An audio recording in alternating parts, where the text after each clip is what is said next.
Sal, courtesy of Bally Sports West, the Angels television network. And oh, baby, the Giants lose again.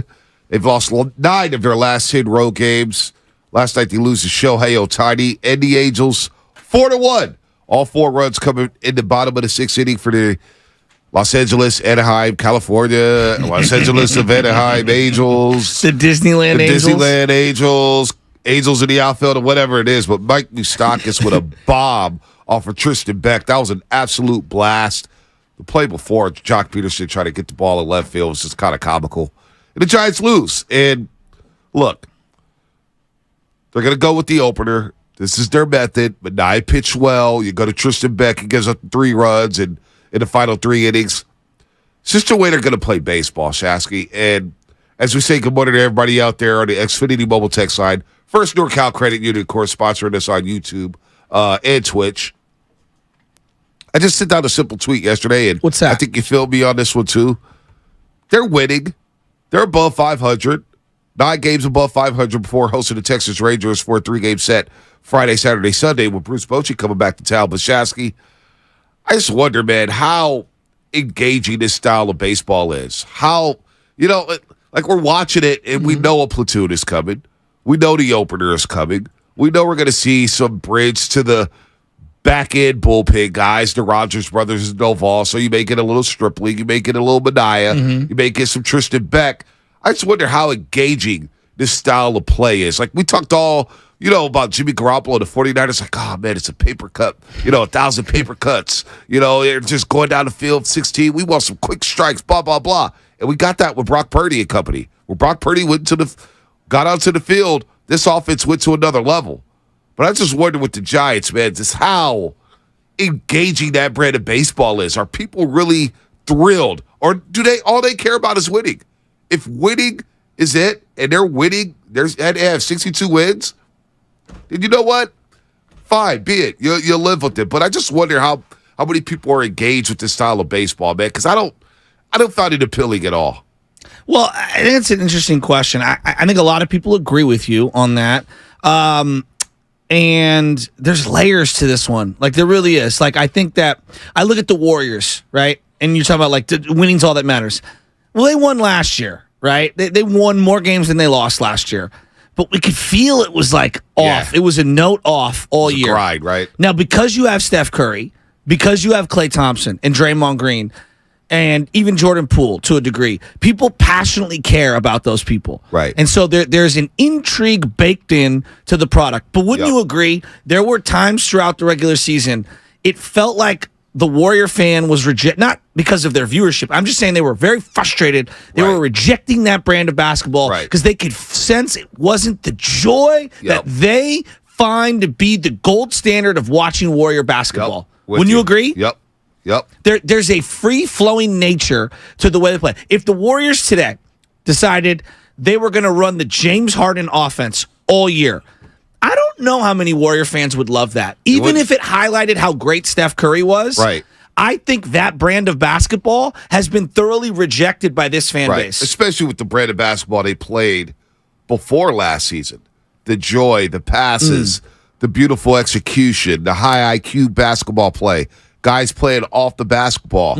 Everybody touching the basketball. Over 300 passes per game, which is what they want. That coaching staff wants. So, yeah, it was a big difference. It felt constipated at times. It did. And so, like, I was trying to use a compare and contrast because I look at the Giants and, I think a lot of fans are like, all you and Bonte want stars. All you and certain people want stars. I just care about winning. Well, I think you have to appeal to your entire fan base, not just small segments of them. I do believe certain fan bases want to win, but they want to win their way. Right. Like, for example, I'm going to give you an example here. I remember when Mike Nolan came over, and Mike Nolan says, we're going to be Baltimore West. And Niner fans were dying to just win. Right. But we all were like, yeah, we're a passing organization. Right. Like, I've watched passing for the last 40 years. Right. I want to see the West Coast offense. I want to see offenses that could score. Right. No, I love to have a great defense. I think a misnomer of the West Coast time when Bill Walsh took over was that every time they won it all, they had a top 10 defense. Well, it's funny because I think that's why a lot of people failed to appeal with Mariucci. Steve Mariucci was so polarizing because think about the way they played.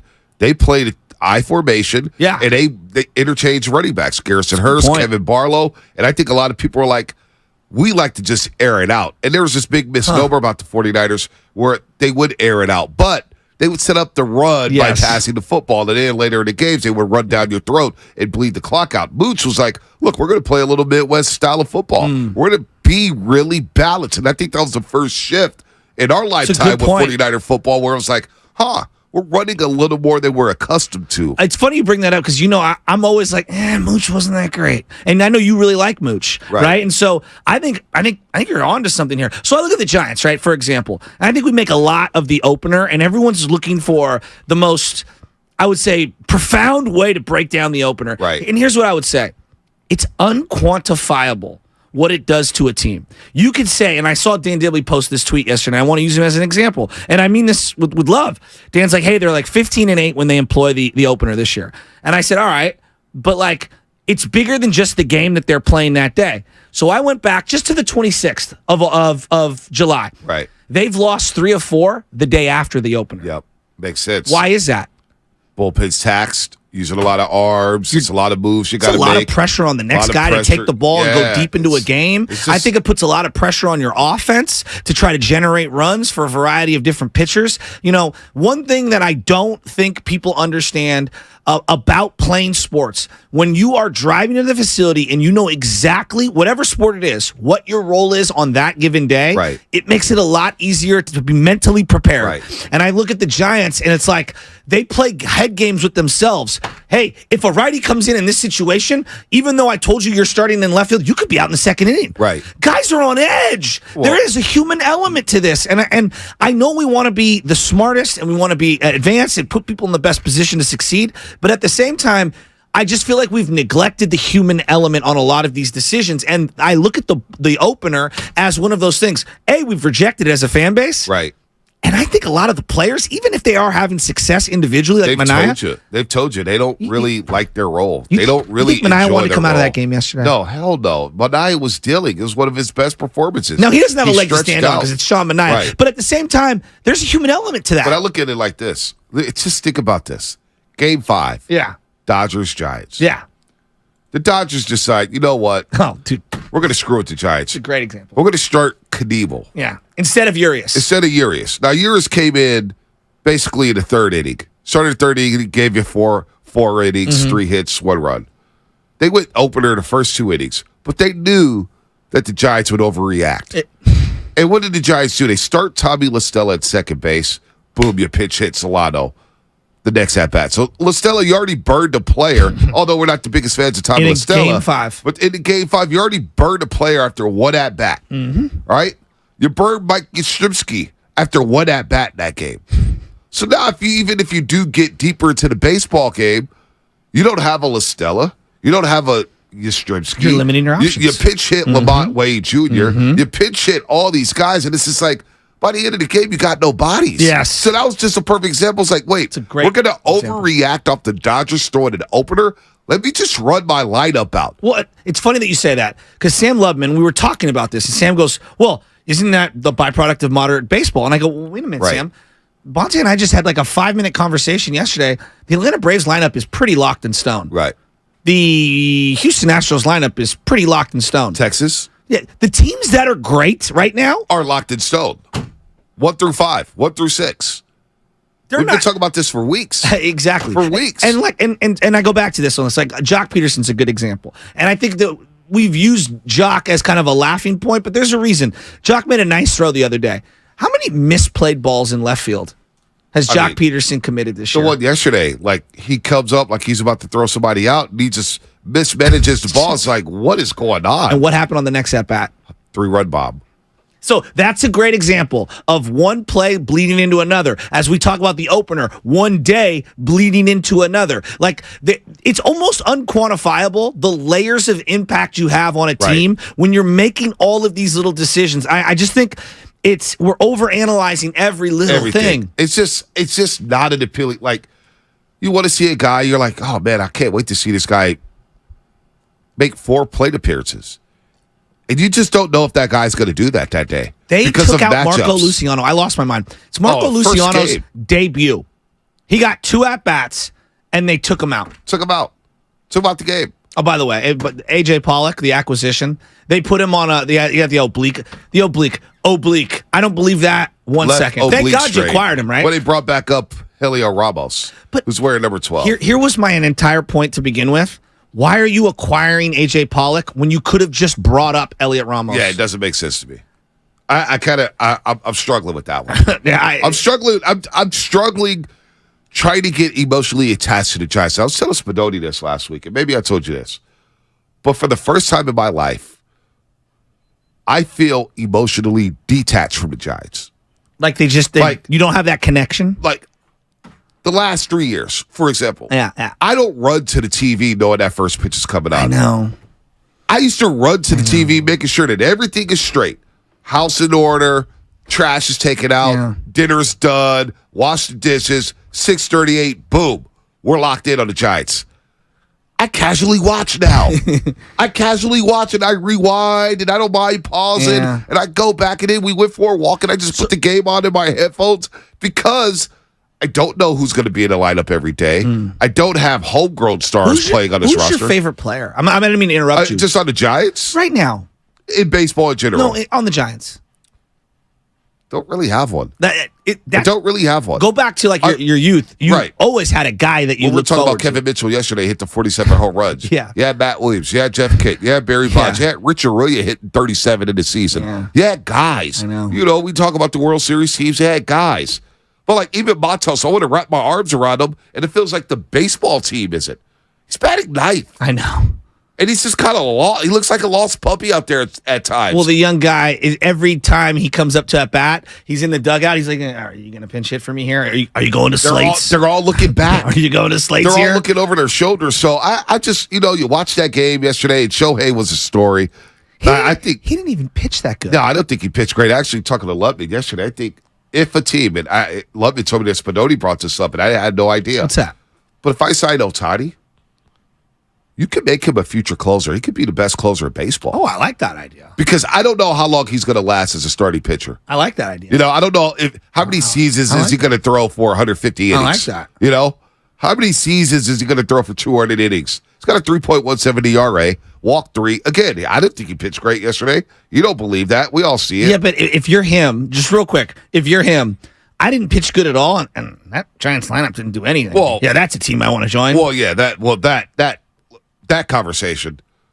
Oh man, you could appeal to Shohei. This is a showcase for Shohei Ohtani. You can show you didn't showcase anything. Do you really think that he's going to consider the Giants? Absolutely not. Absolutely not. If they land them, I will sit here and I will say that I was dead wrong. And I just think they have no chance. No chance. No chance. You look at that roster, you look at the team, you look at the players, and you're like, really? This is what I'm working with here? I might as well stay in Anaheim. Might as well stay with Mike Trout and Brandon Drury. And Mike Moustakas. And CJ Crone. I don't know what this Giants team, man. This offseason is so important. It's so important for Farhan Zaidi. But what are they going to do? Like major upheaval? Well, before this season, Johnson said, "Hey, we plan on extending him, but we're not going to do it right now." Well, he's the main guy. I think that's one thing that I don't mean to cut you off here. He's the main guy. Farhan has referenced him now directly multiple times, and here's my counter to him would be, "Hey, dude, your fan base is telling you loud and clear. I know you're 10 games over 500. No one cares. Nobody cares. And you and I are into the weeds on this. We know about ratings and TV and radio and interactions and impressions. The numbers have never been lower. I mean, this is kind of unprecedented what they're going through. And it's not like they're a bad team. They're a good team. And I think a lot of people are mad when we talk about the disconnect between the fans and the organization because they're like, hey, they're 10 games over. They're going to be in the playoffs. Right. And I said, yeah, but if no one cares, then it doesn't matter. To me, this is about connecting fans and having them feel good about the team and the organization and building generational fans who are going to be the Bontes and the Shaskys when they're in their 30s and their 40s and their 50s and they're taking their kids. So you guys were talking about Shohei Ohtani and the Giants, stuff like that. So he was asked after the game yesterday, I believe it was Andrew Baggerly of The Athletic, why he put the Giants on his list of teams, like why he met with them back in 2017. And here's the response to the question and the response via the translator. Here in 2017, the Giants were one of the teams that you met with. Do you remember what it was about the Giants that made them enticing to put them on your short list at the time? And if they had a designated hitter, do you think you could have made a different choice? I don't really like to reflect on the past. We're still trying to win ball games here, and I don't really want to talk about the past. So I'm just happy we got that win today. Trying to keep the momentum going. That's Shohei speaking English? Translator. That's a translator? Okay. All right. So he doesn't like to speak about the past. Doesn't want to turn to... I mean, that's a pipe dream. That's a pipe dream. I mean, last year, Aaron Judge, midway through, I was like, dude, this is a pipe dream. What are we doing? So, my thing is, I don't know, man. This offseason is very critical to me in terms of Farhan, Charles Johnson, and Gabe Kapler. Your manager can't be the star of the team. You got to stop platooning us. You got to get just some dudes. Get some dudes where I know every day I'm going to count on these guys. Like Austin Riley, see what he's doing? You see what he's doing right now? Are they going to have a 20 home run guy? Wow. Olsen might hit Era. 50. No. If you look at the good teams in baseball, there are multiple guys over 25 home runs on all those lineups. What? You see what Mookie Betts is doing this year? He has 30 home runs, and he's Back-to-back batting years. What? Back-to-back years. I know, and he's not known for his power per se. Like he's a 5-tool player, Right. But like power is not what I would say one of his top strengths is. Do you? No, it's not his top strength, but he's got power. He By can the pull way, a ball. and that was a guy that they traded for and then extended. Yep. Like we keep talking about free agency, you can also trade. You know, some of the greatest acquisitions in Giants history, JT Snow was traded for. Jeff Kent was traded for. Hunter Pence was traded for. Like we've made some great shrewd trades. You don't just have to go through free agency. Well, what I want to know is 888-957-9570. Has this era of Giants baseball emotionally detached you from the team? Because Shasky, I swear to God. Question. And it goes, you want to go to a night game? I have no. I don't have any ambition to go to a game. That's sad. That is sad. That is, I can't believe I'm saying that. Like the Warriors and Niners got me. I can't wait for Pittsburgh. Can't wait for Sunday against the Raiders. The Giants, I'm just like, thank God they got the day off. Now I can go watch another show. I feel like it's an obligation to watch them right now. That's sad. I wanna talk more about this. That's sad to me, Shaska. We're going to talk to Brett Boo at 7:30. That's coming up, sponsored by Save Mart and Lucky, California. Join Lucky Rewards today. You'll earn points for cash back every time you shop and earn extra savings each week with digital coupons on the Lucky app. This week with digital coupon, local strawberries in the 1-pound package are just $1.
struggling team. They lost 7 in a row.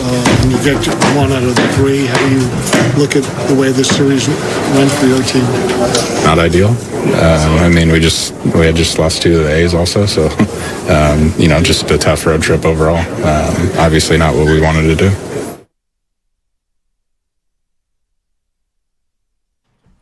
Man, Brandon Crawford lost 2 straight road series, all in the state of California.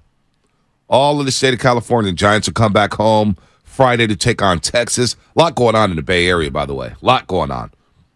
Hip Hop 50, E40's unwavering dedication to Bay Area sports. Great story on ESPN.com this morning. Go check out 40 Water. Nice. Jet York is in the news. We're going to talk to Lance Williams, who helped break the story about Jet York and potentially insider trading. That doesn't sound good. Doesn't sound good. No. We were just talking up Jet York yesterday. Hopefully he's not in any hot water. 925 Xfinity Mobile text line. I'm back to Let's Stop Talking Baseball. Time to move on to football because it's just depressing. 415, because I said before the break, and by the way, we're going to do something a little later. 888-957-9570, Shasky. Sports Wish Day. Sports Wish Day. If you had a sports wish right now, what could it be? Any wish of yours. You could wish for the Giants to win a World Series. You could wish for them to sign Ohtani. You could wish the Niners to win a Super Bowl. You could wish for Brock Purdy to become MVP. What would be your one sports wish? I want you to think about that as well as the roasters. 888-957-9570. One sports wish. What is your sports wish? Got to guess Spadotes to see the Raiders win a Super Bowl. If I had to guess Lubman, who knows Lubman? I don't. Miami Hurricanes win a national championship. That could be his. You, Shasky, I don't know. I don't know what your sports wish would be. Nick Bosa getting generational money. I don't know. Joey Bosa becoming a Niner. I don't even know my sports wish. That's tough. Mine is not a player transaction. I will tease it that way. I like that. It's not player transaction driven. All right. I like that. It's interesting. I see someone from the 415 who's texted him. Don't speak for all Giants fans. This is a garbage take from both of you. And I would say to them, I appreciate diverse opinions. I'm willing to listen and talk things out. I don't expect everyone to agree on everything. So if you are in love with the Giants and you do love this brand of baseball and you do feel emotionally attached, good for you. I want to hear from you and explain why. Right. Why does it appeal? Do you just simply love the Giants and you're going to follow them to the end no matter what? Like, I love the Giants and I watch the Giants, but I find myself at times being very frustrated, even though I can acknowledge and say, hey, man, this might be the best way, given their roster, to win games. It doesn't mean I like it. Right. Well, I'm looking at this text here from the 405 Xfinity Mobile text line. Emotional detachment from the Giants. My wife, lifelong baseball and Giants fan, now says with disgust, we don't have to watch the Giants. We're not on their payroll. There's a lot of people who feel like that. Casual baseball fans. Anna hasn't run to the TV to go watch the Giants this year. Was she a big Giants fan in years She's past? a Giants fan. Yeah. But she's kind of like, she likes to be at the games more so than watching. We talk so much about like women in sports, like the growing population of women that love sports. This fan base in the Bay Area has a huge female audience. Yep. Basketball, football, and baseball. They love their sports. Absolutely. And I feel like I knew so many diehard female Giants fans. Not that there aren't equal amounts Warriors and Niner fans, but like there were so many diehard Giants female fans that I knew. Right. And a lot of them are like, who are these guys? Right.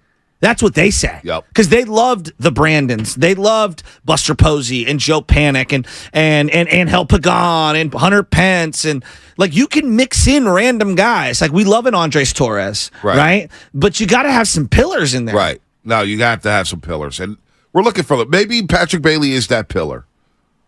Maybe it's Matos. Maybe it could be Luciano. Maybe that pillar is Logan Webb. We shall see. But right now, I'm struggling here, man, trying to get behind this style of baseball every time. It's like, gosh, you got to play the numbers every single time. Why the opener? Just give me a starter who can show. one of the most purest things about baseball, what I enjoy about baseball. You can have your 10-9 baseball game. You have your baseball game where a guy hits 2 home runs. But give me a guy who shoves for 7 innings. Shoves. And like, well, you see the stats right here. It gets top 10 scoring MLB teams this season. Logan Webb is on that list with a 2.64 ERA. Shoving. I love a starter who can just go out there for 6-7 innings and just befuddle a lineup. Instead, we get bullpen guys who are like, boy, if they're not on today, this could be rough. And that's your ball game. Is it the bullpenning? Is it the platooning?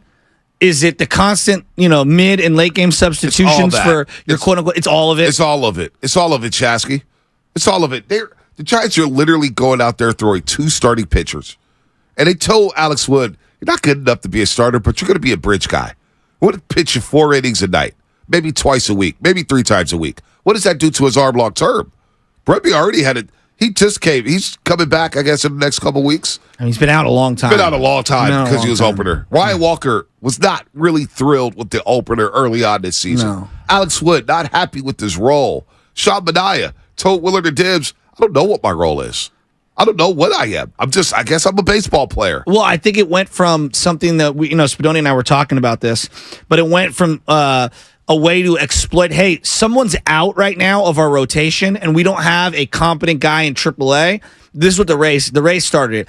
We're going to do this as a one-off with Sergio Romo to come in, throw it in here, and then we'll kind of bridge it. And now what it feels like to me is it's become a crutch, not just for the Giants, but for a lot of baseball teams. And I would say, hey, I'm open to you doing the quote-unquote opener for 1 slot of the 5. Okay, fine. You're doing it for 3. 3.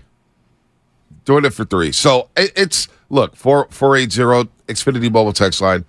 We're sticking with the Giants. We're cheering for the Giants. I'm not cheering for anybody else. I'm just watching other teams. Whose jersey are you going to get if you're a kid? Gosh. Great question. It's got to be Webb, right? I guess, but it's hard to rock a pitcher's jersey when they're not pitching that day. Yeah. Yeah. Like kids want to play, they want to be Acuna. They want to be Ohtani. They want to be Julio Rodriguez. Like I'm talking about the T-shirt jerseys that I see at practice. Right. Like they want to be Ellie De La Cruz. To be just a pitcher. Right. Most little leaguers, yes, there are a couple of guys who just pitch for sure. Most little leaguers are playing the field.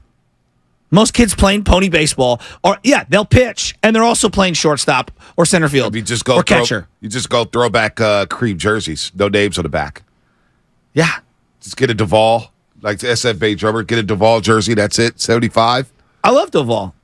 Had a good story on him on a post-game show. I like that. Alex Pavlovich had a nice piece on him, getting to know Duvall, the scout who discovered him, and they still keep in touch. That was pretty cool. The thing I think that I am most frustrated with is that, to me, the story of baseball has always been a very intimate one, right? Yep. For me, and maybe I'm getting too nostalgic and old school here, but it's all about the characters, okay? And it's all about the diverse players who have their own little quirks, all the different batting stances that you would do as a kid in the backyard, right? The way different pitchers have their pitching motions, their pre-at-bat routines. It just feels like the entire game has been homogenized and has been completely whitewashed. And so not only are all the players interchangeable, nobody's sticking out. Yep. You're not allowing for any individual expression or anything like that. You can't even be a Jose Lima anymore. Yeah. Jose Lima was like a 3rd starter, a 4th starter, 5th on some teams. Right. You can't even be that guy anymore. No, it's tough. It's tough. By the way,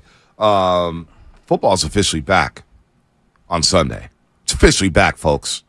That's right. Raiders and Niners, and immediately following the final whistle, overtime will begin. That's right. What? Overtime with Mark Grandy and Sterling Bennett. They'll bring you instant reaction and analysis after the first preseason game of the year. Check out Overtime immediately following every single game this season. That's a show that we help build. Go listen to Overtime. It is the premier post-game show every single Sunday after a 49ers game here at 95.7 The Game. All right, we're going to break real quick. Again, 888-957-9570. If you had one sports wish, what would that wish be? Could be anything. Team-driven, player-driven, GM-driven, coach-driven. What would that wish be? 888-957-9570. That's what's coming up, sponsored by Fremont Bank. Full-service banking, no compromises.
Would you tell Bob personally that I said hi? No, I will not. The Morning Roast is live on YouTube right now.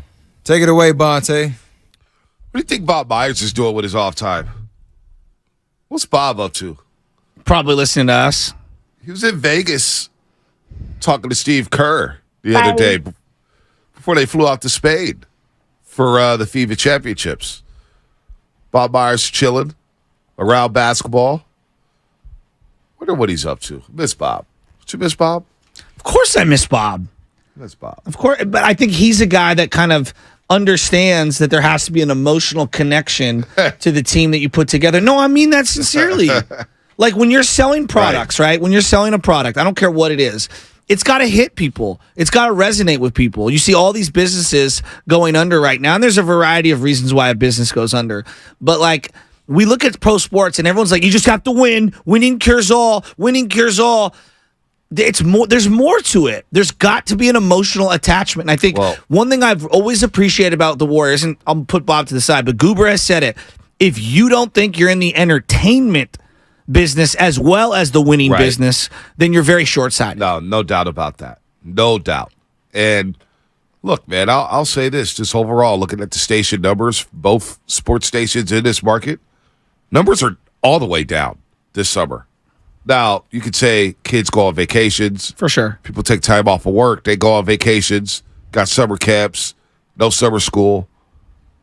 But when the Giants are winning, I worked at the other session. When the Giants win, numbers are through the roof. Everybody's eating. Mm-hmm. Calls are lighting up. People can't get enough of the Giants. Giants are winning now. They're 9 games over 500. I've never seen numbers this low in this market.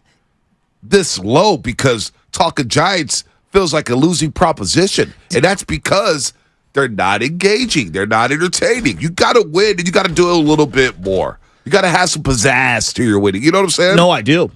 And I'm not even trying to be that guy. I'm not. But I said this last year when there were 8 games over 500. I go, damn, they're boring. Damn, they're boring. B, you cover the Warriors every day on radio and television. Right. Can you look me with a straight face and say the fervor for Warrior basketball when Clay was out and when Steph was out was the same as it was in the year after and before? Nope, it wasn't. It wasn't even close. I was going to those games. It was, but you know what? People were going, we were watching because we had nothing. But it was dead. Yes. Okay. I'm glad. I appreciate you being honest with that. It was dead. Was it? Did we maybe underrate how much we all cared about Buster Posey? Because Buster Posey, the more and more I think he's not Bonds, but boy, if Posey was on deck, if Posey was coming up, I wasn't going anywhere. Yeah. Even though I can't remember one thing he ever said with a microphone in his face, when it came to playing the game of baseball, I loved watching Posey hit. Right. Now, he was a great defensive player, but did we kind of underrate? I think we did. How much people really loved watching him? He was a pillar, the face, the rookie of the year, the MVP. Is he more beloved than Will Clark? I think so. I do too. I think so. Never got in any trouble. Isn't that kind of a crazy sentence? It's crazy. I mean, the 3 championships will do that, but I mean, you're catching all those, the Grand Slam against Matt Latos. That's forever set in stone. Yeah. That's forever locked into our memories. Yeah. And so we ride with Buster no matter what through the ups and the downs. And to see him bounce back like he did from that hip surgery, damn, we did underrate it. We underrated Buster Posey being a Giant. And I just being at the Bay Area Sports Hall of Fame when he got inducted, right? Mm-hmm. And he was so well spoken and he cracked a couple jokes and Anna was like, she went to go take a picture of Barry Bonds, had no problem. Buster, she shook. Oh my God, that's Buster Posey. Oh my God, that's Buster Posey. Oh my God, that's Buster Posey. I was like, you're a big Posey fan? They're all I underrated how many Buster stands there were. I coach kids that are 12. You know who their favorite baseball player is? I'll always ask them, who's your favorite Giant ever? Right? And they all say, it's Buster Posey. Number 28, and Buster I go, Posey. You guys were so young, you barely even saw the best of Posey. But that's their guy. That is their guy. The Buster hugs. I mean, coming out of Florida State, I'll never forget when I first saw him on SportsCenter playing all the positions. Golden Spikes. Remember that? We were like, who is this guy? I do. And then he got drafted by the Giants, and it felt like there wasn't a lot of, I don't know, hoopla over that. I don't know, but he comes up in that first Saturday night. I'm not even talking about 09. I'm talking about 2010. Yeah. 2010, he comes up that Saturday night against Arizona. First base hit, you're like, oh, this guy looks like a stud. Oh, this guy looks like the real deal. I remember going crazy in July. I mean, this guy could do no wrong. This guy batted over like 400. Yeah. And it's like, what the hell is going on with this kid? So we did underrate that. I think we did a lot. And I think that there was a level of respect that the fan gave the team when Buster was on it, whether they were good or bad. Think about that. What do you mean? Crawford has been here homegrown. I love Craw. We love Craw. But it's different. But there's a Grand Canyon-sized gap. Agreed. Into the love for Brandon Crawford as opposed to Buster Posey. Well, okay, so would you agree with me? Like, Draymond, very polarizing and different from... Right. But there are levels to Steph's... The feel and the connection of Steph and Dre. Not to say that Dre's not important. Right. I'm saying there's levels to it. There's levels to it. Buster was so high. You could say even there's levels to Clay to Draymond. I think I agree with that. You know? I think I agree with that. I think universally Clay is probably more appreciated and beloved, no? Right. Or am I, Yeah, do I have it backwards? He is. I think so, too. He is. I mean, you talk about the fervor for Warriors basketball, and, you know, you go out there to the gatehouse, and these people can't. This is Steph's impact.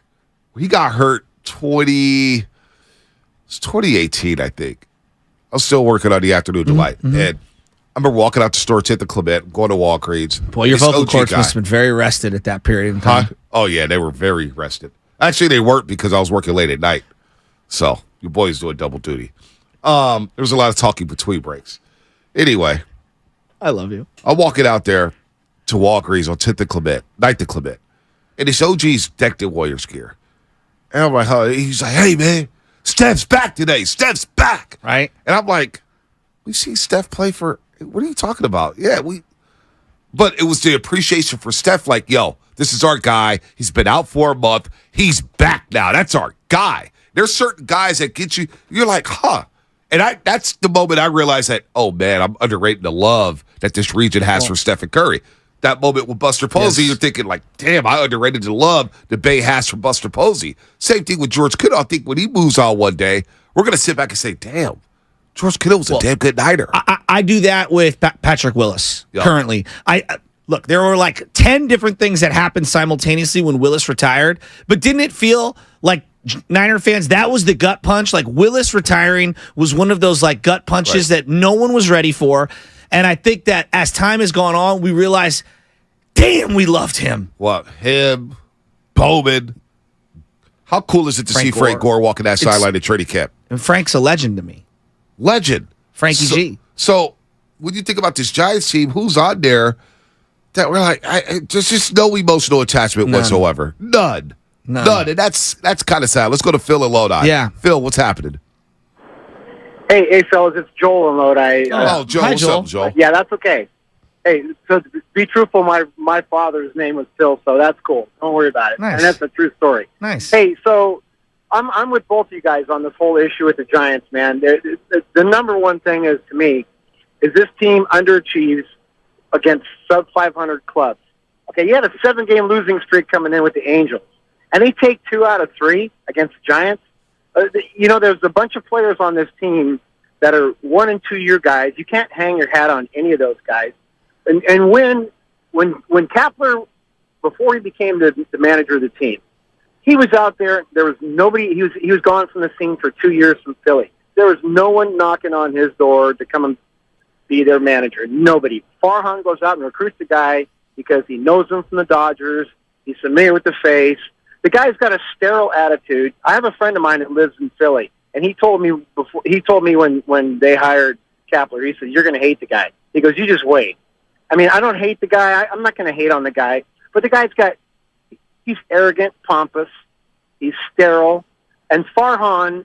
These guys, I'm tired of this. They've been at the helm for 4 years, except for the outlier of the 2021 season, when guys had career years. They've done nothing. Zip.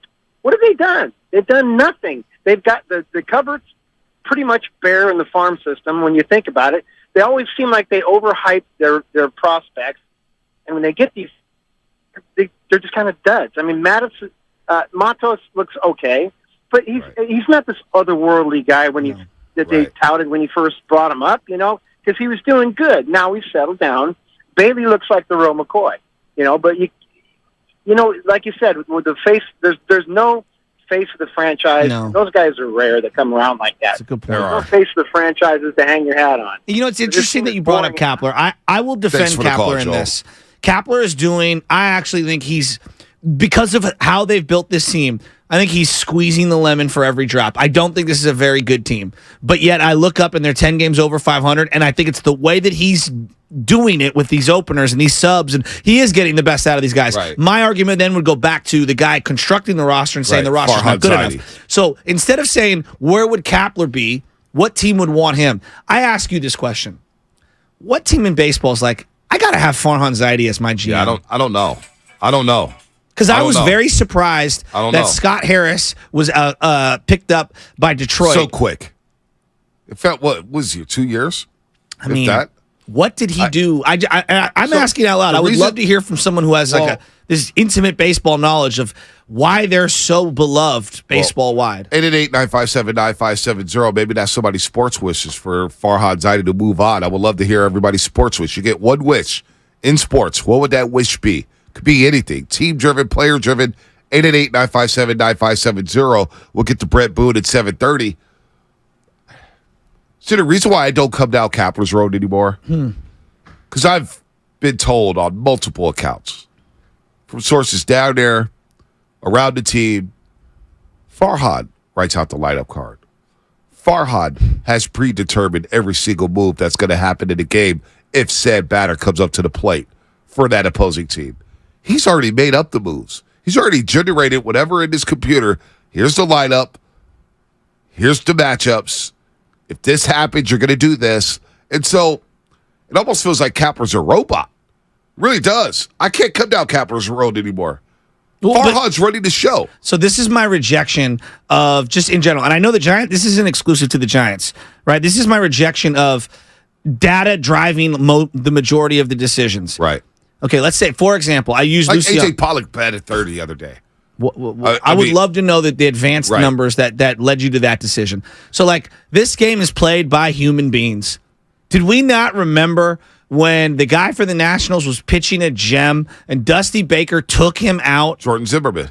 And everyone in the Giants dugout said, thank God you took out the guy who's been shoving. We just want to see anyone different. Right. And I think that there's this element that we've completely negated in baseball, which is the feel, right? And I look at someone like Joey Bart a couple years ago. Joey Bart comes up. He rips two balls. He had been in a deep funk. Rips two balls. It's the two best at-bats he's had in forever. He's clearly seen the ball well. Third at-bat. Okay, now I don't even think Joey Bart's a great player. Third at-bat, though. What do, B? Pitch hit. They pinch hit for him. Yep.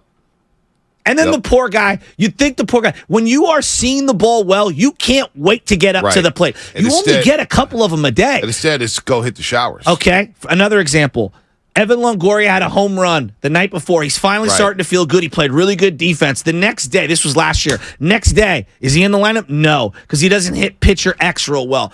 Dude, he's finally starting to see the ball well. Right. Why? There's a feel to this. I know you Right. want to play the matchups and play the numbers, but what about keeping that guy hot and in rhythm? Sean Manaea is having one of his better outings of the season yesterday. 4 innings, gives up 1 run.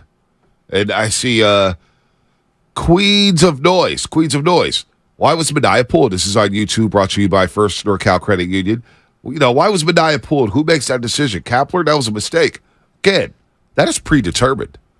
That move was made 4 hours before game time. But here's my problem with that. That's the problem. Would you agree with me? Okay, if I said player X had a 65 pitch appearance, what would your questions be?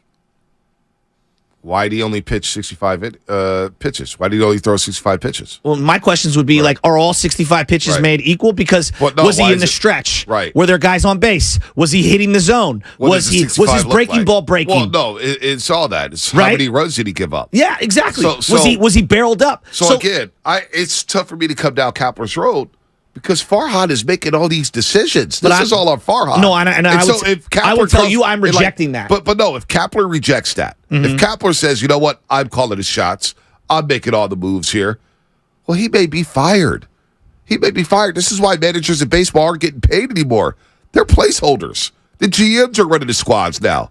Andrew Freeman in LA is running the Dodgers, right? Yeah, but there's a feel to it as well. Like when Roberts yesterday, and he's you built up saw that that. equity. Peralta, Stay in the game, lefty on lefty, and he comes through with a 2 RBI single. A two out, 2 RBI single. And in normal situations, they would hit for that guy. They would hit for that guy. But does Kapler have that autonomy to say, hey, I'm going to keep Manaea in the game Everybody without got getting mad. talked to from Farhad Zaidi? No, it's a great point. Everyone got mad at Jazz Chisholm because Jazz Chisholm can be boisterous, and maybe he's not even a great player. Fine. But I think the point that he made was really good. They go, Jazz, why are you frustrated? He goes, well, they tell me that I can't hit lefties.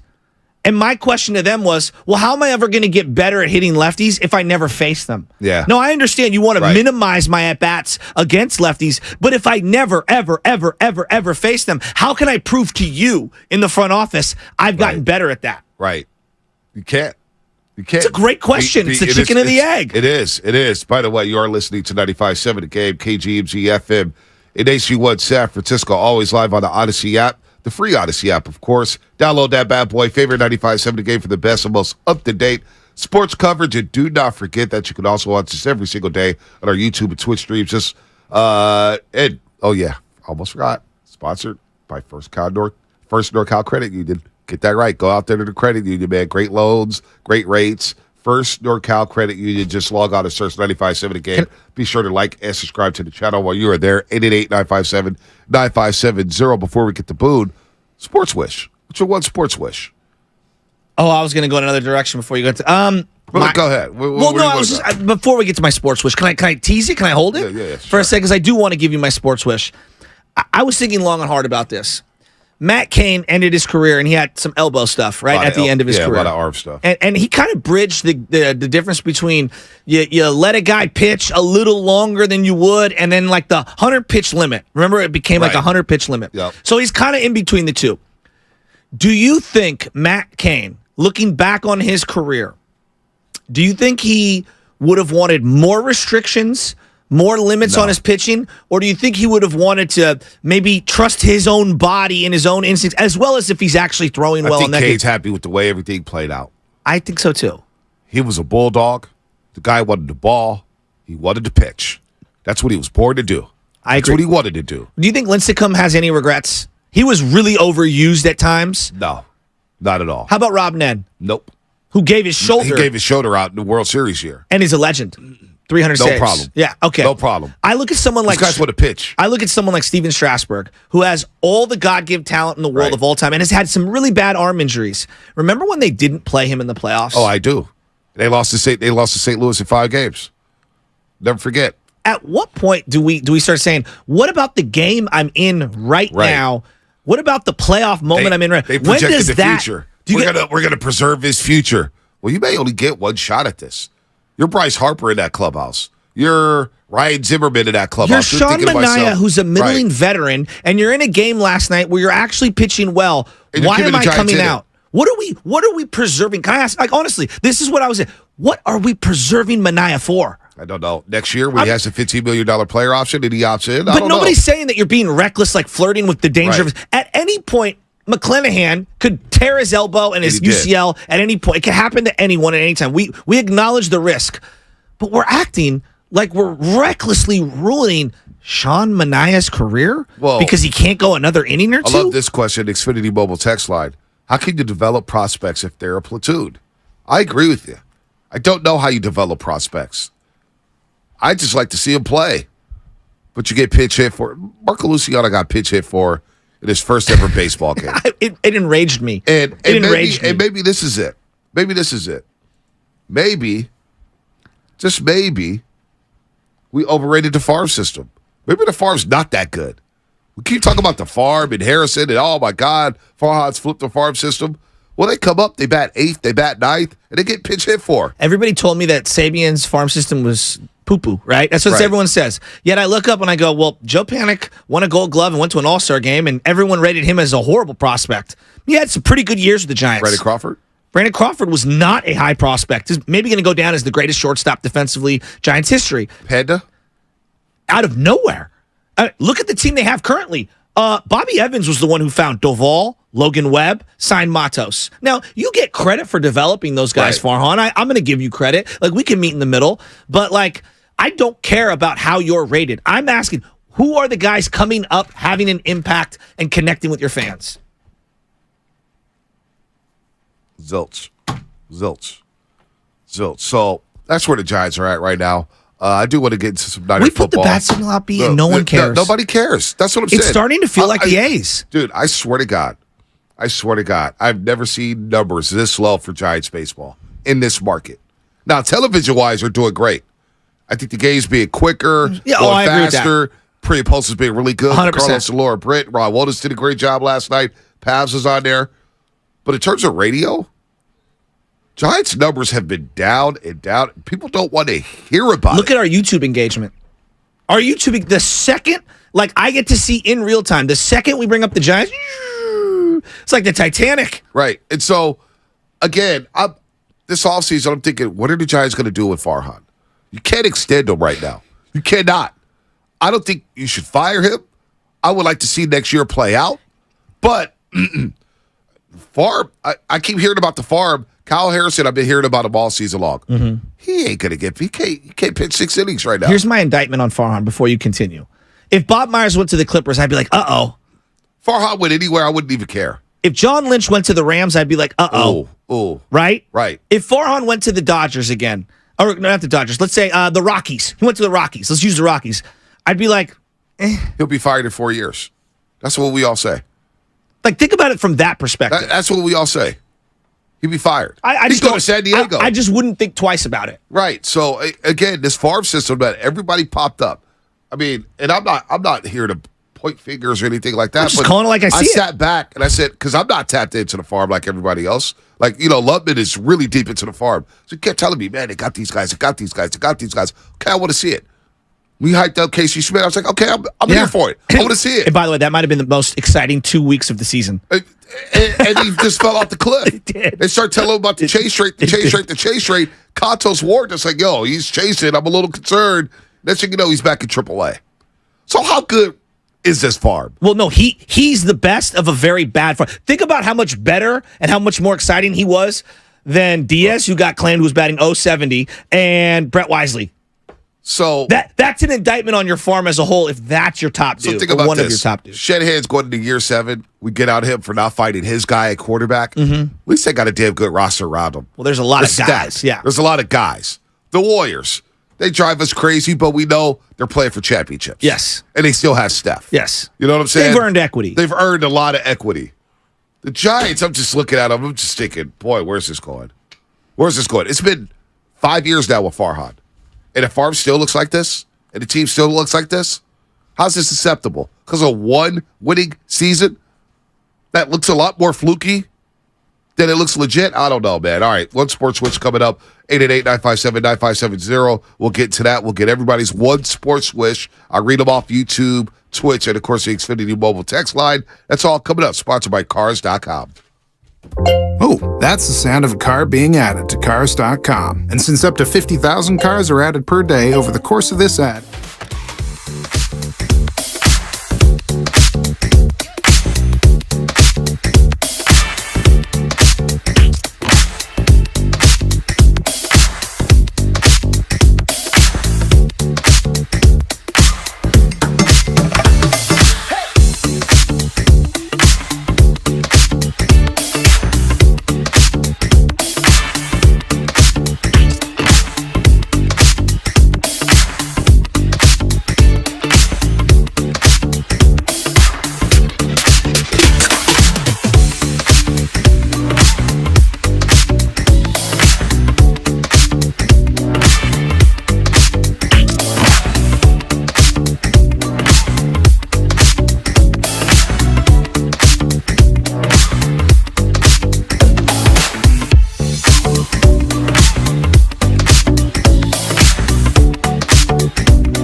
today. Paul George podcast. Played a little yesterday. His thoughts on Jordan Poole working out with Steph Curry. Also had a big regret that he did. Now, we have one wish. Oh. And maybe this is Klay Thompson's wish in his life. Here's Klay on the Paul George podcast about something he wished he could take back. I know, Book, you gave him the... Yeah, I was in my feelings, though. And Book was time. busting my ass that day. I was not where I needed to be. Yeah. Stuff doesn't age well, and that didn't age well for me. Yeah. Like, I don't need to be flexing 4 rings, bro. Like, everybody know that. That's on Wikipedia. Like, my game wasn't where it was at, and we all get insecure at times. Yeah. I'm not man enough to admit that. I'm man enough to admit that we all have our moments of weakness. So I'm not really proud of that one. Because I see Devin Booker, and I should be like, man, I should be proud of this young man. Yeah. Like, the work he's put in, he survived a tough regime in Phoenix where everyone's getting traded. He's playing for a new coach every year, but now he's a franchise player because he just kept working. So I admire the guys who have work ethic like that, you know? Klay Thompson. That is- regret the 4 fingers. It's the most endearing minute and a half from Klay Thompson ever. Like he felt so vulnerable at admitting his insecurities, admitting that like, I wish I would have had that one back. Like it's just refreshing when I hear somebody who has a lot of power within the league or amongst the fan base or earned. I mean, he's earned all this stuff. And like admit their faults. Like it to me it was very refreshing. It makes me reinforce why we all love Klay Thompson. Well, this will also reinforce why you love Klay Thompson. But I know, Andrew, Steph, Dre, CP, and I, and the rest of the guys, we're hungry. We're in our group chat right now.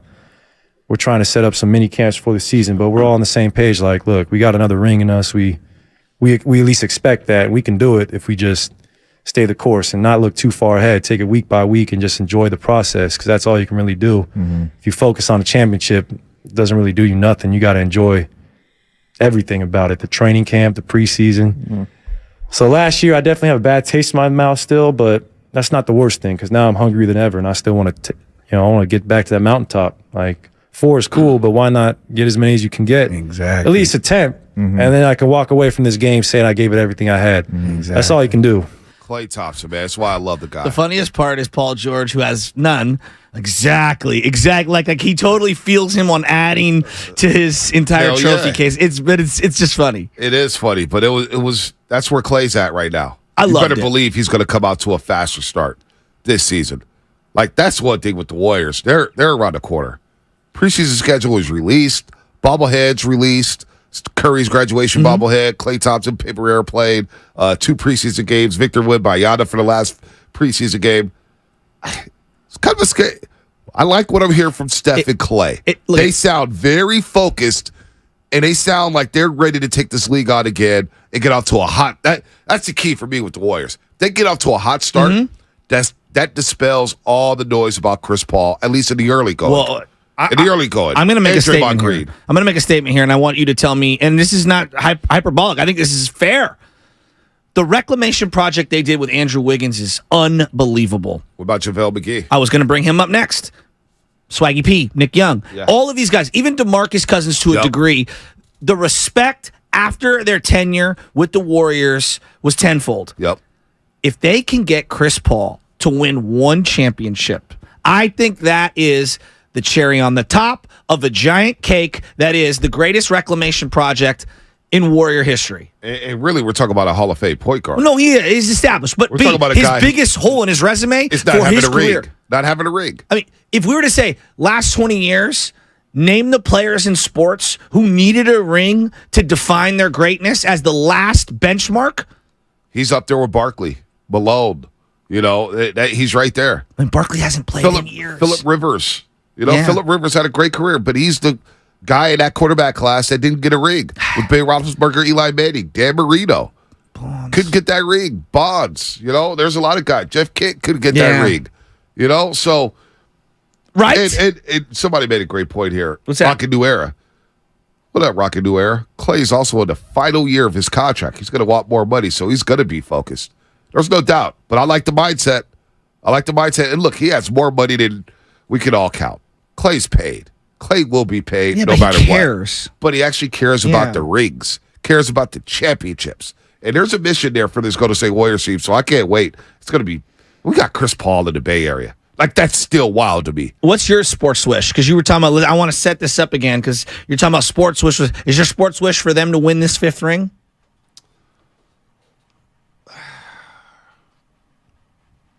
No, that's not my sports wish. You know what my sports wish is?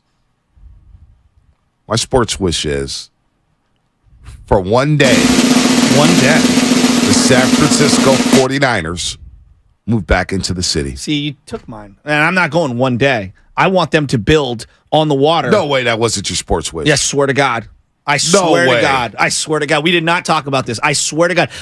They got to move back. Wow. You know why? I was thinking about this. I was watching. Wow, we got the same sports wish. Okay. All right, let me switch it up then. No, I had no idea. Can I expand on this?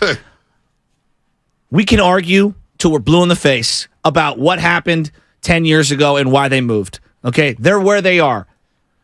But shame on me for wanting some fog to roll in the fourth quarter of a late Sunday night or Monday night game when you got the 49ers playing at home with that dewy feel. You don't get that at Levi's. I swear to God. I want my team to have the stadium back in the city. They're the first team born and raised in San Francisco. They were the second team born and raised on the West Coast in terms of the professional teams from the Big Three. Yep. Okay, it was them and the Rams. All the other teams moved west. I want them to come back to their rightful home of San Francisco, and I think it's going to happen in my lifetime. So that was my sports wish because I've always talked about the drive-in theater, the Cow Palace over there in Geneva. I know that's technically Daly City or whatnot, but it's right there on the border. There's plenty of space over there. Cow Palace is decrepit. We love it. It's iconic, but it's done. In between 280 and 101? Right. 280, 101. Geneva, you got all those lanes out there. Yep. Cow trades right there. Mm-hmm. Bart, Daly City Bart. Daly City Bart. You got it all. Bart. You got to go. You could get there. You can get the Balboa Bart. You got all the state. And I miss catching Muni to the game. Yeah, I miss the Ballpark Express. The 28X? Whatever it was. The Van Ness bus. The 28. I've done them all. 29. You name it. I miss Candlestick, but I miss the Niners being in San Francisco. I really do. I do too. And so that was my sports wish, is to come back to the city. The city. Do you feel me on the fog? Oh, I love everything about that. Remember when John Madden used to do long soliloquies on the cleats the guys were wearing because Candlestick was below sea level? Go watch the 94, 95 NFC Championship game over when the Niners beat the Cowboys. And Pat Summerall and John Madden talk about Jerry Jones the day before was going all throughout the Bay Area looking for longer cleats. And nobody was basically selling it to him, and they couldn't find any cleats because the turf was so bad. And you got to have the 3/4 inch screw in, and look at them change it. And you see all these opponents getting dazed trying to change the cleats, and they're just getting ran at Candlestick Park. True home field advantage. Hell, I don't care. What are they doing with the malls downtown? Now, I know downtown's a mess. There's going to be a lot of empty buildings downtown. Bring their asses back downtown. Bring them to downtown. I don't care. Have them 10 minutes away from Oracle Park, 15 minutes away from Chase Center. That's my one sports wish. It's so funny. We did not talk about this at all. I didn't talk about it at all. I can't believe that you and you were going to do one day. I don't want one day. No, I want to do something. I just said one day. Just one day. Yeah, no, forget that. That's not enough for me. Because I'm seeing all these new stadiums built all around. We can look at the Niners. I know you're insecure about it. We can all call it what it is. Your stadium design isn't the best. That's not an egregious statement. Yeah, I'm happy that you're in the Bay. I am. I'm happy. I can go visit my team. It's not the best stadium in terms of what it looks like. Okay? That's not an egregious statement. I'm happy you're getting the Super Bowl. I'm happy you built in the Bay Area. There's levels to this. When you buy a house in certain parts of the Bay Area, you have to compromise. Hey, I'm not going to have a big closet. I might not have, a 2-car garage. I might not have a huge backyard. All right? The Niners design on the stadium, it's not the best. All right? It just isn't. Well, it's sad because you look at Tennessee, right? The Tennessee Titans opened up their stadium. You see the roof. It looks like a PlayStation. Lighting. Am I the only one that saw PlayStation when you saw that? But I saw a dope ass stadium is what I saw. I was like, damn. Oh, it does look sweet. You look at Buffalo. Like, oh my God. It's gonna be electric. The Jacksonville Jaguars. Oh my gosh. Which one? Are you talking about the London one that they're gonna build in 25 years? The one in Jacksonville. The one in Jacksonville. They're staying right there. I mean, we've been to SoFi. You've seen Allegiant. Ford Field's even nice. I've been to Ford Field.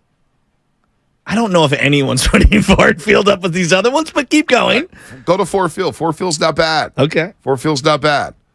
I'm just saying, man. I want the Niners back in the city. That's all.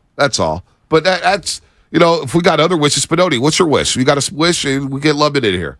Yeah, I just want to keep my team in Oakland. Keep the A's here. That's my wish. Like, my lifetime. Hell, I don't even care if it's a new stadium. I just want to keep my team here. Having to see the Raiders leave, and I know the Golden State Warriors are still here, but they're over in San Francisco now. Just keep one team in Oakland, that being the A's. That'd be my one wish. All right, Lubman, what you got? You know what? Actually, I get Brett Boone on the phone. That's going to take a couple minutes, and my wish is probably going to take a little bit longer than that. So maybe at like 8 o'clock we can get into my wish there. What is your wish? We're not going to tease you. What are you doing? Tune in at 8:30 for Sam Lubman's wish. What the hell is Hey, your man, wish? it's all about creative. All right, fine. My wish is, honestly, you kind of touched on it earlier, Bonte. I want to see a championship come back to Coral Gables. I want to see my Miami Hurricanes win the college football national championship. I don't know how they're going to do it. I don't know what conference they're going to do it in. And the road through the college football championship's going to be even harder probably the next few years because they're going to have like 10 rounds of playoffs or something like that.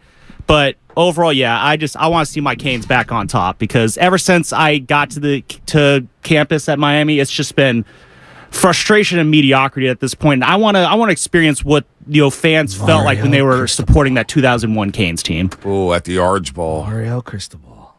He's going to get some recruits down there. Oh, he can recruit. He can recruit his ass off. Coaching. We'll see. X's and O's. He did win a big game at Ohio State. They spend down there in Miami, too. NIL. Trust me. They spend. Let's see here. By the way, his ringtone, for people that don't know the Lub, his ringtone on his phone, it's all about the you. It's all about the you. Xfinity Mobile text line 650 Sports Wish. Steph Curry to end with more rings than LeBron James. Ooh, that's Jordan a good and one. SF. That's a good one. Let's see. Let's see here. You guys are tugging at my heartstrings. Blah, blah, blah. How about the A's? I would love for the A's to stay here. That's my sports wish. That's from the 619. I agree with you there on the Xfinity Mobile text line. We all want the Niners to stay. How about Matt in Walnut Creek? My sports wish is for the Niners to get a top 5 quarterback in the league and a franchise quarterback. Boy, preaching to the choir there. We all want a franchise quarterback. Maybe it's Brock Purdy. Maybe it's Brock. We got more coming up here. He Brett is Boone. the real deal, Shanahan said. You know what, though? That offense went to another level, man. I can't deny that.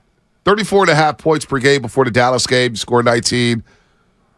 That offense did look different. That was the most explosive offense ever under Kyle Shanahan. Maybe we're not talking enough about how this offense could go to another level. This may be the best offense in San Francisco since when? Niners 98? I mean, the 02 team had Garrison Hurst and T.O. They were pretty explosive.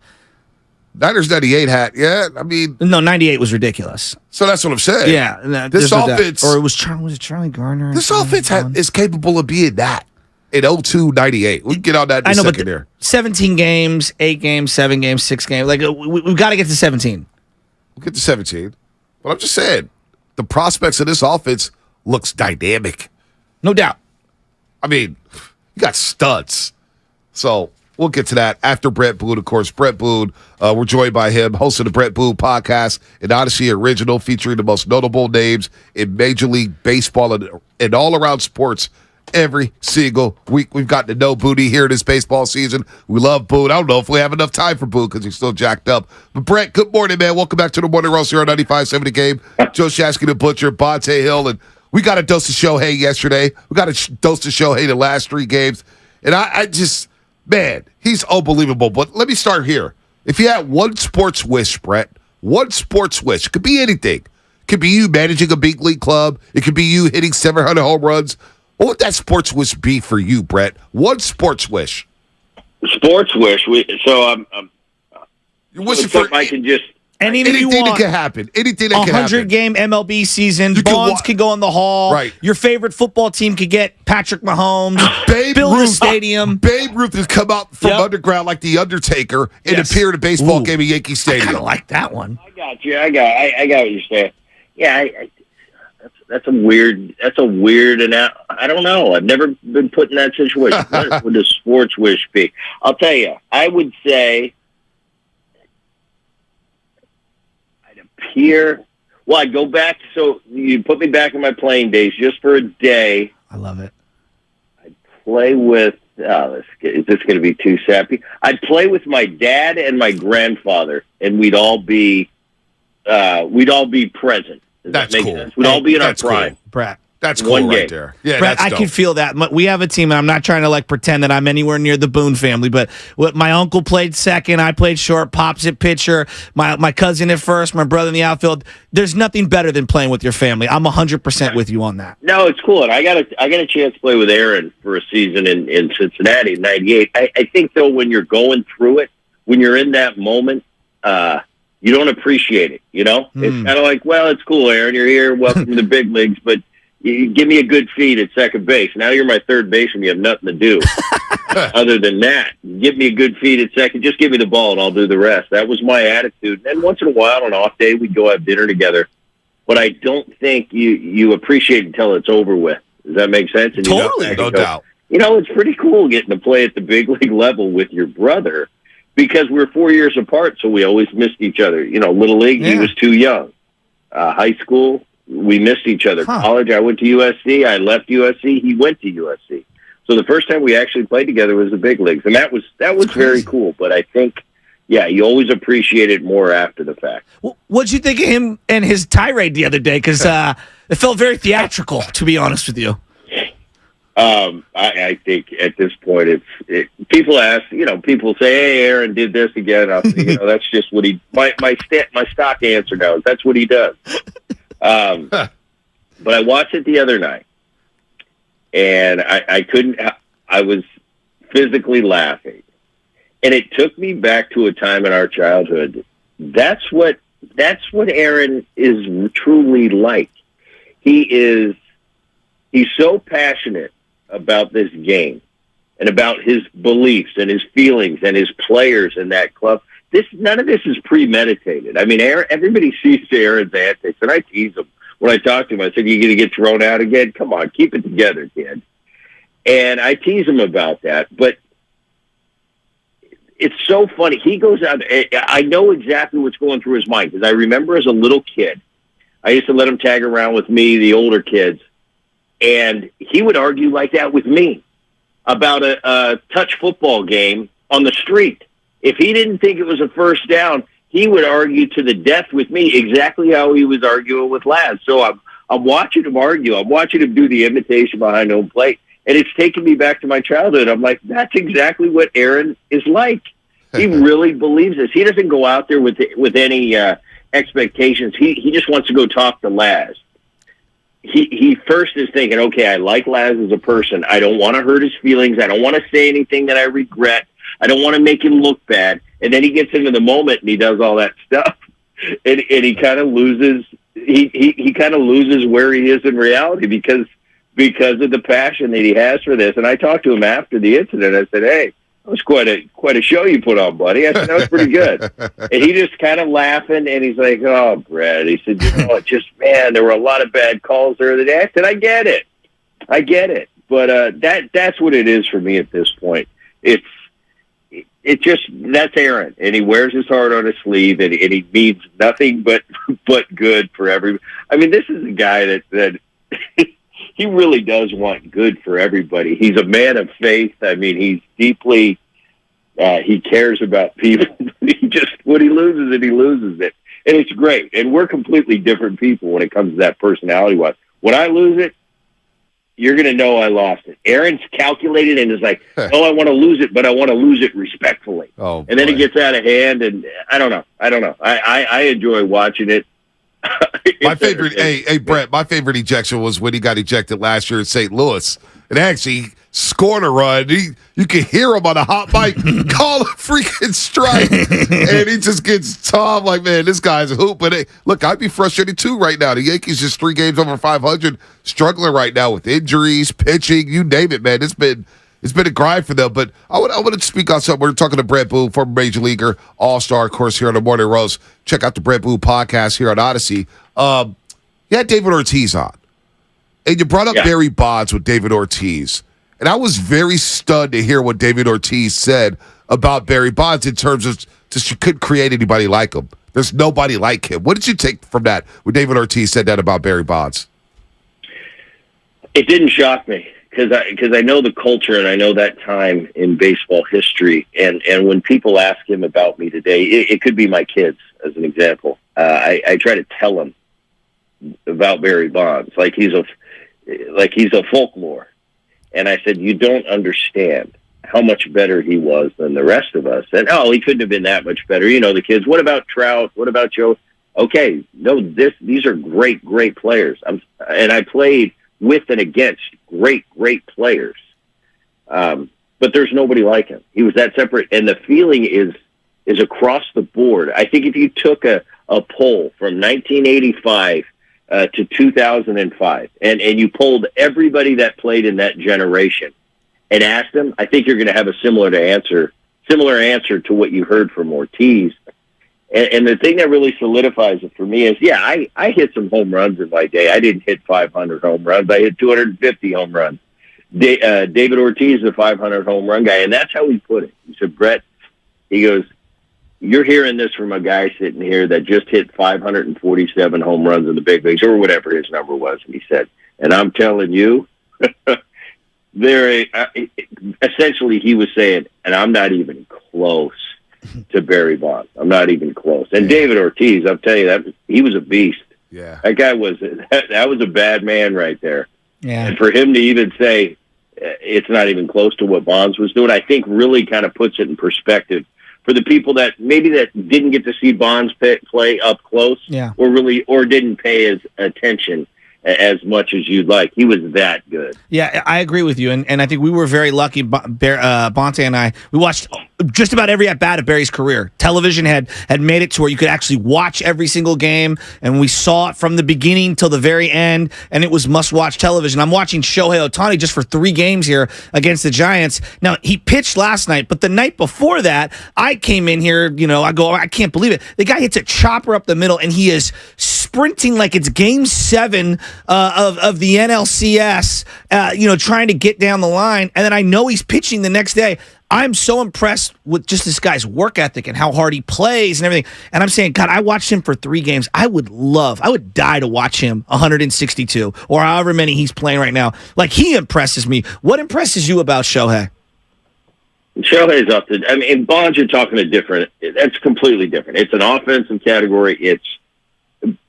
Bonds didn't pitch as well, but offensively still, Bonds is unmatched. Yes. What Shohei's doing, and I didn't think we'd ever see this in our lifetime, let alone, I thought maybe one day, because they were starting to do it in college where guys would, they'd be a closer in college and an offensive player. And I thought, okay, at the college level, that's fine. Maybe professionally one day as life goes on, you're going to see a guy maybe could sneak out into the bullpen for an inning or two and be a decent player. Then Shohei come on the scene. I said, well, I'll tell you, if he's just an average 6 or 7 hole hitter, is a decent player, and he can be a 4th or 5th starter, that would be unbelievable. And it would be that if you could play it at a decent level on both sides of the ball. But the fact that he's doing it at an all-star level on both sides, it's so remarkable. And the thing I love about it is he's really embraced it. I think he's a very humble man. He's a very likable man. But I think he understands what he's doing at this stage. He understands that what he's doing is off the charts remarkable and that's special. And I think he has an awareness of that.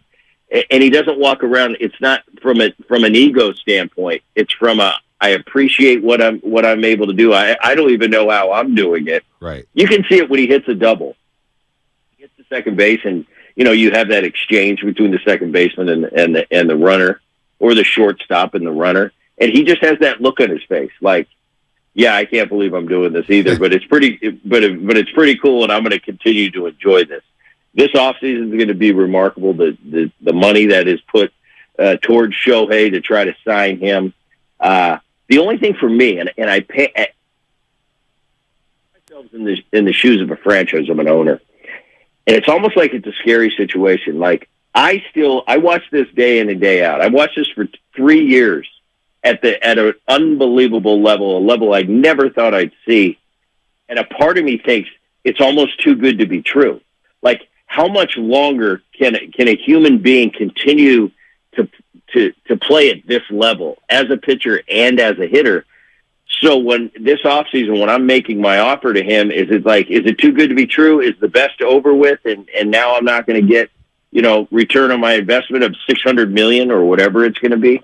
I don't know. As a fan of the game, I love it. I think it's unbelievable for the game. I want him to play at a high level as long as possible and give this world something we've never seen before. At the same time, I get a little nervous. Like, how long can this last?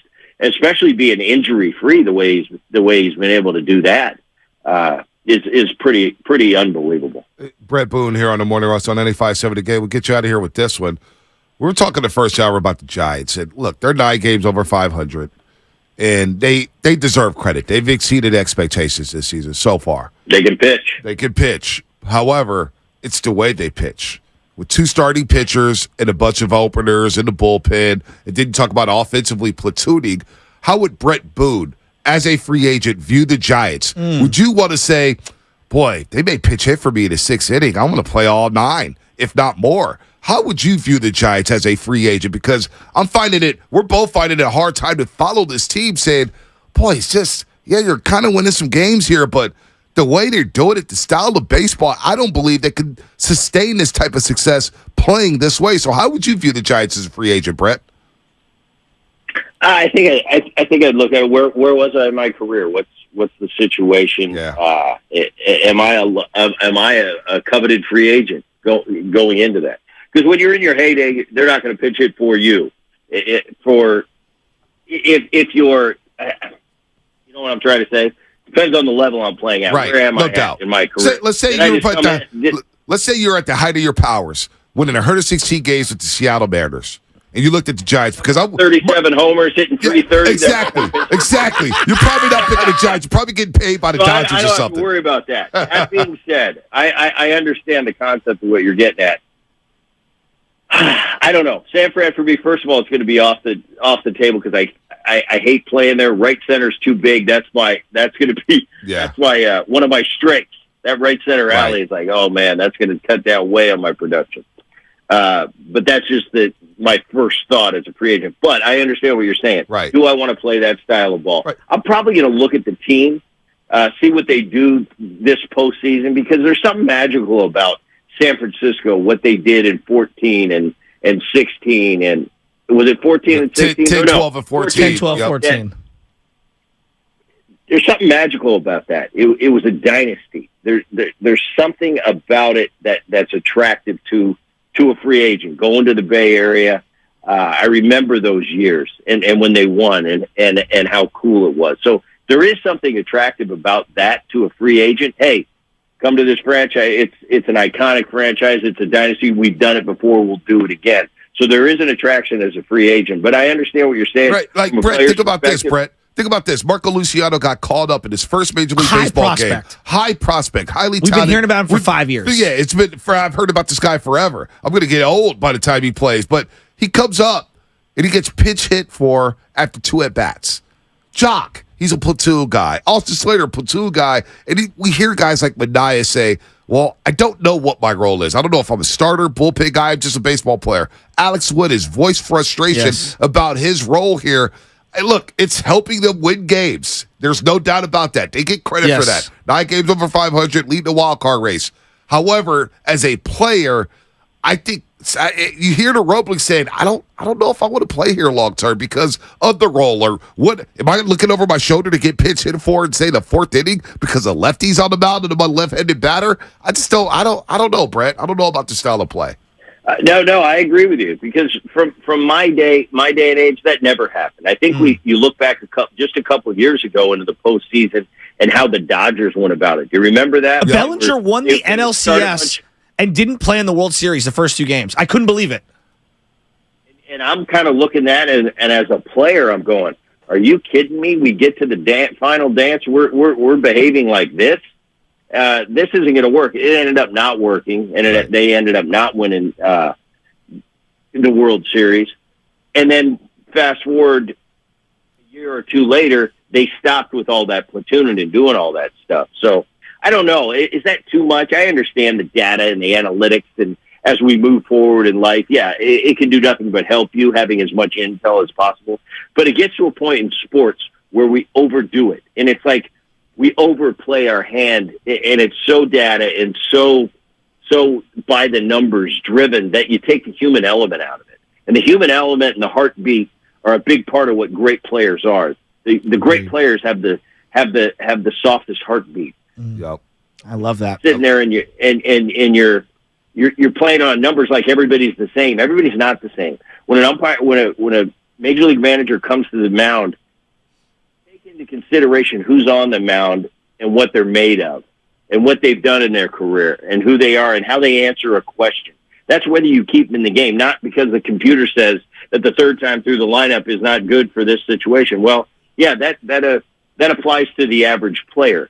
But for this guy, it's different. And I think if you get away from the gut reactions, the great managers today, they have all the data in the world at their fingertips. But the great managers still manage with their gut. Yes. And it's not, I don't care in this situation. It's a huge moment in the game, in time. I don't care what the computer says. My gut says this. And I think the great managers still have that. So, yes, as a player, I wouldn't like playing like that. I wouldn't like looking on my shoulder. Am I going to get pinch hit for today? Right. Bottom line is winning games, and however you do that, with certain rosters and certain talent levels, maybe that works. But when you get some real players in there that are star quality players, that'd be tough to play that role where it's a platoon here and we don't know what we're doing in the fourth inning. You mentioned Wood on the pitching side and Manaea, they don't know their roles. Well, that starts at the top, and that starts with management and down to the manager on the field. So, yeah, without being on the ground, being in that clubhouse, being a part of that, the daily ongoing, I had no idea what it's like to play under Gabe Kapler. Oh, man. Great stuff, Brett. Great answer. Brett. Great stuff there. Great perspective. We love talking to you. We'll do it again soon, my man. Make sure we check out the Brett Boo podcast. Who you got coming up next? No, yeah, David Ortiz, man. You're getting all the big names. David Ortiz. We got, who we got? Apple Bonds coming up, and then we're going with we got Dempster. Oh, Albert Pujols. I got Albert Pujols on Monday. So I mean, you're just flexing. All right, enough of you, Brett. You're flexing on us. Have a good one, buddy. 37 Jacks. We got some good ones, boy. See you, buddy. Keep up the great work, Brett. We appreciate it. Yeah, guys, thank you. All right, that was Brett Boo, host of the Brett Boo podcast, an Odyssey original. Make sure to follow the Brett Boo podcast on the Odyssey app or subscribe wherever you get your podcast. So, wow, what a great question. So you asked him about, if you were a free agent, how would you view the Giants situation? Right. His answer on the front end, to me, told me everything I need to know. Where am I at in my career? If I'm in the prime of my career, I'm not going there.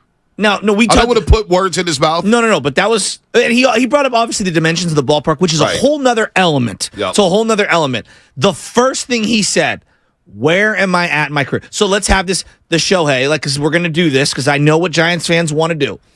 Where's Shohei at in his career? I don't know. The top of his powers. Right. In his prime. Look at who they have landed in free agency, and you tell me how many options these guys have had. Manaea, Stripling, DeSclafani. Haniger, Conforto. Where are those guys at in their career? A lot of them at a crossroads. Yep. A lot of them looking for a chance. Yep. Think about Gausman when he signed here. He was a nobody. He was a bust. Looking for redemption. Looking to revalue themselves and go back out on the market like Rodon the following year. Used the Giants and got paid by the Yankees where he can't even throw a strike right now. Unbelievable. Where am I at in my career? Isn't that powerful the way he said that? That is. And then he was talking about right center and go that's and he said, as a player, it'd be tough to look over your shoulder. Knowing that, damn, I may be pulled in the fifth inning. I may be pulled in the sixth. Human relationships. These guys in Manaea and company, they're not robots. It feels like Farhan looks at the spread. She said, okay, player X, player.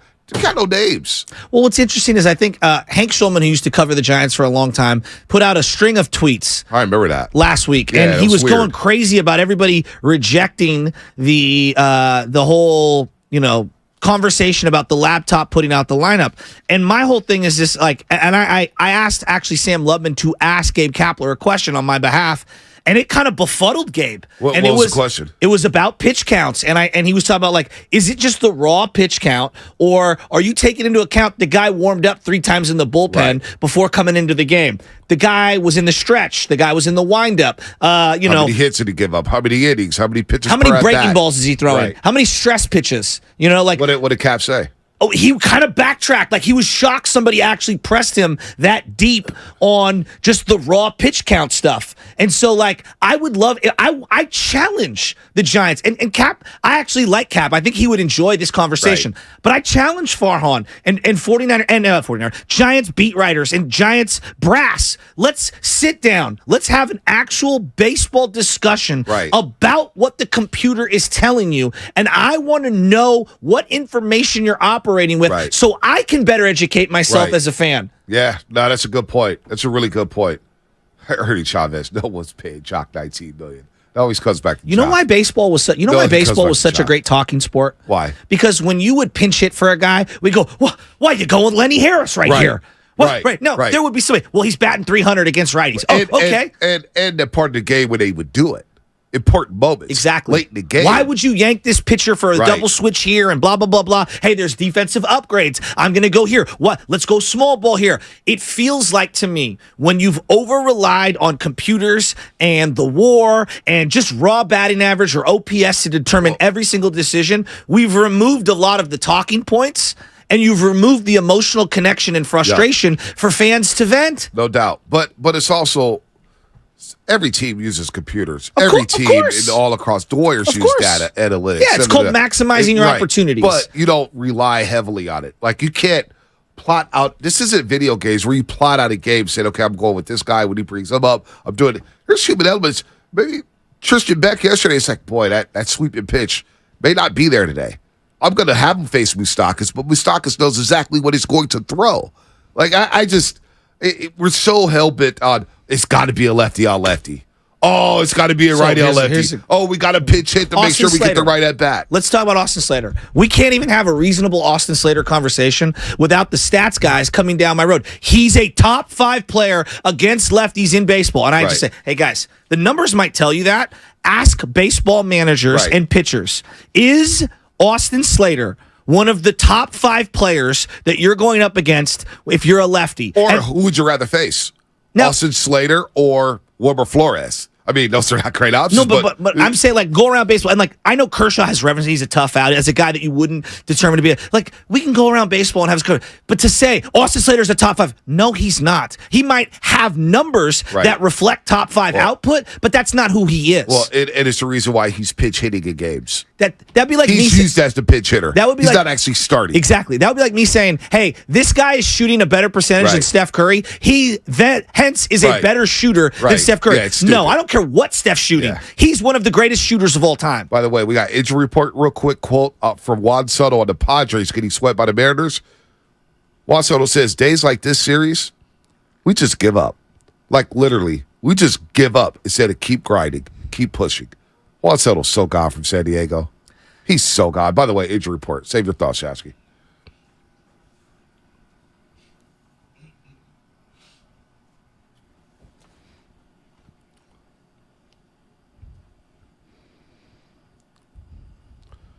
$925 is right. Xfinity Mobile Text Line. Kevin Cash cost himself a World Series with analytics. I don't know if they win Game 7, but damn it, you didn't give it a shot to go to Game 7 because you pulled Blake Snell. You pulled him. And everything went awry from that moment. It's just unbelievable. By the way, the Giants, that's their right fielder, A.J. Pollock, will be out at least 3 weeks with a grade 1 left oblique strain. He was in the lineup Tuesday when the Giants fell to the Angels 7-5, and he left in the 3rd inning feeling discomfort with his left side. Boy, I'm not going to read what Lemon wrote here, but yeah, A.J. Pollock, gone for 3 weeks. There's no way he's really hurt. This feels like he made a couple of bad mistakes in the outfield and went 0 for whatever. And they're like, you know what? He's got an oblique. They batted him 3rd. Oh, unbelievable. Injury report brought to you by Boxer Gerson, Northern California's premier workers' compensation law firm, helping injured workers get their lives back for over 40 years. What's coming up in the game? Sponsored by Fremont Bank, full service banking, no compromises. What sports wish? What's your one sports wish? I got another one for you guys. 888-957-9570. One sports wish. What could it be? What would it be? That's coming up on the other side. Hi, welcome to IKEA. Doc.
Oh, baby, oh, baby, oh, baby. We're one day away from Friday. The Niners in Vegas.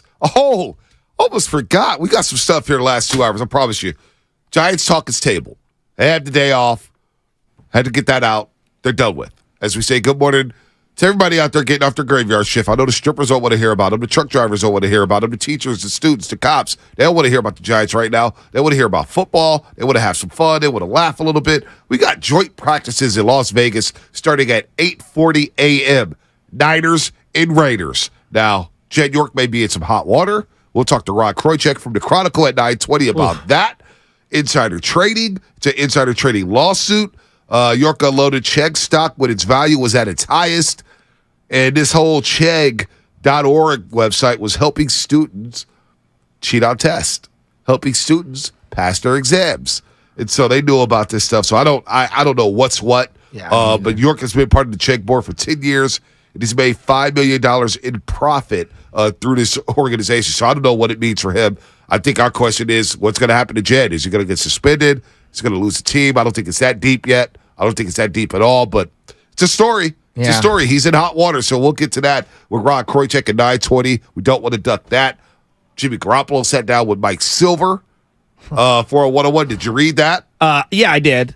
I know you had some loopholes because you're blocked, and you had to kind of go through some avenues to get there. Yeah, I don't know why I'm blocked by Michael Silver, but whatever. And yeah, the Chronicle has certain blocks up in place that you have the paywalls and things like that. Right. But yes, I did end up reading some of it, and not surprised at all. There's a lot coming on right now. There's just the Jimmy Garoppolo thing is quite interesting. It does feel like there is more to this breakup, if you will, of Jimmy Garoppolo and Kyle Shanahan than meets the eye. Jimmy said he wasn't pleased with the way Shanahan. They asked him, is there any situation where Jimmy could come back? He goes, no.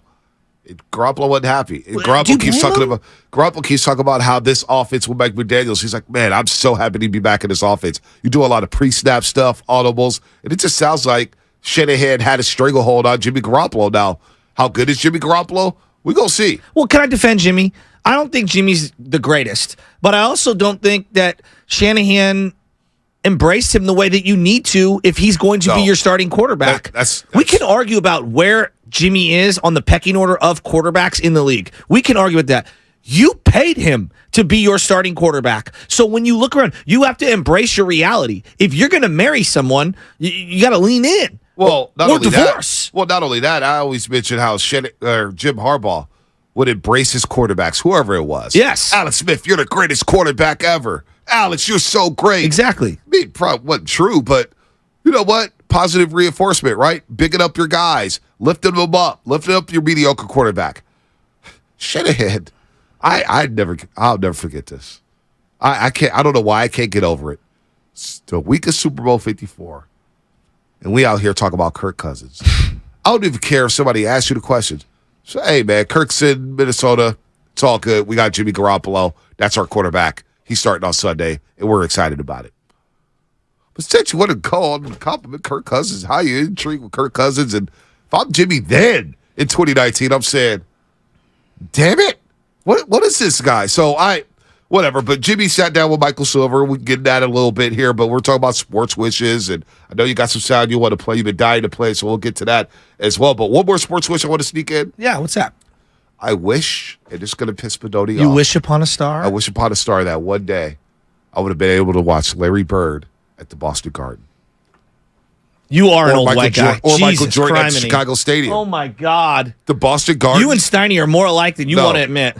Well, we were. I wish I could. Steiny was a high-level journalist. I was a low-level journalist. The parquet floor. You wish Boston Garden. You saw Larry Bird at the Boston banners? Garden? Absolutely. I would have loved to attend a game. I can't believe who I'm looking at right now. Michael Jordan at Chicago Stadium? Gosh, I wish I was there for one of those games.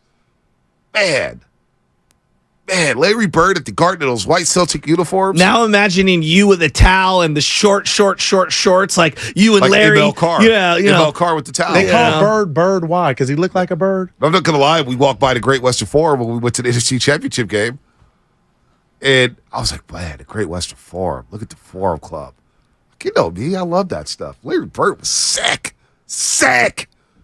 just to take the train into Boston Garden, the old Boston Garden. Take that train in there. Bonte's 3 sports wishes: to see Larry Bird at Boston Garden, to see Johnny Unitas one last time, Johnny Unitas at and to Yankee watch Stadium. Sandy Koufax pitch. Hey, Johnny Unitas. Can there be a whiter list of all time? No. I wouldn't want to see Sandy Koufax. I'd rather see Willie Mays at the Polo Grounds. But Johnny Unitas. Oh, I would love to see him at Baltimore Memorial Stadium. I'm getting texts from Steiny right now. Bonte gets it. I get it. Dude, you got to know greatness. You got to understand greatness. I know, but aim higher. Can I see Jordan at the United Center? Well, Larry Bird is a top 10 player. No doubt. In NBA history. It's just random coming out of your mouth. The Boston Garden is one of the 10 most iconic stadiums in American sport history. We talk Yankee Stadium. We talk Forum. We talk Boston Garden. Fenway Park, maybe. But as a guy who loves flamboyance so much, I would peg you more as a Magic guy. Larry was flamboyant. No, I know. Don't underrate his swagger. Don't you do that, Chasky. I'm not behind the back his, passes, under the legs. Larry Bird in Boston I stereotype you. I'm just being honest. That's your problem. I admit my discrimination. That's a problem you need to get over. You need to stop doing that. Trust me. I didn't know you were a stoolie. Hey, listen. I'm all of it. I appreciate greatness of all walks of life. You White, do. black. Yeah, you do. Boston, New York, L.A., Miami. I mean, gosh. You imagine watching Larry Bird at the Boston Garden? Come on. In his prime with McHale and Parrish running the lanes. And Larry's out there doing what he's doing. Red Auerbach's in the bleachers with a cigar. Give me one of those games one time in my life. I would have loved to be taking a train in the Boston Garden knowing to see I'm seeing Larry Bird, guy who may drop a triple-double. Guy may shoot left-handed tonight. Guy may drop one behind his back. Are you kidding me? Oh, my gosh. Oh. Now I want to deep dive. Any other sports wishes? Oh, I've got a lot. Golfing with Bobby Jones at Augusta. I would have been sick. Playing tennis. Hey. Johnny McEnroe. Hey. Oh, that'd be sick. Hey. The ball was on the line. Well, he is Connors. friends with what's his face? Oh, Brad Gilbert. That's my guy. Brad Gilbert. I would love to see Borg. And what is it? Boy Borg? Jacking his name up. But he was a rival of John McEnroe. Bjorn Borg. McEnroe Borg. Wimbledon. I don't have Classic. any real tennis knowledge. So Oh, my gosh. It's a hole in my game. Oh, my gosh. That I freely admit. Oh, Wimbledon. Going to see Djokovic. Oh, not Djokovic. Excuse me. Novak Djokovic. You could have just kept going, and I would have nodded my head. Novak Djokovic against Alcaraz. Is Wayne Brady going to have to Djokovic? Yeah. Hey, that match at Wimbledon this past season. That match was unbelievable. What about the U.S. Open last year when it was going till 3 a.m? That's what I want. I want to be around greatness. I want to be at those moments. So I don't care what you look like. Don't care. What is it, Flushing Meadows? Is that what it's called, U.S. Open? Morning Roast live from New York City? Dude, how about this? Yeah. How about this one?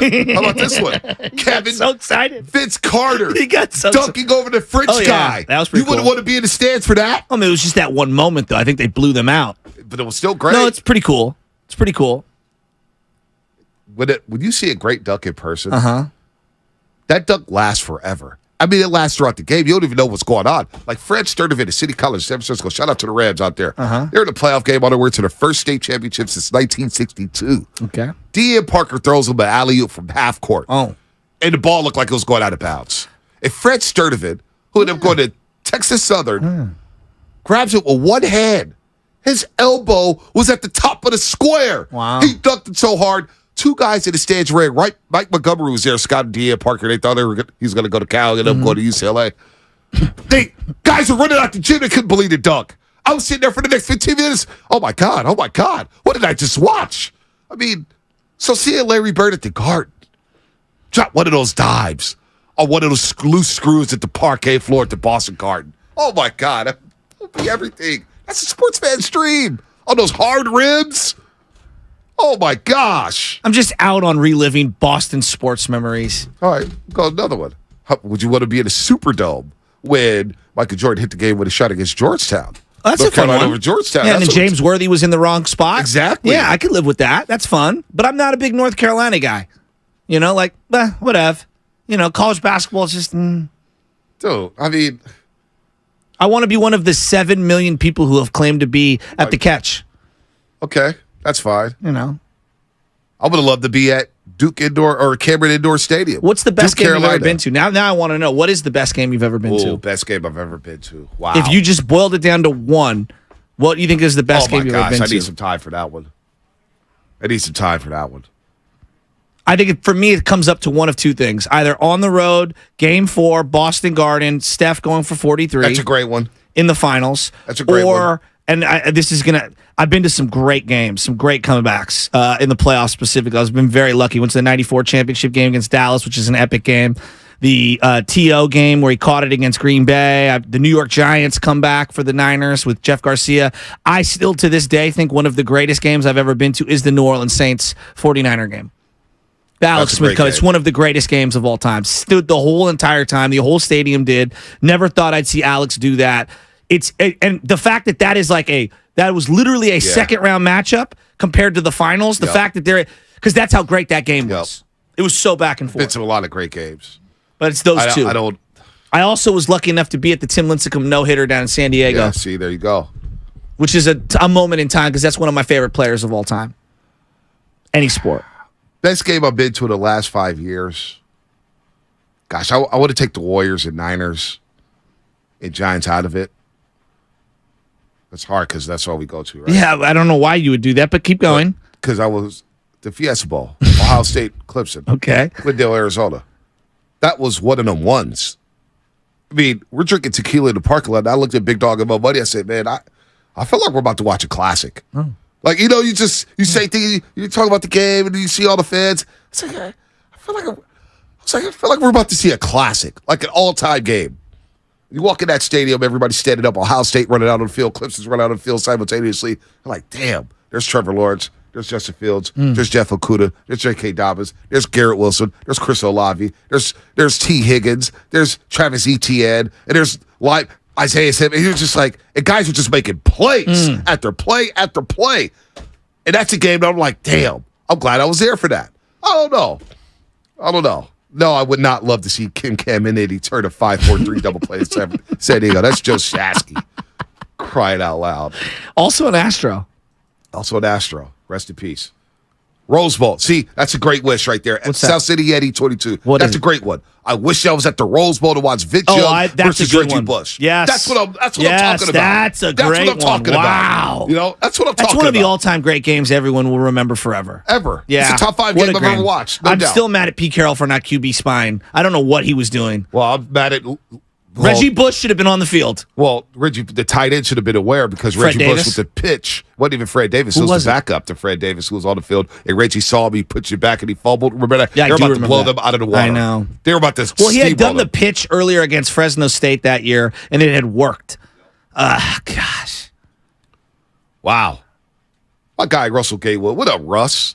I rewatch Vince Carter's Oakland All-Star Weekend Slam Dunks all the time. Maybe people want to be there. All-Star Weekend at Oracle Arena. Let's go to Kevin and Fremont. Then we'll get to Robin. It's funny, Kevin, go ahead.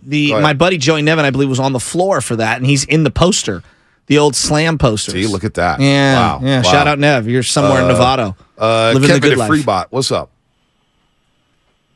Hello. I was calling in because as far as great moment in sports history, for me personally, I was able to be at the.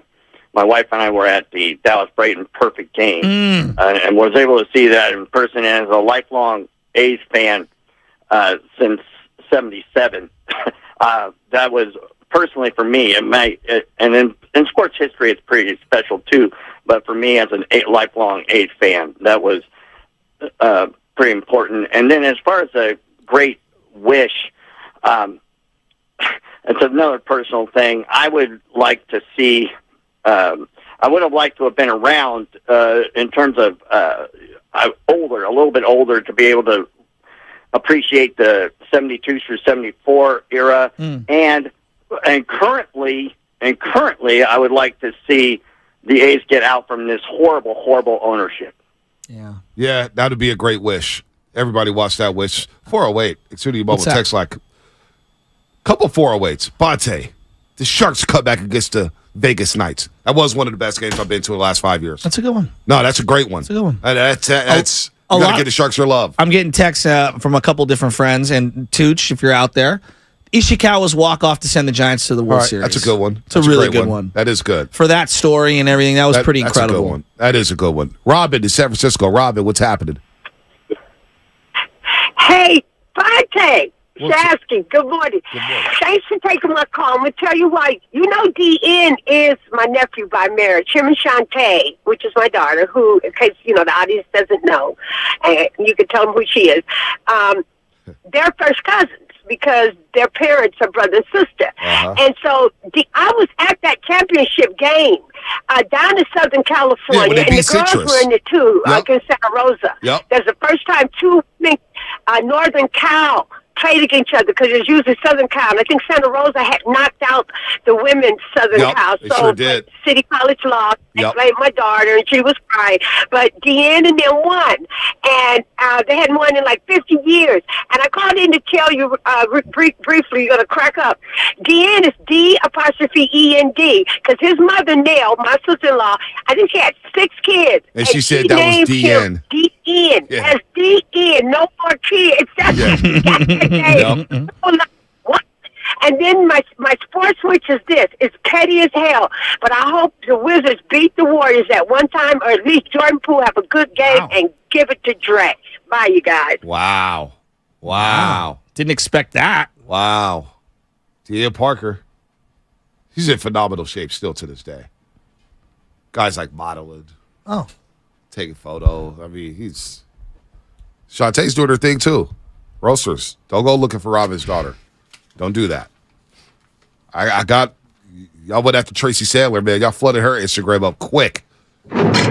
Told y'all, man, stop DMing. Call somebody. You want to get some action? Pick up the phone, dial the number, and call them. Hi, it's Barbie. Just letting you know, Brock Purdy is QB1 for Kyle Shanahan this year. Barbie loves football. Barbie loves football, and Barbie loves Brock. Barbie loved Jimmy. You're so tired of Jimmy, huh? Are you a little disappointed? If you could have a wish, did you wish that the Niners didn't scrimmage the Raiders? Honestly, if we could go, like one of the biggest redos is I wish they would have redone it and either gotten Aaron Rodgers or Tom Brady after they were already on Jimmy after that Super Bowl. If they had just done it, I think they'd have one. Remember that day in the draft when they did select Trey Lance and the news came out that the Niners were trying to trade for Aaron Rodgers?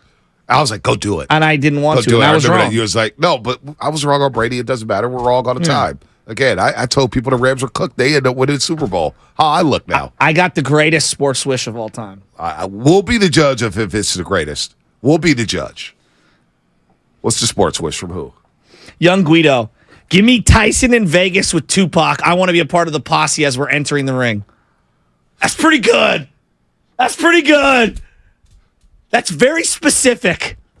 That's pretty good. It's not bad for Guido. Guido. I expected a dub. When you said Guido, I said, oh, God, here we go. I broke my back. Could you imagine that? That's pretty good. It was the last night of Tupac Shakur's life. It was the last fight he ever attended. That's pretty good. That is a good one. That's a good one. Like being there at Tyson Holyfield when he bit the ear off. I remember watching that at the Sandshoe house. Dude, it that was a moment in time. It was like, wait, what's happening here? No one could believe what. And then he kept saying, he's bitten his ear. He's biting his ear. He has a chunk of his ear. It was wild. Wow. All right, Adam and SF. Sports Wish.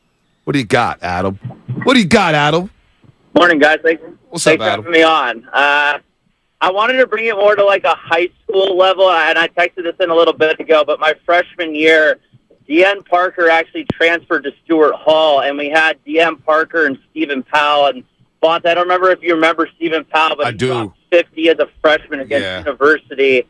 And that freshman year, it was like, all right, like next year we're going to have Stephen, we're going to have Deanne, we're going to be nasty. And then they ended up both transferring, and that would have been my wish to see them play together for Stewart Hall. No, that would have been sick. Stewart Hall has had some great teams. Adam, aim higher. No, I'm teasing. My buddy Chucky Carroll coming in. Great sports memories that he was at, games he was at. When the Giants beat the Dodgers, the Joe Morgan home run, like that was one of the seminal moments for Giants fans pre-World Series. How about this? Big Pud SF on on Instagram just hit me up. Boise versus Oklahoma, the Statue of Liberty game. I.A. Johnson at running back. Adrian Peterson played for Oklahoma. Didn't he propose after the right after the Statue of game? Liberty? Yeah. Right after the game. Yeah. Proposed to his girlfriend, who was a cheerleader, right? I think you're right. Yeah. Got him cheerleader. Only the good players get the cheerleaders. The quarterbacks, the running backs. What was it? Kellen quarters. Moore as the quarterback? Yeah. Wow. That was a hell of a game. Hell of a game. You got to hear this Phil Mickelson stuff. All right, can we play it right now? No, can we play it on the other side? We only got a couple minutes here. There's Wish. a book coming out right now, all right, about Phil Mickelson. And I know there's a lot of scandalous stuff going on in sports, but Billy Walters, he holds the reputation as being one of the most controversial and well-heeled sports gamblers in America. He has a new book scheduled for release, and in the book, there's excerpts about what Phil Mickelson has done. And they're claiming Phil has bet a total of $1 billion. That's what the guy is claiming. And he has losses that reach as much as $100 million. Wow. The stuff that he has bet on is unbelievable. I'm going to rat-a-tat-tat some of it on the other side. But I was watching the Bryson DeChambeau YouTube page. And him and Why Phil... are you watching his YouTube page? Because it's hilarious. Oh, my God. Him and Phil are playing a 9-hole match. And within seconds, you realize from this clip that this book, that people, I think a lot of people are going to say there's no way he's bet $1 billion. When you hear this sound from Phil Mickelson, you're going to say, that's a man that's bet hundreds of millions of dollars. All right. We're going to do that on the other side. By the way, you guys need to, expand on your sports wishes. I mean, come on. I mean, young Guido came through. That was a good one. That was a really Everybody good else one. is Giants this and Giants that. Oh, my God. Oh, my God. Lubman. One day would like to take the ball out of Sean Mania's hands and hand it to... My wish was literally about not the Giants. I know. No, I'm not blaming you, Lubman. I'm not blaming you. To be real with you, Lub. I'm not going to lie. I would have loved to be in Tallahassee for 1 versus 2. Wide right 1 when Miami beat Florida State 17-16 with Gino Torretta at quarterback. Now Casey Weldon was playing for Florida State. I am showing Now you're off. just But showing now I wish I was there. I got all kind of wishes, man. I could be, you call me an old white guy. I just want to be at great moments. I want to see greatness. And Larry Bird was great. The Boston Garden was great. The parquet floor was great. I'm the white guy. The banners were great. And the morning roast, not so great. It's very disorganized. It's organized chaos. All right. Sal coming up. We got Ron Kroychek to talk about Jet. You're coming up. Scrimmages. Florida State football, baby. He's coming.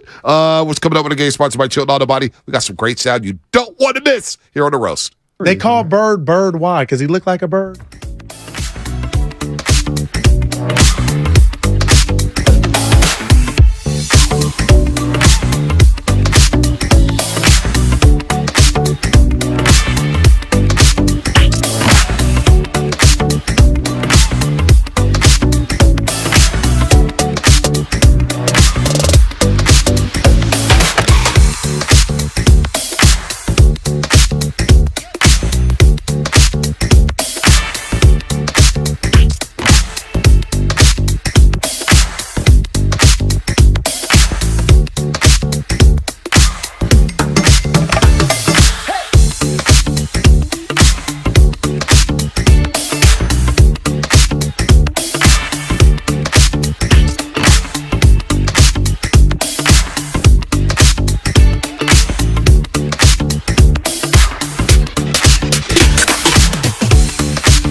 like that. This is not Disney with Dad. We're not setting that up. Nice. Well, Do you know what Disney movie this is from? You guys Snow White. use his name. No, you guys use his name a lot. We use his name a lot. Jasky specifically does. Oh, Star Wars. Something to do with Star Wars. Disney is not. Star Wars hasn't even been Disney for like a decade, has it? I could have fooled You me. think this is Star Wars related? No, I don't know what it was. So you talk about Star Wars. You don't bring up anybody with Disney. You don't bring up Mickey Spinoni, Mouse. just. You don't bring up- Pinocchio. Oh, is it Pinocchio? Oh, you haven't said that in a while. Okay. Come on, Pinocchio. You haven't used that one in a while. You know, is that Pinocchio? Really? Yeah. What Wish scene Upon is a that? Star. Wish upon a star. He wanted to be a boy. He wanted to be When a real Geppetto boy. wishes for a son. Yeah. Oh, that's right. That's right. That's right. Boy, it's been a long time since I watched Pinocchio. All right. So there's some Phil Mickelson sound I absolutely have to play for you. All right. Because there's a book coming out about his gambling habits. And not that you're our resident gambler, but you have good knowledge and perspective on this. I don't. And when I heard this sound, it was unbelievable. Before we get to that, Josh Bell last night hit a home run from the left and the right side. Wow. For the first time in his career, and the first time since the Marlins have been a team that one guy has hit a home run from both sides of the plate. Wow. In the same game. Wow. So it got me to thinking. One of my favorite things in sports used to be like switch hitters. Yep. And it feels like they've kind of gone away. Like Pablo was a switch hitter. JT Snow was a switch hitter. Right. But at the end, sometimes they go, hey, you can't hit from this side. You got to hit from that side. Right. If I were to say to you, B, how many of the top 10 all-time switch hitting home run guys, the top 10 list, how many do you think you can name? I've got it up right here. Mickey Mantle. Mickey Mantle's number 1. Eddie Murray. Number 2. Good. I'm very proud of you. Eddie Murray always gets forgotten. He always gets forgotten. Yes. Switch hitters. Oh, boy. It's an interesting list. It is very...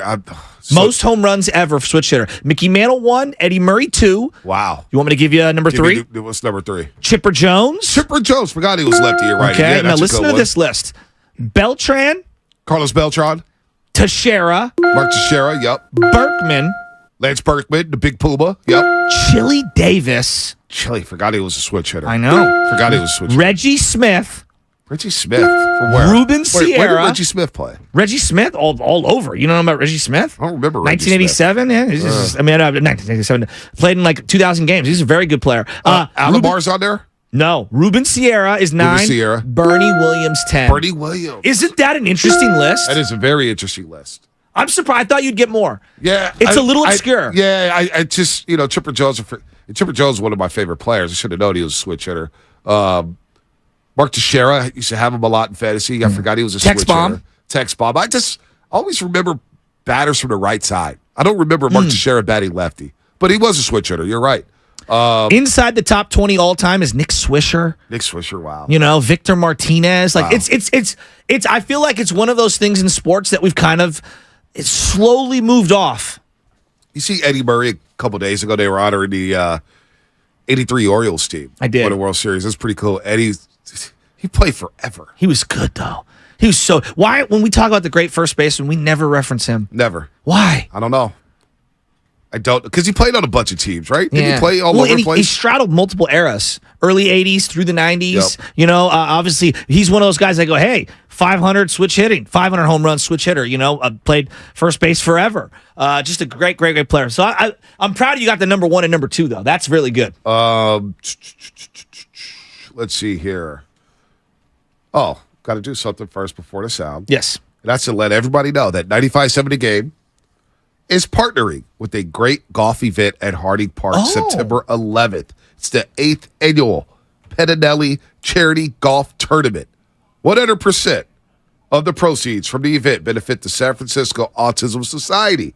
The Autism Society is a complete resource for families of autistic kids and adults, providing activities, information, and education. A few of our personalities will be out there golfing, and we want your company to join us. Maybe I'll step out there. You going? Of course. Who else is going from the station? I don't know. I'll have to talk to the boss and find out who's going. I'm sure Steiny will be out there. You getting out there what time? Right after the show? Probably. Who else is playing? Anytime someone's going to offer, golf to me, and hopefully it's free, I'm going to try to be there. Will Papa Shasky be there? Well, he's going to try to weasel his way into any golfing scenario. Anytime the word golf gets brought up on this show, I get a text message. I'm open to play. I can't find the Toms. Well, I thought he's working a lot.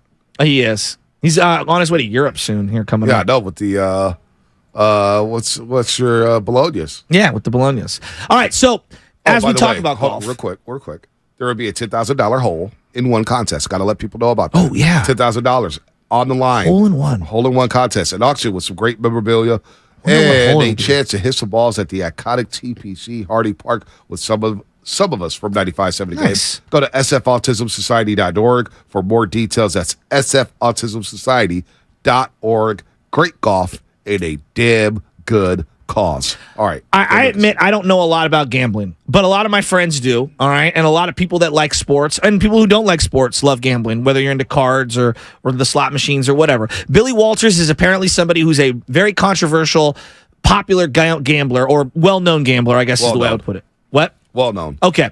And he has a new book coming out, and he's talking about a guy by the name of Phil Mickelson, a PGA legend who famously has been in a huge feud with the PGA Tour over the LIV thing. And part of the rumors behind his defection to LIV was that, Phil owes a bunch of people money because of gambling. Well, in this book, Billy Walters says that he has gambled a total of $1 billion. That's the claim, that Phil has gambled $1 billion with losses up to $100 million. Okay? He has limits of $400,000 on college and NFL games and $100,000 on college over-under bets. Wow. That's what the book is saying. Wow. Now, I heard that and I was like, those numbers feel astronomical to me. And then I happened to be watching the Bryson DeChambeau YouTube page. You got to find something else to do, man. Well, Bryson's hilarious. You got way too much time on your hands. And he's playing a 9-hole match against Phil Mickelson. Not to derail you. Bryson DeChambeau's hilarious. It's because he thinks he's like funny and he's not. And it's like unintendedly. It's like Lubman. Unintentionally hilarious. The best thing the match ever did was not invite him back. It's the best thing the match ever did. You're getting distracted from the good content. Okay. This content is on his YouTube page. It's Phil Mickelson versus Bryson.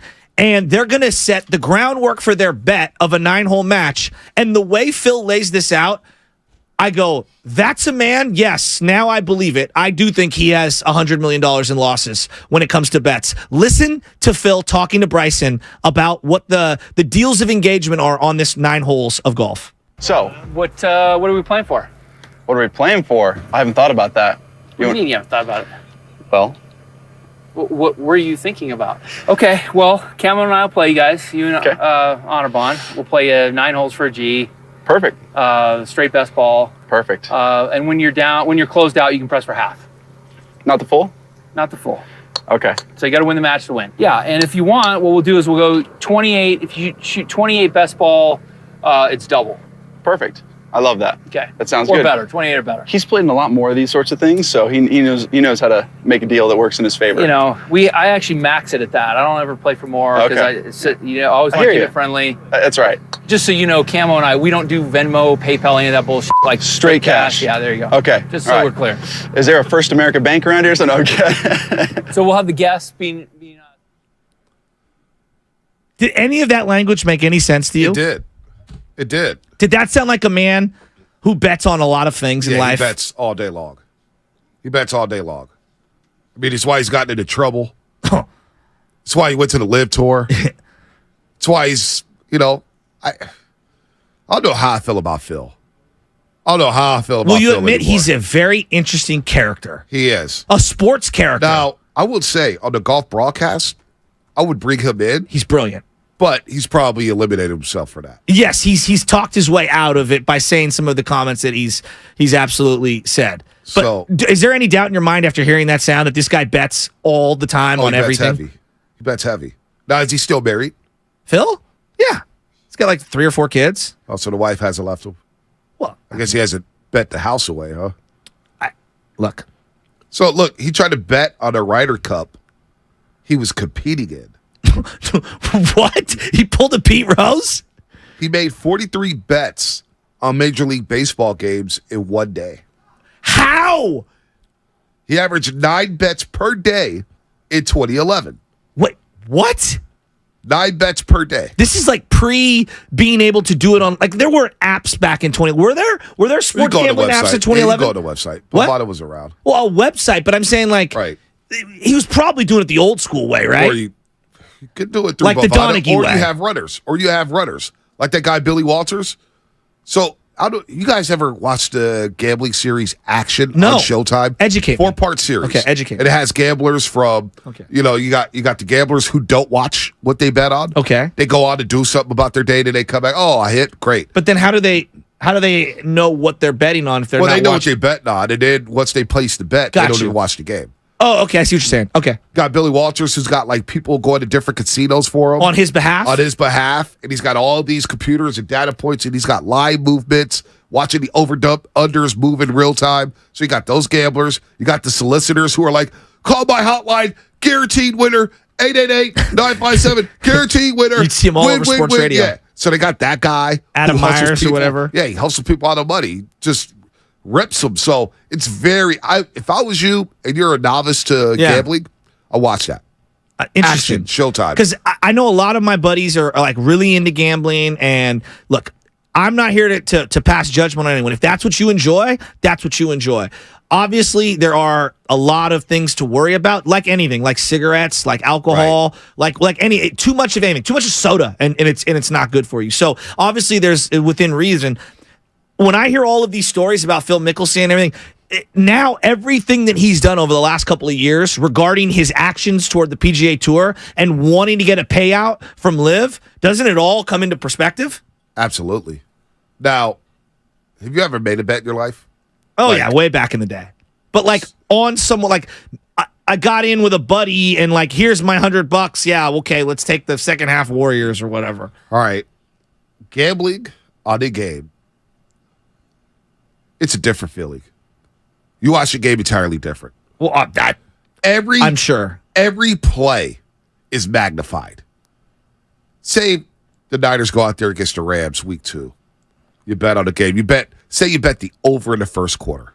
Okay. And the over could be 6.5. So basically you just needed somebody to score a touchdown to hit the extra point, which is not a guarantee anymore. I've lost on missed PATs now. Like it sucks. But you bet on this over under, right?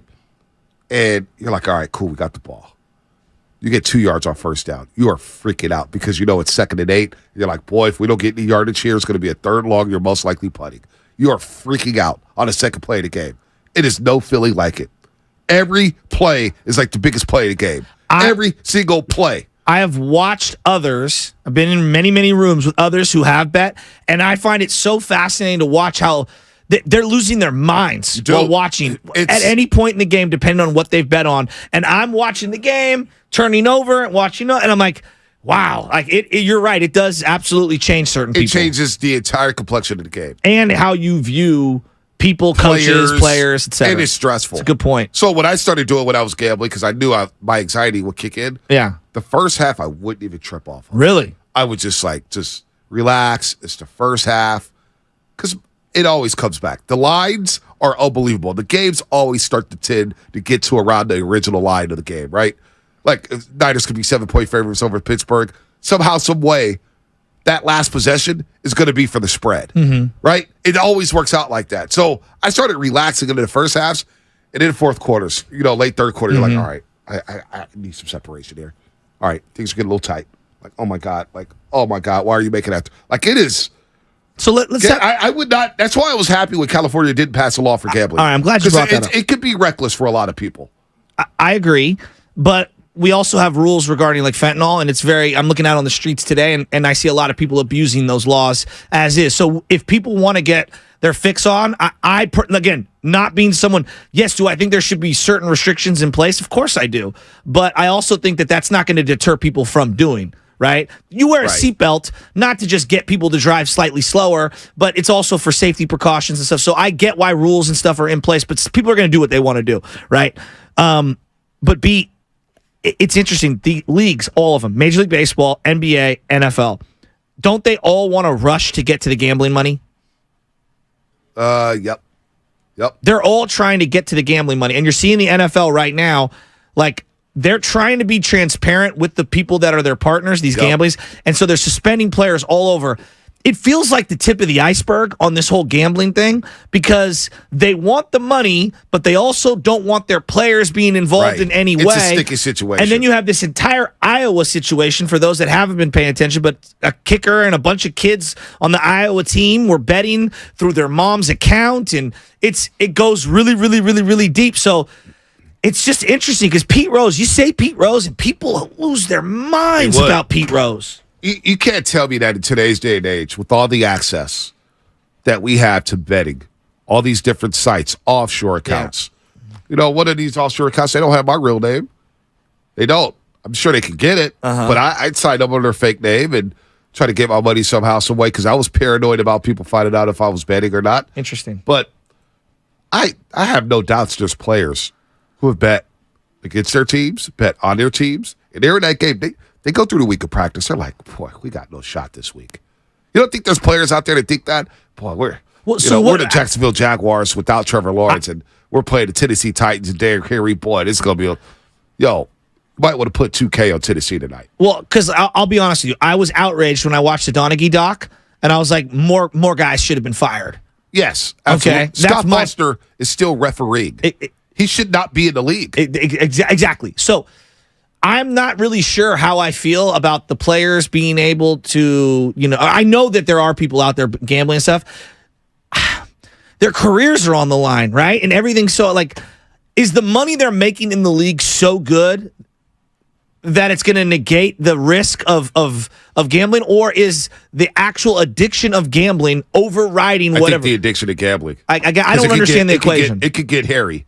It could get hairy real quick. So you think we're in a really tough spot here, just as a sporting community? Yeah, I think players too, man. You see the ads everywhere. Pretty soon they're going to have in-stadium betting. Yeah. Not many empty seats. There's going to be people running to that machine like an ATM machine to get a live betting. You're at the game, you're like itching. When I was covering the Warriors, when I first started with Pop, and I wasn't making a lot of money. Yeah. Man, I look over my shoulder and I'm like, man, hey guys, Steph's about to go off here. Chicago lost a player. I'm just saying. A lot of guys ate off those live bets with those Warriors teams being at the game. And I felt dirty because I was there. And I had no stake, but I was like, I need some extra cash. I want to go on this date. I want to go to this place. I'm not making a lot of money. So a fringe NFL player, fringe baseball player not making a lot, it's a lot to us, but maybe not a lot to them. I'm sure they got buddies like, yo, dude, this dude's pitching today. You don't think there's broadcasters, right? I remember there's broadcasters. Well, Al Michaels famously feels like when I listen to Al Michaels, not only do I think he's past his prime, and I know a lot of people love him, I think I'm ready to move off, but I clearly get the feeling he's bet on one of the two teams or the over-unders. I'll say this. Broadcaster that I don't know well. I don't know him well, but I know him through a friend. And a friend told me that broadcaster told him in this specific game, and I'm not even going to say the sport or the profession, basically told me, yo, this spread right here, this team hasn't announced who's out yet. So you may want to get in on it now. Wow. I was like, wow. You just want to talk about insider. We're going to talk about Jet York and insider trading. This broadcaster basically had the insights like, yo, they haven't announced anything. And this is good. So I trust me, I bet on that game.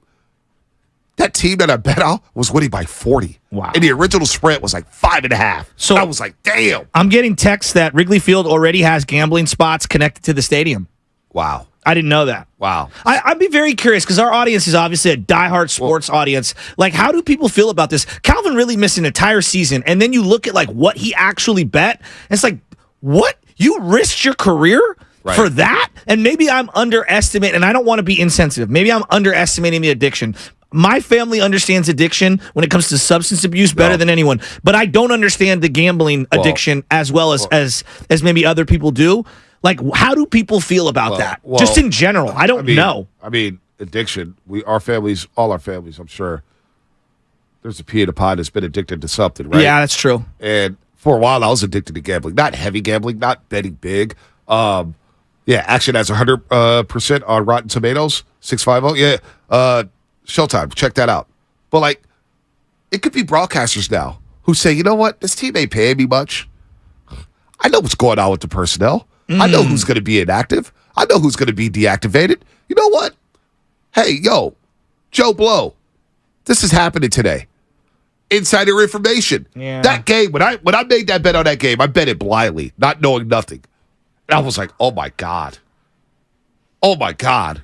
More broadcasters don't do this? So now let's say you're the practice squad player or you're the fringe, especially in the NFL where I think the NFL is the most susceptible. No guaranteed contracts. Yep. Lifespan's like 3 years in the league for anyone that actually gets signed to a team. Man, that's tough. And there's just such a stigma. You say Shoeless Joe Jackson, you say Pete Rose, and there's just this huge stigma. I've never been as outraged as everybody else on Pete Rose. War Wyatt Heffin texts me. You don't think Britt Musburger was betting on games? Oh, there's not a question in my mind. He's got a gambling radio show now in Vegas. You don't think he was betting on games he broadcasted, knowing the intel that he was getting from coaches and players that week leading up to the prep? Love it. I know you want to get in here, so get in here. Yeah, I want to hear from everybody because I'm not a gambler. So, you guys can explain this to me. Because all this Phil stuff, when I heard him I don't bet on the golf course. I know a lot of people who do. The way he ripped off all of those things, it's one thing, $5 a hole. Okay, fine. I understand. All the language he was using, I was like, oh my God. Yep. Oh my God. Am I the odd man out? Do I not understand this? Are there more people that are nodding their head in agreement with Phil, or are there more people like me confused as hell? Right. Love it. Well, yeah, no, it's just, Shasky, you mentioned that sports book that's attached to Wrigley Field. I looked it up, and I'm looking at kind of the video and stuff. It looks like one of the coolest places you can watch a game. It's like if Buffalo Wild Wings and ESPN Zone had a baby, and then also you could bet there. They have 2,000 square foot wall of TVs for you to watch whatever you want. You have this super long bar. And it's just literally, you cannot physically not watch sports if you're in this place. I'm looking at it, it's I kind of want to go there. I'm not much of a gambler, but that place on a Saturday during college football would be heaven. Well, so everyone always goes the sports book on a Saturday or whatever. Yeah, but what about the sports book on a Tuesday morning? Because when I walk into a sports book on a Tuesday morning, and I'm talking about Vegas or Reno, I'm not even talking about even Lake Tahoe. It's pretty sad. Well, you get all the horse racing bettors. Guys are betting on horses. Probably some cricket match on the other side of the world too. Seriously, guys are betting on anything. Well, there was a book that came out about Phil Mickelson, as we go back to him, where apparently he had this huge party, and he goes, hey guys, we're going to watch this horse race. And he had everybody bet on this horse race that he played on all of his TVs. And come to find out, the horse race was X amount of years old, and he knew the outcome of it. Phil did? Yes. Are you kidding me? I swear to God. That was part of one of the Alan Shipman So he hustled book. people. Yeah, and it was a funny gag that he had done to everybody. Wow. Interesting. It's kind of messed up. It's kind of, yeah, Phil's a shady character. He's definitely a shady character. Very shady. But gambling, man, it's here. I mean, it's here. It feels like we're not going back. I mean, Calvin Ridley missed an entire year, and he's going to come back. He looks great. He's going to come back with Trevor Lawrence. Yeah, he looks great apparently at camp. Yeah. Oh, he is great. But he's a great player. This guy went to Alabama, okay? Missed out on the NIL money, but I'm sure he got something in Alabama. And then got an NFL check where he was a first rounder. Was he a first rounder? First round pick. With the Atlanta Falcons. And he's still betting. And you look at the amount he bet, it's what are you doing? You know why? Because a lot of us think we know everything in sports. We think we know everything. He said he was bored. Yeah, exactly. Some people make more bets. I used to make more bets. Really? Live bets. I'd be sitting at the house, games on. You know what? I need some action on this. Let me throw $50 on it. Do you consider fantasy football gambling? I don't. I'm curious. Why? I just, because you pay a fee for a league entry, you have fun, and you pick players. It's part competition? Yeah. Gambling's different. Okay. Gambling's entirely different. Okay. It's entirely different. You wake up Sunday morning, you see all those spreads, you see the boss man's coming in. No, I love this. I love this. Boy. Wow. Do we sound like people that don't understand betting? All right, so here's the deal. I had to come in here. I rarely come in here. Why's that? Because I'm a former degenerate gambler. Okay. Wow. So I'm going to explain to you a couple things. All right. One, it's not how much money you bet. Gotcha. It's about making the bet. So I started out with $5 and $10 bets. Okay. Then when you make a $50 bet and you win, you'll never go back to making a $5 or $10 bet ever again. Introduce yourself. Yeah, remember you got to explain to the audience. Look. Well, I assume that you guys would do that. Look. You just came in and popped on the mic. Sorry. That's a good point. It's a good point. Matt Nehigan, program director, 95.7 The Game. The corner. Thank you for being office. honest and coming on here. I appreciate this. The second thing is, you saw that Phil Mickelson bet $400,000 and bet almost $1 billion. Yeah. The money doesn't mean anything. What do you mean? You think it's insane. I do. Right. $400,000 to him is $400 to me. Right. Right. He has that much money. So we think, how the hell would someone do that? Yeah. It's just he's got that much money. Charles Barkley's betting $100,000 on a blackjack can. That's like me betting $500 on a blackjack can. Once you get to have that, once you have that much money, it doesn't matter. It's all relative. So can you tell him about the rush of making the bet? Because I think he doesn't understand. When you make a bet and you watch every single play, it feels like it's the biggest play of the game. And it's the first quarter with 6 minutes left on the clock. I was in Philadelphia, and before I came here, I would make bets on the West Coast games. Jeremy Lin, when he went crazy, I was betting those overs. Yeah. I would stay up when they were on the West Coast, I think it was at the Knicks, and just literally on my computer and just watch him pour in threes when all the scrubs were in, and you knew he was going to come in and try to score. Right. And just, I was watching on my computer at 1 o'clock in the morning, literally going crazy. Wow. It's that's why I stopped, because you just literally, and the losing is 10 times worse than any win you can ever. I never remember any of the wins. The rush. Explain to me the rush. Is it the rush of winning the money? Is it the rush of the anxiety that you feel when the game's going on because you don't know the outlook? What? It's the rush of having, let's say I was a $500 a game better. Yep. So I would win, and then it's the rush of, now I've got 500. Now I'm going to bet 1,000 on the next game. Gotcha. He didn't even care about the win. So you were already ahead. Wow. You guys laughed at me when I used to say, man, winning a bet sometimes feels better than sex. Because when you hit that bet, automatically, you're right, Matt, you celebrate for like 2 minutes. But as soon as those 2 minutes are up, all right, who's playing next? 100%. What's next? Bet. Okay, what's going on in this game? I'm with Matt. I remember the losses so much more. So much more. And the losses get on you, and then you want to double down. You want to bet more money to try to win that money back. It's a terrible feeling losing a bet. Chicago, I'm 25 years old. We're all betting Hawaii and Boise State, going crazy. Yep. That's when I met my now wife. The dumbest thing I've ever done is tell her that I was betting on, I was dating her. So I'm like, check this out. I just put $500 in this game, trying to be a tough guy. Dumbest thing I've ever done. Now as we got engaged, and she's like, wait a minute, tell me about all that money you were getting. I'm like, oh God, here we go. Dude, so that was the late night Hawaii games. Fort Ball used to call it the Bonte Hill special, because those late night games in Hawaii, you won everything. It's the last game of the day. They should not televise their games. I used to work a graveyard shift at another station, knowing that I can't watch the game, and that it would refresh the score every 7 minutes during a timeout. And I would bet on that game every single week, looking at the score like, all right, I wonder what's happening. The craziest thing about it is, if you gave out the number and said to people, bring your stories, you'd hear stories you wouldn't even believe. Right. So you think they're made up. So then when I'm addressing, because to me, when I played that Phil sound, what did you hear when you heard him talking to Bryson DeChambeau? He is just such a degenerate. Michael Jordan's the same way. Just such a degenerate. And they're not bad people. No, they just cannot help themselves. It's sickness. It's sickness. Yes, it's alcoholism, it's drug addiction, and it's gambling. I don't buy lottery tickets anymore. I don't do anything. Yeah. What about fantasy football? Hell no. Really? I played fantasy football in 10 years. Wow. So when we discuss these things, did I say anything that offended you? No, never. Okay. The only thing that gets me. Well, no, because I don't want to. I got a lot of friends like this. And I don't want to. The only thing that gets me is the Super Bowl. The only time. Why is that? Because I used to play $1,000 square pool. You'd win 25 a grand a quarter, 25, 25, 20, or 20, 20, 20, and then the final was 50 grand. Wow. There was nothing like it. You'd have the numbers 1-1 or 0-0, and they'd be kicking the extra point, and then the quarter would wind down, and you'd be going, 20 grand cash, 50 grand cash. So, okay, now I want to ask you, because I appreciate you being so honest, because B and I were talking about this. It feels like every league, MLB, NBA, NFL, is running toward the gambling money.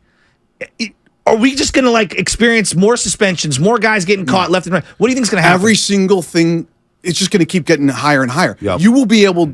There will be sports betting in the stadium soon. That's what I just said. Yeah. I didn't hear. No, it's true. You'll be able to bet on anything. Are you worried as a bettor? If you were a bettor, if you're out there in terms of integrity and stuff, are you even thinking twice? Calvin Ridley, betting on the games. What's your thoughts on that? I guess it has to cross your mind. I had 20 years ago. I had $1,000 in the Lions, and Barry Sanders broke a run and went out of bounds to run out the clock or went down like Brian Westbrook did. Yeah, I remember that. I almost literally lost my mind. I lost in fantasy playoffs that way. Yeah. Well, last year, Kansas City's playing the Raiders on Monday Night Football. I got the Kansas City Chiefs to score over 30.5 points. They had to score 31. 31. They go down to score. All they have to do is kick the extra point. Game over. And I had the over. I had some sort of over that connected to that. Andy Reid decides to go for 2 for no reason. Yeah. And I'm sitting there thinking, oh my God, he scored for 2. Oh my God, incomplete pass. And then you're praying for the other team to score, and you're screwed. Every time, I'm going to leave you with this. Yeah. Every time I see a 3-pointer at the end of a game, it doesn't mean anything. The first thing I do is go to the line and say to us. And guarantee 90% of the time it meant something. Somebody got screwed on the over or the line. Shasky, I'll let you leave, Matt. The Pelicans are playing the Warriors in the second round of playoffs. And I'm sitting there in Orco, and I made a live bet. Okay. It's like the Warriors are coming back, and they're rolling. And they do. It was the bet of the year. The last bet, the heaviest bet I had was I needed the Warriors to get one more stop.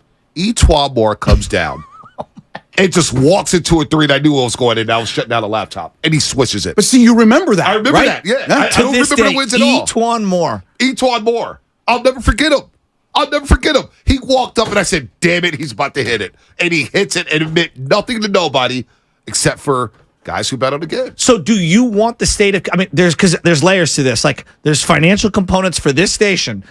As a father of 2 young boys, as a man who's admitted some of the things that you've gone through in your life, or do you want the state of California to legalize it? Here's the best way I can put it. Okay. Can you walk out in the state of California right now and make a bet on anything you want? Essentially. Yes. Yeah. So what's the difference? I can bet on anything I can find a way. Yeah. I can call Knuckles. I can go online. I Yeah. can figure it out, Knuckles. right? Knuckles is my guy. Okay. You can bet on anything. So why wouldn't you just legalize it and make the money? In my ear, he goes, Nucky Nuck. I don't know if you remember. Yeah, we know who Nucky Nuck is. We got some better calls. Let's get some go. here. Thank you, Matt. And turn off the microphone there, There buddy. you go. Thank you for coming in. Look. Ulysses Love you, in buddy. Napa. Ulysses, what's happening? You're on the roast. Ulysses. You there? Going once? Call back. Yeah. What's up, buddy? What's up, buddy? Oh, what's up, guys? Hey, I resonate a lot with that last caller. Man, I've been in deep before, started out light. I mean, I'll just put it this way. I was living in Fairfax with my girlfriend at the time. I used to wake up at 4 a.m. to put in some Premier League matches, La Liga, Serie A. I was doing every sport, man. Every sport. I'm telling you, every sport. Anyways, and so I've been Vegas maybe, 8 years ago or something. I was living there for a bit, and I ran into this guy who I guess was like the only person I've ever met who made a living off sports betting. Mm-hmm. He, I guess, actually made a living off of it. This older gentleman, and then he told me, I guess he only bet on college football and the English Premier League. Those were the only 2 things he bet on. That's how he was profitable. Anyways, he told me after talking for a bit, when you're betting sports, you're not betting on players. You're not betting on the sport. You're betting on the ball. Wow. And I was like, what? A ball? He's like, yeah, you're betting on the ball to bounce this way or that way. Damn. That's what you're betting on, especially in basketball and in football. And he's like, so it doesn't make any sense. That's why sports betting, everyone loses, and they don't understand that you're actually betting on the ball. You're not betting on players, which is why it's impossible to win. And then it took me a while to break that down. I was like, I don't know if that's 100% true, but it makes sense. You're betting on a rebound going that way. You're betting on that football bouncing this way, bouncing that way. And it's just... Thank you for the call. Thanks for the call, Ulysses. Thank you for the call. Drake Jackson, by the way, sat out practice Tuesday. Does not appear to be in uniform today. That's a report from Vegas. Rolando, real quick in Napa. Rolando, what's happening, my man? Nothing much, man. I'm a big fan of the show, you guys. I love listening to you guys. And Thank you. I want to point this out. I've been saying for a long time that the NFL wants us to gamble because I don't know if you guys heard the news, but the NFL just signed the license contract, one of the largest slot machine companies in the United States. And they're going to be coming out with NFL officially licensed slot machines where you can actually pick your favorite team and it's customizable to play with that team while you're playing the slot machine. Wow. Damn. Martial Arts John, real quick, Richmond. Martial Arts John, before we get to Rod Kroichek to talk about what's going on with Jan York. Right. What's up, Martial Arts John? What's up, fellas? Love the show. This is so fight betting is like just a crazy another level because just like the last caller said, right, you're betting on the ball with football, basketball, baseball, but with fight betting, it's like you're betting on someone's grit. You're betting on everything this guy has, and when it comes down to like the last round, that's a crazy kind of reality and feeling. It's unreal. Yeah. Yeah, betting is unbelievable, man. This is a different world. I haven't bet like I have since I did the pregame show. Don't have a lot of time to sit down. I might make a bet here and there, but like the national championship, I was like, all right, UConn against San Diego State, that's free, buddy. I'm going to take all this stuff. I'm going to take it all. And you hit. UConn was by far and away the better team. But there's... Dude, I love it. That's free money. I mean, but look. As we're hearing stories of people losing all the time. The last day I bet, Spinoni knows this, the A's were playing the Rangers. A's were awful. Rangers team total was 4.5. They scored 4 runs in the first inning. Didn't score a run the rest of the game. I sit there and watch the whole A's game thinking they can't score another run against the Oakland. It ended up losing the game. So I got so mad about that, Shasky. Listen to this. I got so mad about it. Laughing. I got so mad about it. It apologize. is funny. It is funny. I got so mad at it, I said, you know what? I'm going to get this back. T-Wolves Nuggets, first round. Jamal Murray, points, assists, rebounds, combination of all, whatever it is, like over 32 or something like that, and then points and assists. Both of those bets lost by the hook. Say if it was 32.5, Jamal Murray hit 32, and he missed a free throw late in the game. And I was so pissed. That's what betting. It's terrible. It's not fun. I don't laugh about damn. It's. I would not pass a law in California personally, but that is what it is. Rod Kroichek coming up. Insider Trading, Jan York. What's going on with Jan York, the owner of the 49ers? We'll talk to Rod Kroichek of the San Francisco Chronicle. That's coming up, brought to you by 7-Eleven. $1 at 7-Eleven. It's a drink so full of bold, fruity flavor that the amazing price is just the cherry on top. Stop in.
back? He hasn't officially announced his retirement yet. Can't tell you. Yeah. Well, we'll find out 12 minutes soon. this year instead of 11? Boy, that didn't work out well. 11 minutes? You can do better. By the way, Warriors Media Day. I didn't even think of that. Yeah, well, speak for yourself, Stephen A. Smith. October 2nd. October 2nd. Warriors Media Day. Warriors Media Day is going to be on a Monday morning. Monday morning, Media Day for the Golden State Warriors. Going to be very interesting. Shasky, we should show up. Let the players just check us. Hey, what'd you say about us last year? Said we were washed. Hey, dude, what? Could be interesting. I Media would Day's go coming up to them and I'd say, hey, look, I'm just a guy trying to make a living and give him my opinions. Sometimes I'm right, sometimes I'm wrong. You know, thank you for all the great memories and the endless amounts of content. The CP3 era. Well, I have a lot to scrub from social media on CP3. Oh, boy.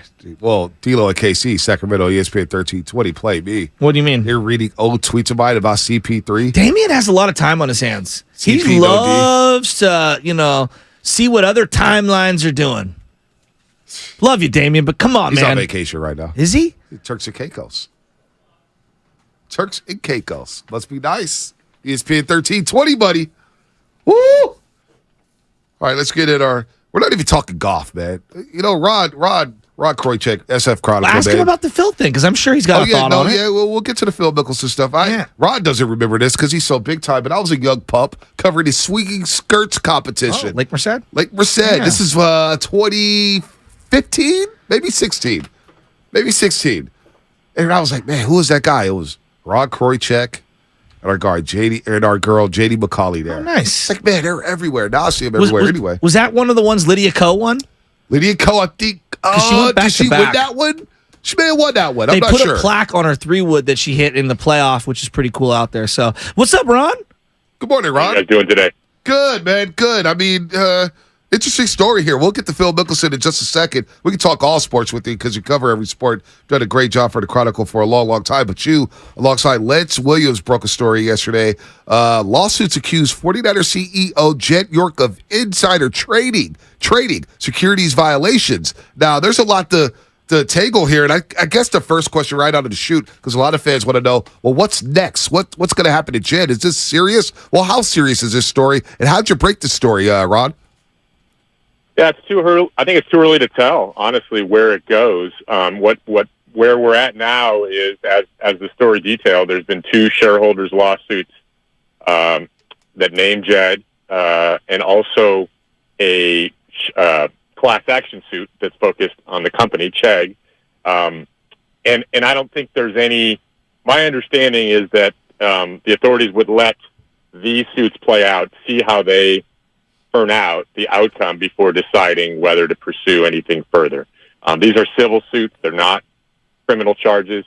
So, to answer your question, it's kind of unclear where this goes next. The justice system moves slowly, so it's going to take a while for these suits to unwind and go through the system, and then we'll see what happens. I mean, I think my understanding is that the authorities would wait and see what happens, and then decide based on the evidence if there's enough to pursue anything further. But there's no indication yet of criminal charges. So, just for our audience that maybe hasn't had an opportunity to go to the Chronicle and click on this link or buy one of the newspapers and read it, Chegg is an online company that helps students. Explain Chegg and then explain what Jed's role is with Chegg, because I think there's some confusion on my behalf.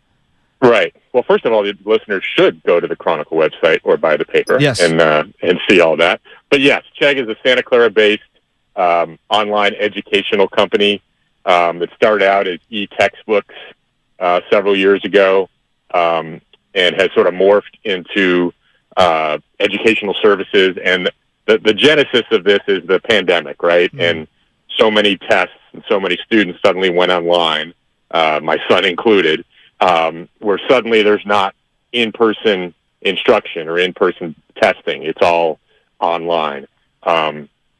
And these suits accuse the company of facilitating students cheating on exams, using their materials and answers to cheat on tests.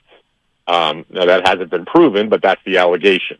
And to your question about Jed, Mr. York is on the board of directors at Chegg, has been for about 10 years, and as the story details, has a part-time role as a director, as the board member, and has made, significant amount of money from that, both in salary and shares that he's in turn, stock that he's in turn sold. And that's part of the lawsuit, is the timing of not just York, but other board of directors and when they sold their shares of stock. Yeah, apparently he made $4.9 million in profit over those 10 years, Ron. And as your story details, you and Lance Williams and made $1.4 million in profit off of 20,000 shares at an artificially inflated value with Chegg. So very interesting. And it feels like, just if it's not one thing with Santa Clara and the 49ers, there's another thing here. And we were just hyping up Jed yesterday. So I wonder what the NFL does. Have you heard anything on the NFL's end? Are they going to wait for the legal system to play out here before they make a decision on what to do with Jed York and the 49ers? Yeah, I don't think there's anything for them to do yet. I think it's waiting to see what happens with this case. But as you point out, and as we've written about extensively, there have been multiple issues in Santa Clara, or questions raised in Santa Clara about the 49ers' role with the city government. Lance and I have, explored that in some depth with their influence on the city council and the city council races. So there's a lot to unpack with the 49ers in Santa Clara. It's not just this story. This is kind of the latest story in a series of interesting and sort of question raising events in Santa Clara. I find it interesting, and I don't want to do comparative shopping, but if this were Joe Lacob, I think there'd be a lot of fervor just all over the place. What's the response been regarding Jed? Because it's been out of sight, out of mind for a long time. Like, I can't even remember his last public statement on any media platform. I maybe when he introduced Kyle Shanahan, I can't remember the last time we've heard from Jed fielding questions from reporters or the media in general. So what's the response been online, or maybe through that you've received personally? Well, I think people who've read our coverage of other issues in Santa Clara aren't particularly shocked. To your point about Mr. Lacob, yeah, it's a different history, right? He hasn't had some of the issues raised that the 49ers have and York has had. So I don't know where some of the reactions online on Twitter have been, as Twitter always is, kind of snarky, and comparing it to his uncle, Eddie DeBartolo, who we all know had his issues in Louisiana. Right. It's not at that stage by any means. And we didn't raise that point in the story because it's not the same situation. But it's understandable why readers and fans would think of that. There is some history there, but it's not. It's obviously a much different circumstances. And we know these situations move very slowly, Ron, so it could be a while before we find or we hear about a resolution to this situation here. With that said, because the story's right here in the Chronicle, lawsuits accuse 49ers CEO Jed York of insider trading securities violations. Lance Williams, Ron Kroichek did a great job detailing everything that happens here, but we weren't just talking about Phil Mickelson, and you are the golf guy at the Chronicle. I know you as the golf guy, even though I've seen you at a ton of Warrior games over the last 7-8 years. Phil Mickelson, I didn't think this guy was this type of character before, and I was like, okay, maybe a future broadcaster for Phil. I don't know if anybody wants to deal with it. What do you make of his whole gambling world where he's bet over $1 billion in his lifetime here? What's your thoughts on Phil? I'm not the biggest Phil fan. I've dealt, I just, and if you look at the history, these gambling allegations and rumors have been out there forever on Phil. And seems like every time a story or a book comes out, and now Billy Walters, who's right in the middle of all this, is making the latest allegations and throwing out these big numbers. It seems like the numbers always rise, right? And I'm always hesitant to say anything conclusively because we don't know. We don't have a document the way we did in the lawsuit with Mr. York. But with Phil, there has been smoke for years and years and years. So you can't be surprised if there's some fire. That's just the logical resolution, logical culmination of all this stuff. Phil has had a ton of off-course issues and gambling allegations, and some of the gambling allegations and numbers would explain his decisions, right? That's obviously a factor in him going to live and being an advocate for that tour and for taking the guaranteed money and the signing bonus and all that. If he has these big gambling debts, that explains a lot. So, again, I don't begin to know the details, but everything I've read, like you have, certainly points in the direction of that he's had a gambling issue for a long time, and it's affected how he operates his life. I want to just ask one last question that you kind of brought up regarding the 49ers, Santa Clara, the ownership group as a whole, their relationship there. A lot has been made of the Niners staying here, which is actually factual. Like seeing the A's situation with their stadium and seeing what happened with the Raiders and obviously the Warriors moving out of Oakland. There's a lot of truth to them being here and stuff and just staying here, and that could be seen as a success. But in terms of a civic partner, in terms of like the team not physically owning Levi's, and they created a separate entity, and that's the entity that pays taxes. And like, there's a lot of underlying nuances here to where I'm seeing like, I don't think this has been a great partnership on all accounts. It looks like they're going to get a second Super Bowl, and I can see that being seen as a success. How would you measure the success or not success of the relationship between the community, the fans, the stadium itself, the ownership? Because it feels very muddied.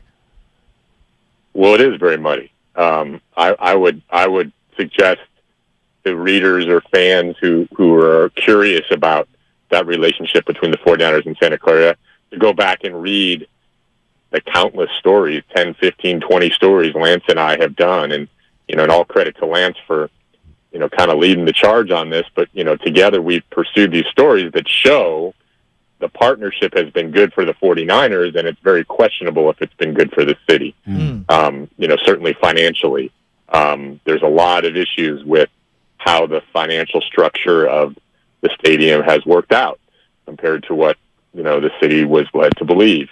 The 49ers obviously have a different view of that, understandable. Right. But to your point, to your question, yes, it's been good for the 49ers, but I think there's a lot of questions and a lot of concerns that the city has raised and the mayor has raised. And it's established how much Jed York and the 49ers financially backed certain candidates for the city council and then met with those candidates, in meetings that have raised concerns about the Brown Act and private meetings when city councils are supposed to be open meetings. That's all stuff we've written about. And again, it just paints an overall picture of a contentious relationship and some differing opinions on how beneficial that relationship's been to the city and to the residents. I can sense a frustration in your tone of your voice, and maybe if I'm inferring too much, I apologize. But because I get frustrated just around the rhetoric, they own Levi's. No, they don't. Like they've created a third party, to create it so they could not have to pay property tax, and there's a variety of reasons why. What's like the biggest misnomer when we talk about the 49ers in their stadium that maybe you hear from people like myself in the media that you're like, no, that's factually incorrect? What's the thing that frustrates you the most when we talk about, as a fan base, as a media, Levi Stadium, the 49ers, Santa Clara in general? Well, the city owns the stadium. The 49ers have a separate company that runs the stadium. And the way it was set up was a mistake for the city. I mean, if the city, the city has complained and the mayor has complained a lot about the operation of the stadium, and that's fine, but the way it was set up was problematic. There should have been a third party. The 49ers have a vested interest, right? Mm-hmm. So the structure of it, and I'm no expert on all this, but the structure of it was problematic and has led to many of these issues. But to your question, yes, there's a lot of misconception. Jed York's not the owner of the 49ers. His parents are. The 49ers don't own the stadium. The city does. It's a public stadium. So that creates and leads to a lot of this conflict. Gotcha. And I think a lot of people have argued that the 49ers have not been great civic partners. And I think our coverage reflects a lot of those issues, from the operation of the stadium, from not, opening their financial books to, issues with the curfew and issues with non-NFL events. That's been a big point of contention. So there's a lot to unpack, no question.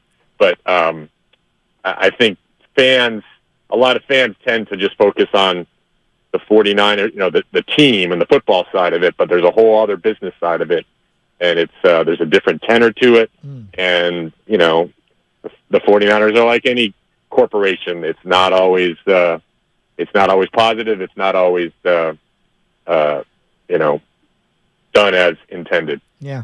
Good stuff, Ron. Really good Appreciate coverage. You that, and Lance. yeah. Well, tell Lance as well. Great job on all this stuff. yeah. You guys have informed us about all these situations involving the Niners and the city of Santa Clara and the Santa Clara City Council. So great job here. We'll see what happens with Jed York. But what a bombshell here. You guys did an excellent job. Thanks for spending some time with us this morning, Thank Ron. you, Ron. I appreciate it. A little heavier than Lydia Ko making her shot at Laker said. See? No, very heavy. Was that good knowledge, Ron? That was great knowledge. From me? Well, Lydia Ko won pretty much everything at Lakers. Oh my goodness! And that three what you're talking about was one of the most clutch shots in a tournament. I mean, it gets lost a little bit because it wasn't a major. Yes. It wasn't. But that was I was standing by the green when she hit it. It was an amazing shot. I know. I got one opportunity to play the course, and I tried to hit from that spot. I didn't even come close to that green. Well, Ron, since we have you on, I know you got to run here real quick. Theme of the show basically has been one sports wish. Oh, yeah. If you had one sports wish, Yeah. what would it Anything. be? Like I said something like seeing Larry Bird at the Boston Garden, Yeah. or Shasky's like living back through Tim Lincecum's no hitter or whatnot, or having the Niners move back to the city of San Francisco. What would be your one sports wish? Yeah. One sports wish? Yeah. Yep. Could be anything. Augusta with Player, your son if team. you want. Yeah. Well, that's an interesting question because because of what I do, I'm really not a fan. I don't root for teams.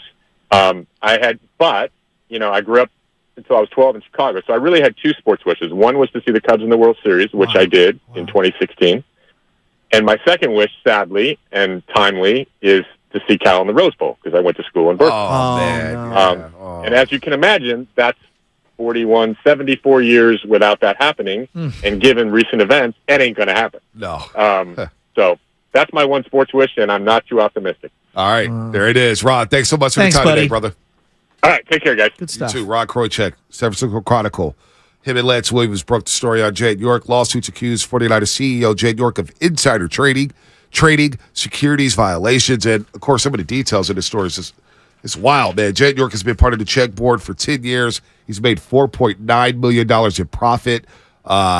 They've had a lot of struggles with the city of Santa Clara, a lot of lawsuits. He's made $1.4 million in profit off 20,000 shares at an artificially inflated value.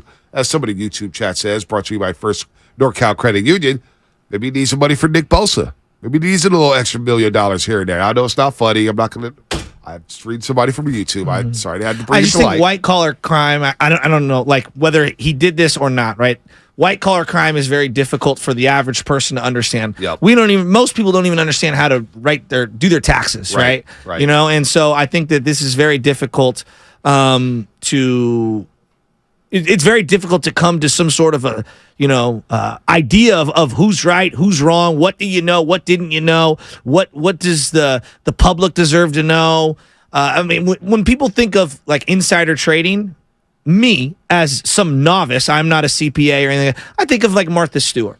I think most people come to that conclusion, fair or not. Like that's what we think. Oh, well, Martha Stewart got in trouble for insider trading, and you hear it thrown around a lot. And people trying to move their money so that they don't get any losses or selling stocks before something plummets.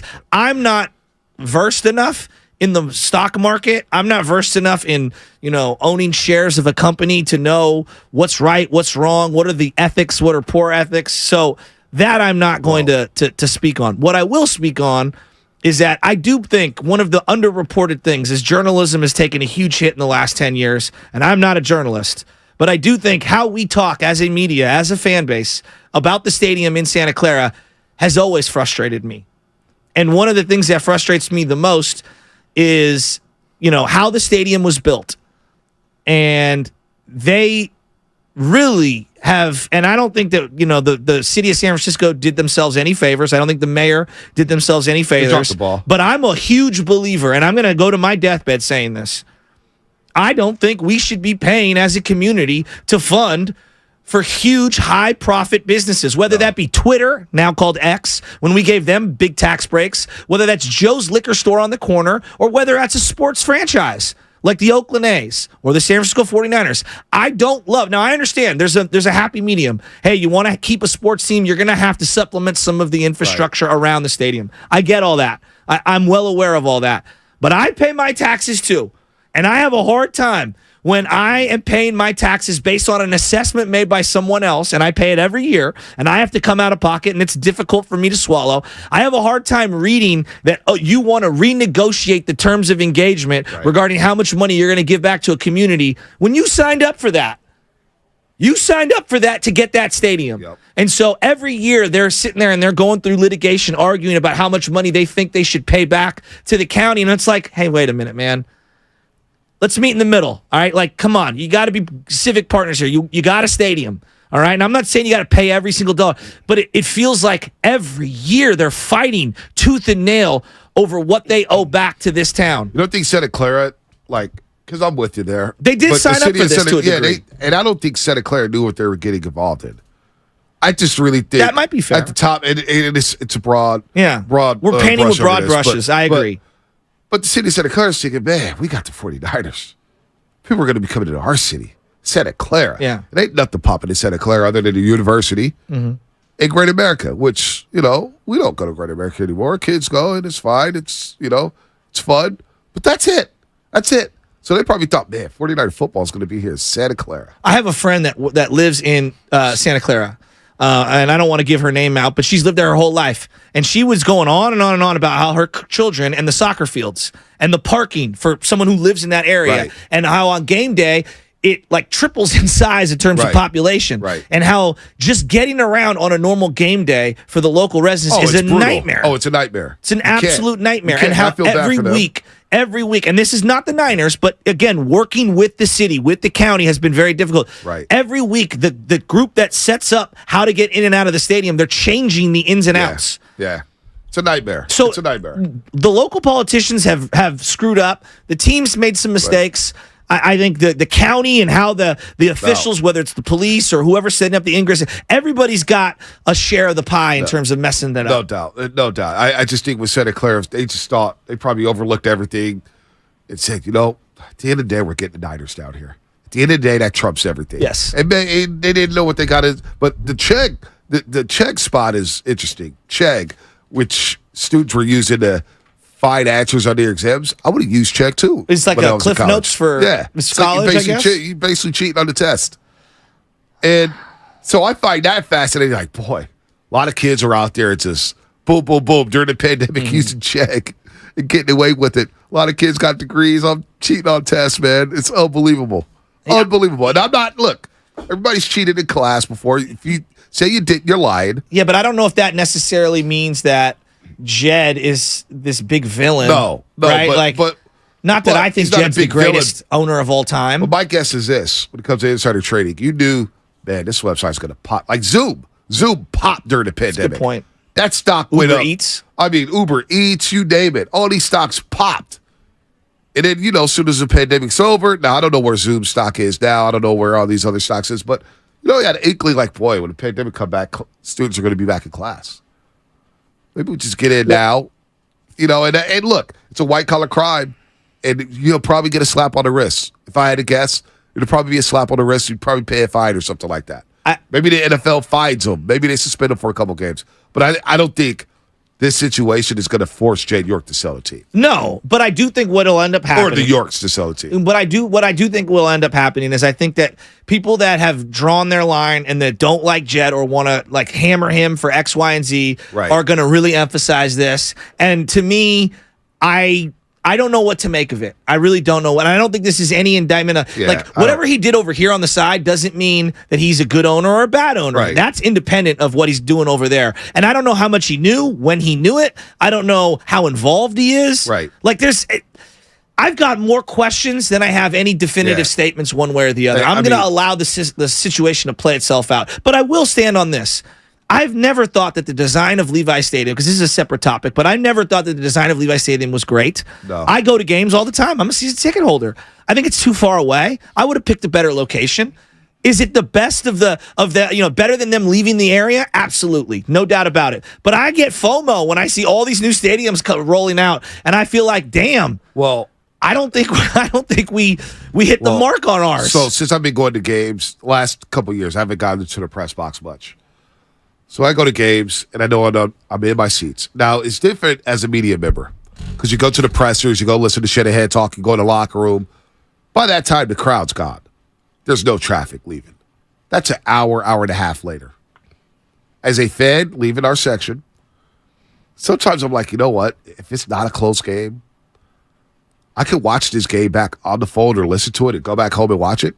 Let's book it early fourth quarter so we don't have to sit in that traffic in the parking lot. You're not alone. You get stuck in that parking lot, you're not moving for 50 minutes. Now, there has to be a resolution. Like, Candlestick Park was bad. This feels like, at times, just as bad. And I'm not trying to rip on Levi's. They come a long way. When the stadium is full, when it's a night game, it's fun. That stadium pops. Of course. It pops. But we go to SoFi Stadium. Oh, my God. We went to SoFi Stadium. It was like, it's inarguable. It's just like, oh my God! Like, it took Rocco and I 5 minutes to leave the seats you're at to get to our seats. I agree. 5 minutes. That's it. If that. It's inarguable. Now that I've been to a variety of stadiums in the league, it's inarguable about ingress, egress. Yeah. And that was one of the thing that really frustrated me. And I look, I'm slanted toward Candlestick. I admit my biases. I grew up near Candlestick. I have nostalgia and memories and family ties that go back to that place. So I'm always going to look at it with more of a glowing light than others. And I know a lot of people that live closer to Levi's are going to disagree with me, and that's their prerogative. They're entitled to it. But part of the selling point was the game day experience will be better because you'll be able to get in and get out. And 10 years later, I can unequivocally say it is the exact same nightmare getting in and out. Yep. It's not good. Not good. And I would have thought in modern technology and planning and strategies, we would have figured this thing out. I give you leeway. Like, getting to the game for the Dallas Cowboy game was brutal. It was brutal. It was brutal. And then I just look at the actual design of the stadium with the sun. I mean, there's a reason they have one home game in September. Right. I mean, we've quieted that down because they've been a lot better, but there's a reason they're on the road to start the year. Right. That's something nobody wants to talk about. And that could get you off to a slow start. You got to go to Pittsburgh. You got to go to Pittsburgh and L.A., the first 2 weeks of the season, and your first home game's on a Thursday night, a short week after a Rams game, a divisional game. Mm-hmm. That's going to be a body bag game. Rams and Niners, when they get together, they hit. Do you think fans even care about a stadium? Like, if we were to poll 149er fans, not ones that just go to the game, I'm talking about just 100 random 149ers, do you think they care where they play or what the stadium is? Well, I'm looking at Raider fans right in the Bay Area. They haven't let go of their allegiances with the Raiders, even though they're in Las Vegas. So I think a lot of Raider fans, I'm just losing them, they don't care. But they've moved around before. So they're a little more nomadic? Right. Niners have never moved out of San Francisco. That was the first time they moved out of San Francisco, and I was irate. The fact that they were leaving the city that they were born in, the city that they played in. I do think a lot of fans care about stadiums. We all play Madden. We all create stadiums. We all look at stadiums. Why do you think I got a sick obsession of knowing stadium names? I grew up loving, oh man, that's Madison Square Garden. Oh my God, that's, Joe Robbie Stadium in Miami. The way they designed it at first, and now it looks like it's completely different than what Joe Robbie looked like. If we did a stadium draft in each sport, you and me, we're going back about it, which one would you have? I think AT&T would land somewhere in the top 10. Oracle Park could be a top 10 pick. In MLB, right? Oracle Park could be a top 10 pick. I don't know where Chase Center would be. I don't think I have enough feel for the NBA. Maybe you would have a better feel for that. I don't know where Chase Center would end up landing. Accessibility. Chase Center's popping. Okay. I think Chase Center would be a top 10 to top 12 pick. It would be up there. So it would go to one, though. Go to one would be a big pick up there. I think so, I went too. down to Staples Center. I wasn't impressed with Lake. It was too spacious. Okay. Too far away from the court. I wasn't a big fan of Staples. So you think Chase would be in the upper echelon? Absolutely. Okay. Where would you put Levi if we were just doing a fantasy draft of stadiums? Right now, stadiums. Got to put SoFi up there, number one, right? I mean, in their own division, Seattle and SoFi are better than them. And the egress, get it in and out. SoFi's so sick. Wait till you go to Seattle. You get off the airplane. You take the subway or the train. Takes you about 30 minutes to get to the stadium. You're a couple blocks away from the stadium. We walked through the parking lot. We were in that stadium in less than 5 minutes. Wow. I mean, it was just, I was like, I was blown away. Yeah. Blown away by how easy it was to get out of there. So I would put Seattle up there. Glendale, I've been to Glendale. Glendale's, I think Joe Fan, our boy Joe Fan, once said, Glendale, Arizona, the Cardinal Stadium's like an oversized Costco. But why do they keep getting Super Bowls then? Just because it's Arizona? It's Phoenix and Arizona. Yeah, okay. A lot of land out there. Okay. But like Lambeau's not more. Lambeau looks amazing. Yeah, okay. Now Minnesota Stadium. Minnesota's looks pretty cool. Soldier Field wasn't bad. What about you've been to AT&T, which is Dallas' stadium? What do you think? Not bad. Is it better than Levi's for you? I think so. You think so? Yeah. Okay. I think so. You had to think about that though. Okay. It's getting a little older. So maybe we're too harsh on Levi's. It's getting a little older, but Allegiant Stadium, legit. Allegiant looks pretty damn cool. Arrowhead Stadium looks sick. Arrowhead's iconic. Iconic, right? Yeah. Pittsburgh Stadium. Yeah, Heinz is pretty Pittsburgh. sick. Yeah. We went to Philly. I really liked Philly. I really like Philly Stadium. Lincoln Financial Field. Forget the other stuff. I will pull. I said to you, we sat down. I said, this is a beautiful stadium. It is. The sight lines are great. 20 years old. The yeah, link. 20 years old. The link is Compact. beautiful. The link is beautiful. Baltimore Stadium looks cool. M&T Bank Stadium, not bad. Cincinnati uses the stadium. I would take Levi's over Paul Brown Stadium. I'm not necessarily that impressed with the New York Giants stadium. No, I heard it's sterile. How about Indianapolis, Atlanta? though? I'm looking at Anthony Indianapolis. Richardson. Their stadium, Lucas Oil Field, looks sick. That dome, and they get national championships. I think Levi's is somewhere in the middle. Somewhere in the middle, depending on who you are. Like I would put them in the 12 through 21 spot. Really? Yeah. If now that we're doing this exercise. Yeah. Miami Stadium looks sick though. They just redid it. They redid it. Yeah. I don't think it's bottom 5. No, it's not bottom 5. Nor do I think it's bottom 10. I think it's somewhere in the middle. Bottom 5 would be Cincinnati Stadium, Paul Brown Stadium, Buffalo Stadium, Texans Stadium's just, but even though they get a lot of events there. Yeah, but it's, it's like whatever, but they get a lot of Final Fours, a lot of NRG. Super Bowls, I don't even know what it's called. NRG Stadium, Reliant Stadium, or something like that. Like the Tampa Bay Stadium. Raymond James, That Superdome. pirate ship's cool though, in Tampa. Superdome. Like this Falcon Stadium is sick. No, Falcon Stadium is cool. Mercedes-Benz Stadium. Yeah. That's pretty legit. And the Buffalo's going to build a new stadium, so Ralph Wilson will be done. And that one looks pretty cool. Tennessee, Jacksonville, apparently. Yeah. I don't know. Levi's top 10. Is Levi's the top 10 stadium So let me in ask you NFL? this. Let me ask you this. Tyler Miller thinks Levi's top 10. If you had to bet right now, why did I even do that? If you had to guess right now, in our lifetime, is Levi's the only stadium they play at from here on out? Yes. I'm going to say no. I'm going to say yes, hoping that I'm wrong. Well, praying that I'm wrong. I think that we overestimated how thriving the peninsula and downtown San Francisco would be for all those years, and there's no room to build. That was the big thing. There's no room to build. There's no room to build. Levi's top How are we 10 looking stadium. now? Maybe we ask people tomorrow. Levi's the top 10 stadium in the league? I don't think it is. I don't think so. It's 10 years old. It's not even. Not even 10 years old. If Phillies looks bad, like, nah. You're having a hard time admitting this, huh? It's not. Boy. I like my sight lines, though. I know. So like we're gonna go. Washington. We're gonna go Lambeau. We have to put Lambeau in the top somewhere, Lambeau. right? Just because it's Lambeau. SoFi. Allegiant. Arrowhead. Yes. Pittsburgh. Seattle. Miami's new stadium. That one I want to do more homework on. All right. I got 3 more before we can get to Lambeau, you said? I said Minnesota, Lambeau. U.S. Bank Stadium. I did not say Minnesota. Atlanta. That's 9. Dallas, Philadelphia. Dallas. Yeah, Philly is better. It's better. It's a better stadium. It's really cool. Yeah. It's Heinz Field. Yeah. Now that we're doing the exercise, yeah. Dallas was pretty cool. Dallas was a pretty cool stadium. It was pretty cool. New Orleans, I've never been to the Superdome. I've heard from a lot of people it's really awesome, but it's more the whole environment, like everything around the package, which was part of the selling point of Candlestick. Right. You know what I mean? Ironically. Boy. Oh, Denver. We're forgetting Invesco Denver's Field, very cool. Yeah, it looks cool. Denver's It very shakes. cool.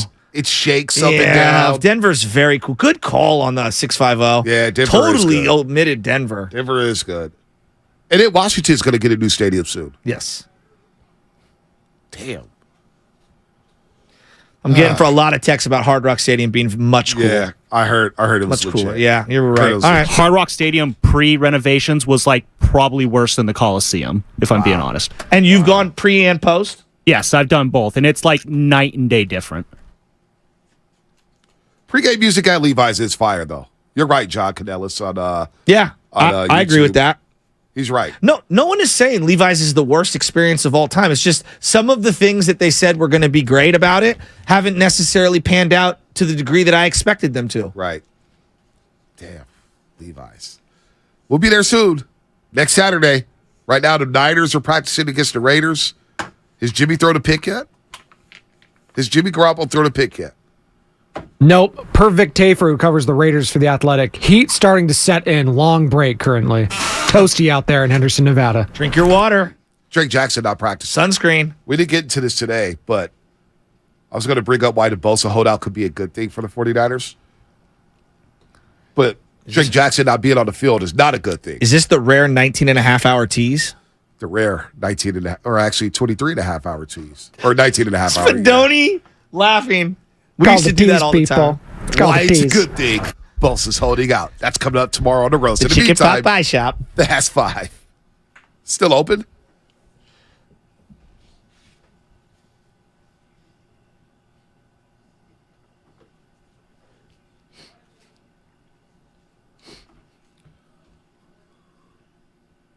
My final thought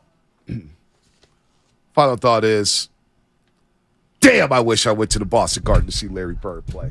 Damn it. Here's my final thought. There are two clearly elite teams in the National League, and that's the Braves and Dodgers.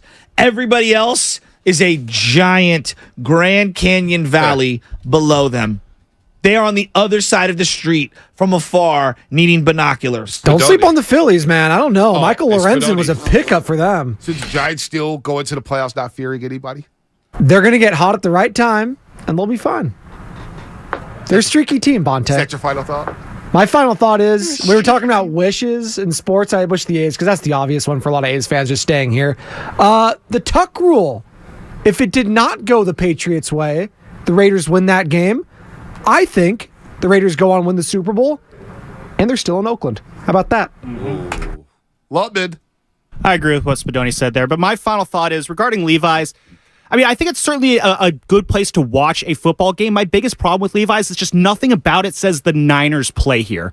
Like, you look at the other stadiums here, like Chase Center's like, this feels like where the Warriors play, even after a few years. Oracle Park, like, that place just screams the Giants play here. Like, the 49ers, anything that says Niners there is like a banner that you can take down for when Taylor Swift comes to town. Like, you have to really look and find something that's like Niners branded there. And it's like you could see San Francisco 49ers like written behind the visiting sideline. Like, I just wish Levi's was just more, do something to make it feel more like this is where the 49ers play, not this is where a football team plays and they just happen to be called the 49ers. Hell of a take. Hell of a thought. That was Fast 5. Brought to you by Xfinity, the next generation 10G network, only from Xfinity. The future starts now with Steiny and Evan Giddings. Hi, welcome to...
scene and greatest environment. Oh, man. Got the wheels turning. Big wheels keep on turning. Taking a trip down memory lane? Yes. So it's a long lane. We could have... What? Oh. We could have some fun with that today, assuming you're not going to be like that. No, never that. 4 hours. Well, as long as you're not going to, of course, poo-poo everything that I throw out. By the way, we lost a great one yesterday, ladies and gentlemen. We did. A great one, an icon in the music world. Oh. Robbie Robertson, the band. You can give me the Trent Baalke. You got to Google it because I get it. You guys are younger than me, but oof. You heard me go on a little bit about the band today. Yeah, I thought... The band. That was the name of the band. Why? They didn't even have to name it. Hey, what do you want? Let's get some guy. Let's get the band together. Who's the band?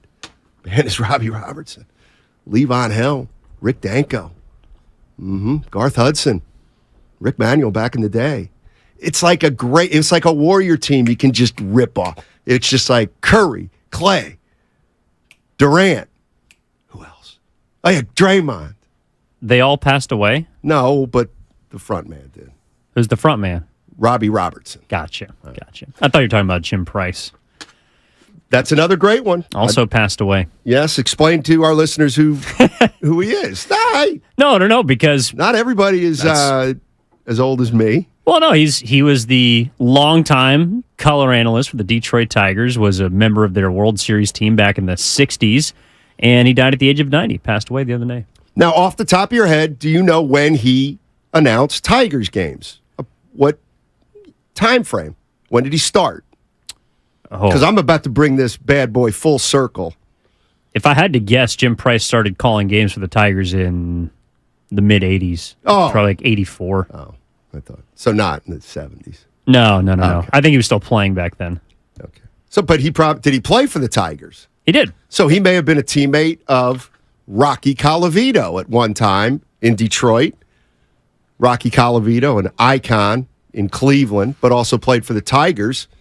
He's about to celebrate his 90th birthday back in Temple, Pennsylvania on Saturday. Wow. Yes. Good for him. Yes. Hope we can all make it there. I can't, unfortunately, but there you go. Per John, 1993, actually, Jim Price is when he started with the Tigers. As an announcer? Yes. Gotcha. So RP to him and Robbie Robertson. Yep.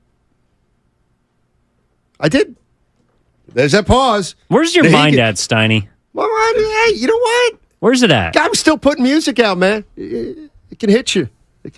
Mark Schlereth at noon. Yes. Today we're going to talk 49ers, obviously. They're down in Vegas, joint practice with the Las Vegas Raiders. And, it's two things I really want to get into today. One is Kyle Shanahan and coaching in general. And then we can have fun throughout the show about the greatest sporting events you've ever seen.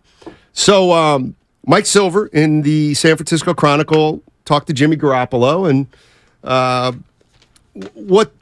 what became clear in the story, to me at least, or what I think is true, is, it wasn't the greatest of exits for Jimmy Garoppolo. He and Kyle Shanahan clearly didn't see eye to eye at the end, and a couple things that came out in the story was, first, at the end of this past season, when right after the 49ers had lost to the Eagles, Shanahan was asked about Jimmy Garoppolo and whether he had any future here, and that's when Kyle Shanahan said, no, there's no scenario for that. Apparently that not only took Garoppolo a little bit by surprise, but you could tell he thought it was a little bit uncalled for, and Shanahan can be diplomatic when he wants, or try to be. But anyway, then the big line of Garoppolo was when he said, don't believe everything you hear about what happened with me in San Francisco. Mm-hmm. What'd you make of that story? Because I did think it was interesting. There's a lot. I have a ton more questions now after reading it, but there were some things that were answered. Yeah, and I think it confirms a lot of the feelings that people had around Jimmy Garoppolo and his exit. But I guess the question is whether you place more of that I don't know, kind of unceremonious ending on Jimmy Garoppolo or Kyle Shanahan. And I think most people kind of felt like they were at the end of their marriage. That was going to be the final season for Jimmy G, if not the year before when he threw up the deuces and said see ya in the postseason press conference after 2021. But then I thought at that point, even though there was an inflection point, there was still a sense of respect and understanding between the two sides, Jimmy Garoppolo and the 49ers, but mainly Kyle Shanahan. But that summer, Jimmy Garoppolo chose to not get his shoulder surgery at a time that I think Kyle Shanahan would have liked him to do it. And, you know, that's Jimmy G's prerogative. And then following that, we hear the reports about how Jimmy doesn't answer text messages or phone calls. He's not really available in the offseason for anyone who's trying to get a hold of him. And oh, by the way, that's been the way it has always been with Jimmy Garoppolo. Right. That to me is something that kind of trickled out and was almost trying to skew us towards, well, what's wrong with Jimmy? And I think that's the question that Kyle Shanahan had, whereas Jimmy Garoppolo is just like any other football player trying to do its best for himself. He comes back, does the 49ers a favor in many ways because it sounds like the Niners had trade offers on the table for him, but they just weren't good enough to give him up. So they didn't want to ship him out of town. He stays. They rework his deal. He's not picking up the $20 million. He's making closer to probably 10 or 12. So he has to take a pay cut, and he has to sit behind Trey Lance.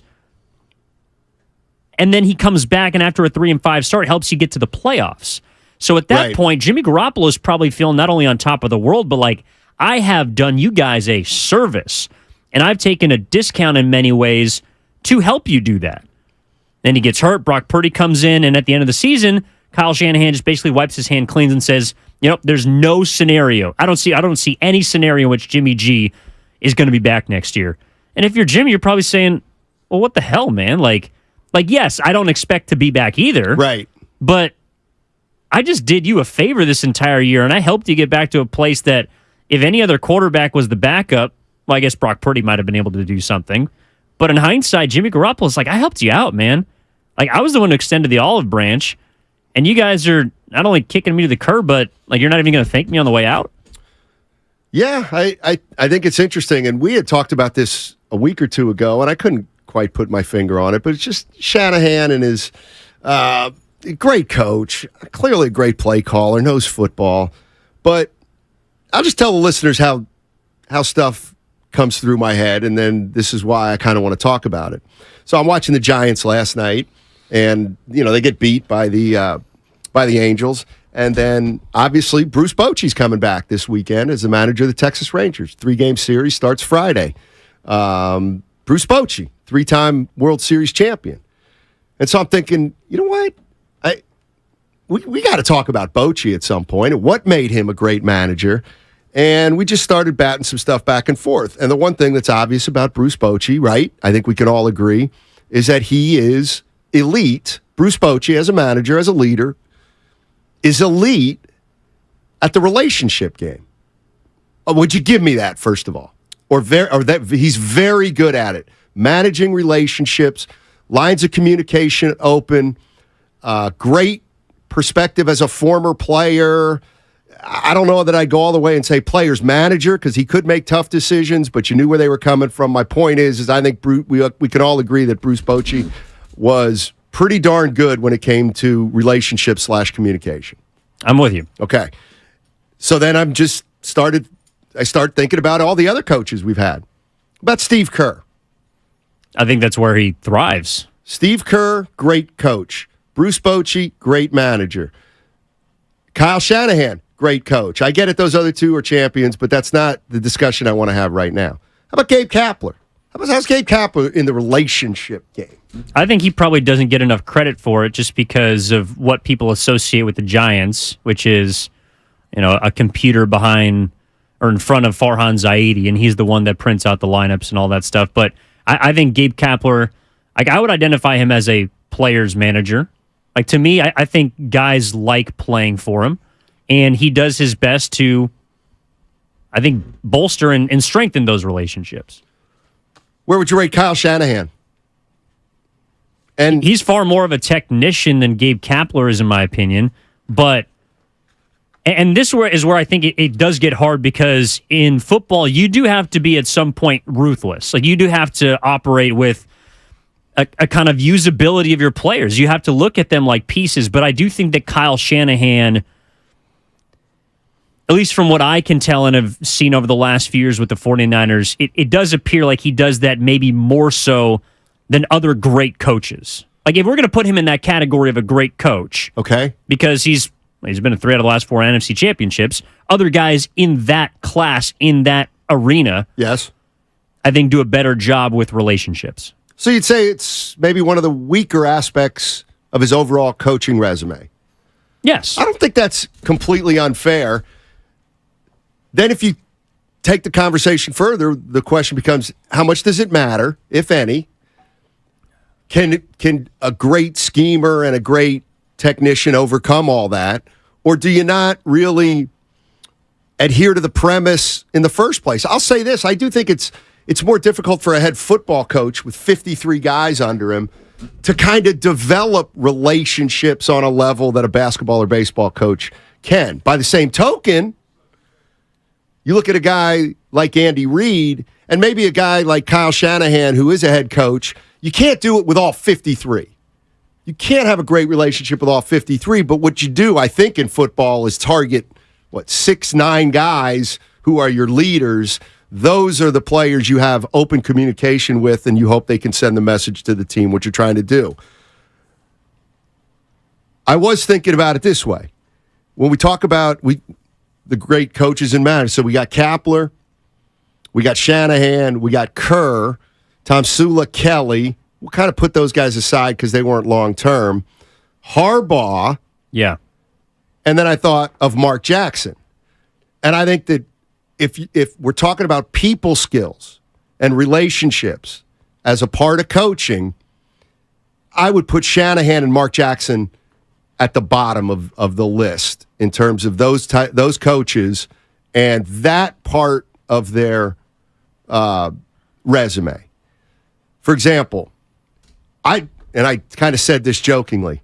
Kyle Shanahan kind of wishes he could talk about a quarterback like Jim Harbaugh talked about his quarterback. You know what I mean? Just the way that Jim Harbaugh supported whoever was under center for him, maybe even went overboard, Evan. But when Alex Smith was a quarterback, Alex Smith was the greatest thing. The minute he went to Kaepernick, Alex Smith was still great. Harbaugh talking. But Kaepernick, he was all in on, and he supported the hell out of him. And that's, to me, a positive of a Jim Harbaugh, of Jim Harbaugh as a coach. So anyway, I'm just throwing this out. Like, where does Shanahan rank, or his people skills, his relationships, and how much does it matter? Well, I think Harbaugh had great coach-to-player skills. I don't know if he always had great people skills, because great distinction. A lot of people look at him like a jackass. Now, he's a great coach, right, but he's really hard to deal with, didn't get along with ownership, cultivated this us-against-the-world mentality that I think if you're a player in the moment seems great, but also by adopting some of that Harbaugh-ness, I think a lot of players also became sometimes unlikable. Like Kaepernick was very difficult, at least from what I've heard of people that covered the team at the time, was kind of difficult sometimes to talk to, and wasn't always, like he wasn't Jimmy Garoppolo. Like he wasn't the guy that stands at the podium and answers every question professionally and is just going to give you something, even if it's a throwaway quote. Like Jimmy Garoppolo, and this is where the story kind of stems from with his conversation with Mike Silver, is that even now, Jimmy Garoppolo is kind of vague about what happened with the 49ers, but he's giving you a hint at things weren't as they seem. And as it applies to Kyle Shanahan, I do think Kyle Shanahan has better just day-to-day social skills. But the question is, as a head coach, as a leader of men, does he have the communicative abilities to, I don't know, just like fire guys up and get the best out of them? I don't know if that's in him. And I do wonder if that is because his ability as a play caller kind of overshadows that. Like we identify him as a I don't know about an offensive genius or guru, but he's very smart. And he's one of the reasons why offenses are run the way they are in the NFL throughout the league. So that kind of overshadows his ability to connect with players because he's so good at that. And I don't know. I mean, I don't think it's unfair to say he struggles in that department because if you're looking at the shortcomings of his team, well, it's one thing here, one thing there, one thing there. Right. And so in a way, it does matter. Like the fact that you are deficient in that area as a head coach might be the reason why they haven't gotten over the top. Well, you said it, and that's what I was kind of getting to, because I'll just throw out my overview in terms of how important this thing is, because I do think it's important. Mark Jackson, to my way of thinking, Mark Jackson would have never, ever won an NBA title as a coach of the Golden State Warriors had he stayed here. And the reason I think he would never have been able to win a title was because of how divisive he was and how, I'm not even going to talk about X's and O's, although that was a part of it. But for this conversation, I want to talk about relationships, because whatever Mark Jackson was and did as a coach, he alienated too large of a percentage of the team that he coached for them to ever get total buy-in. He had buy-in from Curry and Clay, but he didn't have buy-in from other players, and they were never going to get over the hump that way. Steve Kerr, obviously, to me, he's a relationship guy, and he got the benefit of Steph getting older, and he won titles. And I think we can all agree that Kerr's a communicator. That's one of the things that we think he's really good at. Wasn't the only reason why the Warriors won it, but it was a reason the Warriors won it because of their chemistry and their style and playing with joy and all that kind of stuff.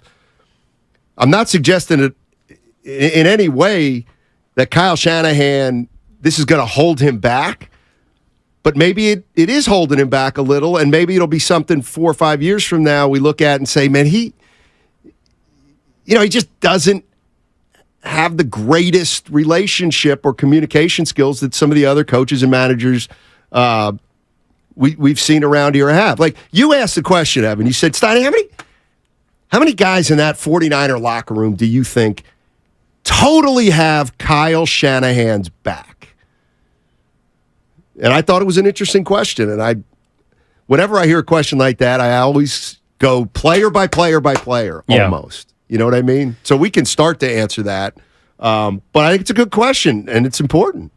And look, like with Mark Jackson, and like we're talking about, so Steve Kerr came in, and the team was loaded. I mean, there's just an incredible amount of talent. Even back then, before we knew what these guys were going to be, it was clear that the Warriors had a chance to do something special. Yep. The 49ers are in a situation, to me, where they also have a ton, if not the most talent in football. Now, maybe 1 through 53, they're not as deep as other groups, but they're just as top-heavy as anybody outside of probably the quarterback position.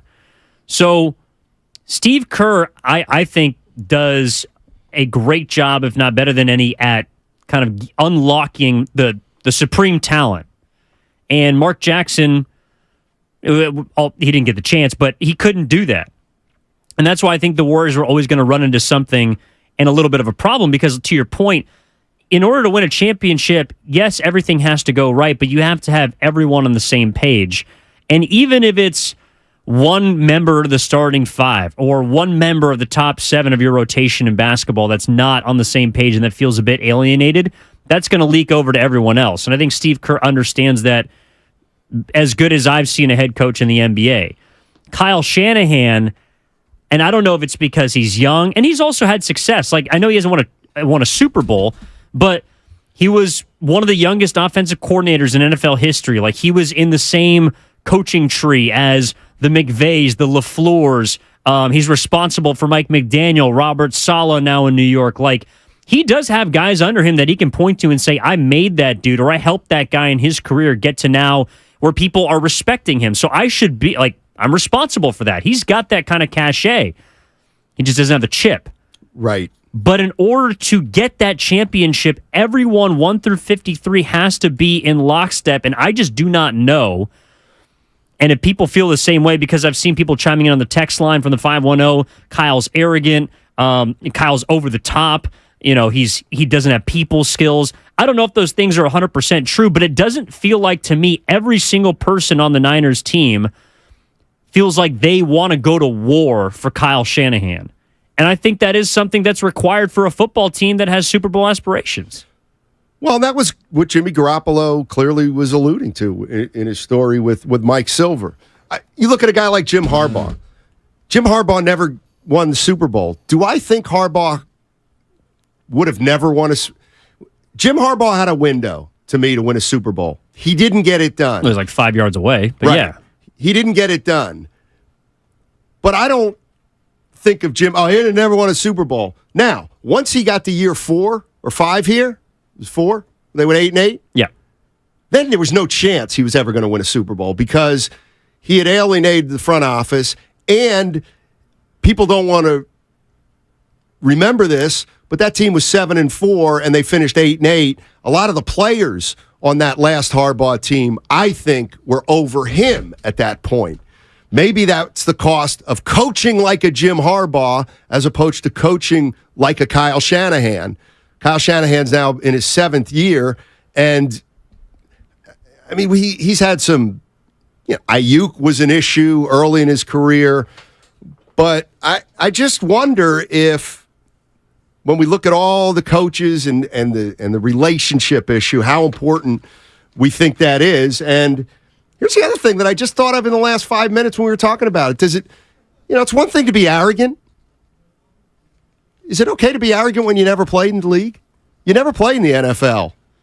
I mean, I hate to pull that card because I hate when it's used against people, but he didn't. But I also, and that's why I'm excited to talk to Stink, Mark Schlereth at 12 o'clock, because he played for Mike Shanahan. He played for Kyle's dad, who Kyle didn't play in the league, but he does have, by proxy, like some NFL experience that no one else gets. Correct. And people are saying, Bill Belichick, and certainly there are great coaches who've never played, but that's sometimes a challenge or an obstacle that they have to overcome. Mm-hmm. They used to say it about Eric Musselman when he coached the Warriors and the Kings. Well, he never played in the NBA.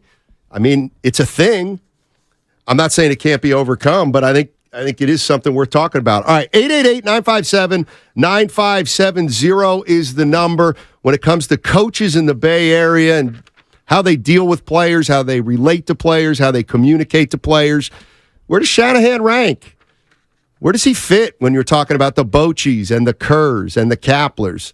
Heck, even the Harbaughs, etc. 888-957-9570 is the number. It's all sponsored by AC Transit.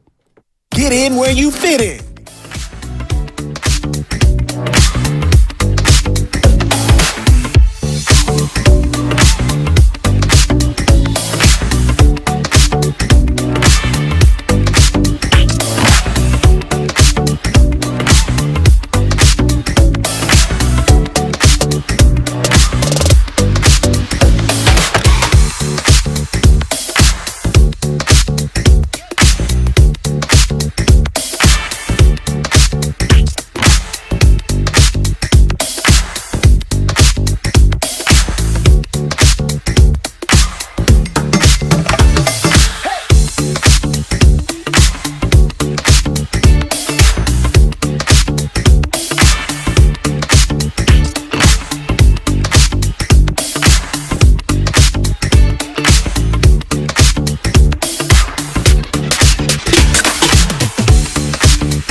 It's a shame. It's embarrassing. Now, back to Steiny and Guru on 95.7 The Game. All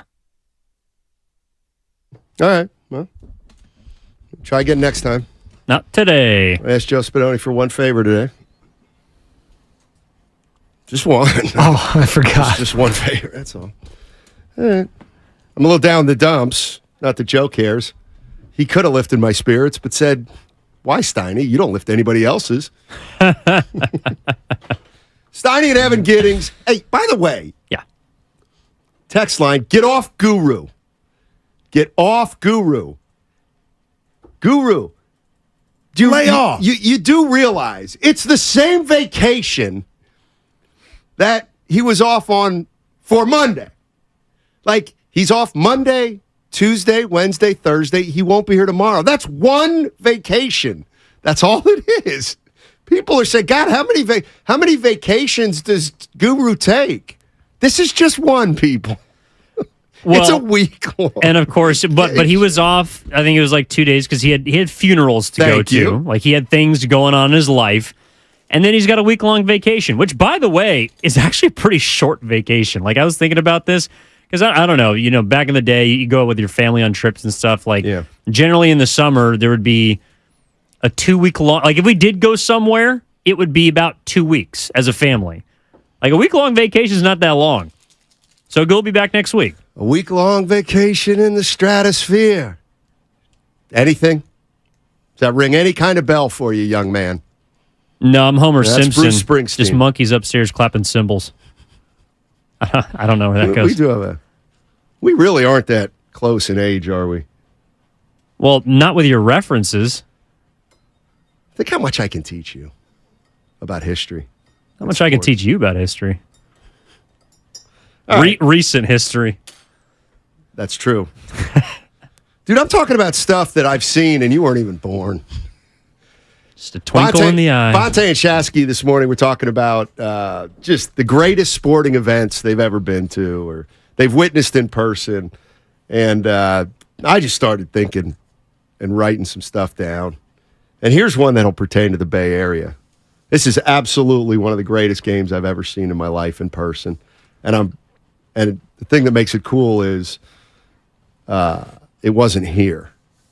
So back in now are these games that you have covered or games they went to as a fan? I went as a fan. Okay. To the game. I'll make the distinction as I move along to these dozens and dozens of sporting events. This was as a fan. September 24th, 1989.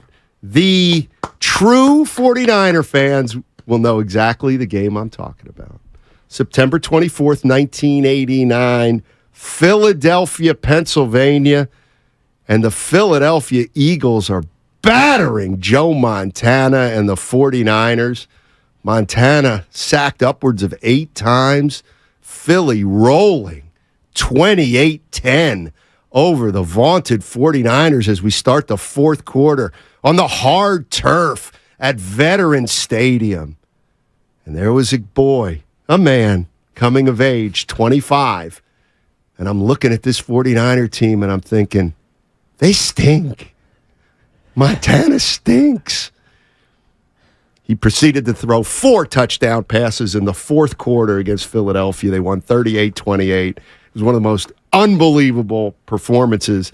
And then I would later move out here and realize among 49er fans how huge of a game that was. So that's one of the greatest games I've ever seen. Montana's 4 touchdown passes in Philly to stick it to the Eagles. What happened to the Eagles that day? They just fell apart? Wilted under the pressure? Go ahead, use it. Of Joe Montana? Did they Go ahead, use it. They choked. No, they didn't choke. They succumbed to greatness. They succumbed to greatness. That's what they did. Montana was unbelievable. He was unreal. Philly was getting every break in the book, too. Anyway, that's a good little 49ers team. So that was the best game you've ever seen. And that's honestly like that's got to be up there for just about anybody. Yeah, it's one of the greatest performances I got to see ever in person. And I was an Eagles fan back then. I was 25 years old. Hadn't established the legacy that would come to be. at that point. But I envisioned it. See, I saw my future when I was in my mid-20s, and it involved a lot of manual labor. And I thought to myself, it's time to change your ways. Would you like to hear mine? Sure. I mean, yes. It's a little more 888-957-9570. It's a fun Thursday, ladies and gentlemen. We'll get back to Garoppolo. Apparently, he's picking apart the Niners in Vegas. Hold on, Evan. Give me some stats, Joe. Was it Jacoby Myers? The one who got away. Hunter Renfrow. Yeah, Jimmy Garoppolo in 11-on-11 versus the Niners' first team. It was capped off by a touchdown to Austin Hooper in double coverage. Also, DPI on the play. Jacoby Myers and Hunter Renfrow with some nice catches as well on the drive. So essentially, on 11s, he was 11 for 11. Jimmy. Oh, man, this could turn out. Brock Purdy with a pick today as well. Of course. Oh, no. Of course. You know what they call Jimmy out there, right? The $70 million man. What do they call him? Oh, that's just what he's making. Oh. More than Brock Purdy. But yeah, give me one of yours. So I, as a fan, yes, I've been to a few I've broadcasted a couple that were pretty cool. None that might mean that much to you, but to me they're pretty historically significant. But I was at the 2016 second round series between the Golden State Warriors and the Portland Trail Blazers. At the time I was living in Oregon. And went to Game 4 and witnessed the Steph Curry I'm back game, in which he set the all-time overtime record with 17 points, scored like 35 in the second half in OT, and just absolutely obliterated the Portland Trail Blazers, who, by the way, like that was a great game, had a counter to just about everything. Like C.J. McCollum and Damian Lillard were in their prime and just unbelievable. And the fact that honestly, what makes it great, I don't know about you and some of these experiences, but what makes it great is the interactions that you have with the people during the game, because you don't realize what you're witnessing. Like Stephen Curry was terrible in the first half of the game. He couldn't hit a shot. He hit like a step back 2 right before the half, and he was awful. Couldn't hit the broadside of a barn. And someone during halftime, we're going to the bathroom and going to get some food. Yep. Portland Trail Blazers fans were just letting me have it. I think I was wearing my Draymond Green jersey at the time.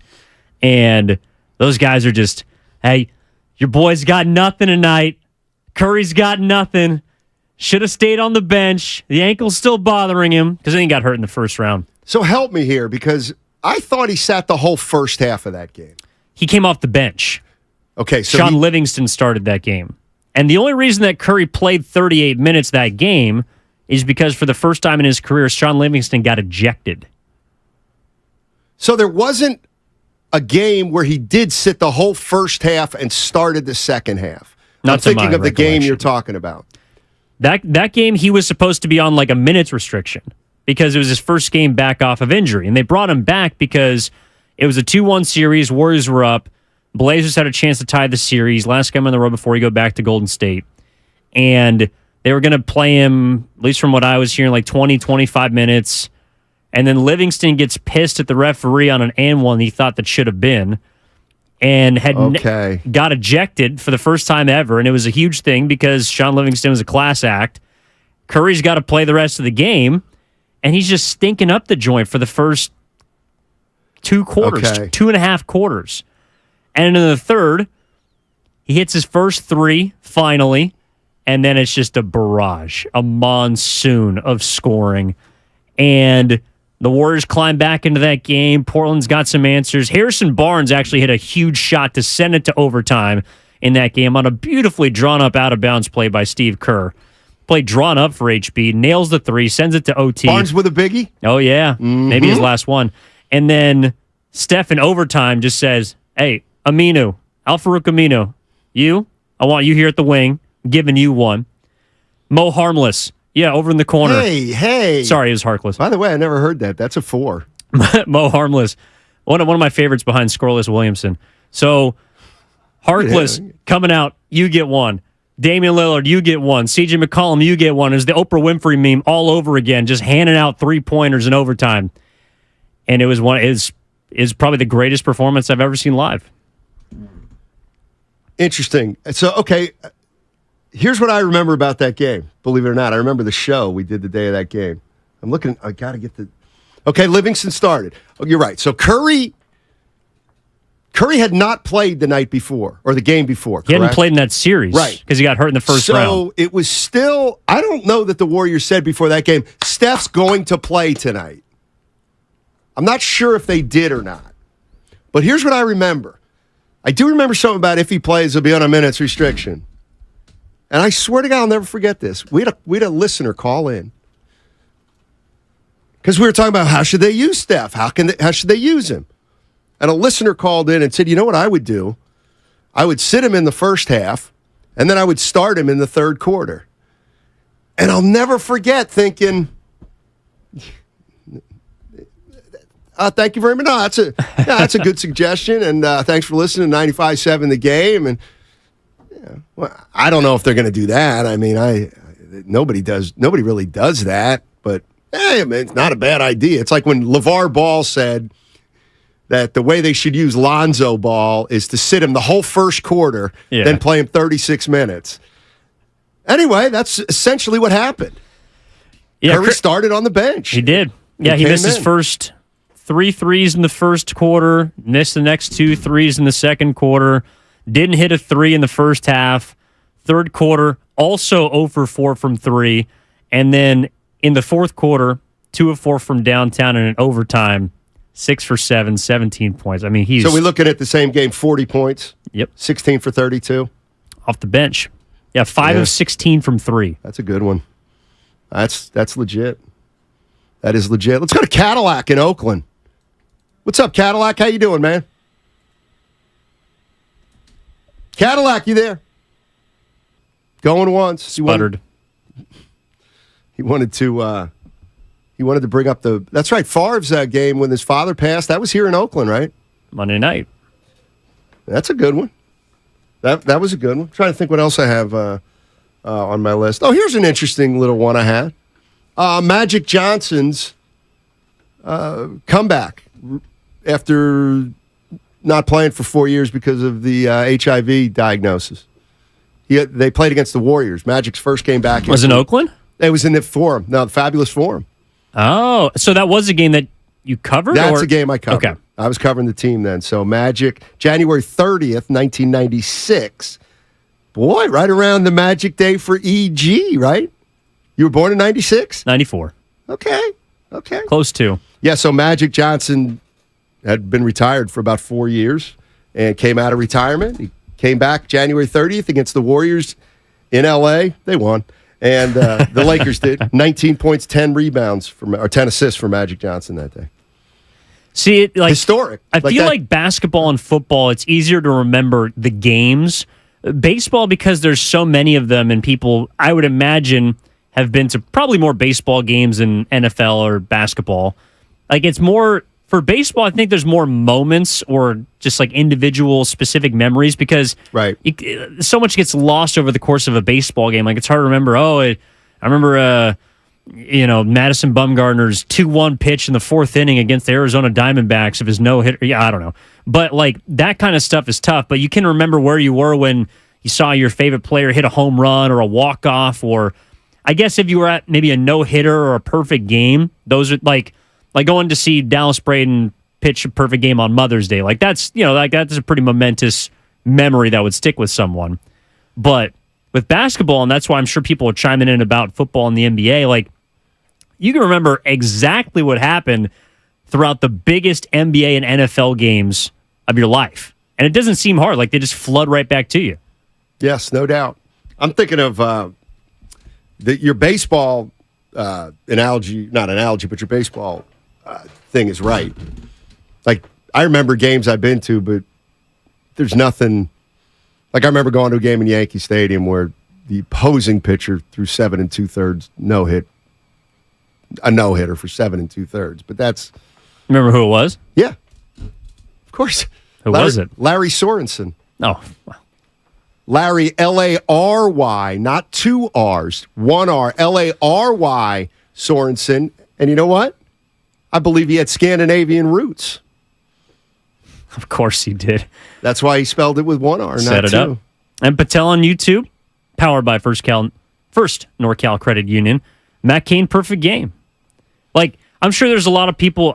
What was it, Gregor Blanco, that made the amazing catch in center field to preserve the perfect game? Like, that probably is something where people can just run through the reel in their mind. Like, oh my gosh, I remember every single second of that flight of the ball, and then the shark making that diving grab.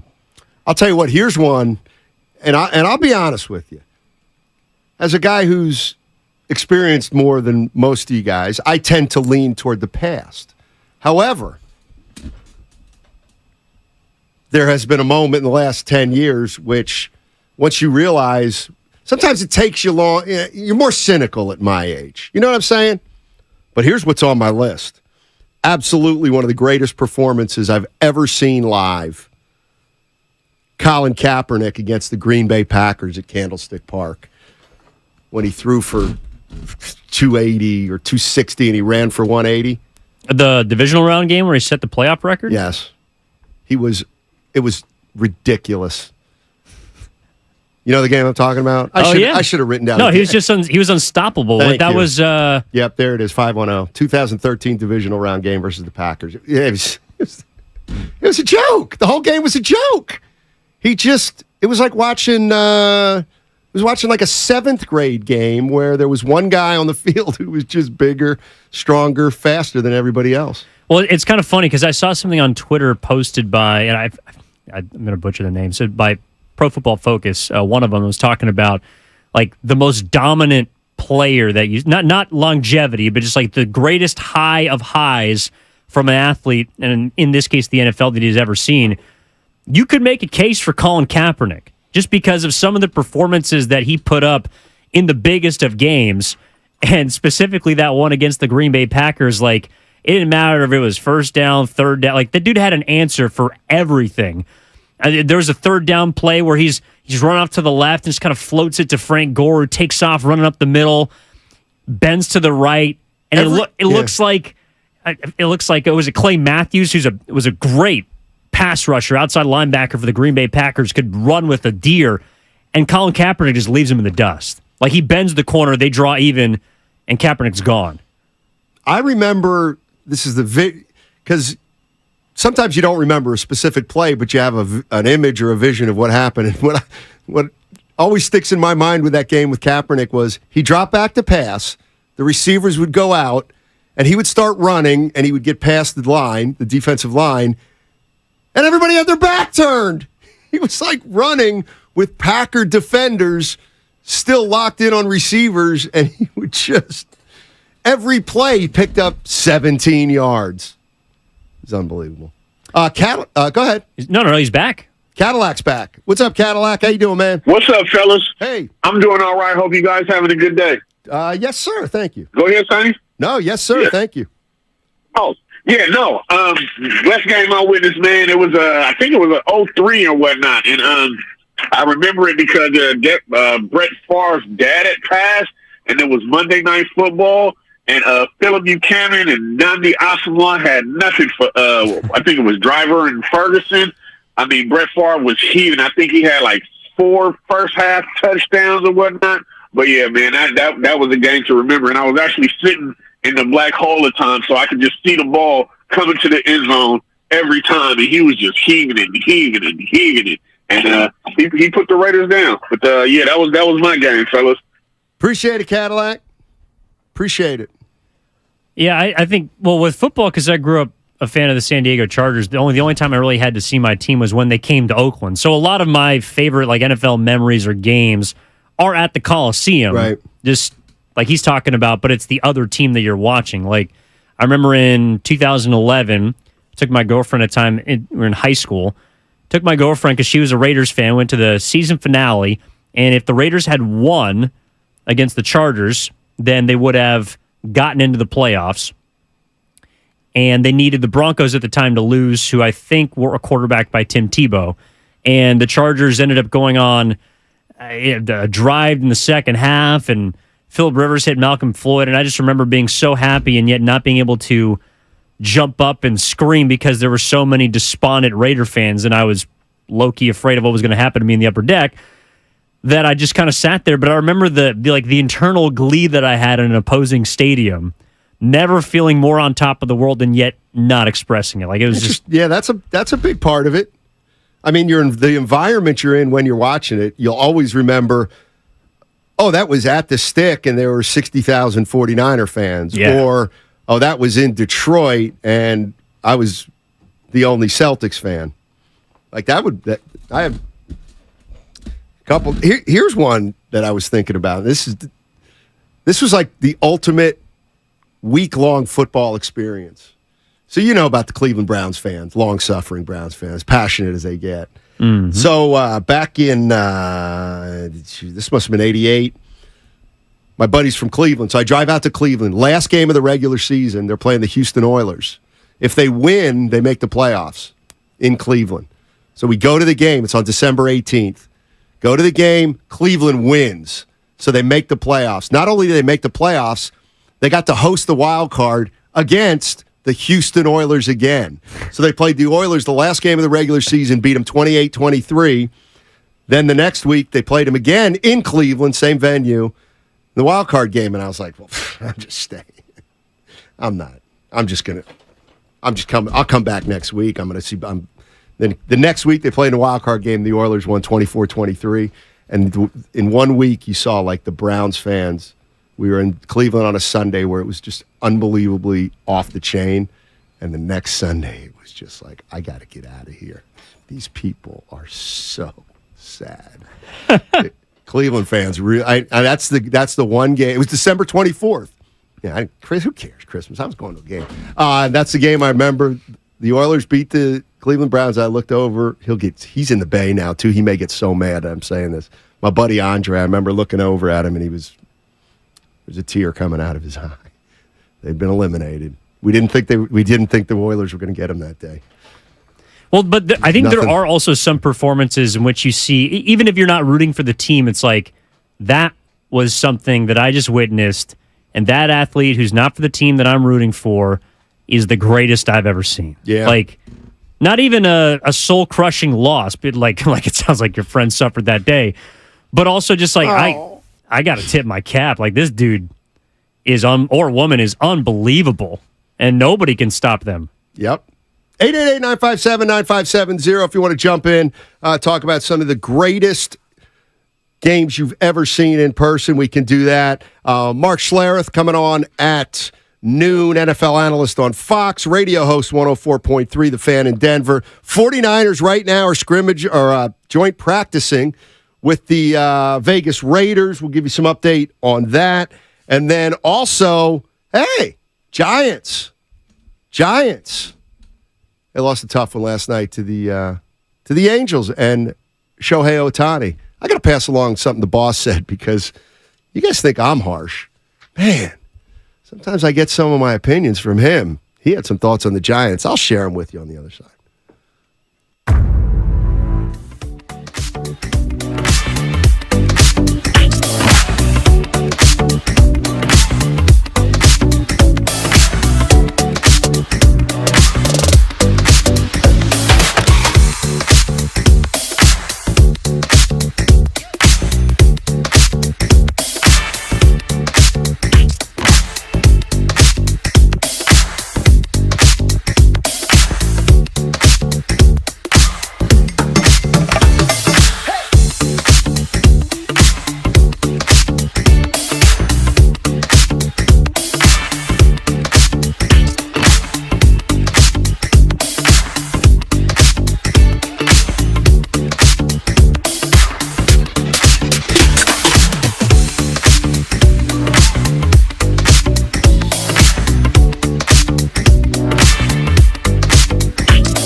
literally said, I love it. Take a load off.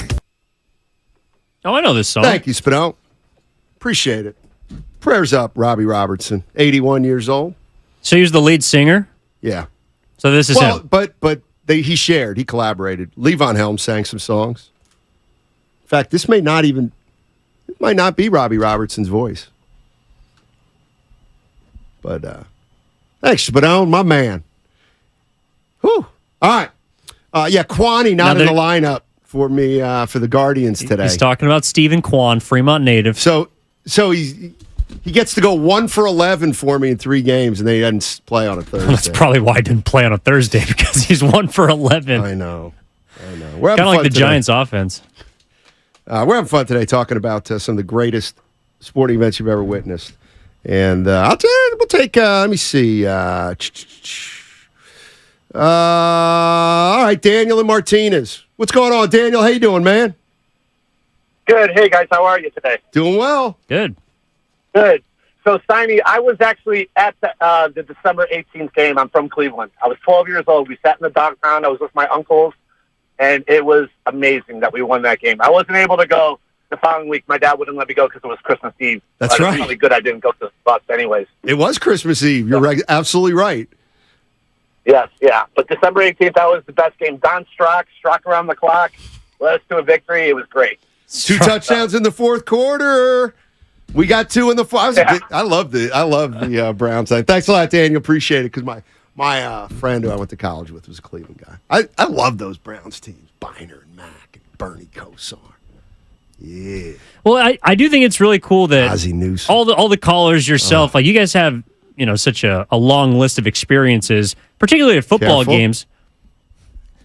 Not a dig. My point in where I'm going is what I told you during the break, which is people younger than me, and even my age to some extent, like we won't have the chance, I think, to go to as many games and see as many live sports, just because to go to a sporting event costs so much money nowadays, and also it's such an event that if you're taking the family, like I feel like it used to be just more of a communal kind of blue collar, everyone goes, we'll see you there, you'll be back.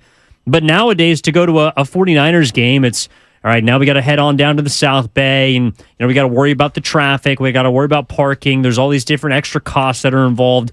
It's so much more difficult, I think, just to get to a game that people won't get to experience as many live sporting events as you guys did. It's a good point. Spino, can you help me with the, because I don't have Cam Inman's we got some injury reports. Twitter feed. So 49ers. The 49ers, we got some. Spino was talking about this and kind of reading it off matter-of-factly, and I'm thinking, geez, this doesn't sound good. Let me know if you got it up. Yeah, so we got a bunch of injury updates per our guy Cam Inman of the San Jose Mercury News. George Kittle has an adductor strain. He'll be out a week. Dre Greenlaw pulled a hamstring today. Ray McLeod, this is the big one, has a broken left wrist. Will have surgery tomorrow, probably out 2 months. Opens the door for a guy like Ronnie Bell as a wide receiver / kick returner, or a guy like a Danny Gray maybe. Drake Jackson did not participate today. Hamstring. Aaron Banks returned to team drills. What was the second one? The one before Ray McLeod? Dre Greenlaw pulled a hammy today.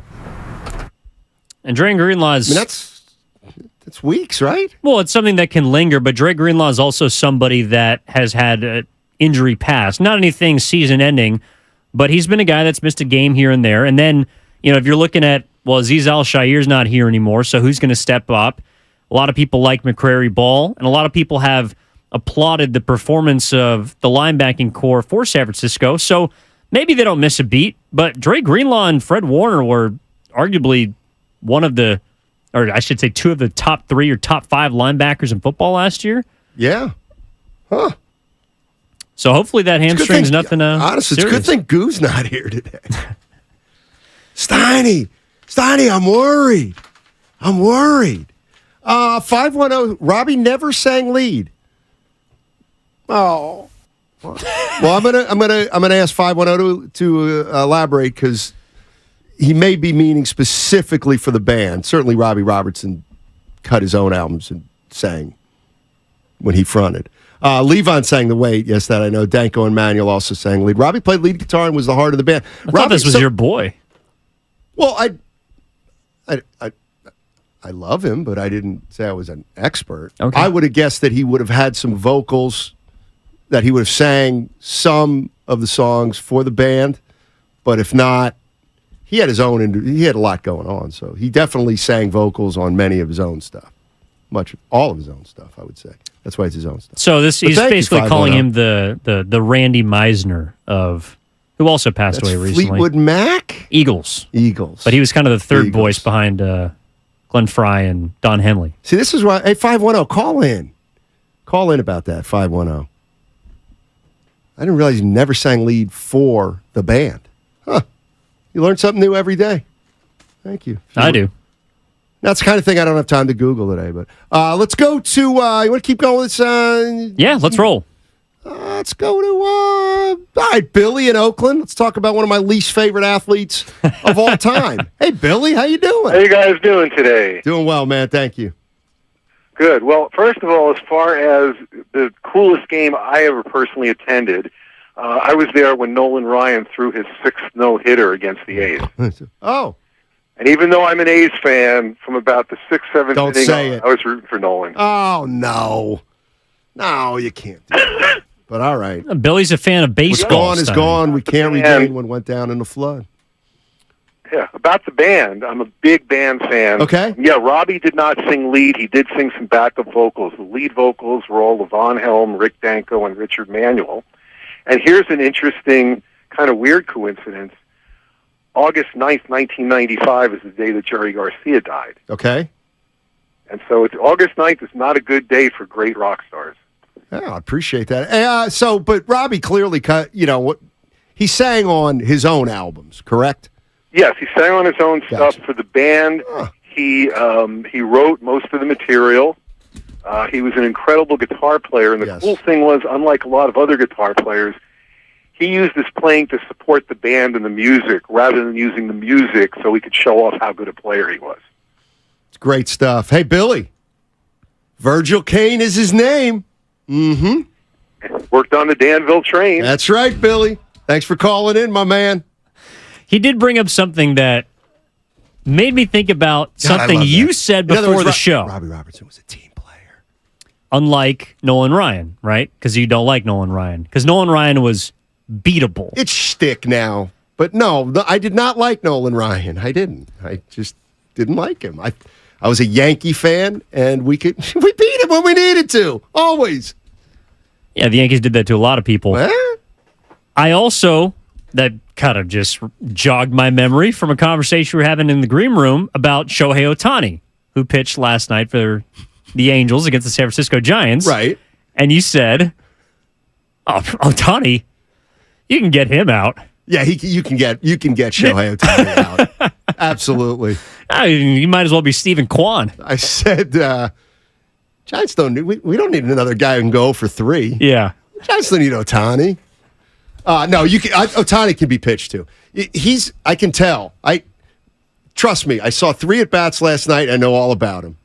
Well, you didn't see the fourth. Game down to a T. You didn't see the fourth because they intentionally walked him. Well, so how come the Giants were gutless and did not pitch to Shohei Ohtani? It said they put the go-ahead run on, and it backfired on him. Well, you need to ask your boy Gabe. He's a people person, okay? Ohtani.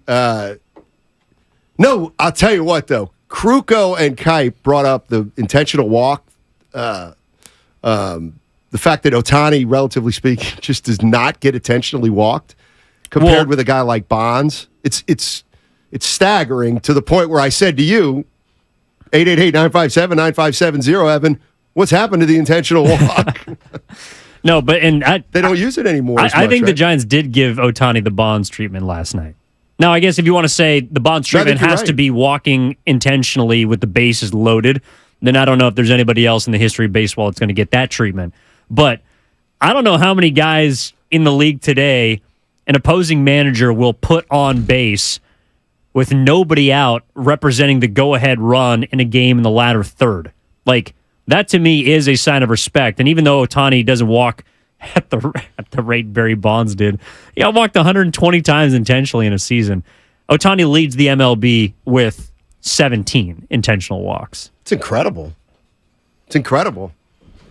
So just do the math. He's 1/6 as scary as Barry Bonds at the plate, right? Yeah, but Bonds didn't throw 98. And that's the difference, which is why the Angels won the game last night. Because it was a ho-hum, not a great night for Ohtani. Didn't really showcase his skills at the plate. Didn't even really have much on the mound. I mean, he kind of slipped towards the end. He looked like he was hurt a little bit. Just battled. I'll make 6 it clear. shutout. I'm not going to sit here and play the goofy game of messing with, Ohtani's overrated. Giants don't need him. But I mean, the funny thing is here's what I was thinking. Need a lot more. Okay, so Ohtani's going to be a free agent. The Giants have a chance. Ohtani, think about this. They just finished this series with the Giants. If you're Ohtani, how indistinguishable was that team you just played for 3 games? I mean, how does that, I'm sorry. How do the Giants even register if you're Shohei Ohtani? They are indistinguishable from any other team, except insofar as, they're not as exciting as 90% of the teams. Well, why in God's name would Shohei Ohtani, after those 3 games, say, you know what? I got to take another look at this Giants team and this Giants franchise. I mean, this is where I'm kind of paraphrasing the boss, but I'm kind of with him. I mean, what's here that's inviting? And I get it. They're 9 over, and I'm trying to, and I've been kind of propping them up, Evan, in terms of just let the season play out. Who knows this, that, and the other thing. But I'm talking about a bigger picture. Why in the world would Ohtani sign here? Well, correct me if I'm wrong, but one of the reasons why you're saying, well, just let it play out is because that's really all you can do. That's right. Like that, you look up and down that roster and we're just kind of tossing around. Okay, well, who are the worst teams in baseball this year? Okay, right. Well, you got the obviously the Oakland Athletics. They're kind of an outlier because they are a team built more so than any other, arguably in history, to lose. Although they still have a player with 45 stolen bases on their roster. Center fielder. Estier Ruiz. Thank you. He can run up and down the bases. And Blackburn, of course. Your guy. Kansas City Royals. He's a horse. Kansas City Royals. Whopping 37 victories this year. They got a more exciting prospect than the Giants, too. His name is Bobby Witt Jr. They got a legacy guy in Salvador Perez, who is probably more of a Brandon Crawford. He's on the tail end. The guy Pasquantino, too. Yeah, unfortunately, I think he's on the shelf for the year. But he's upcoming. The Chicago White Sox. You got Dylan Cease, runner-up to the Cy Young last year. You got Luis Robert, who is leading the league in home runs at the All-Star break. Well, I guess behind Ohtani. Looking at the Cleveland Guardians, Jose Ramirez I'd pay to go watch play. Shane Bieber, the star pitcher, former Cy Young candidate. And then you just look at the Giants, and yes, they are a quality baseball team that is right now 9 games above 500. But to your point, they're all the same. If I put them, if we put them on a row, just in a lineup, and we're sending each of them to jail, and you got to say, well, that guy did it, that guy did it, that guy did it. They all did it. So, Spadone, I don't know any of them. Don't be afraid to cut this, because maybe in 7 months you can revisit it, and I'll say I was dead wrong. But some of the things that I think. So, let me get this straight. Because I've heard this. Okay, so Shohei Ohtani, great starting pitcher, great hitter. He's going to enter free agency, and there's going to be some teams clamoring for him. The Dodgers, probably the Padres, right? Everyone. Angels are going to try to re-sign him. Giants are sniffing. And everybody's putting their sales pitch on. And this is one I heard. Well, I tell you what, Ohtani, boy, could he benefit from Patrick Bailey. Are you kidding me? Not that he couldn't benefit from Patrick Bailey, but Shohei Ohtani can't pick Patrick Bailey out of a police lineup. I mean, what are we talking about? Patrick Bailey's a hell of a young player, but you gotta be kidding me. There's no chance he's coming here. There, go ahead. Maybe there it is. There's no chance Ohtani's coming here. Go ahead, cut it, and then maybe I'll be wrong. And if I'm wrong, what can I do? I'll do a show with my shirt off. No. That's about as risque as I get. You went halfway home yesterday, and people were flooding Broadway. I'll tell you what. If I lose that bet, I will take my shirt off out of pool to get a little color before I end up having to do that. I got body envy. But it's funny. Not anymore, Goo. The Shohei Ohtani pitch I thought that you were going to reign over was the one that we've heard about. Oh, well, the way the Giants use the rotation. I mean, it's a 6-man rotation, and Shohei Ohtani can slide perfectly into that because some days he can pitch, sometimes his arm's a little tight, and guys have got to move up. And the way the Giants use their openers, I mean, like they're always ready to kind of acquiesce, to adhere to whatever Shohei Ohtani needs. I mean, that's going to get him to San Francisco like no one else can offer. The way the Giants and their opening pitching has been so great this year is exactly the reason why Shohei Ohtani should be in San Francisco. And because I just said what I said, when the Giants don't get Ohtani, I'm not going to rip him. No.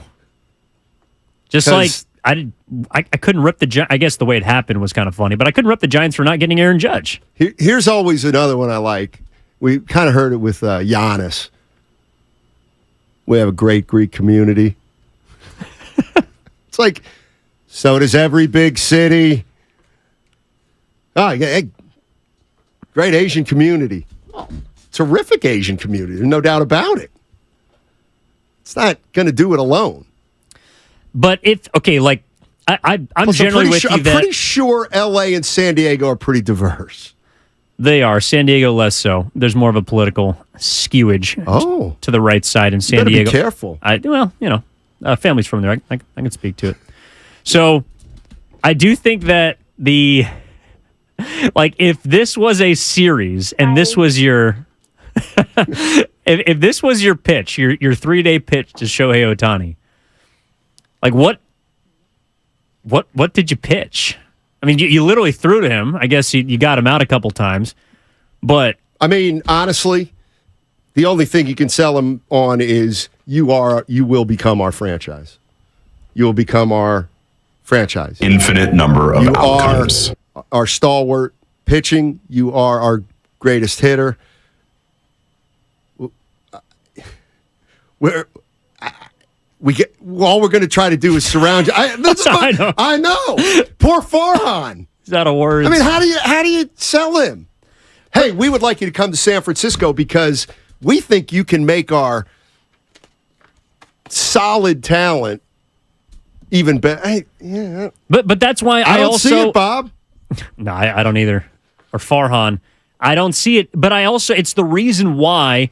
So, like, he made comments, I forget if it was last off season or the one before, but his comments about how, it's really hard to get players to come to San Francisco.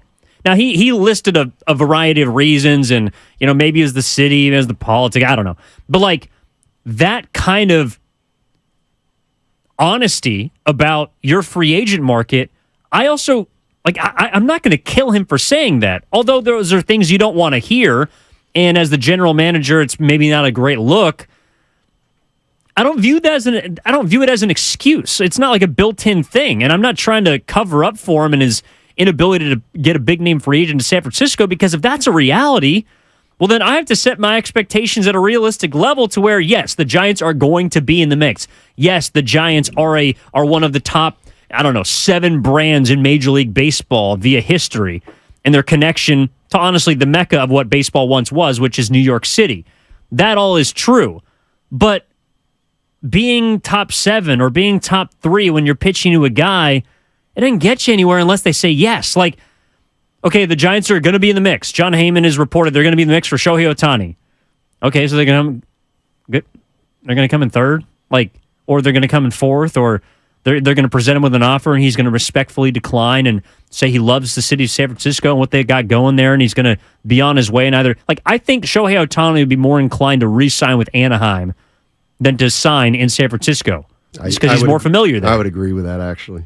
And I don't think that's a bold take at this point, based on what we've seen from the Giants, what we know about Shohei Ohtani, and also what we're looking at with this team.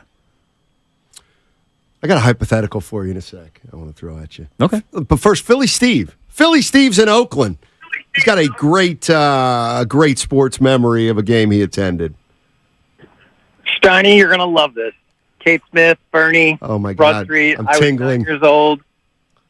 Brother Dave. Oh my God. We had seats. We had the worst seats at the Spectrum. There was Section 75, row 3, basically hitting the top of the ceiling. But it is and will always be the greatest memory I've ever had. McLeish scored, I think, in the first period, and they held on for dear life, and they upset the Bruins, and it makes me want to cry. Yeah. Rick McLeish, Reggie Leach. Oh, yeah. Yeah. So I just thought I'd share that with you. Thank you very much. I appreciate it. Assuming that's the Flyers. Yes. Yeah. They have the Fanatic, right? Eric Lindros. Second greatest mascot of all time, next to the San Diego Chicken. That's not even up for debate. But the Fanatic is like a mascot of a team. Yeah, the Phillies. Philadelphia Phillies. The Philly Fanatic. Yes. Oh, sorry. I was thinking of the Flyers mascot, the one that looks like a Sesame Street character. Yeah. Gritty, right? Gritty, yeah. That's right, because he was doing the Gritty. But the San Diego Chicken's not a mascot. I'm sorry? He is the... Is he still around? He's a circus act. He's a tourer. He's a concert man. Oh, my gosh. You need to be very careful here. I've seen the San Diego Chicken. Did you see the in chicken? multiple locations. Or did you see the man who was inside the chicken? You know what? I've just seen the chicken. As my friend Stan Kazawa says when he wants to make fun of my career, hey, Steiny, don't ever forget, you interviewed a chicken. Because I interviewed the San Diego Chicken when he was a mascot. He would go to, oh, God, I could talk about the famous San Diego Chicken for the next half hour. Yes, Ted Gianolis. That was who it was. And he was a Padres mascot, but then he just went national. That's what I'm saying. Yeah. But he was originally a Padres mascot. But once you elevate yourself from the rest of the actual team mascots, once you decide to be different than the rest, right, more uppity as a mascot, that puts you at the head of Mount Rushmore. But it means I can't consider you in the same class or same group as the Fanatic or my guy Gritty because they're still working their jobs. They're still representing teams. I'll explain it to you better on the other side, and I'll also give you my Mount Rushmore of sports mascots. It's quite easy, actually. By the way, we also have Mark Schlereth. He's coming on at 1 o'clock, NFL analyst on Fox. It's all sponsored by Fremont Bank. Full service banking, no compromises. Watch.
my bed. All apologies. Now, back to Steiny and Guru on 95.7 The Game. In the sun. Was that the band? That's Nirvana. Oh. Kurt Cobain. Have you ever heard of him? So they're a band. Yeah, I've heard of Kurt Cobain. Grunge. Very similar to San Diego Chicken. They were pioneers. From? Seattle. Okay. No, actually, hold on. No. Chill out. Nirvana's from Seattle. Well, he's from like Coos Bay. North of Coos Bay. Coos Bay, Oregon? Yes. Oh. I think. But they made their name in Seattle. Aberdeen? Aberdeen. Is that Look my where it pronouncing is. that correctly? It's real close to Coos Bay. There you go. Beautiful area. Matt Steinmetz and Evan Giddings with you. I think I said Mark Schlereth at 1. Mark Schlereth's at noon today. Stink. He is going to talk. He's going to talk to us about the Niners. Niners should practice right now. Don't do that because see, it's his nickname. Yeah, that was a play on his nickname is I thought Stink. you meant the Niners. In fact, he actually hosts a podcast called The Stinking Truth. There you go. Okay. Before we okay. The Mount Rushmore of mascots, and so where's Thunder? He's not on the list. Why? It's the Mount. Well, Thunder had some. It was a little controversy at the end. Why? Because the Warriors had to get rid of Thunder when the Oklahoma City Thunder entered the NBA. They couldn't have a mascot named Thunder if they were going to have a team named the Thunder. So 1 year early in the season, this is kind of like a goofy little joke, I guess.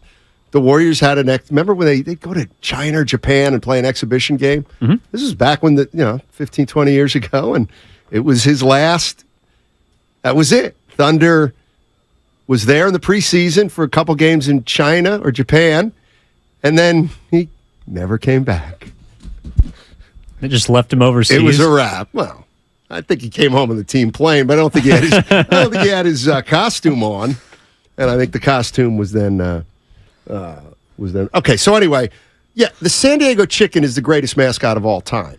He started as the San Diego Chicken for the Padres, and then he got so big, he became a traveling show. So yes, he is what all mascots strive for.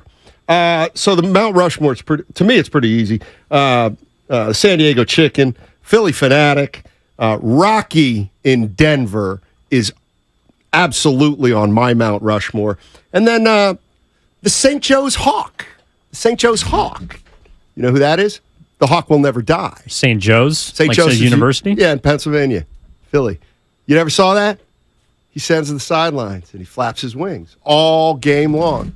Football, there's one guy. He runs around a little and then he just sits you can look at me on YouTube. He just does this all game. All game. Every sporting event at St. Joe's.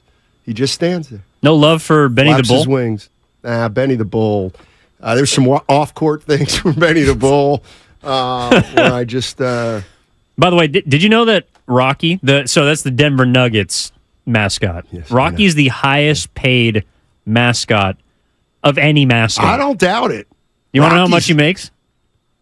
Go ahead. I don't want to air his dirty laundry, but it is public information. Yeah. He makes $600,000 a year. Rocky does?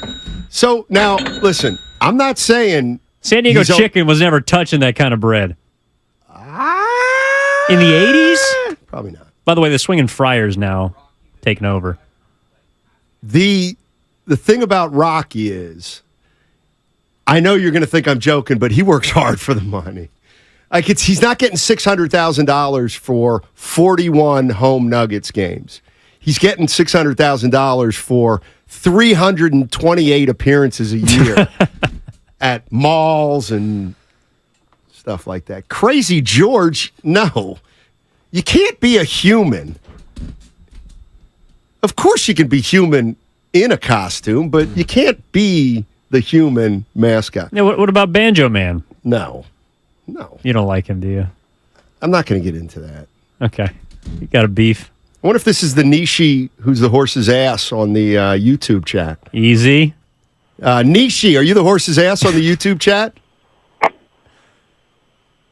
Hey, is this Steiny? Yeah.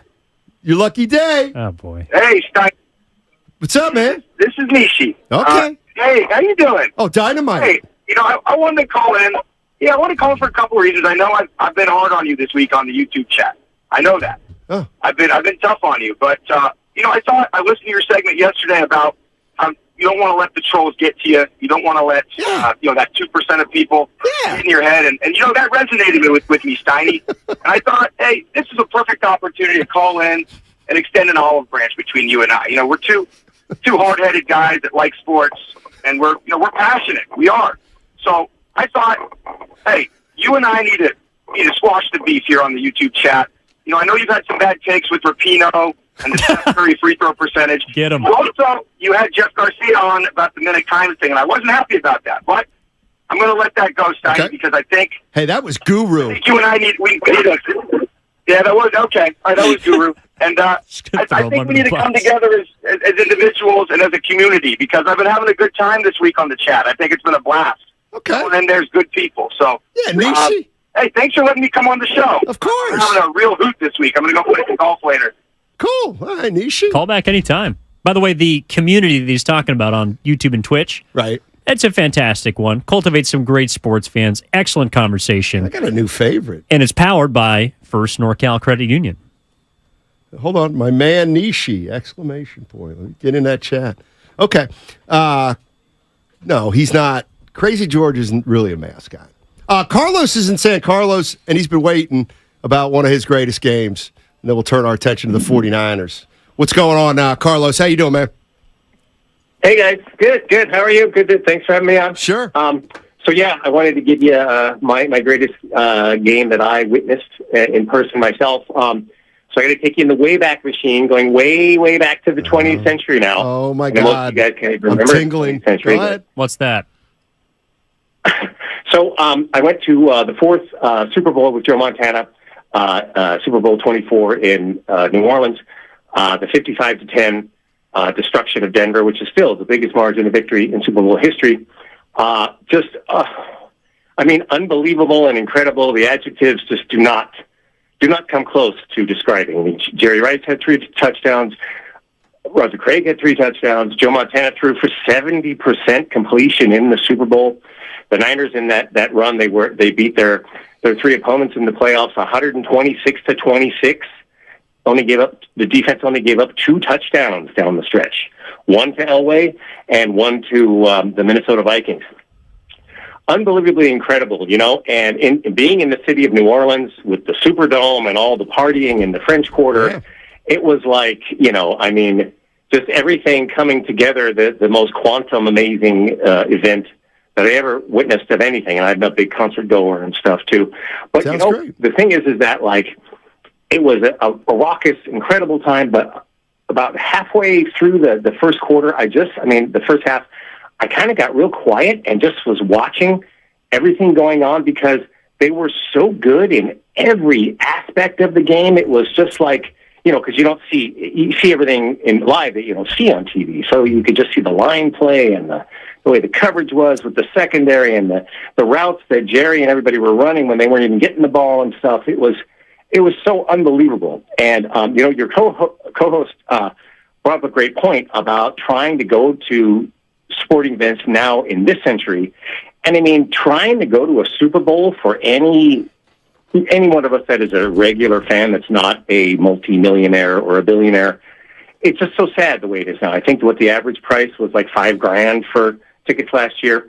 When I went to this game, it was $125, my friend. Yeah, you know what, Carlos? The greatest event ever. Yeah, you know what, Carlos? I'm glad you brought that up because when Evan was talking about that. They get you in the parking lot So nowadays. I don't know how you guys did it when you were growing up, but for me, we went...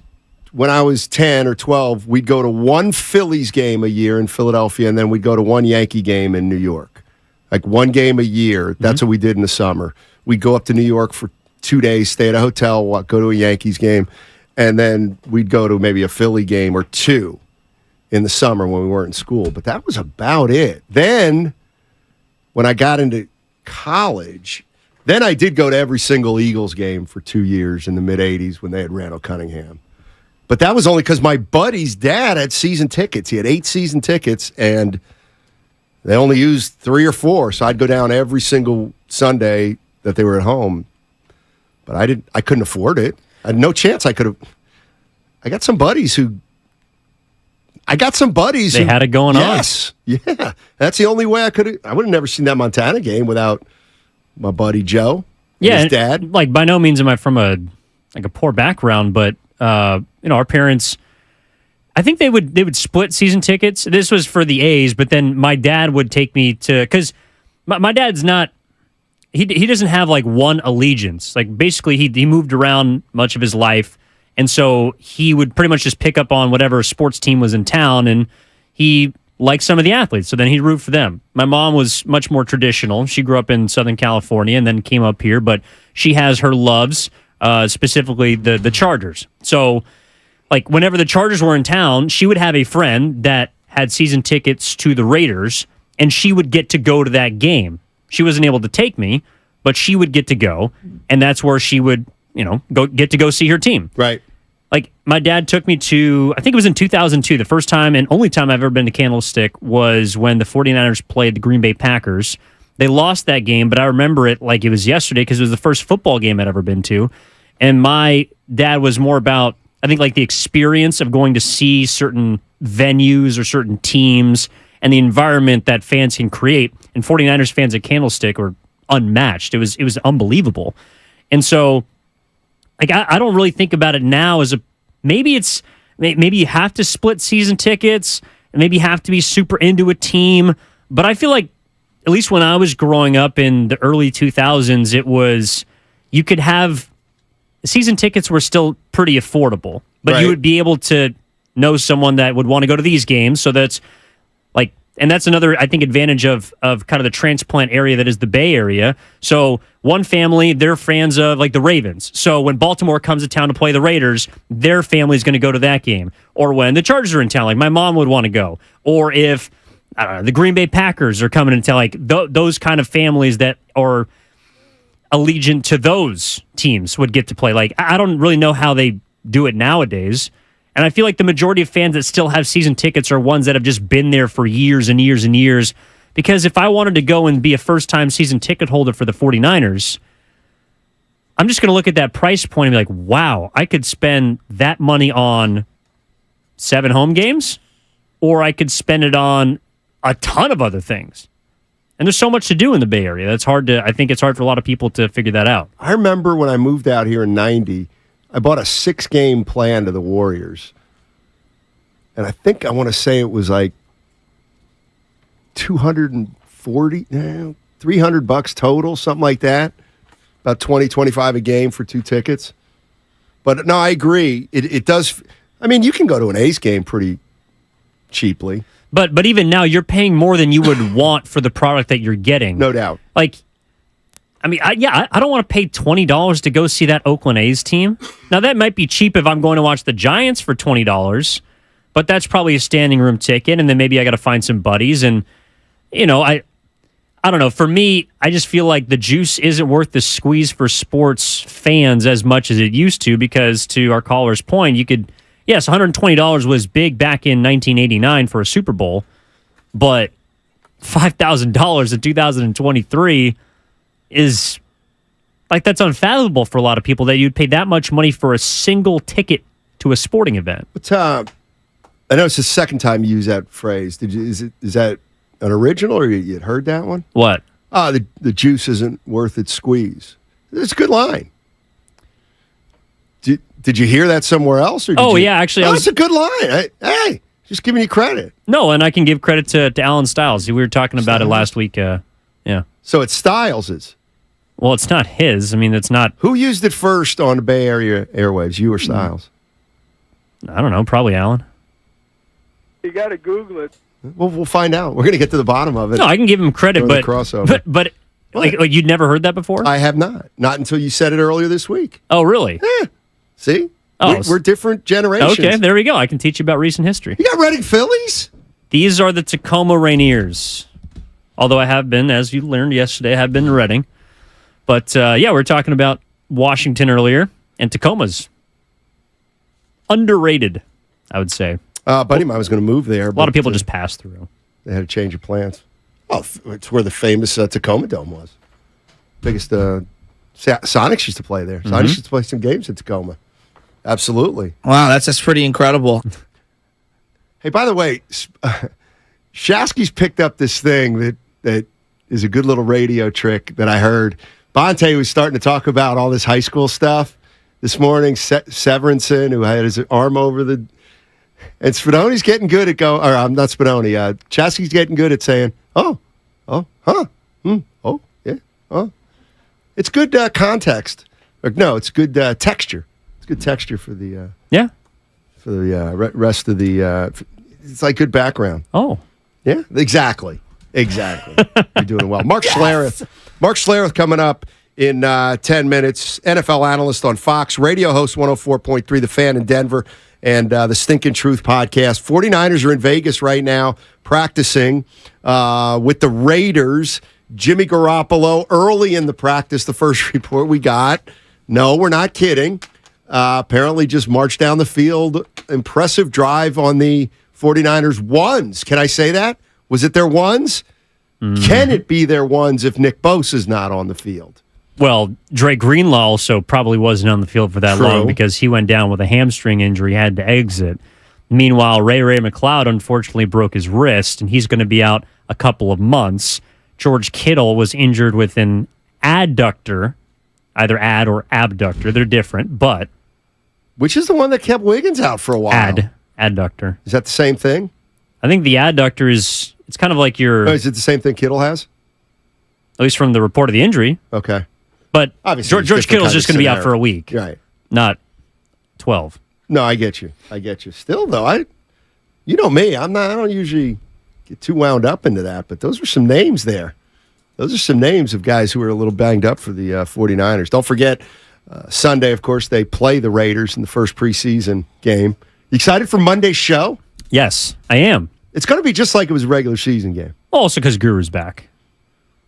That's not a shot.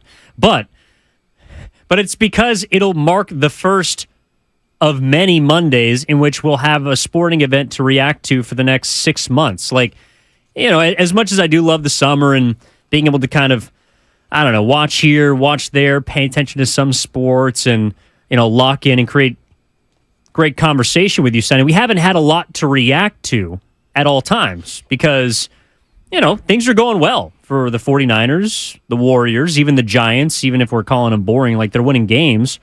So there's not a whole lot of big stuff right now. And this weekend, that all changes because I believe Trey Lance is going to be the starting quarterback for the first preseason game. Brock Purdy, who, by the way, threw an interception and joined practices today, is probably not going to play on Sunday. So Trey Lance will get first dibs. Sam Darnold will get a chance to see him. And because of how much focus there is on the backup quarterback position, or just mainly the battle between Lance and Darnold, or I should say Lance or Darnold, as listed on the depth chart, we're going to be breaking down every single throw, like every single decision. We can get so minute with everything about the 49ers quarterback position that I am looking forward to Monday because we can literally just go down each and every drive. Yeah, it's going to be a lot of fun. I think this year's obviously the preseason is going to be more interesting than most preseasons, considering we got Darnold, we got Trey Lance battling for the number 2 spot. Is Brock Purdy going to take any snaps? San Jose Jazz fan. See, this is what I'm here for. And this is what gets me in trouble, but it's Steiny. The St. Joe's Hawk, as I mentioned to Austin the other day, I grew up watching Big 5 basketball on Channel 17 with the great Al Meltzer. Steiny, remember Matty Gukas? San Jose Jazz fan. First of all, yeah, of course I remember Al Meltzer. But as for Matty Gukas, of course, Matty Gukas played for the Philadelphia 76ers, and I'm going to take you one further, San Jose Jazz fan. How about this? I lived with a guy named Chuck, and Chuck married Matty Gukas' daughter. So I knew Matty Gukas' daughter. Jody is her name, and pretty sure they're still happily married, Jody and Chuck. She used to come over to our place in Phoenixville while she was dating this guy, Chuck, who would spend some time there. So there you go, SJJ. That's probably touching a lot of people in the Bay Area. Mm-hmm. By the way, the Juice worth or not being worth the squeeze originated in the mid 20th century, according to my very quick research. So that would be like the 1950s. Somewhere around there, yeah. Even before my time. Well, and this is why I'm surprised you haven't heard of the phrase, because, I mean, it's before my time, really. I'm surprised but I just bring things back. I'm a trendsetter. Especially with two English teaching parents. You know, usually I'm pretty good with that kind of stuff. But anyway, it's all good. Just lose it now, okay? Why? I'm kidding. Hey, no, I do want to mention this. Great event coming up on 95.7 The Game. We're partnering with a great golf event, and it's at Harding Park on September 11th. It's the 8th annual Pettinelli Charity Golf Tournament. 100% of the proceeds from this event benefit the San Francisco chapter of the American Autism Society. The Autism Society is a complete resource for families of autistic children and adults, providing activities, information, and education. A few of our personalities are absolutely going to be out there at Harding Park golfing, and we would love for your company to join us. There's going to be a $10,000 hole-in-one contest, an auction with some great memorabilia, and a chance to hit some golf balls at the iconic TPC Harding Park with some of 95.7 The Game's hosts. Go to sfautismsociety.org for more details. That's sfautismsociety.org. Great golf, and it's a great cause. All right, we got here 54.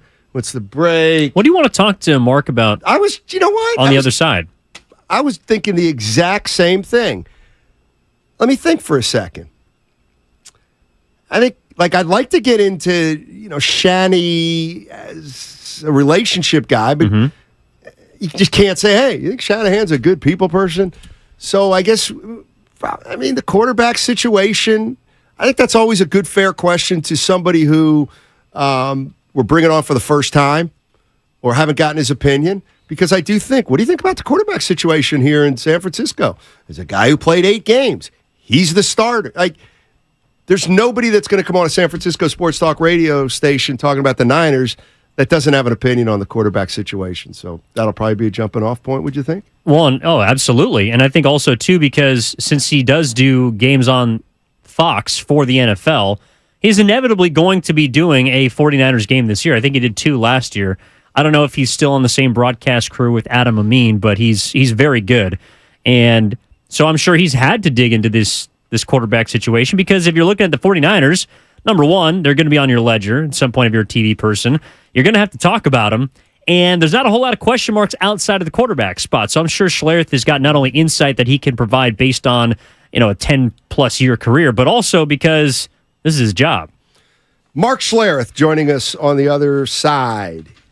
Fox Sports NFL analyst. He's got his own podcast, The Stinkin' Truth. Mark Schlereth on the other side. It's all sponsored by Cars.com. Oh, that's the sound of a car being added to Cars.com.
All right, Matt Steinmetz and Evan Giddings with you on 95.7 The Game. And I'd like to introduce Mark Schlereth, a Fox Sports NFL analyst, Stinking Truth podcast, among other things. Mark, thank you so much for joining us. Really appreciate it, man. Yeah, my pleasure. Good to be with you guys. Yeah, let me ask you this, because we are just consumed with the quarterback situation out here in San Francisco. Purdy right now is the number one. Lance and Darnold battling out for the number two.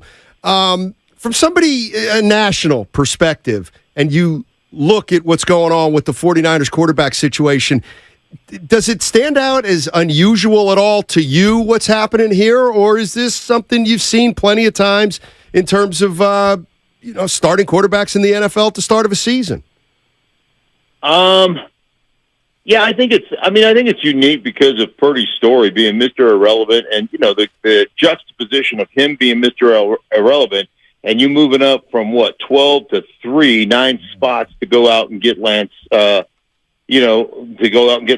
Lance. And so I think that makes the story fairly unique. I think it's also unique in the NFL that, that the underdog guy at the quarterback position, the guy who wasn't drafted high, he's a better quarterback, and they're letting him, they're letting him get exactly what he earned is the starting job. And they're making, the high paid or high priced, high drafted guy compete for a backup spot. And so, that usually goes because you look foolish when you do that. Most organizations worry about what the public is saying, worried about what, the radio guys are saying or everybody else is talking about. I don't feel like the 49ers fall victim to that. Hey, listen, man, we took Lance. He got hurt. Hasn't worked out so far. Doesn't mean it won't work out, but it hasn't worked out so far. We got a really good freaking team, and Lance and Brock Purdy can really play. So, we're going to go with the guys that can play. And I tell you what, as a veteran in the locker room, dude, I love it. I absolutely love it because we all know who can and can't. Right. I mean, it's apparent from day one. I always tell this story. When I was with Washington, and I was late in my career, late in my career in Washington, but, in the middle of my career as an NFL football player, we drafted 2 guys, one in the first round to play quarterback, one in the 7th round. The very first practice, this is no lie, the very first minicamp practice that year in May, we went through, the veterans went through as the starters went through and ran 20 plays a team. And then we went on the sideline, and the first-year guys and the young guys ran 20 plays a team. And these 2 quarterbacks were going at it, and I turned to the guys that were on the offensive line, the Hogs, and I go, mark my word, today, first day of minicamp, the guy we took in the 7th round is 10 times better than the guy we took in the first round. 10 times better. It's not even close. The guy in the 7th round was Gus Farad. The guy in the first round was Heath Schuler. It was the most apparent. It took me 4 reps of each of those guys to play and go, that dude can't play, the other guy can. So players know, and players, when you disregard what everybody sees with their own eyes as an organization, all the people in charge, the coaching staff, the general manager, everybody, loses credibility. So I applaud Kyle, I applaud John for doing what's right, is playing the best guys. Well, Mark, a theme of our show today has been head coaches in relationships, and I think it's maybe more difficult to examine that in the NFL just because of the immediacy of how quickly your career can change, whether it's because of an injury, due to business. It is the fastest moving sport, at least in America for sure, and you had the chance to play for Joe Gibbs, Mike Shanahan, Kyle's dad. I'm curious how you feel about how head coaches manage relationships in locker rooms and how important that really is to a Super Bowl caliber team, because the 49ers do have championship aspirations. They have a great play caller. They have a great stability in their front office. They have a great roster. But how important are the relationship aspect as a player, like working with Gibbs and Shanahan? Did you see them manage those relationships, or were those things that were just kind of to be expected? No, I think they did a really good job. Looking back on it, they did a really good job of managing the relationships and also establishing what I always call the 2 types of fear. You got to have 2 types of fear from your coaching staff, or at least from your head coach within your building. There is the biblical sense of fear, which is kind of awesome respect. You know, when they say in the Bible, the fear of the Lord is awesome reverence and respect. You got to have reverence and respect for the guy who's in charge, right? That's important. Then the other one is straight up fear. If I don't do my job, he will find somebody else to do it, and will make no excuses or no bones about it. And I think that's that's an incredibly powerful thing. And you know, you can build relationships. And both Joe Gibbs and Mike Shanahan would cut you in a heartbeat if you didn't do your job. They'd bench you in a heartbeat if you didn't play well. And you knew exactly, and it wasn't a secret. They'd call you in their office and tell you why he just benched you. And then they would say, hey, man, well, you just got benched, but I'm having pizza at the house tonight. If you want to swing by, get a slice. Like, it's not personal. The film don't lie. As a matter of fact, we had a guy on our team who, it was Michael Dean Perry. And Michael Dean Perry is a not a good player. He was a great NFL player. And it was at the end of his career. This is like 1997. He's a team captain, the highest paid guy on our defense. One day, Mike Shanahan cut him. Like it's in November. And he goes, hey, I just want to show you guys this. We're in a team meeting. You know, I just cut our team captain and the highest paid guy on our defense. Let me show you why. And he just put up film. And it was play after play, games and practice. And he just goes, lack of effort, lack of effort, lack of effort, lack of effort, lack of effort, lack of effort, lack of effort. That's why he's not here anymore. Play like that. I don't care if you're the highest paid guy or if you're team captain. You won't play for me. You know, message sent. There's a fear, right? And like, there's nothing wrong with that. You know, we live in this soft society that everybody's got to have their feelings and this, that, and the other. And like, man, this is professional football. It's not try hard football league. It is do good football league or get fired. That's how it operates. And frankly, I don't have any issue with that. I think it's the way it's the way all of life should be. Man, he stuck it to William Dean Perry. Yeah, well, you know what? Play good. We had a motto in our room, was get good or get gone. Yeah, you got two choices. Oh, man. My coach also used to say to us all the time, I'm with you, win or tie. We're going to have issues. Oh, man. Mark Schler joining us on 95.7 The Game, NFL analyst on Fox, radio host at 104.3 The Fan in Denver. I want to ask you about last year and the way the 49ers quarterback situation kind of unfurled. So Garoppolo had surgery, so he didn't really do a lot during training camp. Trey Lance ended up becoming the starter at the start of the season because, you know, Garoppolo hadn't had a full training camp, maybe wasn't ready. Brock Purdy at that point was still Mr. Irrelevant. And it was reported out here that there was a meeting between Kyle Shanahan and the veteran players before the start of the season. And I have thought about that for a while, and I was wondering, would there be any chance that Kyle Shanahan, because they went to get Garoppolo as a safety net for Lance, is there any chance Kyle Shanahan could have possibly told the team, hey, look, Jimmy's not quite ready. We don't know anything about Purdy. We're invested in this young guy, Trey Lance. We're going to start the season with him.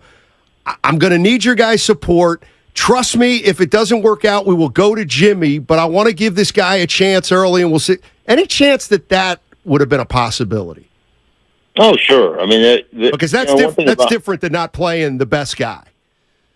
Well, yeah, but, you know, Jimmy's coming off, like you said, injury, you know, pay cut, all the whole 9 yards. Matter of fact, you know, I know in the, you know, away, because he would be there, he'd work out, and then he didn't even have a playbook, you know. He didn't even have his playbook. Right. I mean, he knows the offense and stuff and such. But I know he had a conversation with Mike and Mike Shanahan, and Mike was just like, hey, man, honestly, like, you don't know what's going to happen, injuries and everything else.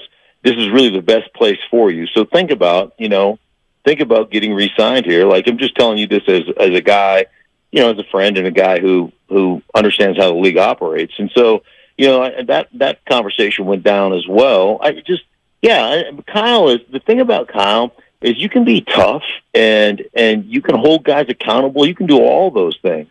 And the thing about NFL players is, as long as you're honest, as long as you know you're not blowing sunshine. Like, I want to. If you think I suck, that's great. Let me know. Okay, let me know what you think, and then give me a tool to get better. Like I want it. I want it straight, no chaser. Right. Just give it to me. Let me know exactly what's going on, where we stand, and how I can fix it. And so, one thing about Kyle and Mike was the same way, and Kyle's very much that way. He's direct and he's honest. So here it is. It may be hard to hear. You may not like it, but this is what we're going to do. Here's our plan going forward. And as long as you have a plan, and as long as it's a rational plan, their plan wasn't, let's see what Trey Lance is because we paid him a lot of money. Their plan was, hey, we drafted him. We're going to see what he is, what he can do. But listen, we're fully planning on being a playoff team, and if he can't take us there, somebody else will. Wait, so Mark, real quick, I just want to make sure I understood. So Jimmy Garoppolo had a conversation with Mike Shanahan. Sure, yeah. And Mike told him, hey, you're best off playing in Kyle's system, essentially. Yeah, it's like the best thing you do coming off an injury, not being able to go through camp, not all those things, is to really consider staying put. Right. And figuring that out. And that's Mike is no longer coaching, obviously, and Mike is a real mentor. He's been just it's unbelievable. Our relationship went from, player coach to coach media guy to really good friends, and really helping me develop kind of my global knowledge and understanding of the game. And to talk to him, he's just this avuncular figure. He's just this wonderful mentor, and he's just a guy that wants the best for you, wants the best for you as a player, and that's almost like being a grandfather type of thing, or like I said, avuncular, where you just are like, hey man, just my 2 cents for whatever it's worth. It may not be worth anything, but this is probably the best scenario or situation for you. Being that you haven't been in anybody else's camp and you haven't been ready to play, and you've had this injury that you're recovering from, and so yeah. But those are real conversations that isn't so much about Kyle or isn't about John Lynch or isn't about the organization as much as it is about, hey, you as a player. And I think a lot of guys don't get this kind of information from their agents. They don't, it's all, I'm getting screwed or I'm getting this. There really is opportunities and things that go on in your life and your career where more than money, the situation, the place, the system. I've seen a lot of guys that are great players that just aren't in the right system for them, and they fall away, and you think, man, that guy could have been a Pro Bowler, that guy could have been special had he just been in the right system. And so there's a lot of that I don't think players get to hear because the agents are so busy, blowing sunshine up their skirts. Well, Mark, and speaking about Kyle Shanahan, this is year 7 for him as head coach in San Francisco, and understandably, there's a lot of conversation with how closely they've gotten to the mountaintop of this idea of a window and where the 49ers are in terms of contention. And I know that, you get to Washington in 89, you guys build to the point where you win it all in 91. Then in Denver, after joining the team in the mid-90s, you guys rattle off a couple in 97 and 98. I'm curious, as someone who has seen the kind of build and the progression that it takes to get to a Super Bowl, where you view the 49ers in their Super Bowl or contending window. Do you feel like it's right in the middle, it's towards the end, or do you see with Kyle Shanahan them being able to compete for a Super Bowl for many years? Yeah, I mean, obviously competing for Super Bowls is hard, and as your roster ages, that's really tough. I think there's a couple things that I see. The way they construct their football team, they want to be dominant running the football, and they want to be dominant defensive line-wise, front seven-wise, with an ability to have great rotation to keep those guys fresh. Because, I'll be honest with you, playing defense is a lot harder than playing offense. From just an effort and that part, not necessarily an understanding standpoint, but effort that with which you have to play. I mean, if I'm playing against you and I cut you, you got to pop up and run and chase the play. I just lay on my big fat stomach and wait for the huddle to reset. I don't care. So there's a big difference in the energy level. So the rotation they have is exceptional. I would say probably just overall roster wise, I thought they were the second best roster in football last year, probably behind the Philadelphia Eagles. And they do the same thing with their roster. That front, that front offensive line, their defensive line, their rotation up front. They're rotating 7-8 guys on game day, and they can all play. Like they can all legit play. So that to me keeps your window open. With a young quarterback and the way you run the ball, the play action stuff. I said this a couple of years ago. I probably talked to 12 different teams over the course of the off season. You develop relationships doing this with different coaches and coordinators and everything else, and all 12 of them were studying San Francisco's run game, and that hasn't changed ever. I was just in Seattle's camp. Seattle invited me to come to their camp for a couple of days, and their coordinator said, "Hey, man, I sat in the off season and just broke down their run game, different motions and different formations on how to get the best look, kind of what we like to in the NFL call premium looks." And so Seattle had gotten crushed in that playoff game by San Francisco in the run game. Like they just ran roughshod through them, and it was just fascinating to watch. Sit back and watch. Hey, here's a 3-4 front that plays either weak reduction or strong reduction. What you call weak reduction is 35 front, strong reduction is a 37 front. And how Kyle would get you into like a weak reduction front based on his personnel grouping and based on the formation early. And then all of a sudden they would do just a late quick shift, and they'd snap the ball before the tight end even crossed or the fullback even crossed the formation. And now you're double teaming, with Trent Williams to the next level to kind of spot blocking who's over there. If it's a weak safety or if it's a weak side linebacker, will linebacker. And now you're working in combo where Trent Williams is just absolutely destroying an undersized weak side linebacker of Seattle, and you're rolling. I mean, it was like a clinic in how to set a team up, get them in exactly what you want, and then just eviscerate them in the run game. And, that's one thing Kyle does probably better than anybody else in the league, and everybody's studying, is how do we do this through formations and through motions and through, shifts to get exactly what we want and exploit the weakness of a defense. Mark Schlereth joining us on 95.7 The Game. First of all, thanks so much for your time. Real quick, before I get you out, if you were a San Francisco 49er fan, when would you start getting worried about Nick Bosa not being around? September 10th. What's their first game? That dude is a freak show. That dude is a freak. I'm sure he came out. I did week 2 where Trey Lance broke his ankle last year against the Seahawks, and I'm on the field, and that dude comes out, like in one of them compression type, tops, and I'm just like, I was gawking. Like I was just looking at him like, I'm sure he thought I was stalking him. Like it was uncomfortable. It was an uncomfortable moment when he caught me looking at him. Like I noticed you noticing me. Right. Like, he's like, that body is a freak show, and he's not a good player. That dude is a great player. Plays with great effort, great energy, great intensity.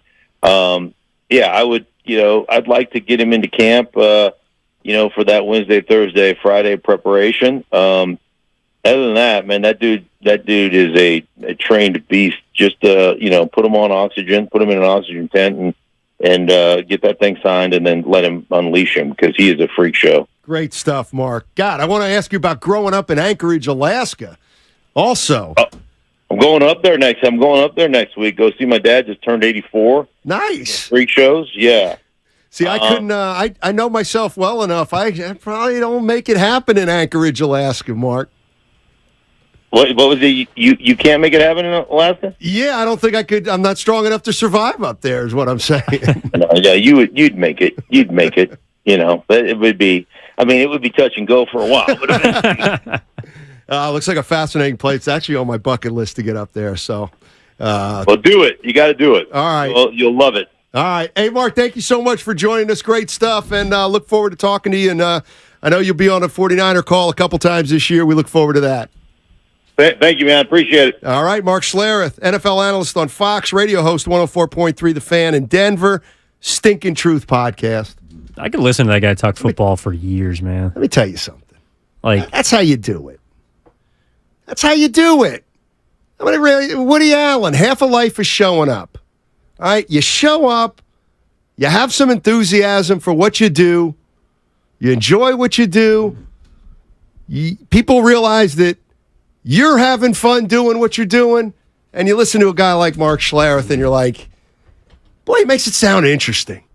He's one of these guys that he's like a football guy, but makes it relatable to a regular guy. I like him.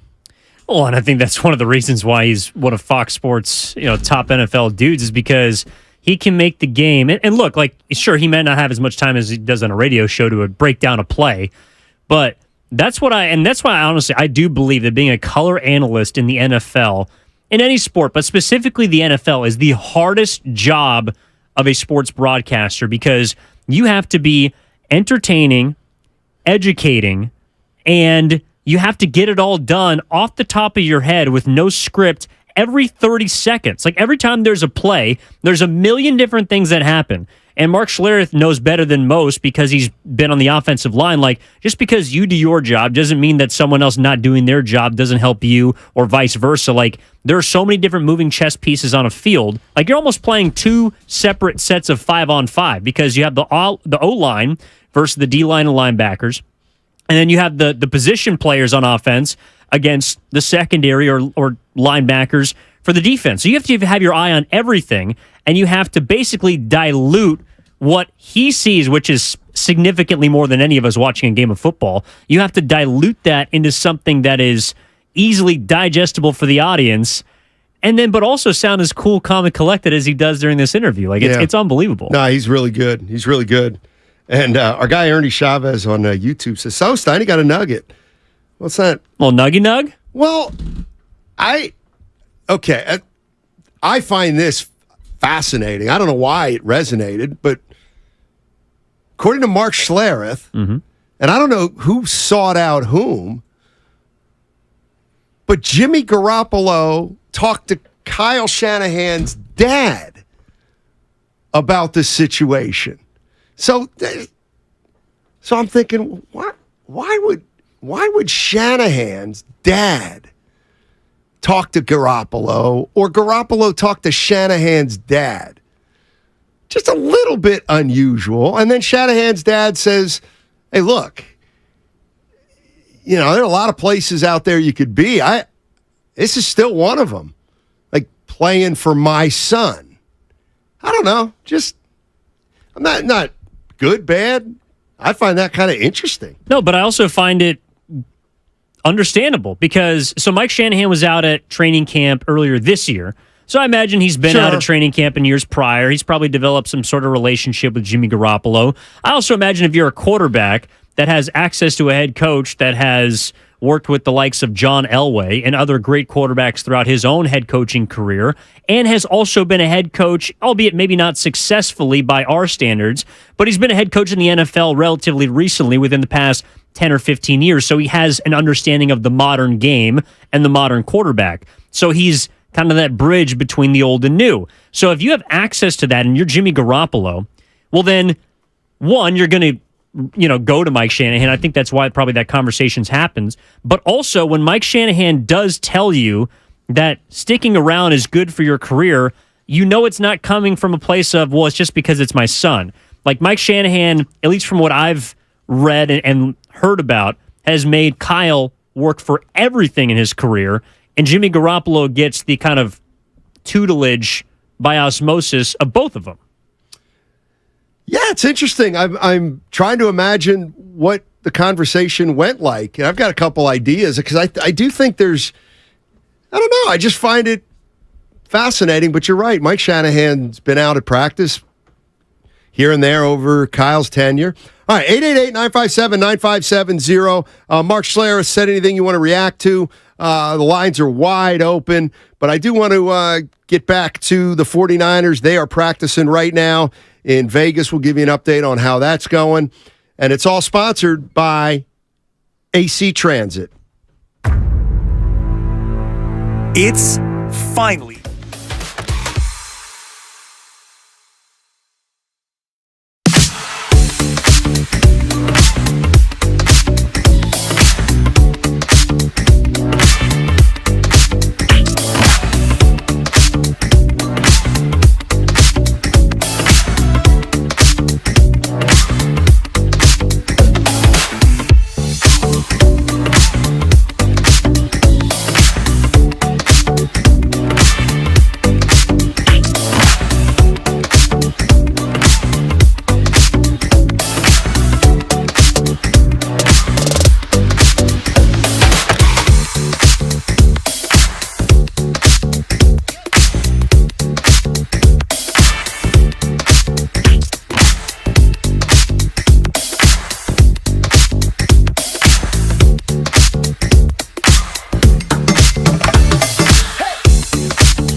Kelly Tripucka. So there are three white guys. Kent Benson was on one of the greatest college teams ever.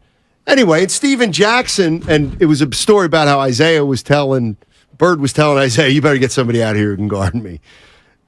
You can know why. Anyway, Steven Jackson goes, I haven't even hear two of those three guys. Come on, Steven. Kelly Tripucka scored a lot of points in the NBA, man. Notre Dame legend. Lane Beer, obviously, I'm hoping that's the guy you heard of. But even Kent Benson. Well, but not a great pro, but Kent Benson. Before we get to some of the updates about the joint practices, because do your homework. I do want to talk about Brock Purdy versus Jimmy Garoppolo, but let's be honest. Like in 20 years, who's a Kelly Tripucka-esque scorer in the NBA right now? Like, is someone going to look at, in 20 years? It's a little like Zach LaVine.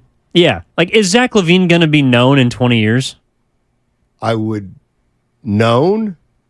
Yeah, like by an up and coming, like a young. You gotta know who he is. I mean, Levine probably is going to be an all-star at various points. I mean, you got to have heard of the guy. The only reason that people will know Zach LaVine in 20 years, I believe, is because of the slam dunk contest. Everybody's got something. Kelly Tripucka had hair.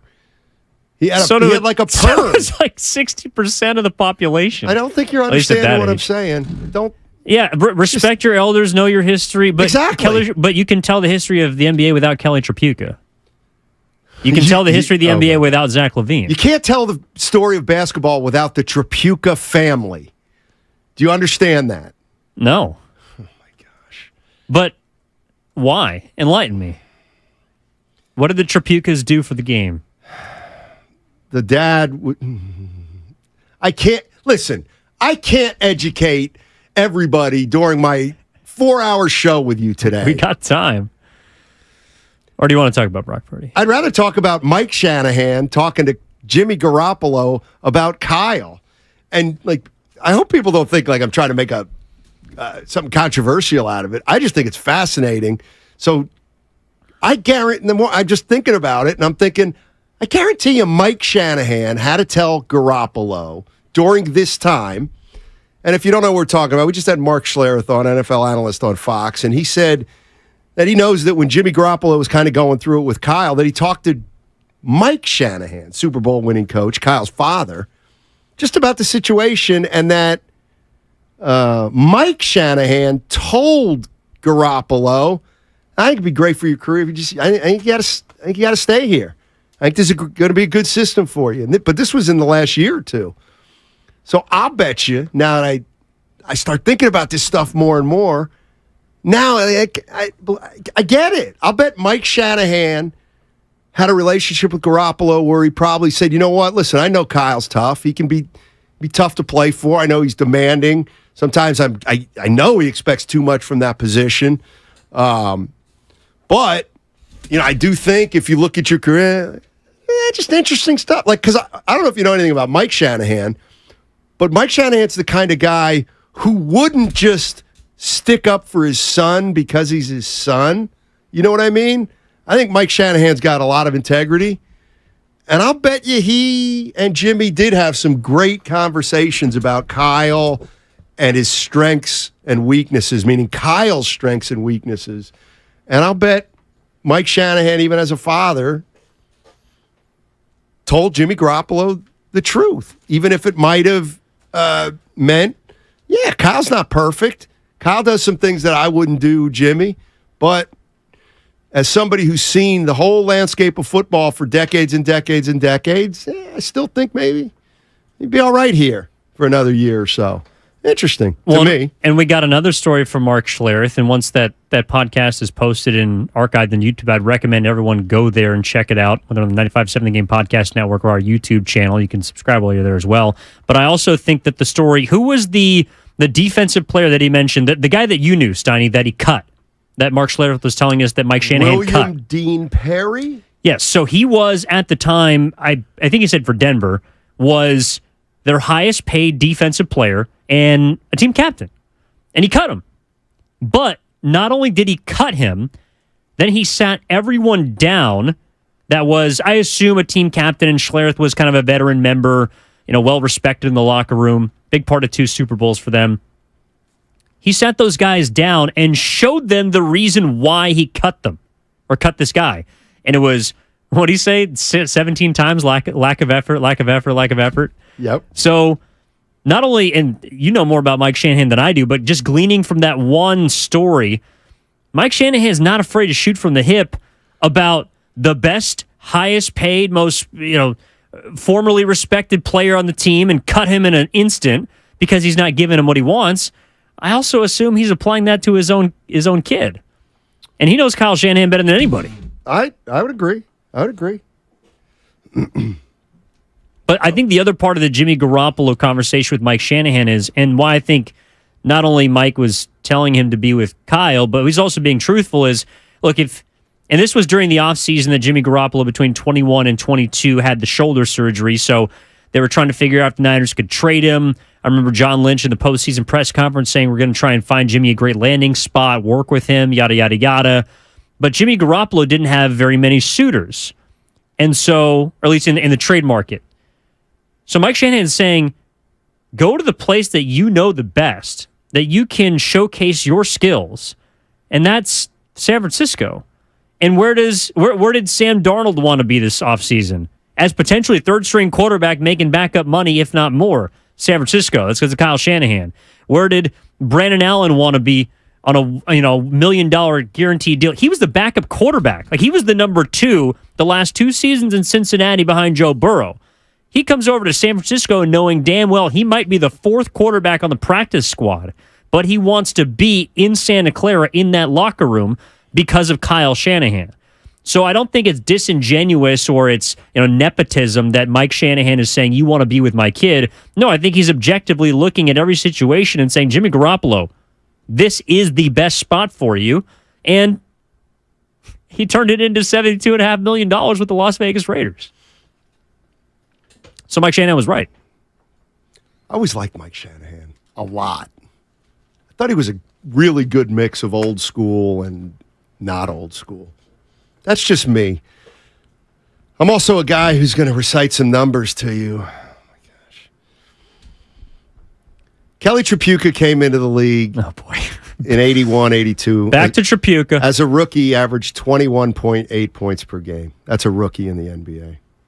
Tyreek Evans did that. His second year, he averaged 26.5 points per game. Kelly Tripucka. All right? Played for the Pistons. Okay. 50% from the floor. 26.5 points a game in his second year. Oh, yeah. I don't know why anybody would hear of him. He's just a guy.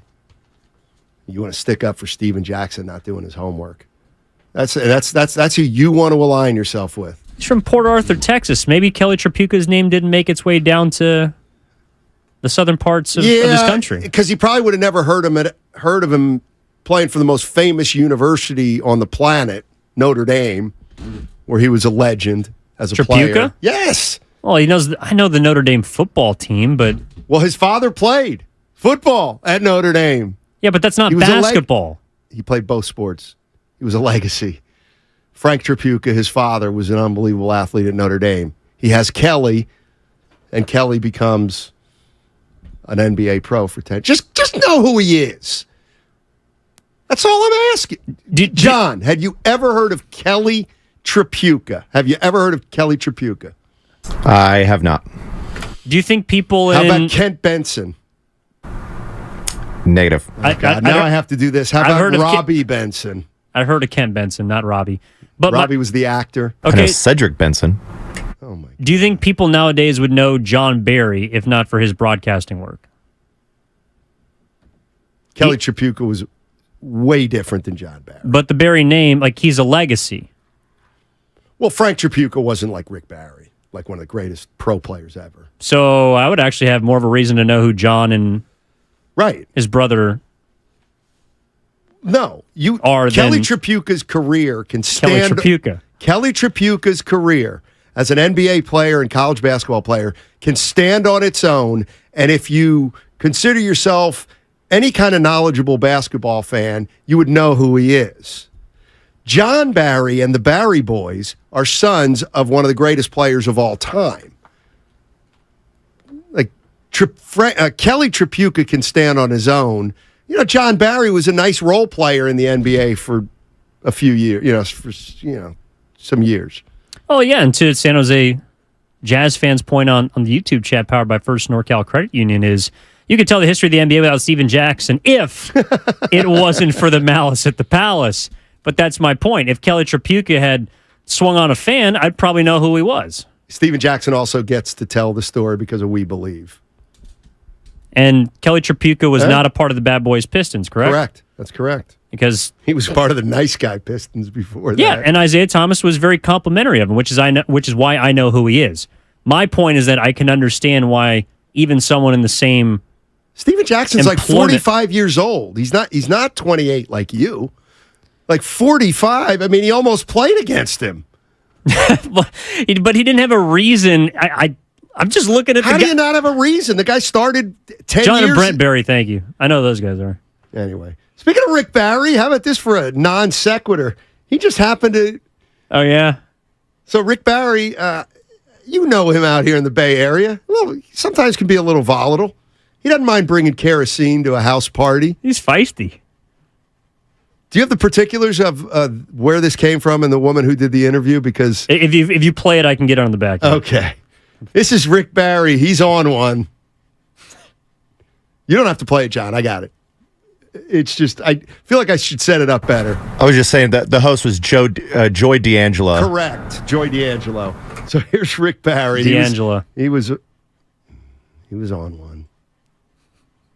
This generation get very, very disrespectful when it comes to, that era. And they always say, like, oh, well, Wilt Chamberlain, even if he did put up 100, it was against plumbers. Please, the plumbers. Are you kidding me? They had so many great centers back in those. They hardly have centers. The guys that are centers now, they're not centers. I mean, they play on the wing. They're all wanting to shoot 3-point shots. I mean, they don't block shots. They don't protect the rim. It's a different game. People don't understand. I've had many people say, well, Rick, you guys wouldn't be able to play with these guys today. I said, okay, what drugs are you on? Okay, because you got a problem. Because if you really understood the game and you really knew what the difference was between when we played and the guys playing here, we had nothing to help us. I didn't have an agility coach. I didn't have a dietitian. I didn't travel on charter planes so that we could get a good night's sleep and get to the next city and have a nice day. We drove ourselves around in rental cars. I mean, we had $8 a day per diem. These guys get chartered food on their planes. We didn't have whirlpools, and we didn't have saunas, and we didn't have masseuses, and we didn't have any of that. If I played today, I would be faster. And I was pretty fast, okay, and quick. I'd be faster, stronger, quicker, more endurance, jump higher. I would be so much better a basketball player because I had none of those things available to me. It's absolutely crazy how much better the guys that I played with, the Oscar Robertsons, the Jerry West, all of us, as good as we were, would be even greater playing today. I completely agree with that. That statement right there. That's just, that's as close to a fact as you, he just didn't. See, and believe it or not, Rick can go on him like the best of them.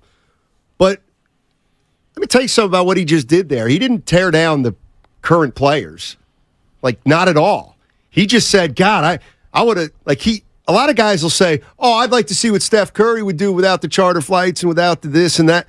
No, Rick Barry's saying, God, I just wish I would have been able to take advantage of all that stuff. Good stuff from Rick Barry. You have any reaction to that? No, yeah, I do. By the way, Joy D'Angelo, the woman at the beginning who's interviewing him, not D'Angelo. Okay. So he's talking about how he would be greater today than back in his day. I agree with him. I think that the amount of access that athletes have, modern medicine, dietitians, just evolution and genetics, like every athlete is going to be, in my opinion, should be better, more skilled, more talented than the years that preceded him. But the thing that a lot of people will point out from my generation, and I think J.J. Redick is probably the one that is looked at the most because he was the one who mentioned the plumbers and the firemen that Havlicek was playing against or something like that. Or it was Bob Cousy, right? I think that was the guy he was picking on. It's not about the actual athlete themselves. Like, I think Rick Barry would be greater nowadays than he was in his day, and he was damn good. But I think people are focused less on the individual than the competition. Like, it's not about who Rick Barry is as a player. It's about who Rick Barry played against. Like, the 15th man on an NBA roster is superior to the 15th man on an NBA roster from 1971. And so when Rick Barry's putting up 30 and 10 and having these amazing games, he's an all-timer, and I think he could play in any era. But the issue that a lot of people have is that I don't know if every single NBA player that used to be in the league could also now be an NBA player, if you know what I'm saying. Well, I think what he's saying is let's take the 12th man on a team back in 1968. They would be better now, too, because of all the access that they have. You know what I mean? So it's not just, I don't think he's saying for a star. I think he's saying for everybody. Oh, well, like I heard him talking about Oscar Robertson and all the other greats. Right. And again, I think those guys are timeless and not going to be better. I just don't know if the guys they played with the bottom of the roster would be. Well, no, they would be if they got to take advantage of. Like, I don't think we're arguing here. Like, if Rick Barry got all the amenities of today's player, he'd be better. Yeah. Well, so would the 10th man, right? I mean, just because you're the 10th man doesn't mean you can't weight train and have a dietitian and all that stuff. So I'm just saying, I think everybody would be better with the access that all the players have today. Yeah, but there's also just so many players in the NBA that are, like, that have the measurables. You think Juan Toscano-Anderson is better than the 10th man on a team 30 years ago? Say it. I think... Even though he's a foul machine. He works hard. By the way, he might be the 14th or 15th man on the Golden State Warriors this year, so I wouldn't talk about him in that fashion. You might be you better be careful, Steiny. This is the flagship. That's true. Priest is in Palo Alto. Hey, Priest, how you doing? Welcome. Hey, how you doing? Doing well. Thanks for taking my call. Sure. Help. Listen, this is something that always gets on my nerves when I hear young commentators try to compare today to back then. Thank you, Priest. And Evan, I'll just tell you, straight up, take this to the bank. Half this league could not play back then. They wouldn't even be on a roster. If you took this league now and condensed it down to the best players, you might have what we saw back then when Rick played. Rick would rip this league apart. I'm going to tell you something. A lot of people don't understand why Jerry West is the logo. Jerry West may have been the most perfect basketball player I've ever seen. He had no weakness. When they talk about Steph Curry being the greatest shooter God has ever created, he was not a better shooter than Jerry West. Point blank and a period. And I'll tell you what, I would love to see Bob Cousy exploit his game in today's game, because you have not seen a passer like him.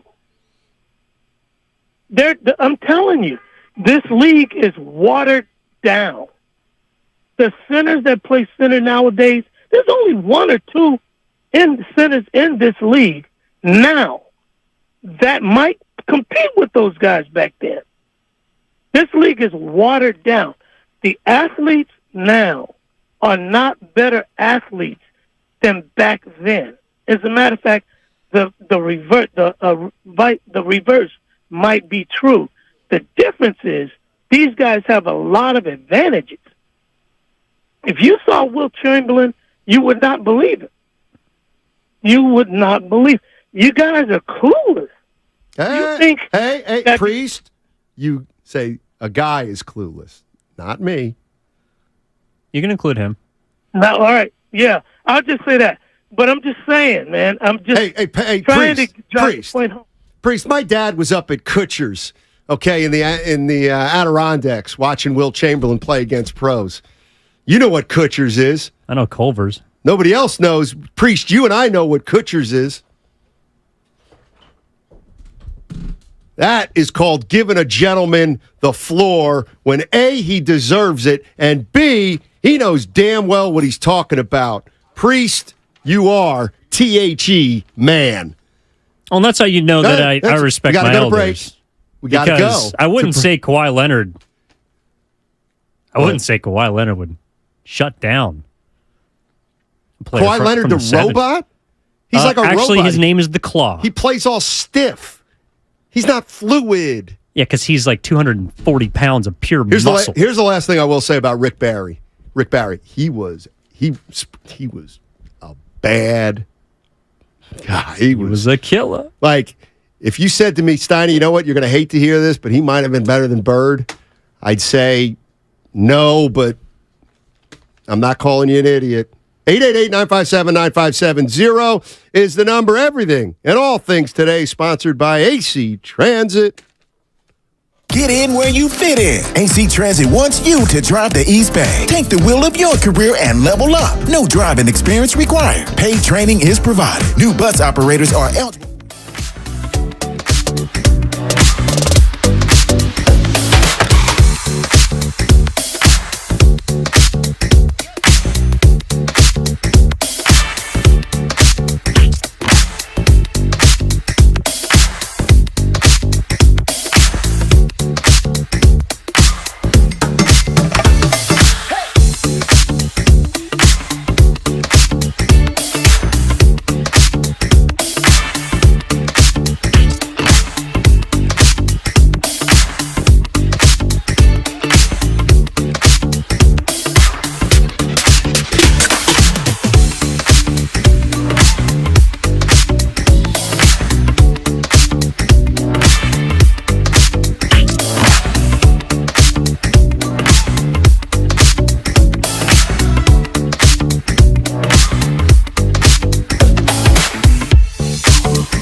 Greensboro.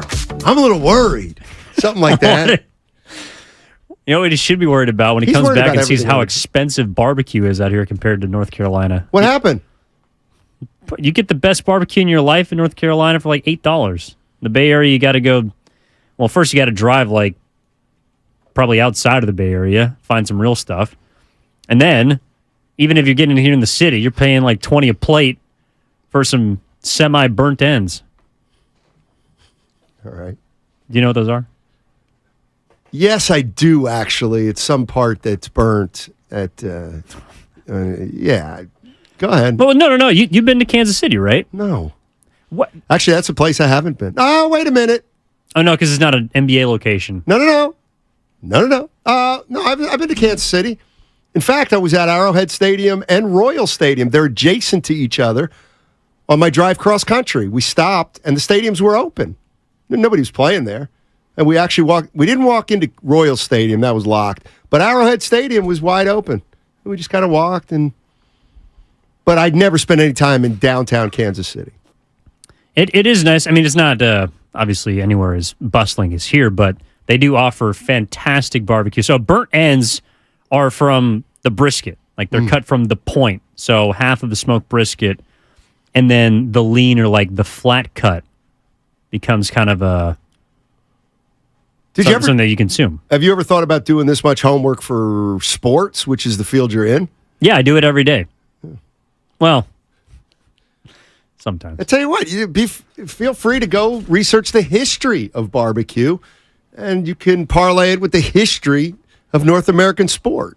Do you want to know about the history of Mako sharks? Because that's what I've been on this week. But no, we don't need to dig into that. Makos are the ones that are little pocket sharks, right? No, those are minnows. Yeah.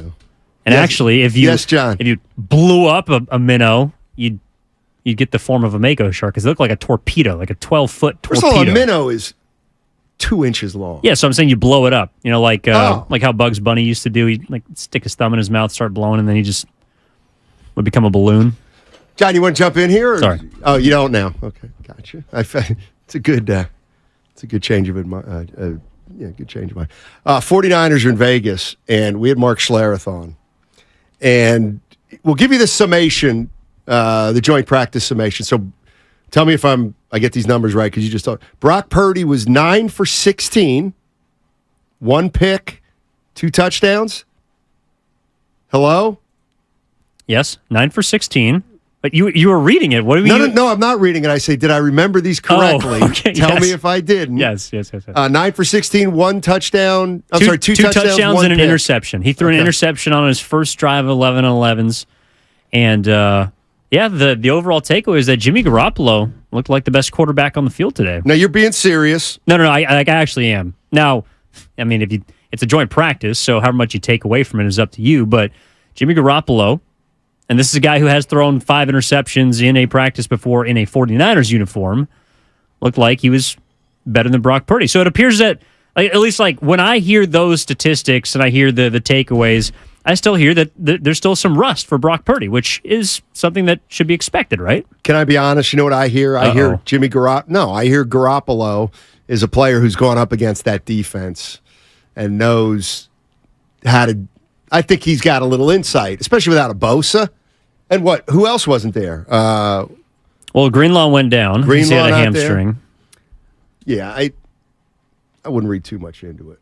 The thing that we were getting into earlier today is just the whole Kyle Shanahan and the personality of a head coach, the personality of a manager. What's the personality or relationship level of a championship to coach? And Sean McVay was brought up, and I caught Spinoni on the way out, and I forgot to look up the number specifically, but I should have, because we're talking about relationships and how much support does Kyle have in that locker room, compared with a Kapler, compared with a Kerr, compared with a Harbaugh, compared with a McVay, anybody, just for conversational point. When did McVay take the Rams to the playoffs in his first year?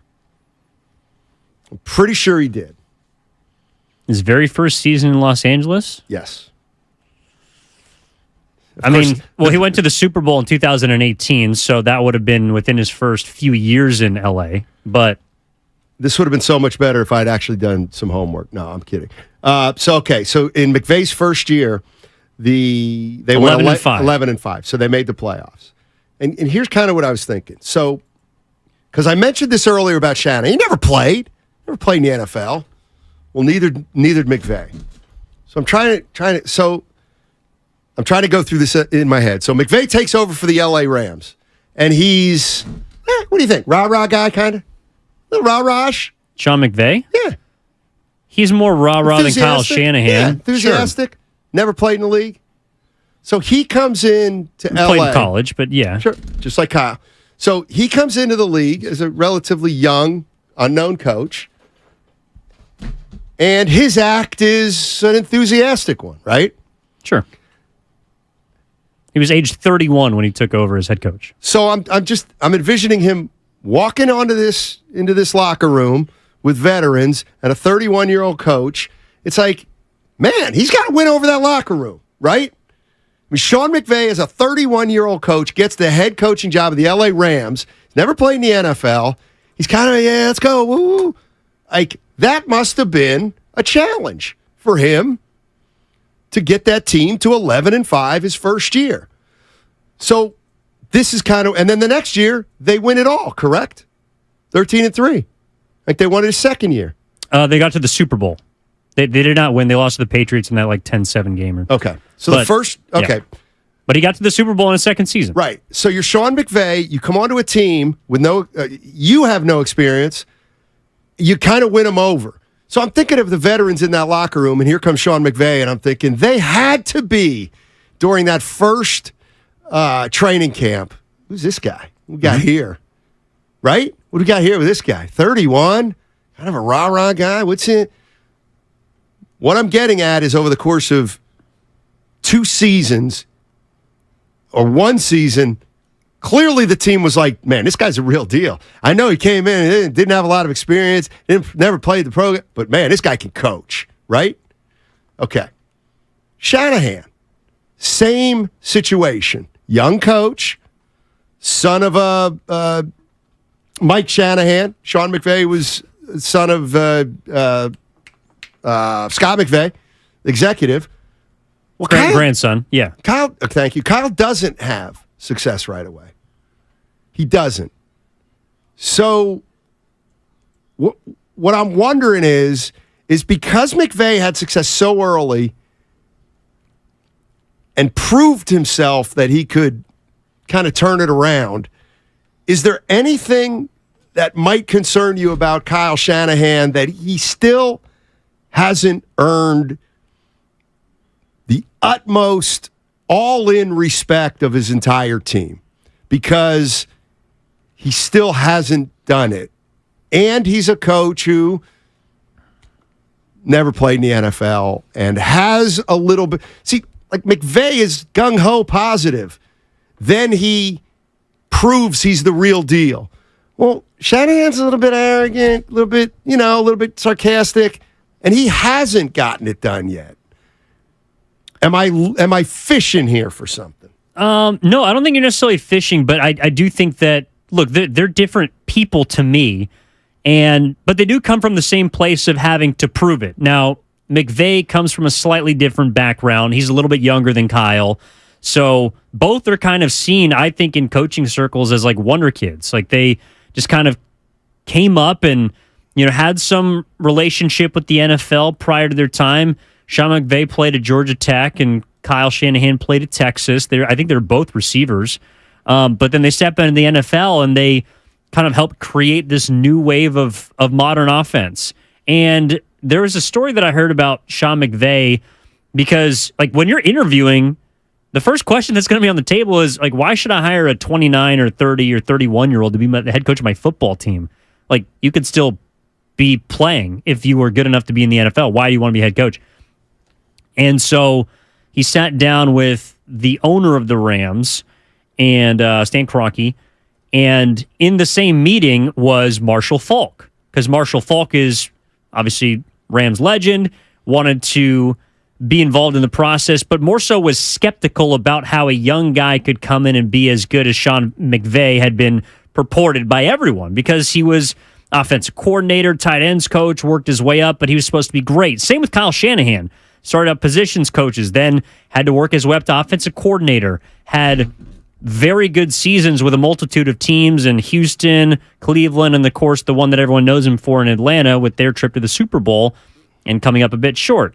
So Marshall Faulk said that going into the meeting with Sean McVay, he's like, I don't know if this guy's got it. Like, I don't think he's the right guy for the job. At the end of their dinner, he was like, you are an idiot if you do not hire that person. He needs to be the head coach of this football team. I imagine Kyle Shanahan in the same way that Sean McVay had to prove it to an NFL Hall of Famer.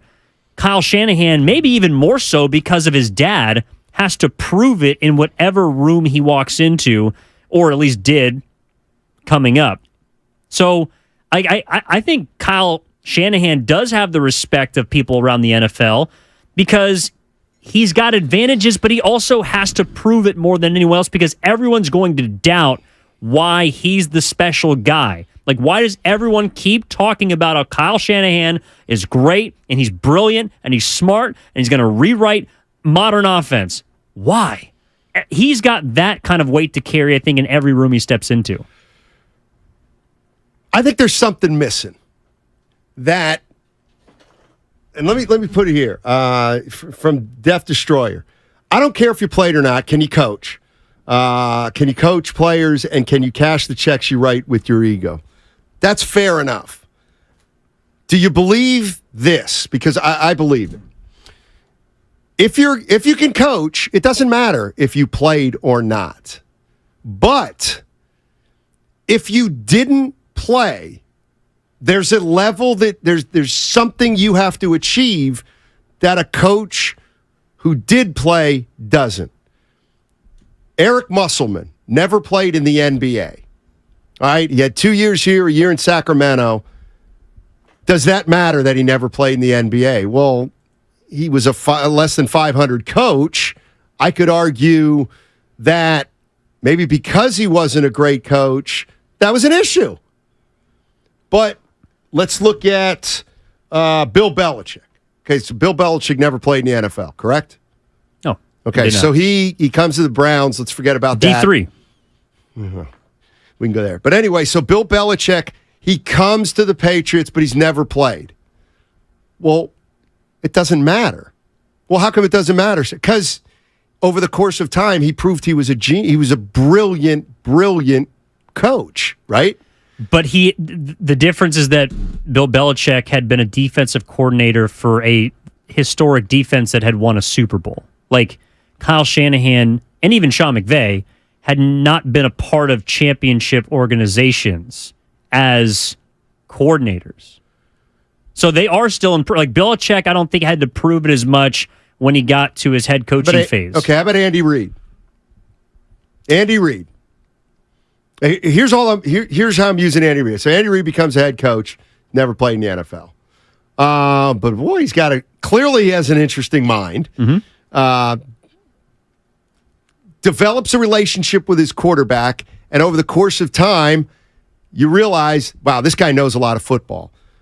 So it became, and I'm not saying it all ended when he won a Super Bowl, but Andy Reid had to overcome, like all coaches who never played in the NFL, there was some respect level that he had to gain. And all I'm saying is, I think it's possible that that's something that Shanahan has not dotted his I and crossed his T quite yet with everybody. And I'm talking about the players he coaches.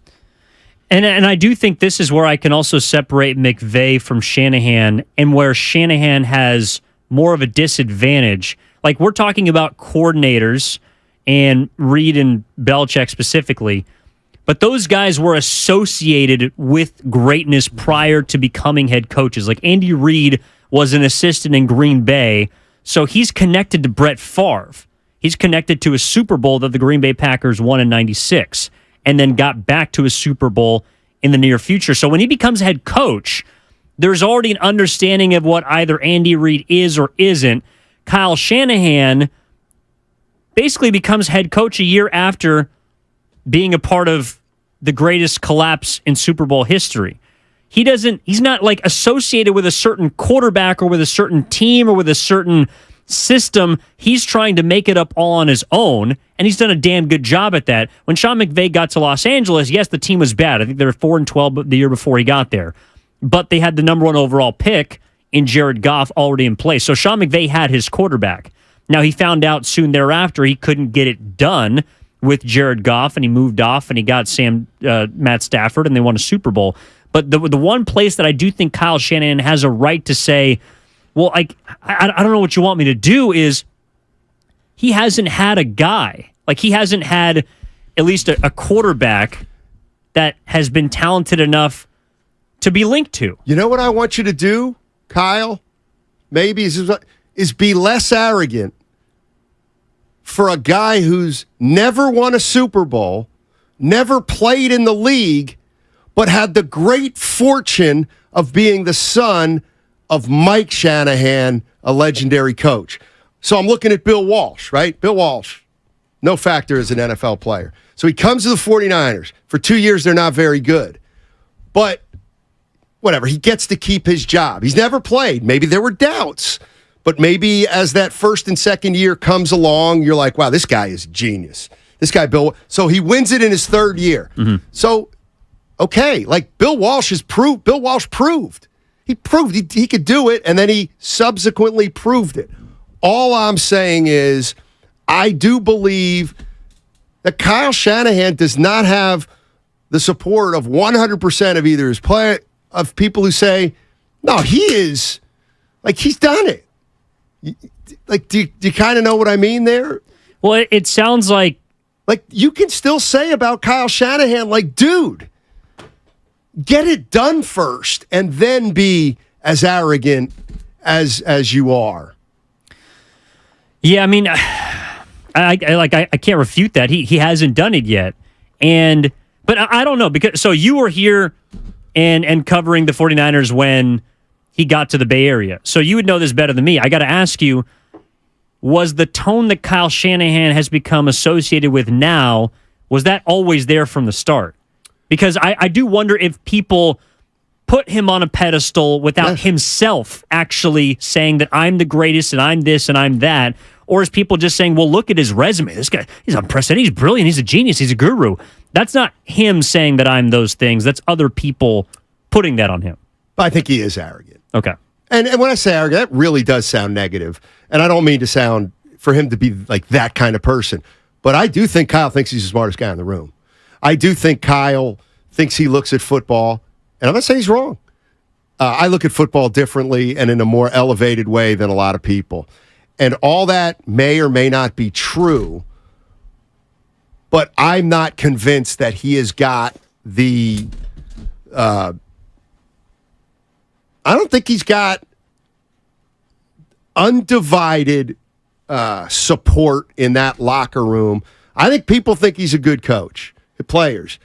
But I still think there's just something missing that I can't put my finger on. He hasn't. There's still more earning he has to do, I think, from some players and certainly some fans. Like, he's got to earn more. I do wonder if his attitude or that arrogance that you're talking about would change if he won a Super Bowl. Like, would it be worse? Like, would he be even more dismissive if he had the backup of, well, not only you're going to question me and I know everything, but also you're going to question me and I've won a championship? Because I don't think we've seen a difference in character of Andy Reid, who would have every right to say, dude, you guys ran me out of town in Philadelphia. You guys besmirched my name for a decade and a half as a head coach. Now I got not only one, but 2 Super Bowls. I'm headed to the Hall of Fame. Like, kiss my ass. Right. I'm allowed to say that. Okay, Jim Harbaugh. Let's just say hypothetically, Jim Harbaugh's rah-rah, Mr. Football was exactly like Kyle's arrogance. Do you know what I mean? Like, Kyle's arrogance is the equivalent to, I'm not saying it's positive or negative. Yeah. You know, Harbaugh's rah, rah, rah, rah, rah. Harbaugh's also got the I played. Thank you. Yeah. Yes, then that's what I'm getting at. So when Harbaugh does his thing, you know what? This guy played in the league. This guy has been in this locker room. But when Kyle does his arrogant thing, I do think there's a segment of people that be like, this dude never... Daddy's kid? I mean, that's great. You got to run around Mile High Stadium when you were 9. Yeah. And you caught 7 passes at Texas. And yes, you do know football. You're an unbelievable football mind. But, dude, like, get it done first before you treat Jimmy Garoppolo like you treated Jimmy Garoppolo or something like that. That's just what I wonder. Well, and that comes from the Mike Silver article in the Chronicle from earlier today, talking about how Jimmy's quote was, not everything is as it seems. And I think he was mainly pointing to the stories written about him, and he referenced a column that Silver had wrote last year that he hadn't read, and he's like, oh, wow, I didn't know that was even a theory. And it was about how Kyle Shanahan wasn't happy with Jimmy Garoppolo for the surgery that he got last offseason, or the timing of the surgery that he got it for after 2021. And then I think something also that flew under the radar, I don't know if you caught this, Steiny, was it seemed like Jimmy wanted more credit for not immediately getting the foot surgery that kind of affected his deal with the Raiders in his free agency, because he broke his toe, or he broke his foot, and he had broken bones in his toes and was trying to deal with all these different things. But he is, more importantly to him, trying to rehab to get back to potentially play in a playoff game. Like Kyle Shanahan had the quote about how Jimmy might or might not be ready for the NFC Championship. He probably won't be, but the timing lines up, yada, yada. So Garoppolo's rehabbing that whole time. He's also trying to stay in the quarterback room. And he just could have gotten season-ending surgery right then and there and said, I'm out. But he didn't do that. Right. And then after the NFC title game, he hears his head coach saying, under no scenario, and there's no scenario in which Jimmy Garoppolo is going to be on the team next year. Well, Jimmy could take that to heart and be like, what the hell, man? Like, I worked this entire year to try and get back for you because your dad said that you were the best person to be around, and this is how you're going to treat me? That's, I think, where the arrogance you're talking about kind of leaks through, or people can read it. 888-957-9570 is the number. Kyle Shanahan, he's an interesting cat. 415, Harbaugh's arrogance was far greater than Kyle's. Great point, if that's what you believe. Harbaugh also played the game. So you have to be more tolerant of Harbaugh's arrogance. Guy was a quarterback in the NFL. You can kind of understand his arrogance. It's Kyle Dunn. I mean, he's going to the NFC Championship, but got to win the big one, don't you? Who's my? Do I have a I got too many papers. Oh, it's all sponsored by Fremont Bank, full service banking, no compromise.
Cal Credit Union, the smart choice for low auto loan rates and super simple online application process.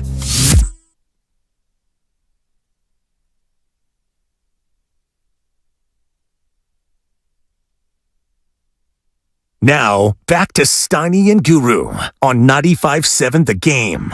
Ladies and gentlemen, football is officially back in the Bay Area. Tune in Sunday immediately following the final whistle for overtime. 95.7 The Game's post-game show. Mark Grandy and Sterling Bennett, they will bring you instant reaction and analysis after the first preseason game of the year. Check out overtime immediately following every game this season. Steiny and Giddings. Guru will be back Monday. Styles and Dibley here momentarily. This from the text line. Oh, man. Oh, there it is. How exactly has Steiny earned his arrogance? He does even less than Kyle. Here's the difference, because it's a good point. I'm not a leader.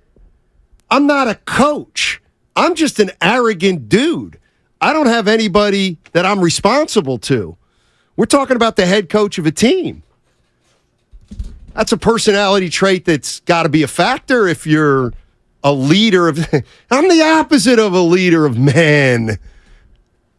I'm barely a follower of men. So yes, my arrogance is irrelevant as it relates to somebody who is a boss, a general manager, or a coach. I'm not a leader. Let me ask you this. Yeah, both of you guys can jump in.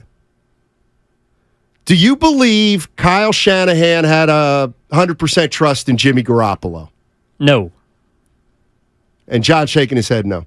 Do you believe that Jimmy Garoppolo knew that Kyle Shanahan didn't really have 100% confidence in him? Probably. But I think also if you're Jimmy Garoppolo, one, you do have to trust your head coach. Two, I think Jimmy Garoppolo is smarter than people give him credit for, because he kind of comes off as just like a, brawn over brain, just like kind of a jock. But he probably knows his limitations, and that's why I do think even though he probably knows that Kyle Shanahan doesn't have or didn't have the utmost trust in him to do everything, he probably also trusts Shanahan because of that, because he knows what Kyle can help him and can help his own deficiencies. See, I think and I think this is something we basically observed. I think we can all agree Kyle didn't altogether trust Jimmy Garoppolo. And I think Jimmy Garoppolo was smart enough to know that Kyle Shanahan didn't altogether trust him.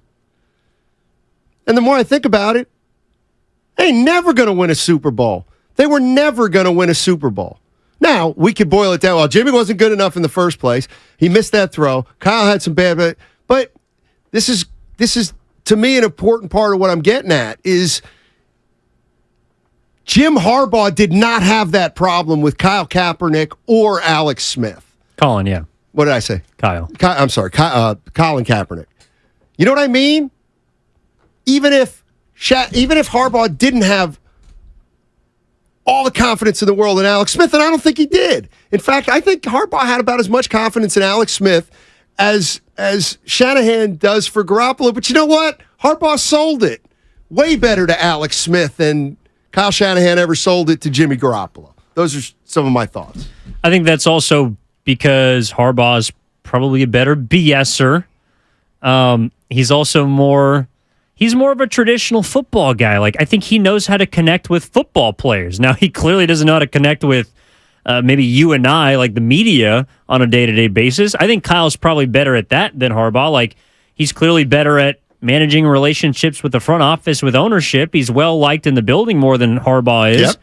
But when it comes to football, yeah, like there might be a bit of a disconnect. And when you're talking about winning a Super Bowl, you have to have everything. And I think also, too, I mean, I don't know how you look at it, but sometimes you run into a better team. No doubt. Like Patrick Mahomes is arguably going to be the greatest quarterback of all time. Or he's, I don't know, on that track. I don't know. I mean, if Patrick Mahomes wins 6 Super Bowls, guess who's in big trouble? Josh Allen, Burrow, Lawrence, all the other so-called great quarterbacks or top-tier quarterbacks now. What's up, John? I know you want to jump in. Well, we had Mark Schlereth on earlier today. Go ahead and check that out on the Odyssey podcast. But he talked about coaches having two kinds of fear in a locker room. And I just want you guys to take a listen to the sound of that and then kind of get your thoughts on if Shanahan has this kind of fear for the 49ers. You got to have two types of fear from your coaching staff, or at least from your head coach within your building. There is the biblical sense of fear, which is a kind of awesome respect. You know, when they say in the Bible, the fear of the Lord is awesome reverence and respect. You got to have reverence and respect for the guy who's in charge, right? That's important. Then the other one is straight up fear. Do you guys think that Shanahan commands that fear in his locker room? Well, it depends. This is what I always get into. A team's not a monolith. It's individual players. Like, you think, and this might, like, Brock Purdy, what's he going to do other than do everything and anything that Kyle Shanahan wants him to do? Kyle Shanahan can coach Brock Purdy any way he wants, and Brock Purdy's going to listen and try to execute. You think Kyle Shanahan says a word to Christian McCaffrey about anything? I think he does. I'm not in the same tone. But there's also less to correct. Like, there's less to criticize. There's less details that need to be ironed out with someone like Christian McCaffrey than Brock Purdy. And I get it. Everybody's got to be coached differently. And I think Kyle Shanahan's a great coach. We're just talking right now about what I think is one of his weaknesses. Like, this to me still kind of annoys me a little bit to this day, even though I think he was right. The whole Brandon Ayuk thing. Like, Kyle Shanahan's smart. How hard is it to go after your top draft pick who's a wide receiver for not working hard and making an example out of him? You know what I mean? Which is what he did early in his career. It's like, that's the easiest thing for a coach to do, especially a guy like Kyle Shanahan. You think, but a guy like Kyle Shanahan's also smart enough to know, well, there's about 9 guys who I won't say a word to on this team. Not just because they're great, but because they might be the kind of players who could call me out as a coach. And Jimmy Garoppolo, I think, was caught in between. He wasn't a big boy who was going to challenge Shanahan, but he wasn't no rook either. I don't know if Kyle Shanahan strikes the biblical fear that Mark Schlereth is talking about into people, but I know this. Kyle Shanahan's got front office power. Like, I think the fear that he has is, if I want to cut you, you're not going to be here. Like, if you don't run hard, if you don't work hard, if you don't show me that you can be a part of this organization, I do have the literal power to make sure that you're no longer a 49er. I think that's the kind of fear that he probably doesn't express a whole lot. But also one thing, too, is I don't, and this is a positive for him, I don't really hear him drag players publicly. Like, if he does do it, and maybe like the doghouse for Ayuk leaked out, but it wasn't something that Kyle Shanahan explicitly was like, Ayuk doesn't work hard. You know, he just doesn't have it. Like, that's something that we learned through the media. I think Kyle Shanahan, if he does try to strike the fear of God into players, he does it privately, which, in my opinion, is a trait of a good head coach. I think you're right. He's got that fear. Yeah. 888. Well, okay, we got a crossover next. By the way, somebody's got to tell the crossover guys I got to leave today too. You can tell them that. I didn't get that X-ray. Yesterday. Yeah, I got you. I got to get out of here. Nobody saw that on YouTube. Yeah. All right. Dibs and Alan Stiles coming on the other side. Sponsored by Chilton Auto Body. Have you been in a car accident? Chilton Auto Body has 15 convenient Bay Area locations to help restore your vehicle to pre-accident condition. Chilton Auto Body is also actively hiring for all positions. For more details, head to ChiltonAutoBody.com, the Bay Area's leader in collision repair. Watch parties aren't what they used to be.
95.7 The Game. You don't have to pander. You don't have to pander, John. You're better than Stage that. fright. Pour one out for Robbie Robertson. Yeah. 81 years old. So this is the band. Yes. Gone too soon. He accomplished a lot, though. He What's did. up, gentlemen? Yeah. Alan Stiles, Dan Dibley, along with Matt Simonson, Evan Giddings. And what are you guys hot on? Well, I mean, before we get into what we're hot on, can I start with gripes? Oh, sure. Shout out Guru's gripes. Yeah. I'm a big time fan of your show. Oh. Your show and his show. But are you familiar with the Oscars? Yes, oh, sure. So are you familiar with the bit that Hot dog, it's not or- really a bit, but they do in memoriam? Yes. They don't lead with in memoriam. And this morning, I'm in the car, fresh off of fingerprinting for a job that I may or may not be able to take here. And I'm going to keep this job, but I'm looking for a second job because I have a lot of free time in the morning. So I'm in the car at 10 a.m. And you lead with in memoriam. And I'm thinking to myself, fresh off the theme song, I know E's in for Guru, and you took shots at his vacation schedule, and that's whatever. That's neither here nor there. But you led with in memoriam.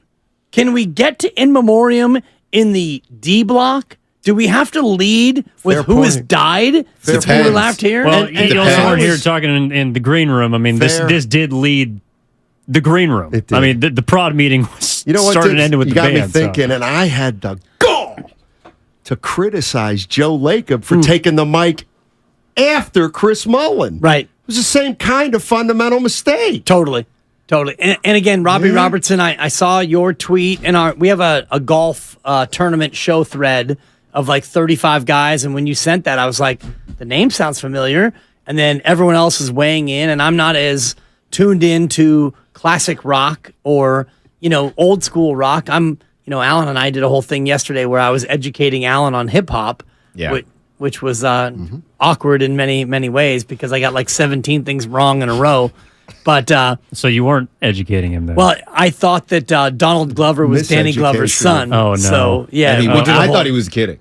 Well, I thought he was kidding. I was like, this is a good bit. And I could have gotten away with it, but then I doubled down and he looked at me and then I tripled down and he's like, Dibs, I used to respect you. And then now it's kind of turned into a whole bit where. Oh, yeah. And by the way, the bit has now leaked into the text thread, which isn't okay to me. Can we keep the bit in show?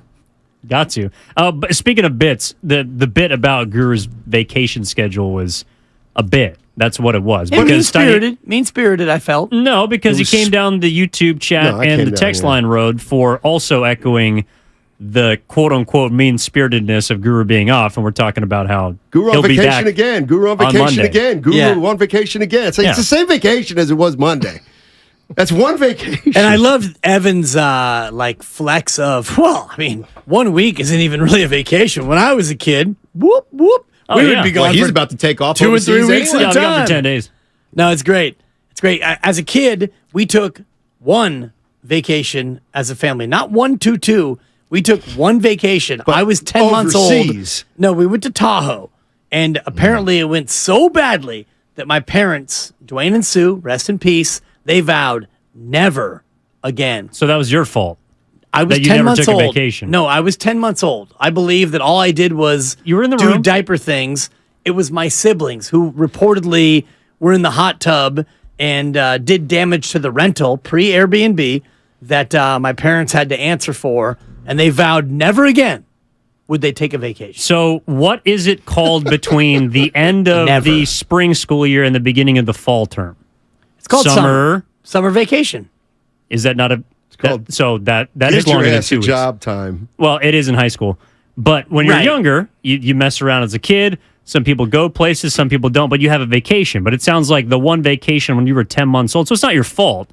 I'm not saying you're bitter about it, but No. it sounds like because of that one experience, you don't have a traditional vacation, which you could have had. Well, my father worked 51 weeks a year, so there was never really a time where, like, Dwayne's from the old school. I know. I'm shaking my head because I know. And your father and my father might as well have been related, and I love your father and my dad, rest in peace, but your dad and my dad were cut from the same cloth. My dad broke his foot at work and went to work the next day. And then at the end of that day, he was like, my foot still hurts, went and got a cast, and wait for it, then went to work the next day. So there was no like vacation. There was no summer vacation in my household. It was Dwayne worked 51 weeks a year, and the 1 week he didn't work was the Humboldt County Fair, and he went up to Ferndale, and he went to the races for 4 days, and that was his vacation was get the blank away from me, family, and don't call me. I have no cell phone. Don't write me. There'll be no postcards.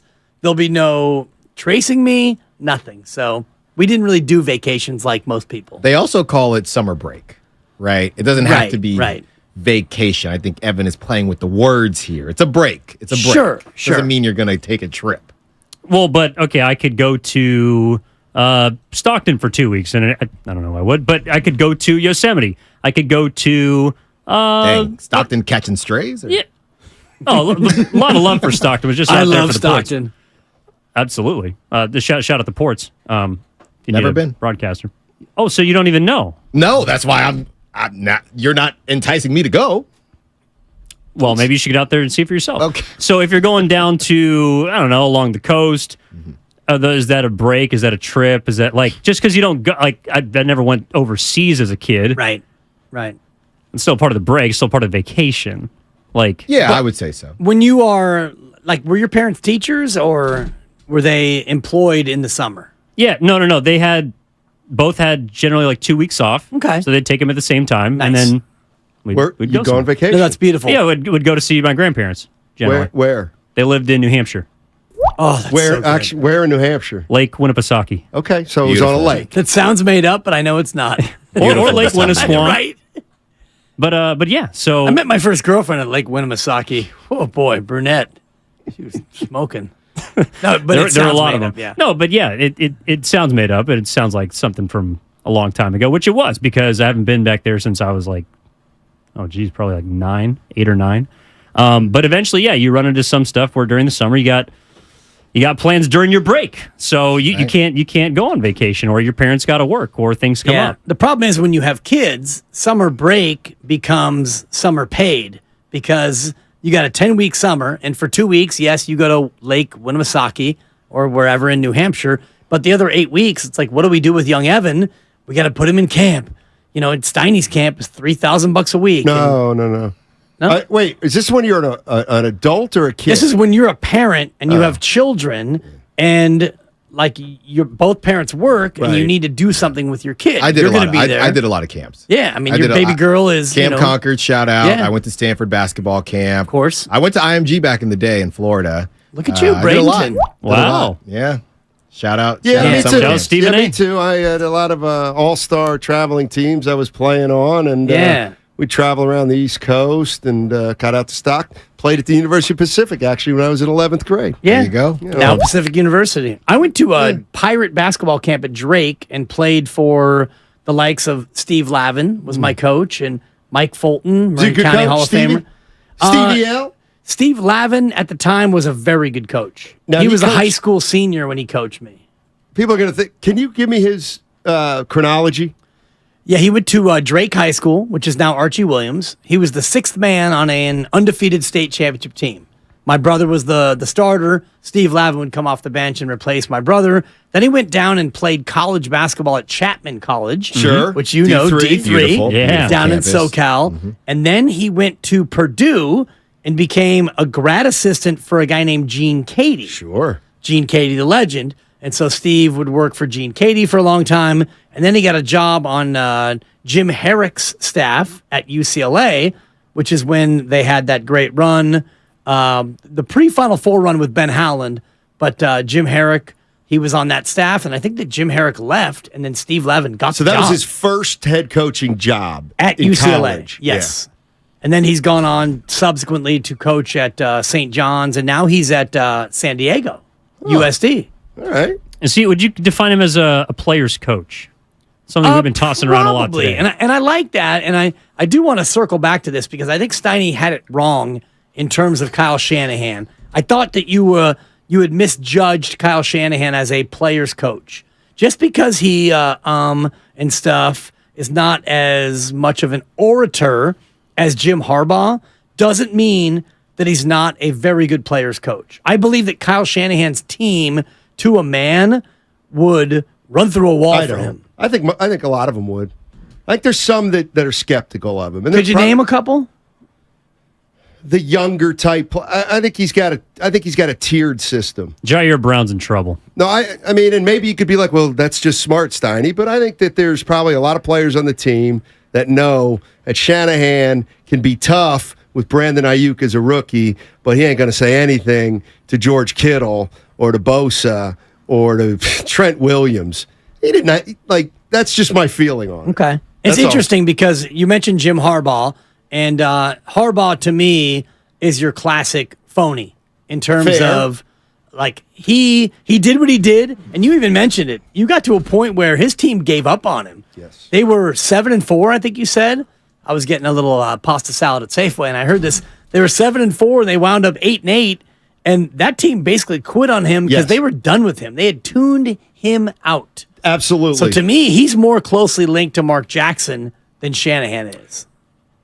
Yeah, I don't want to link Shanahan to Mark Jackson because I think you had them both down there at the bottom of your tier. The relationship portion of coaching, as a whole. I don't mean to weaponize your own words against you, but I almost crashed my car. Okay, on San Pablo Dam Road. As long as you don't weaponize the word Glover, then we should be fine. Yeah, I might have had that wrong. I got to get going. I do have a doctor's appointment. Yeah, just close up shop. It's and Evan, you can stay. We'd love to have you. I do think that Shanahan's an interesting guy, and there is something. There's something there that we haven't really put our finger on outside his clear brilliance as a play caller. There's something more. Oh. You're listening to 95.7 The Game, KGMZ, FM, and HD1 San Francisco. Always live on the free Odyssey app, Twitch, and YouTube, powered by First NorCal Credit Union. The other thing is Harbaugh played. He played the game. Played the game. Shanahan. A couple games in Texas. Have a good one, guys. Yeah. They're longtime friends. Let me tell you something real quick about Dibs that I'm sure not everybody knows. And first-time partners. Hang in there, big guy. There'll be brighter days ahead. Now, these two homegrown Bay Area boys finally come together to take over sports talk. Get the hell off of my doorstep. Major League Baseball, you stink. It's Willard and Dibs on 95.7 The Game.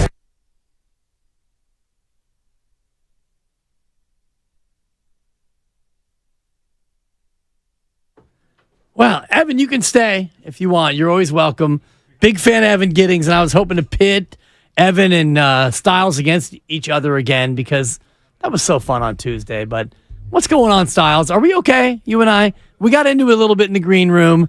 It got ugly. It got personal. You did your Dibley impersonation. It was cute. It was funny. No. Can we get past it? Are we going to be okay today? I'm past it.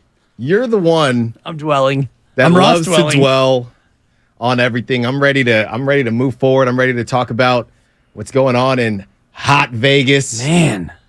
Injuries because they're the Niners, and it's football, to be fair. All right? So I'm good here. We are all good. Well, what is going on in Vegas? We do know that Ray McLeod with a broken wrist is going to be out for 8 weeks. Yeah. Surgery may be forthcoming. No official word yet. And Dre Greenlaw a little bit banged up. George Kittle banged up.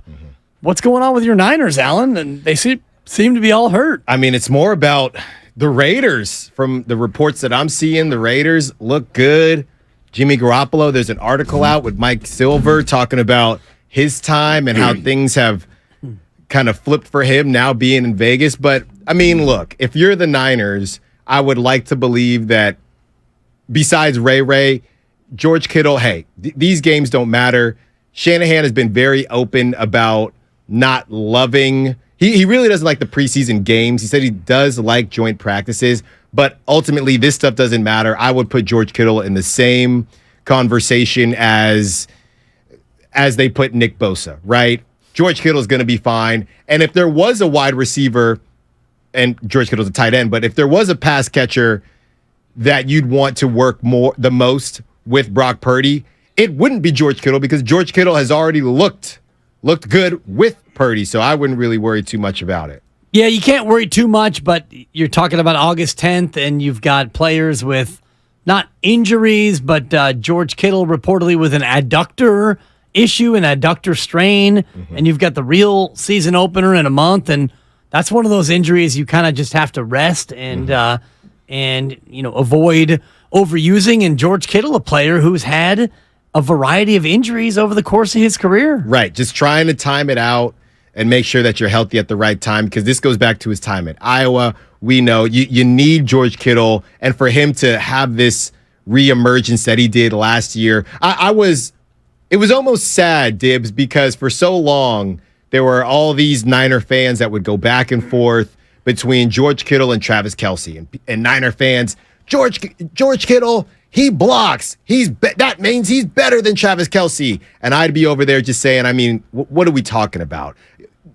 I understand George Kittle is your guy, but Travis Kelce is Travis Kelce. Then it got quiet the last couple of years, Dibs, because George Kittle was more like an offensive guard than a pass-catching tight end. And now, with last year and Brock Purdy and the connection that they have, I was back to having those arguments with Niner fans about George Kittle versus Travis Kelce, which made me happy. So I hope that we can continue to have those conversations this year, which would mean A, that George Kittle is happy and healthy, and B, that he is catching the football. So you got to play it safe if you're the Niners, which they're obviously going to do. Right, you have to at this point, but at the same time, it is a little bit troubling that George Kittle has already been beset by a small injury. We don't know how long it'll sideline him, if it'll be, something that takes him out for a long period of time.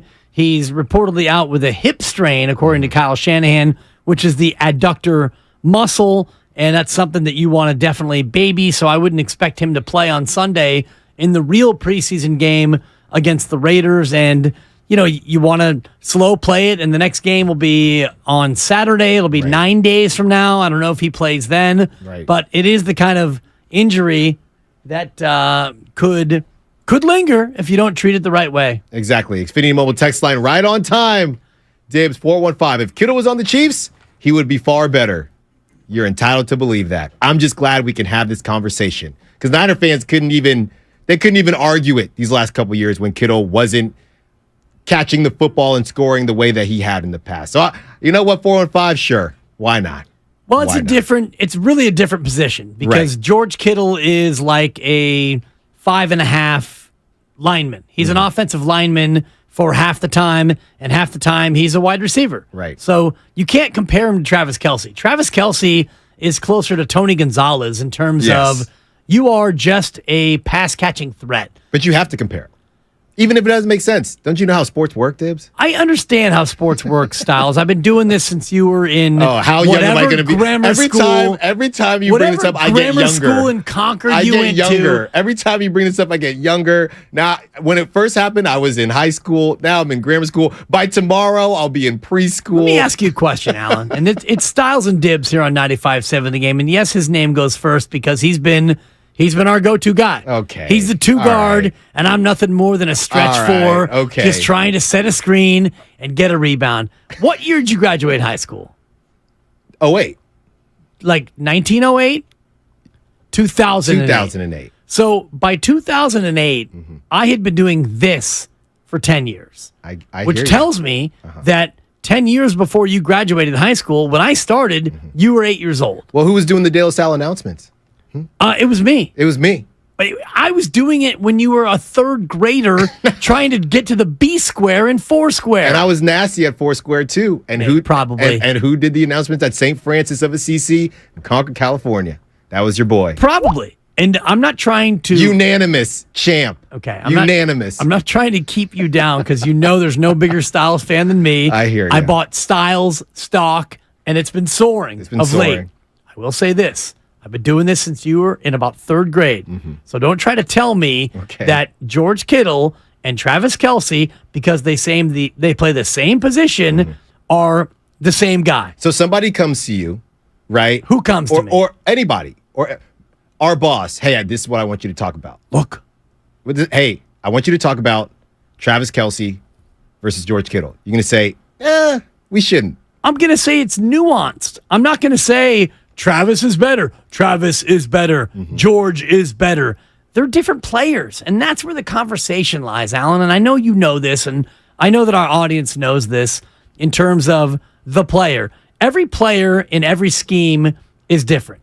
If George Kittle was on the Chiefs, he would not be as effective as Travis Kelce is on the Chiefs. Okay. If Travis Kelce was on the Niners, he would not be nearly as important as George Kittle is, Right. because Travis Kelce can't block like George Kittle can block. I hear you, Dibs. And when I say Dibs, don't you know how sports works? Obviously, I know you know that. I took that as offensive. I don't know why you took that as offensive. All I'm saying is that you're saying you're giving yourself and you're giving other fans, you're giving yourself the correct amount of credit. You're giving fans too much credit. Of course, they're going to compare George Kittle and Travis Kelce. That's why when you said, I'm not going to compare them, it's different. I said, Dibs, don't you know how sports works? I'm just saying people are going to compare them, even if it doesn't make sense. Sure. That's all I'm saying. Fantasy football owners are going to compare them. And in terms of fantasy football, there is no comparison. And I'm officially in the league, by the way. I've paid my money. Did you? Well, Lucas is still waiting Is it for pending? my Zelle to show up. Yeah, is it pending? It's a pending Zelle. Come on, man. But it's because he doesn't do Venmo. Yeah. And Zelle takes time. It's not a me issue. It's a him issue. Zelle normally gets it done, though. You should be for good. sure.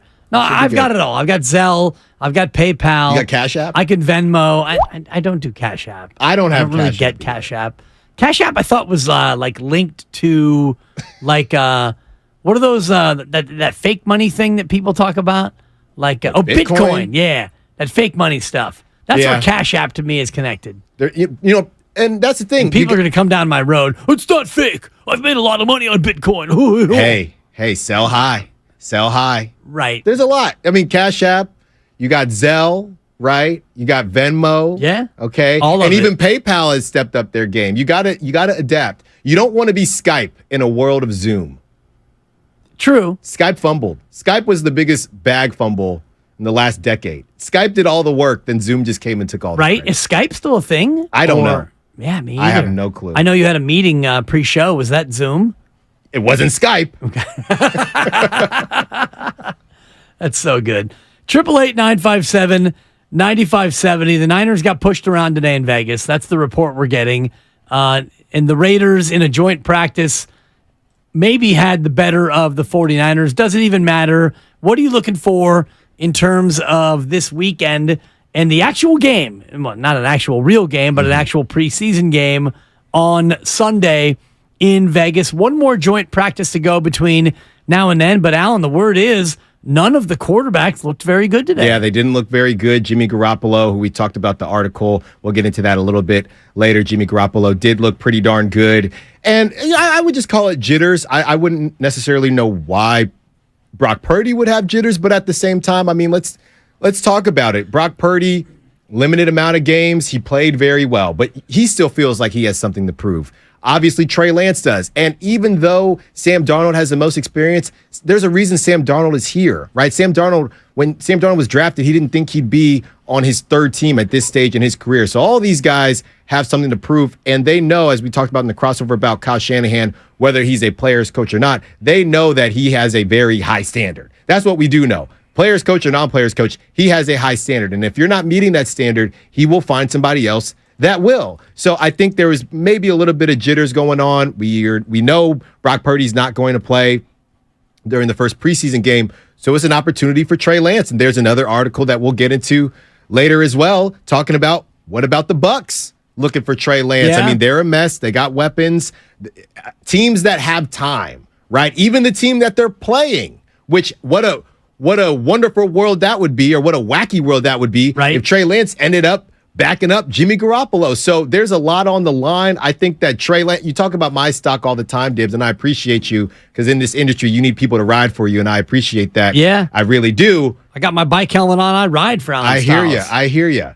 Trey Lance, it feels like, even though he didn't have the best day, it feels like, I don't know if his stock is rising, but it feels like some of the conversations that I've had, or even last week about the whole cut thing, it feels like Trey Lance's stock isn't as low as maybe some of us may have thought. And I don't know who else is on that boat. All I know is based on what I saw and what I read, it felt like Trey Lance's stock is very low. And now that these reports are coming out, maybe it's not as low as people think, which is good for the Niners, whether you want to move off of Trey or not. Right. If you want to keep him, then the fact that Trey Lance's stock is higher than it would have been a month ago is good because Trey Lance can be a helpful piece if you need a quarterback, if Brock Purdy can't go, or if you want to mix it up and go to Trey Lance or whatever the decision is. Yeah. Having Trey Lance play well, it doesn't hurt you. But the other side of it is, and we'll get into the actual trade proposal here in 15 minutes on what the theory is or the hypothetical that was thrown out in terms of Tampa Bay and Trey Lance. If Trey Lance's stock goes up between now and whenever he gets possibly dealt, that can only help them as well. And, this Sunday we know that Brock Purdy will not play. Brock Purdy will play tomorrow in joint practices, and then Saturday's an off day. Sunday he won't play. So Trey Lance and Sam Darnold and I guess Brandon Allen, for whatever he can do, they're all going to get a shot to show what they can do in this offense. You know what's interesting, Dibs, is let's say Trey Lance does ball out, right? Let's say Brock Purdy doesn't play. Trey Lance, because even last year, he had the one to Danny Gray against Green Bay. Even last year, he did some things. Let's say Trey Lance balls out for the whole preseason. Is there something to this where it's a lot, as much as Kyle Shanahan has said, Brock's the real deal, right? You still did draft Trey Lance. Are we underselling how much the Niners would be willing to move off of Trey? I mean, Brock's only played a handful of games, and we believe in Brock, and we do think he's the real deal, but I don't know what the Niners are. I'm not ready to call Brock the franchise QB for the next 5-10 years. If Trey Lance starts balling out, it's not that he's going to beat out Brock, but would the Niners still be, all right, well, maybe, are we about to trade away the unicorn that we thought we were going to have after we helped to mold him into what he is now? Now we're going to let him be free somewhere else? I don't know, because you don't know enough about. Now, if it ends, Brock Purdy has a great season. Let's say they win the Super Bowl, right? Sure. Then hey, Brock's our guy. Trey, thank you, and everybody wins. If they don't win the Super Bowl and Brock plays pretty well, let's say he doesn't get injured, let's say they lose to whoever, right before the Super Bowl again, or maybe even before that, then you have a situation where, hey, last time we saw Trey, other teams, knock, knock, knock. Last time we saw Trey, he looked pretty good. What's that price tag looking like? Yeah, it goes up. It goes up, but would the Niners still be willing to move? If Brock Purdy looks like a slightly better version of Jimmy Garoppolo, and the last time they saw Trey Lance, he's starting to look more and more electric each and every day, would the Niners still be willing to move him? They would probably want to move him for a price that, even though his stock is up, would still be probably a little too steep, right? If I'm Tampa Bay, hey, I mean, we like Trey, but come on. And then it gets into, do the Niners really want to move him? So the drama, it never ends with the Niners. It never ends, but I do think that they would get to that point where they would have to move him, because you've got Trey Lance right now in year 3, which means at the end of year 3, you have to decide if you want to pick up his 5th-year option or not. Great point. Yeah. At the end of year 3, if he still is your backup, and Brock Purdy, in your scenario, Brock Purdy played well enough to get you to the NFC Championship game again, he stayed healthy, and he didn't have it. He didn't have it, you didn't have it as a team. But Brock Purdy played well, and he stayed healthy, and you didn't pull him out because he wasn't good enough. Well, at that point, you're keeping Brock Purdy, and you're getting off of Trey Lance, because you're not going to give both of them a second contract. Yeah, it's a good point. I guess it also depends on how things look, right? I mean, when you say about Jimmy, people would think if you said it about Jimmy without seeing the actual games, people would say the same thing. Why would anybody want to move off of Jimmy? Look at his resume. Right. We have to see the gameplay. If Brock Purdy looks a bit limited, the arm strength, whatever it is, and the Niners, with that ridiculous roster, still won games, it doesn't necessarily mean, and thank you for that, it doesn't necessarily matter how far they go. It just matters how Brock Purdy looks. Exactly. How he looks and how they feel about Trey Lance, because Trey Lance is going to be owed a lot more money next year, and then into year 5, if you pick up his 5th-year option, and there's a certain luxury in having a quarterback that you're paying less than $1 million, and that's where you are right now with Brock Purdy. 888-957-9570. What did you make of day 1 of Niner joint practices? Dennis is in San Francisco, and he wants to weigh in. What's going on, Dennis? You're on 95.7 The Game. What's up, guys? How are you, Dennis? I'm pretty good today. How are you guys doing? Wonderful. I'm already kind of missing Alan Stiles when he leaves me after Friday, but I do have a week off coming. So what's up, Dennis? Well, I won't miss him. Whoa. Because I'm about to run you right now, Dennis. I'm joking. Nobody comes down the road No, of my let's hear partner. it. Let's hear it.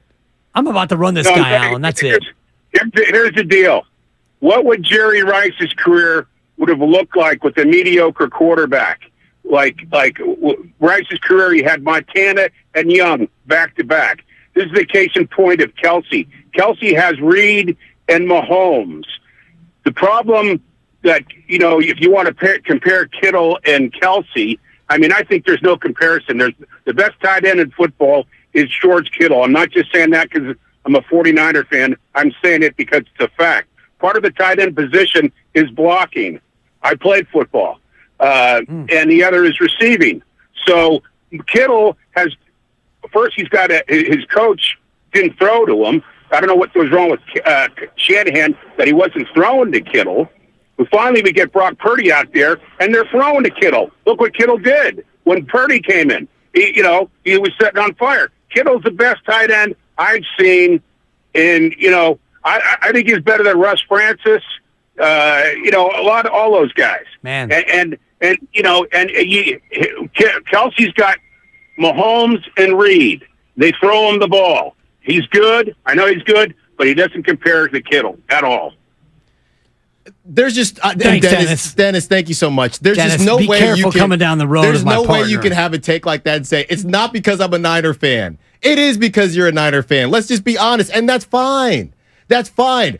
You miss me when you say it's not close. If you want to take George Kittle, cool, go ahead. But saying it's not close destroys all your credibility. It just destroys all your credibility. You cannot say it's not close. And I'll give you this much. Tell me this, Dibs. Who would say that George Kittle is better than Travis Kelce that is not a Niner fan? Who would say that? Is there anybody? And again, this goes to a bigger question about who are we asking? Because in terms of fantasy football, and that's what most people see, a lot of people don't see what George Kittle does in terms of the run game. But that's fine. But that's not, so you're asking people who have no clue. You're asking people who are looking at stats, and Travis Kelce's stats are always going to be better than George Kittle's. But George Kittle plays winning football at the tight end position. He's a blocker. He's a sixth lineman who happens to also be good at catching the football. But and to your point, this is why the whole comparison thing, it doesn't matter. Because if we want to do this, let's put Kittle on the Chiefs. Let's put Tom Brady on the Raiders. Let's do all this stuff, and it messes up everything. So I get that, but to me, just saying it's not close, come on. What are we talking about here? What really? Not close? Come on now. No, it's more than close, but I would say that in terms of the modern game and what each player means to his offense, Travis Kelce's better than George Kittle. In terms of what Kelce means to Kansas City, it's more important than what George Kittle means to the 49ers. If George Kittle goes out and you have to replace him, the Niners offense takes less of a step back than Kansas City's does if they lose Travis Kelce. Sure. And that to me is like, it's VORP in baseball, value over replacement player. Yeah. And when you look at, like, if George Kittle goes out and he's got this adductor strain, well, you've got tight ends who can come in and block as well, not as well as he can, but close to as well as he can. And you've got McCaffrey and Debo and Ayuk, and you can even put Juszczyk out there in the tight end spot, and he plays tight end at times. And you can still do things without George Kittle. And you led me right where I was going, Dibs. That's what I do. The best ability is availability. Talk to me. And Travis Kelce's been doing this for a long time. And you know one thing about Travis Kelce? He's always on the field. You cannot say that about George Kittle. And we've said it before on this show, and I'll say it again. I'm not saying he's a master of none, but George Kittle might be seen as more of a jack of all trades, and he's very good at a lot of different things. We know what Travis Kelce does, and he does it at an elite level, and he's been doing it. George Kittle comes and goes, right? Because of injury, because of things like that. Again, the comparison, It's not fair. It's apples and oranges. I get all that. Thank you, Dibs. But at the same time, saying that it's not close just destroys all credibility. I'm sorry. Kelsey, games played from his second year on, 16, 16, 16, 15, 16, 16, 15, 16, 17. Yeah. So he's missed he's missed 4 games total in his last 9 years. In football. Is it tackle football? In football. You got to say tackle football. Tackle football. Man. Not flag football. No. Yeah, Kelsey's been more than durable. 144 games. He's got 814 catches. And I do think that the all-time tight end records will be in some jeopardy. I mean, he's got the best quarterback in football, and he's got a head coach who loves to design creative offensive plays. He's a monster in the red zone. He's scored 69 touchdowns. He'll probably eclipse Gronk in that category. He'll surpass Tony Gonzalez. Right. He might go down as the best tight end of all time. And look, I'm not saying it doesn't get said, but I rarely hear people talk about Gronk's blocking. I'm not saying he wasn't a good blocker, but I'm saying it's this crutch that Niner fans hold with George Kittle. Well, his blocking. So he's a better blocker. It's not a crutch, and I resent the fact that you're calling it a crutch. But it is, though. It's a skill, is what it is. No, I know, but that's the one thing that they hold, and that's the one thing that they have against Travis Kelce. But to your point, what if it just doesn't matter? Fine, you can give him blocking, and I would still take Travis Kelce. Agreed. But that's all I'm saying. Don't discount the blocking in terms of. I'm not. Yeah, in terms of what this offense does, and Mark doesn't like when I get into personnel groupings, but Kyle Shanahan runs 21 personnel more than almost any other team in football, 2 running backs and 1 tight end. And that's an interesting distinction because the 1 tight end is a guy who's a monster blocker. So you go fullback and tight end. Your fullback is great as a lead blocker, and your tight end is elite as a blocker and a pass catcher. So you're able to go 21 personnel. Kansas City runs a lot of 11. 1 running back, 1 tight end, and they don't do as much power running or the zone game where it's going to be Kittle and Juszczyk both blocking in the run game. So to me, they're 2 totally different players, and a comparison is like comparing a left guard to a right tackle in terms of offensive line. It just doesn't really add up to me. You said it best. If Travis Kelce was on the Niners, he wouldn't be as good. And if George Kittle was on the Chiefs, he wouldn't be as good. Exactly. But there are always going to people, and someone's typing it right now on the YouTube chat or it's feeding about. But if he had Andy Reid and Patrick Mahomes, you know what? I guess we'll never know. Right. And he's got Kyle Shanahan, who uses him the way that he is best used. And George Kittle loves to block. And that is his number 1 skill as a tight end. We're going to get into some of the comments from Shanahan. We're going to update you on the injuries that came out of today and the joint practices in Vegas, and also get into some of this Jimmy Garoppolo news. Mike Silver with an exclusive, a one-on-one with Jimmy G. So we'll get into that article and some of the Jimmy G sound as well. Hit us on the Xfinity mobile text line. Give us a call, 888-957-9570. Alan Stiles in for Mark Willard. It's Willard and Dibs on 95.7 The Game. It's finally here.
I'm already kind of missing Alan Stiles when he leaves me after Friday, but I do have a week off coming. So what's up, Dennis? Well, I won't miss him. Now, back to Willard and Dibs on 95.7 The Game. Back in. Willard is out for the balance of the week. Alan Stiles is in. And if you're listening on YouTube, you're not hearing the song, which is Brush Your Shoulders Off, which is a song about dandruff, Alan. If you're feeling like you've got dry skin, go on and brush your shoulders off. Did I get that right? It is impressive how you. much worse this is getting. It truly is. The bit is me misinterpreting hip hop with Alan knowing full well that I know what I'm talking about, but it's a misinterpretation sensation. Yeah, it really is. If your scalp is feeling dry, go and brush your shoulders off. We got you the first time. Yeah.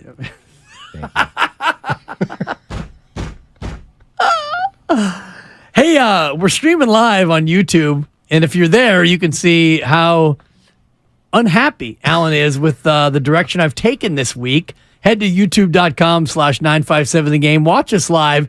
If anyone swears, and it could be Alan at this point, you'll get to hear it.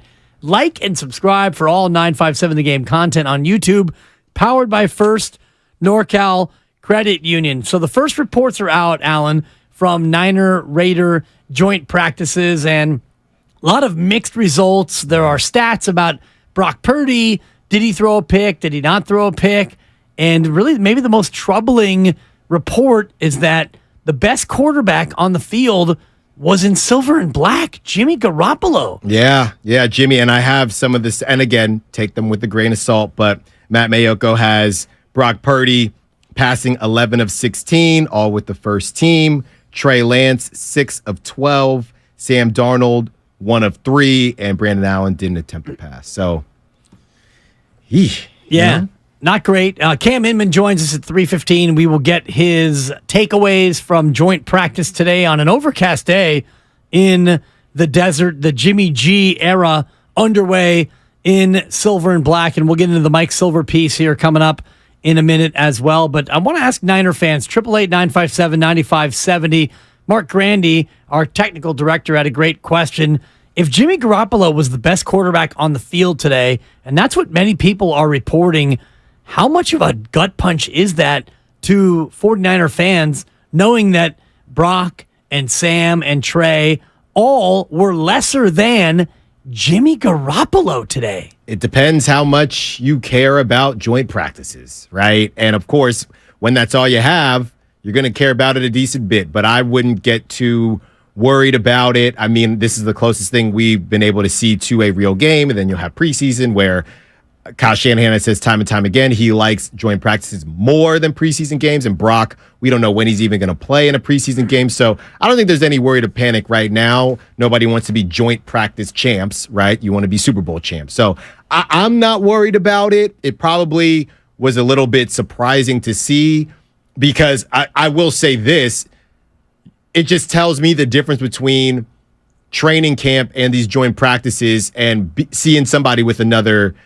jersey on, because Brock Purdy, everything I saw about Brock Purdy for the most part in training camp was that the offense has been humming. That's what it is humming.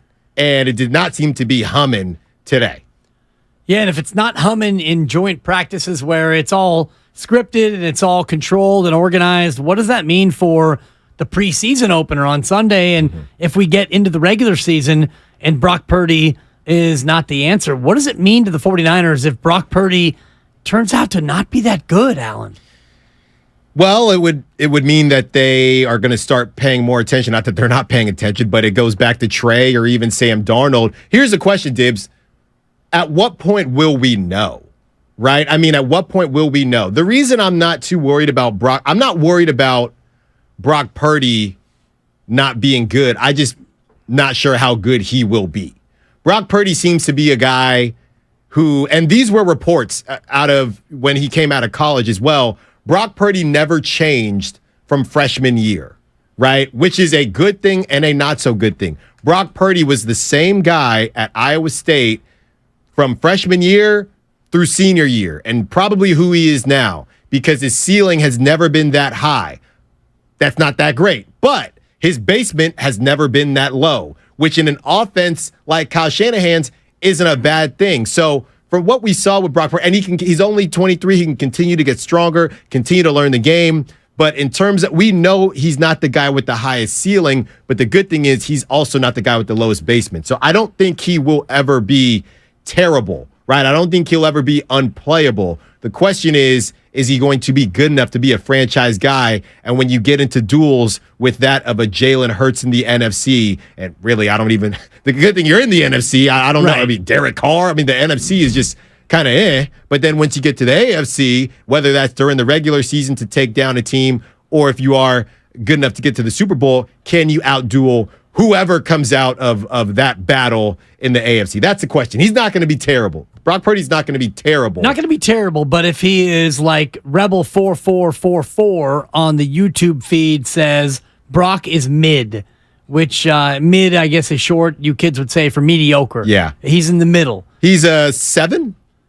Would that be a mid? I think a 6 would be. 6 feels low. 6 feels low on a scale of 1 to 10? Yeah. To me, mid would be a 6. What I saw from Brock last season, he was an 8.5. Yeah, that was not a 6. No. That was not a 6. But if Brock is mid, if Brock is mediocre, and this from the 510 on the Xfinity Mobile text line, Brock Purdy isn't that good. I know. I watched him 4 years in college. He is not that guy. Let's say that Brock Purdy's not even as good as he was last year at the end of the season when he came on and was an absolute tour de force. Can the Niners still win if Brock Purdy is just mid? 888-957-9570. Can Brock Purdy be mediocre and this team still go on and make it deep into the postseason? Yes, they can. Because, and someone's going to think this is a Jimmy shot, Jimmy was around mediocre too. But everybody thought from what we've seen that Brock Purdy is a better quarterback than Jimmy Garoppolo, or can be a better quarterback than Jimmy Garoppolo. But this is what is so interesting, Dibs. It all comes back to the picks that were made, the draft picks that were made, and what are your expectations. The bottom line is, and people think that you're taking a shot when you talk about Brock, you can be better than Nick Mullins and C.J. Beathard and still not be a franchise guy. Right. So every time we talk about, even better than Jimmy Garoppolo, right? And again, no scouting report. What are teams going to see with Brock in this next coming season? So just because Brock looked really good last year and looked better than other quarterbacks that we've seen in this offense, that still doesn't make him an elite quarterback. He might be, but we have no clue. So that is why when you look at Brock, if you take Brock level QBs, right? And I'm still trying, is that Kirk Cousins? Are they in the same category? A Kirk Cousins-esque guy? Right. Guys like that with the weapons that the Niners have and Kyle Shanahan calling plays. And you see that the success that they've had. It makes sense, right? But that is why there are typically more Brock Purdys in a draft and more Brock Purdys that are hanging around, whether they're low-level starters or backup guys, than you see, and that is why they took the chance, even if it didn't make sense, on Trey Lance, because that's an opportunity to unlock something. You might have had the wrong key, right? But you tried to unlock something. You can find Brock Purdy-esque players more easily, and then when you put them in an offense like that, and I know people are going to say it's disrespectful, and I get it, but even Nick Mullins didn't have Christian McCaffrey, and I'm not putting them in the same category. Do not get me wrong. I'm just saying that it is very hard to evaluate Brock Purdy because of this offense. That's all I'm saying. Yeah, if you look at the weapons that he has and the weapons that he's been able to throw to, it certainly helps him as opposed to, what Trey Lance had when Trey Lance didn't have Christian McCaffrey early in the year. By the time Brock Purdy got on the scene, McCaffrey was already here, and he took that offense and raised it to a whole nother level. Can the Niners win if Brock Purdy is mediocre? 888-957-9570. Gabe is in Livermore, and he wants to talk QBs. What's going on, Gabe? Gabe, you there? Gabe, did we lose you?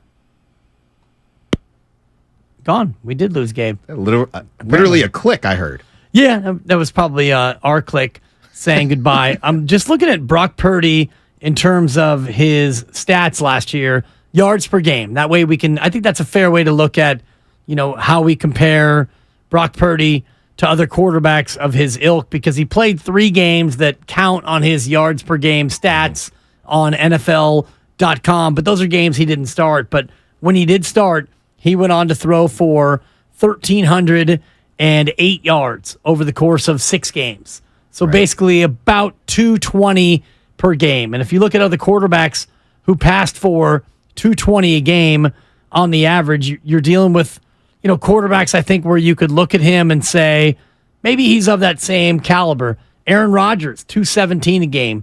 Jimmy Garoppolo, 221. Matthew Stafford, 232. Derek Carr, Russell Wilson. These are all quarterbacks who passed for about the same amount of yards per game. Right. If Brock Purdy is as good as those guys were last year, is that good enough for them to go out and win games this year? Yes, because you're still talking about what were they projected, the Niners, as the 4th best defense, assuming they get back Nick Bosa. So, yes, I do think that he would be good enough to get it done. I'm just looking here, Dibs, and I hate to do it, but if you do look at Brock Purdy versus Jimmy Garoppolo, just specifically last year, it is a lot closer than people think. But again, the one thing I will give over Brock, which is a big deal, would be his elusiveness in the pocket and his ability to extend plays. That is something that we didn't see with Jimmy. After the injury, Jimmy just didn't look like the same guy. So you give that edge to Brock with a bit more moxie than Jimmy has, then you got a shot. You got a shot. Now, again, is that your franchise guy? I think it could be with this offense.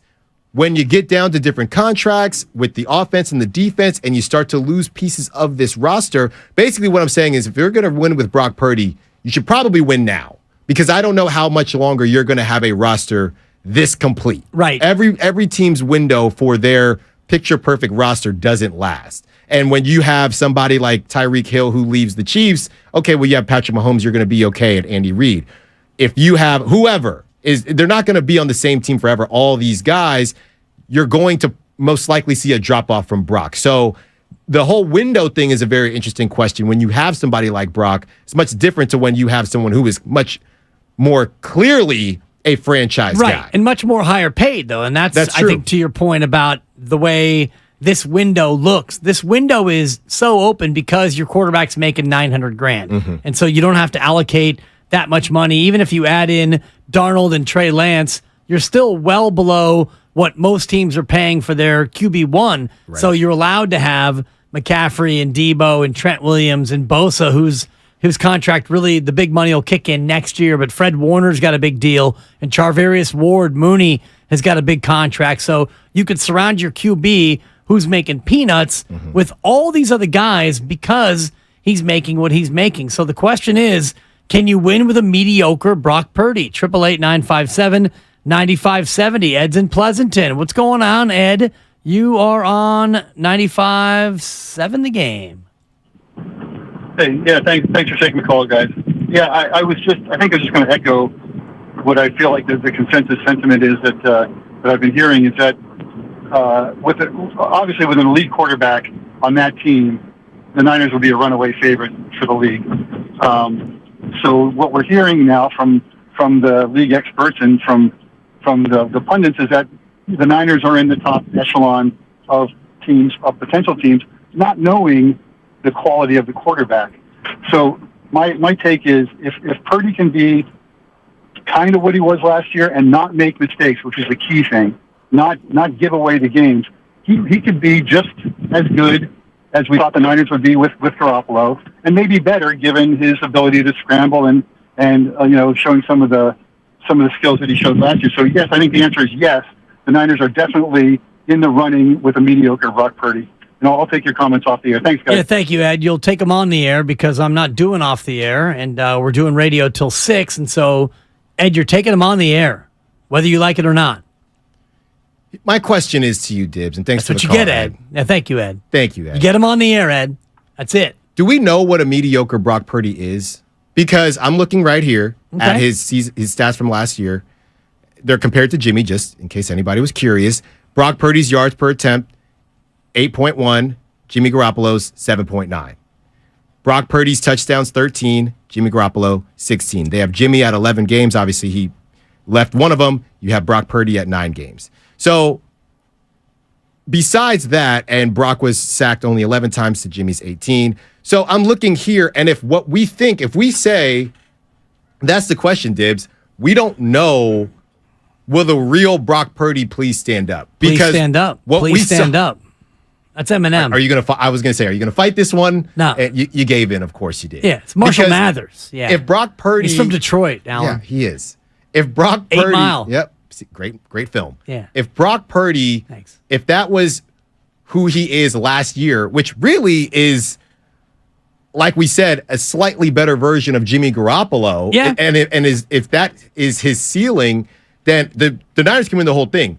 But if mediocre means there's going to be a drop off from these stats, from a 67% completion percentage, again, 8.1 yards per attempt, 13 TDs. If there's going to be a drop off from that, then I don't know. If that was mediocre Brock Purdy last season, then okay, you really got something. But if that was really, really good Brock Purdy, then I don't know that you can win with a mediocre Brock Purdy. What if that's the real Brock Purdy? And I won't do the please stand up bit again because we already did it, and I can tell that you're annoyed by it, so I won't revisit it. But Brock Purdy last year was, he was Brock Purdy. Mm-hmm. If he plays like that again, is that good enough to win a Super Bowl? We've got a poll on the YouTube page. Is Brock Purdy good enough to win a Super Bowl with this 49ers team? Go on to YouTube/957 The Game. Like and subscribe. You can check out Alan Stiles flashing a little bit of gun show here. With the biceps are popping over there in the beat camera. I'll be honest. Normally I get made fun of, so this is actually one of my looser shirts. I think you should always wear a tight shirt. Wear as tight a shirt as you feel like you're comfortable in, because you'll get to a point, and again, I hate to be like Alan Stiles' crystal ball, but there will be a time where things gravity starts to win out I hear ya. in certain areas. So I while can- we're young and swole and looking good, you need to milk it. All right, 'Cause will do. This is your time. I'll go super schmedium tomorrow. Don't you worry. Absolute schmedium. I'm demanding a schmedium. I'm wearing a 2X. Yeah. I'm like wearing a tent over here. I hear ya. I'm trying to cover all areas. Brock Purdy last year, he was good. He was really good. And, the points per game, the Niners averaged about 30 a game when he quarterbacked. And if you look at QB rating, which I think is a little bit of a curious stat, he was at 107.3 for his time as the 49er quarterback, which was 10th among all quarterbacks. And if you count just actual quarterbacks who started games, he was number one. He was better than Tunga Vailoa. He was better than Patty Mahomes in terms of QB rating. So even if Patrick Mahomes plays a little worse than he did last year, is that good enough? Lori is in Phoenix, and she wants to weigh in on mediocre Purdy here on 95.7 The Game. What's up, Lori? Hey, guys. So I do think that, first of all, I don't think Purdy's mediocre. What he did off the bench last year as a rookie, I don't care how good the team is. You have to have something. That wasn't just luck. I'm tired of hearing he had CMC, he had this. Sure, that's great. But he still went out and put up the numbers. He made the throws. So, will he be as good this next year with the injury? Well, that remains to be seen. But I do think this team, the reason this team is going to lose, I don't think it's going to be because of the quarterback. It's if they can't stay healthy. If they lose guys like Trent Williams and they end up losing, we've already had how many just little nickups today in camp. So if they can stay mostly healthy and they can get themselves in some decent seating, so maybe they could either get a bye week or a home field advantage, I think this team has a good a chance as anybody to make it all the way. I don't think obviously Brock's going to do something, but you still have Trey Lance and you've got Sam Darnold. So we think you've got other quarterbacks that you can throw in there if something happens, and I think you can still win with all three. But I definitely don't see quarterback being the position that holds us back this year. Yeah, thank you, Lori. That's kind of the boat that I've been in terms of them being able to win with a quarterback other than Brock Purdy, or if Brock Purdy is mediocre. I think that there's enough around Brock Purdy to where you can still be competitive as long as you don't lose any of the big boys that Lori was talking about. Oh, that's exactly right. But that then goes back to the conversation of being an elite quarterback, which they don't grow on trees, right? And Brock Purdy might be an elite quarterback. We don't know. I'm not saying he's not. I'm not saying he is. I don't know yet. I haven't seen enough. I'm still the same guy who wants to see more from Jalen Hurts. So, don't come down my road on that. I'm just saying, okay, if somebody does go down, whether if Kittle goes down, right? And we hope he doesn't. And technically he is down, but we hope it's more precautionary. That was Brock Purdy's guy. Right? That was one of Brock Purdy's guys. So if let's say he didn't have George Kittle for a certain number of games, what would he look like then? We don't know. All we know is we know what Brock Purdy looks like. And I believe, did Debo miss some games last year? I think Debo missed some games with Purdy. So he didn't have Debo he didn't have the full offense for every single game. So there is that, but we also know who he tends to like to go to more. So in a picture perfect world where everything is working as it should, I like Brock Purdy. We don't know what happens to Brock Purdy if Christian McCaffrey goes down for a couple weeks, or if Debo, or like I said, George Kittle goes down for a couple weeks. That's all I'm saying. That's what we don't know. Yeah, on the YouTube page, we've got a poll going. Is Brock Purdy good enough to lead the Niners to a Super Bowl title? Go ahead and get to YouTube/957 The Game. Watch us, like and subscribe, and also vote in our poll. And also, Alan, on the other side, we've got some breaking news surrounding the Golden State Warriors. We will share that and also hear some Jimmy Garoppolo sound today from joint practices. We are presented by Fremont Bank. Full service banking, no compromises. Alan Stiles in for Mark Willard on Willard and Dibs on 95.7 The Game. Hi, I'm the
Now, back to Willard and Dibs on 95.7 The Game. Ladies and gentlemen, football is officially back in the Bay Area. Tune in Sunday immediately following the final whistle for overtime. 95.7 The Game's post-game show. Mark Grandy and Sterling Bennett will bring you instant reaction and analysis after the first preseason game of the year. Check out Overtime immediately following every game this season. Overtime with the Grandy Man and Sterling. I'm excited. Boom. I like it. I'm looking forward to it. Hot takes from Grandy and Sterling, and nobody covers the Niners better than we do here at 95.7 The Game. How about that for a take? It's hot. That's a take. Whatever. It's hot. Well, you could look behind me, so. I was looking over you. I can't look behind you. I was looking You're over looking your over shoulder. me, yes. Trying to get a reaction from Lucas because Lucas is coaching me up, and I want Lucas to be happy with what I'm doing. There you go. The producer. So there you have it. Coming up in just moments, we will get into some more of the Niners conversation. Jimmy Garoppolo and, Jimmy, he's so mad about the way he was showing the door. And we'll get into that. His comments in the Mike Silver piece in the Chronicle, to me, come across a little bit as needy. But Warriors news, Alan, just in from Shams Charania, the opening night schedule for the NBA season, October 24th on TNT. Lakers at Denver and Phoenix at Golden State. It's a doubleheader, and the second game, the Warriors at home against Chris Paul's former team. Wow. Cannot wait. I mean, NBA, they know. When it's time for the marquee matchups, they know how to get it done. The fully loaded Phoenix Suns, now they got Bradley Beal, go up against the Warriors, Chris Paul. We get that whole, and by the way, just sidebar, Willard, I'm probably going to get that dinner because there's no way Chris Paul doesn't start. There's zero chance. Zero. So I'm excited for it. And I'll be honest with you, Dibs, just initially, just thinking and how I know the Warriors, they started hot 2 years ago. I can't remember off the top of my head. If they won the first game, my guess is yes, because they went on such a heater. But last year? 2 years ago. 2 years ago. 2 years ago. My guess would this is the classic, if we're being honest, talent versus cohesion, right? And you did add Chris Paul to the mix, but at the same time, the Warriors have played together for so long.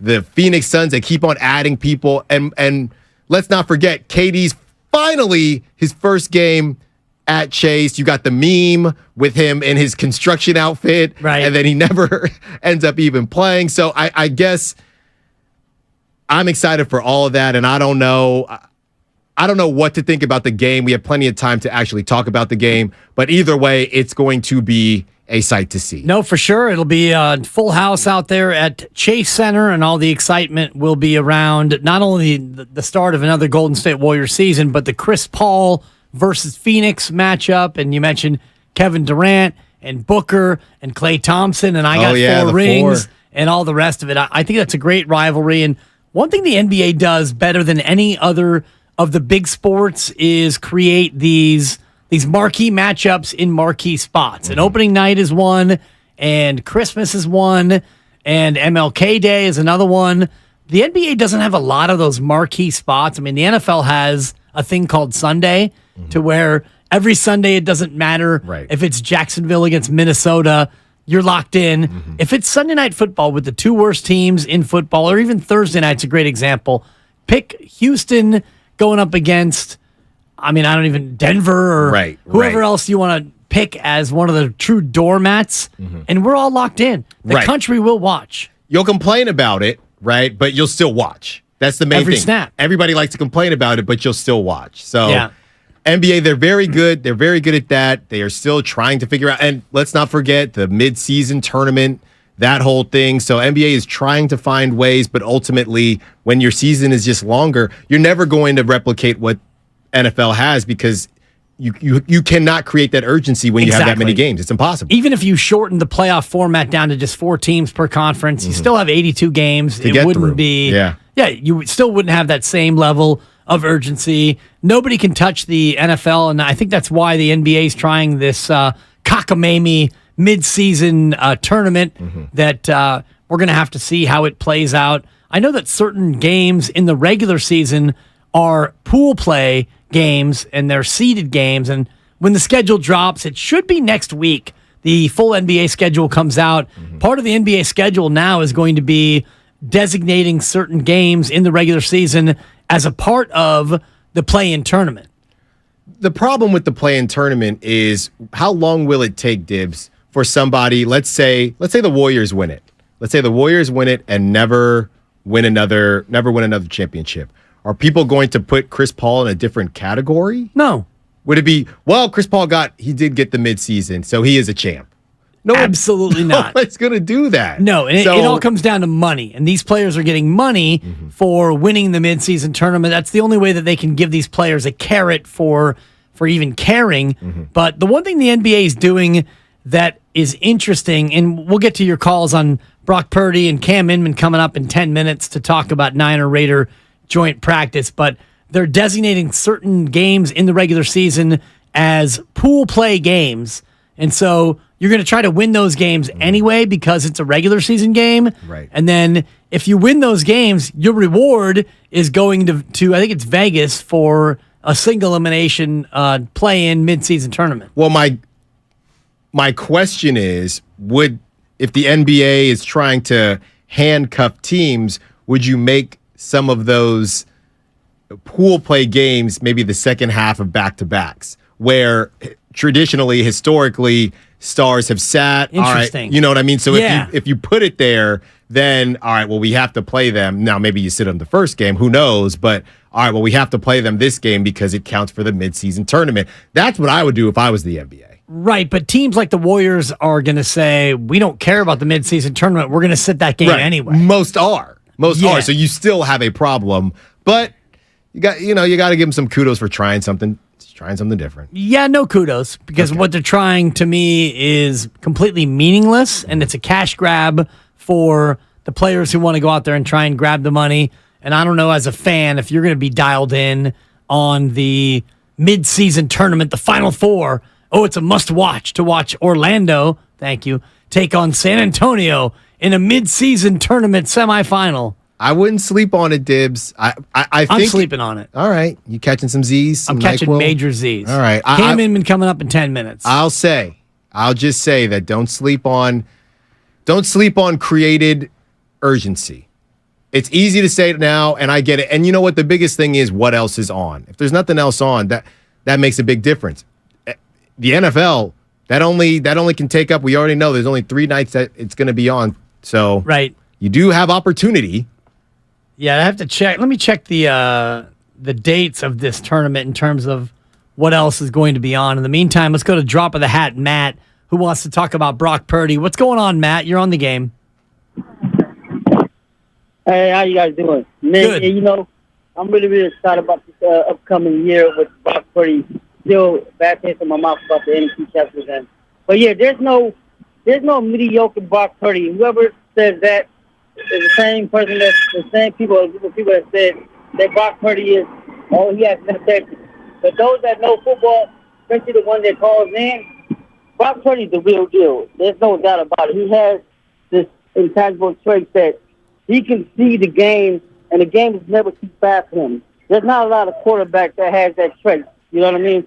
So, like I said, this is the year. As long as he's healthy, it don't matter if you lose a weapon here and there. As long as you got the players that come and do what they need to do, Brock Purdy can make it happen. He has that it. He has that Joe Montana in him or Tom Brady. So with that said, I think as long as he's healthy, we got action that's going all the way to Super Bowl and win it. Thank you, Drop of the Hat, Matt. Appreciate it. I wouldn't quite put him in the Montana Brady category just yet. Come on. But if he plays like he did over the last 8 weeks last year, the Niners had better be in that conference championship weekend. Yeah. And look, they got the weapons. And I'll say this. When we're talking Kittle versus Kelsey, a lot of people talked about Andy Reid. So I'll just say he does also have Kyle Shanahan. Last time I checked, Kyle Shanahan is known as an offensive genius. So that helps too. That does help Brock Purdy too. We can say that and it not be disrespectful to Brock Purdy. Exactly. And Brock Purdy today either threw a pick or didn't throw a pick, depending on who you ask. And we're going to talk to somebody On the other side, who was there? Cam Inman in Las Vegas was live for joint practices. We'll get his thoughts on how the proceedings went and get an injury update as well. Brock Purdy, the starting quarterback on the field today, we'll get a live report from Cam Inman of the Mercury News on the other side. Styles in for Willard. It's Willard and Dibs on 95.7 The Game. Golden State Lumber and Building Materials is here for professional builders and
95.7 The Game is streaming live on Twitch and YouTube right now. Powered by First NorCal Credit Union, the smart choice for low auto loan rates and super simple online application process.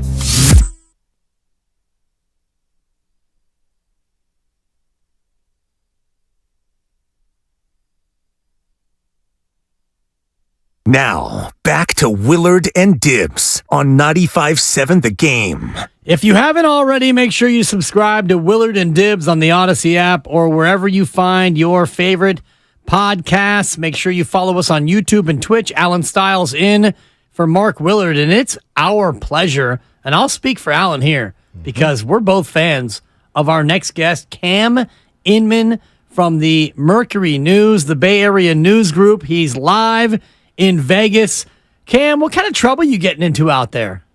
Come on. Okay, I just got done filing my stories in my hotel room, which overlooks that sphere thing. But so I'm looking at what the hotel offers me, and it says there is unlimited sauna and steam room access in the Hibiscus Spa, and then there's morning yoga. So it's going to be a wild time here in Vegas, I'm sure. I get that, Cam, and you're a healthy man, and you definitely treat your body like a temple. So let's put that portion of the story aside. And I'll ask you again, Cam, because you and I are friends, what kind of trouble are you going to get into this evening?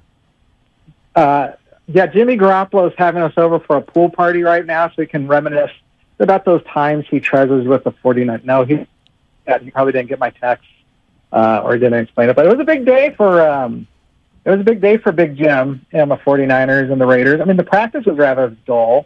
And then afterward, there was like the Garoppolo gratitude hour with everybody just raving about how great everything was. But you kind of sense this resentment that's just kind of searing under the surface that, he didn't get to keep his job. They didn't win a Super Bowl, and life moves on in the NFL. Yeah, poor baby's only getting $70+ million to hang out in the desert. Was he the best quarterback on the field today, Cam? I would say yes. Because I think you got to also remember, though, like Brock Purdy is the best person for the 49ers offense at this point, I would say. And Brock's only been throwing for 2 weeks on that surgically repaired elbow, at least in 49er practices, right? So Brock's got some rust to knock off, but he is what Shanahan wants and has a longer-term upside, I guess, than Jimmy would at his point in his career right now. But I think everybody sensed that Garoppolo-Niner marriage was headed for divorce 2 years ago when we drafted Trey Lance, and either way, it was either going to be Trey Lance, and then it turned out to be Brock Purdy as his replacement. And, Jimmy was what Jimmy does. He kind of gets rid of the ball quickly and was able to lead them down pretty efficiently down the field. I mean, the best session was this 2-minute drill, and Garoppolo led him down the field quick and found his tight end in the end zone against double coverage for a touchdown to cap it. So, I mean, it was that was great. Jimmy could do it, but again, it's training camp. It wasn't in the fourth quarter of the Super Bowl, which is where the real legacy is made in 49ers history. Yeah, Cam, and that leads me to my question. You see the numbers come out about the QBs, and fans are just, freaking out about what you see. How much should we take away from these joint practices? How close is it to real football for somebody to say, oh, yeah, that's a big deal, or no, that's not a big deal because it's a joint practice? Yeah, joint practices, they're better than preseason games because you are unleashing your starters. I mean, the preseason games, the starters essentially are sitting. The Niners sat a couple. There is today. Kittle's got an adductor strain. Dre Greenlaw popped his hand. I don't know if he popped it. He hurt his hamstring early in practice. It didn't sound like either of those are severe, but for the most part, you got starters out there, right? And so they're getting reps against a new defensive look that they don't see all the time when they're facing their own team in practice. And so Kyle Shanahan values those a lot more than preseason. And I think Kyle Shanahan may hate the preseason more than anybody, even more than the fans that have to pony up the regular season prices for tickets, because he just wants to get to the regular season. But right now, he wants to see, how Brock Purdy reacts to maybe Max Crosby coming off the edge at him. He wants to see how the Niners' new right tackle, Colton McKivitz, does against Chandler Jones, see how the new DBs are doing. So you get a lot out of the joint practices, and there's only 2 of them. And, to be honest, today's was kind of boring because there weren't that many spectacular plays. There was an interception here or there on both sides, a touchdown pass here or there. There were no fights, which is fine. And that doesn't mean the intensity wasn't there, but it was just kind of okay, these guys are pros. They're working through the motions. And then they'll have tomorrow as well. They'll be back at it. Cam Inman, Bay Area News Group here on 95.7 The Game. More joint practices tomorrow than the real quote-unquote game on Sunday, the preseason game. In terms of the quarterbacks today for the 49ers, how did they look, and did any of them look better than they had when they were down in Santa Clara against their own team? Well, let's start with Brock Purdy because he is QB1. There's no doubt about it. He gets the first team reps, always has, and whatever the 10 practices he's had when he hasn't rested that elbow. And he looks good. He threw a nice touchdown pass to Christian McCaffrey in a red zone drill to kind of get things going.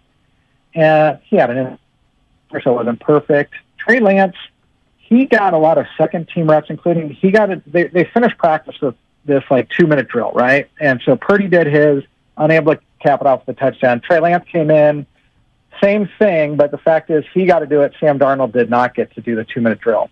They kind of still rotated second string snaps early in practice. Sam didn't throw many, and he ran a couple, like scrambled a couple times, and people may want to pan him for that, but it's like they're playing with these reserves, and there may not be anything open. So it wasn't really impressive on either part. Trey Lance, he fumbled one exchange with a running back that they just signed last week. He fumbled a snap from a third or fourth string center. So it wasn't crisp on his part either. And I kind of went into this camp when it came to these quarterbacks kids with going, all right, it's Brock Purdy's job, right, QB1. So who's going to be QB2? And I still think it's Trey Lance unless he just absolutely tanks it in these next couple of weeks. And I still think that they could keep all three of the guys. So it really doesn't matter who's QB2 because you're going to have them in reserve, and it's going to be all Brock Purdy anyhow. Cam, just to confirm, because we think you might have cut out for a quick second, yeah. Brock Purdy did throw an interception today. Is that correct? Correct. Okay. It wasn't like anything crazy, and it was just it was earlier in practice. It wasn't in these a red zone or in the 2-minute drill. It was earlier in team drills. Okay, just wanted to confirm there. Another injury that came out of this joint practice, Ray McLeod broke his wrist. He'll be out for a decent bit of time. Did you happen to see the injury happen? I did, but it wasn't here. It happened earlier in the week at 49ers camp. And I remember when he got hurt, he was down, the trainer was looking at his hand and his wrist. But at the time, we didn't know how serious it was or if it was even an injury. It looked like maybe it was a cramp, and we were just or at least I was observing it. And then so today, Kyle Shanahan he told us that it's a fractured wrist. Ray McLeod will have surgery tomorrow. Shanahan figures it's like a 2-month recovery time. So that means he'll miss the first month of the season. And what does that mean for the 49ers? It means they need to find a new return specialist. And that could be Ronnie Bell, a rookie wide receiver out of Michigan. It could be Deshaun Jameson, an undrafted rookie, who's really impressed this camp as a cornerback. Those would be the two leaders in the clubhouse. I don't think they want to expose Brandon Ayuk back there. I don't think you dare put Christian McCaffrey back there. I call it a medieval act of trying to return a punt in the NFL. You got to be a little bit bonkers to do it, and you are very prone to getting blasted by somebody coming down the field. And then Shanahan joked a little bit about maybe Kyle Juszczyk would be able to do it because he's so versatile. And Kyle caught a punt last week on practice that I caught on video, and Kyle was joking that he could do anything. So my guess is it's Ronnie Bell, and it's a great way to get on the team if you're a 7th-round pick. Or else it's going to be Deshaun Jameson, a guy that's really impressed in camp so far as an undrafted rookie corner. Any thoughts of it being Danny Gray, a guy who maybe will step up and take Ray's snaps at wide receiver, and might he be in the mix to be a returner for this team? Mr. Dibley, I asked that same question to Coach Kyle Shanahan. Look at me and you, Cam. And he looked at us like I was crazy because he said Danny Gray would fit as a kick returner because of his speed. To which I said, they still return kicks under these new rules, and he kind of got a chuckle out of that because the NFL's basically eradicated kickoff returns. And then he said, to be on the punt return, you have to have great hands, which means Danny Gray's hands have not been great in camp, which we've all seen. He's got great speed. He's just inconsistent with the hands. And until he proves that he can do that, I don't know if you deploy him back there. I mean, remember, what was it, 2010 with Judd Hayne out of Australia, and they put him back there to return punts. Wow. And have this Aussie wonder, and he did great in the preseason, and then they put him in, I think it was the Packers or somebody, and he fumbled right out the gate on Monday Night Football or something under the lights, and that was the end of Jared Hayne. So it's a tough job. So it's something that we shouldn't minimize because, I don't want to bring it up, but a muff punt here could ruin an NFC Championship game, as 49er learned about 10 years ago or 12 years ago. So, yeah. Yeah, too soon. Kyle Williams somewhere is rolling. Love Kyle Williams, a really nice kid, a stand-up guy. No, great guy, stand-up guy, but I believe he muffed 2 punts there, and he's somewhere rolling over in his bed. You know what? He was an emergency replacement for Ted Ginn Jr. So good call. And the ball was slick. There was a lot of excuses I can have. Thank you. Anyway. Yeah, nothing like the old slick ball excuse. Cam Inman here on 95.7 The Game from the Bay Area News Group. How does this affect cut down day potentially? Do they end up keeping an extra receiver, or do they just go with what they have and hope that one of these young guys can actually catch a punt? I mean, see, it's kind of funny because I brought that up about we do these 53-man roster projections, right? But then an injury can make everything askew. So, right, all of a sudden, okay, now you're going to have a different return specialist because you figure McLeod's going to start on. Well, he can't start on injured reserve if he's going to go into the season, if they're going to keep him, right? So they got to carry him on the roster through the opening cuts, and then they have to replace him. Yeah. So, but you know what? The other thing with Ray McLeod is he was kind of their number 4, number 5 wide receiver, if you want to count Christian McCaffrey as one. And McCaffrey's a guy that will work out of the slot, which anybody could, but McCaffrey's really good at it. So you're going to replace that receiving void with him. So if they don't want to carry the extra receiver, is kind of what I'm getting at, is that's where you could go with a cornerback, such as Deshaun Jameson, if they really want to try. If they want to trust an undrafted rookie who I think had about 20 punt returns in college, so it's not like he's a novice, but it's going to be something worth watching. And I guess that's a reason to watch preseason games starting Sunday at Allegiant Stadium here in Las Vegas. Cam, it might be too early, but how serious does the Kittle injury seem to be? Something that everyone should worry about, or maybe closer to the precautionary side of things? If I didn't see George Kittle on the field today watching, like he was wearing just like a T-shirt and shorts, and he had a football in his hand, and he seemed chipper, like talking to teammates like he usually is. If I didn't see him and they had kept him back in the Bay Area to do rehab, then I would be concerned. He was out here today, watching, talking to guys, encouraging guys. So I'd imagine it's just they're being very precautious. So remember last year, he opened the season missing the first 2 games because of a groin injury. And you hope it's not the same thing, or it could flare up and be as big, because I think he was out about a month with it when he hurt it last. Actually, maybe this was 2 weeks, because remember, he hurt it in a bonus practice like a Monday of week 1 as they started practice. And that was it for him for a couple of weeks, and that was when Trey Lance started, and that was the end of Trey Lance. And then Jimmy started, and Kittle came back, and then Kittle had 11 touchdown catches with Purdy. So the Kittle-Purdy connection was very important. So you got to get him healthy and just get that ready. He has a month to get ready for the season opener. He'll be ready.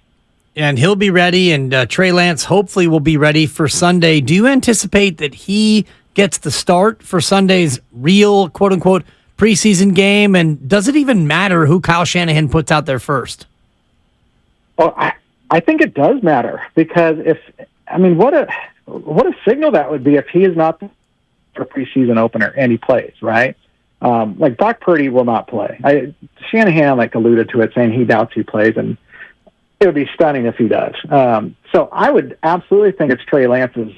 He gets the first. Honestly, if you want to do it politically correct, you have Trey Lance be the starter this game. Sam Darnold can start the next game, and then Brandon Allen can start the meaningless 3rd preseason game. And make him go most of the way, I guess. Or you can do a little bit of Lance, a little bit of Darnold, because you can kind of say it's still a close competition if you want. So, but I think both of those quarterbacks, Lance and Darnold, have a lot to prove in the preseason, which is saying a lot considering they were number 3 overall draft picks. Cam, just one last question for those that are keeping up with you as well. What are you keeping an eye on for the rest of the weekend with the joint practices heading into the first preseason game? Do I hit on a 16? No, I'm just kidding. That would be no. What am I keeping? Well, I'm going to keep an eye on the return specialist, the quarterbacks always. I will tell you what, and I don't want to complain about this, because I think it's just when the media complains about the viewing accommodations, and a closed practice where any fan would love to be there. I understand that. I don't want to take it for granted, but the Raiders have 3 practice fields, and they limit the media to like one side of the field. You're not allowed to. So they were practicing on the 3rd field over, which is, I don't know what, 120 yards away. But the pro and veteran that I am, I brought binoculars and was able to see stuff on the far field. So it is challenging. And and there's bodies all over the place because you got about 180 guys out there, maybe 200 with staff and stuff. So it's a little bit hard to find, but I just want to see people make plays. I mean, there weren't that many plays made today. It was kind of boring. Kind of went through the motions. Whereas a year ago they were in Minnesota, and Brock Purdy started to emerge as a backup quarterback option, and on the other field, a guy named Justin Jefferson was roasting the Niners cornerbacks, and you're like, wow, okay. But today, Devontae Adams didn't really do much against the Niners. So I want to see maybe how they covered Devontae Adams tomorrow.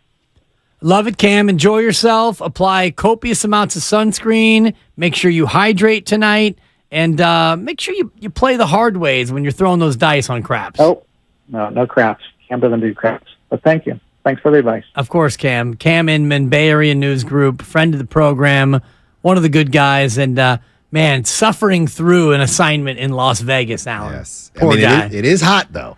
Yeah, hot, but at the same time, and I can totally speak to what he's talking about in terms of access. You go all the way out there, and then now you are 100 and something yards away from the actual action.